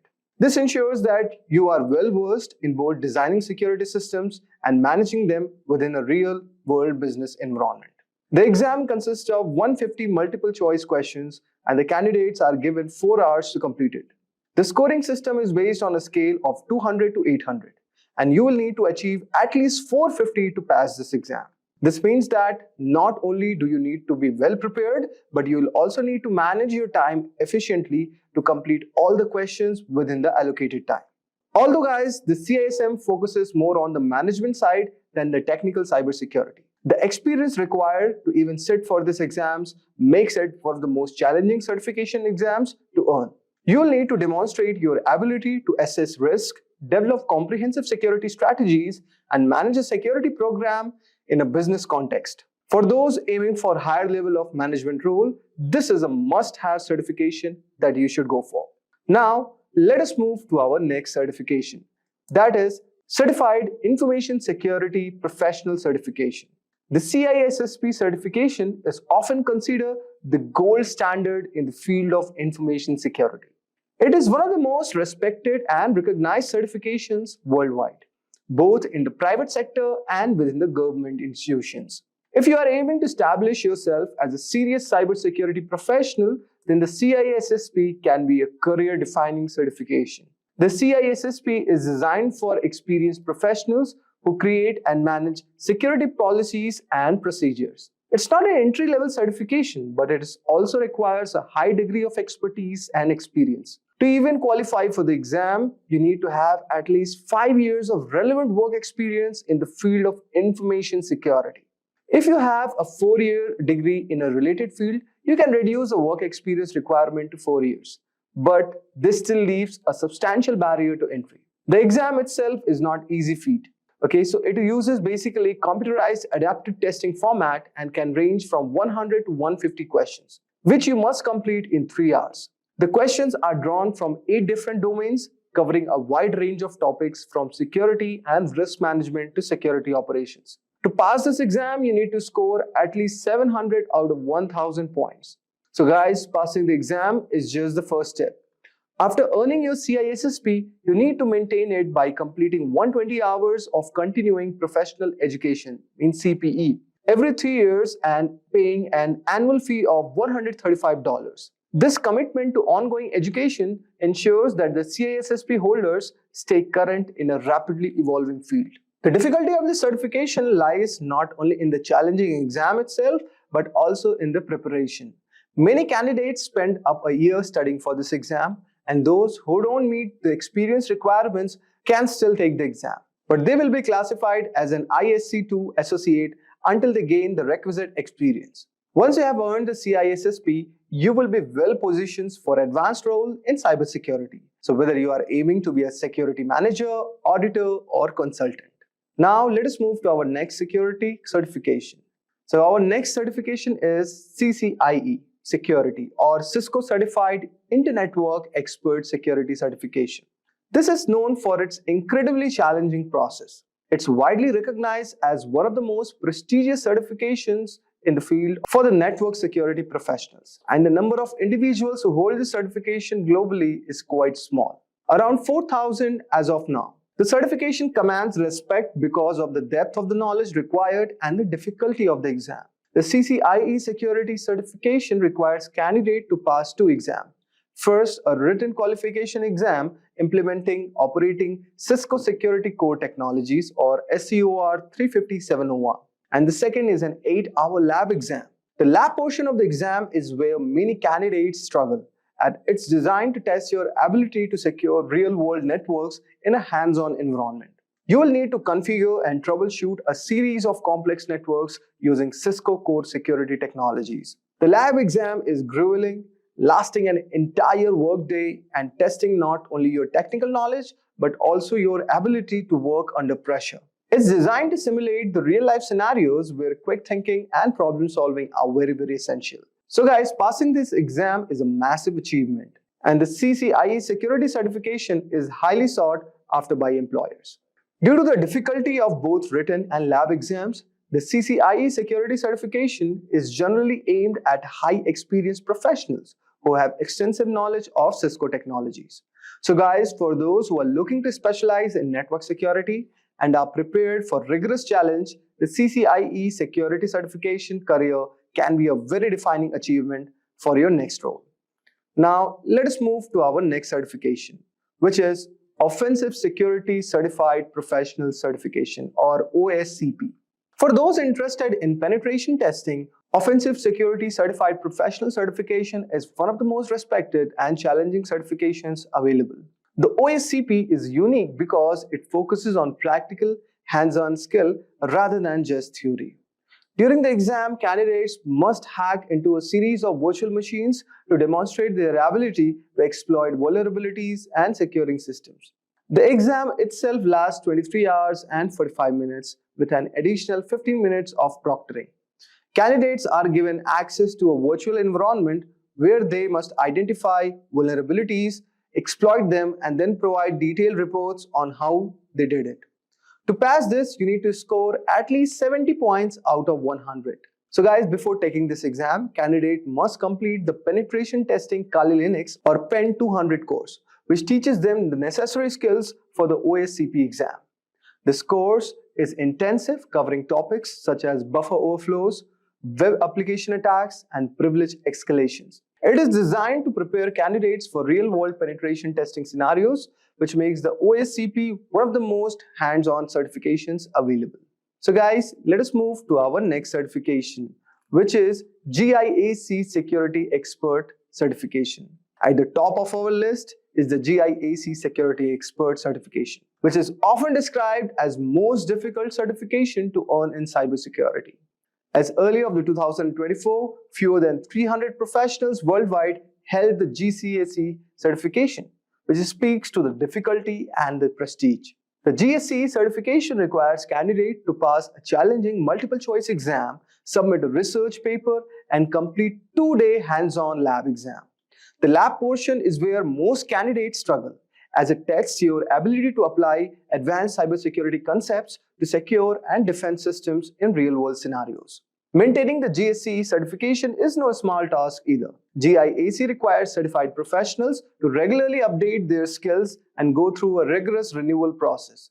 This makes the GSC not only tough to earn but also tough to keep. However, for those who do, it's a symbol of expertise and dedication to cybersecurity.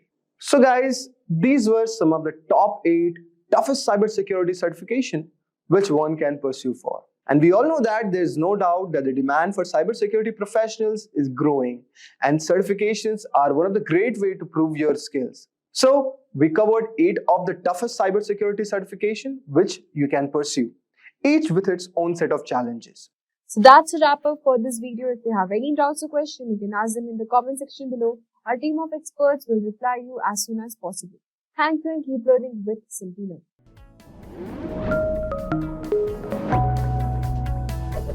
Hi there, if you like this video, subscribe to the Simplilearn YouTube channel and click here to watch similar videos. To nerd up and get certified, click here.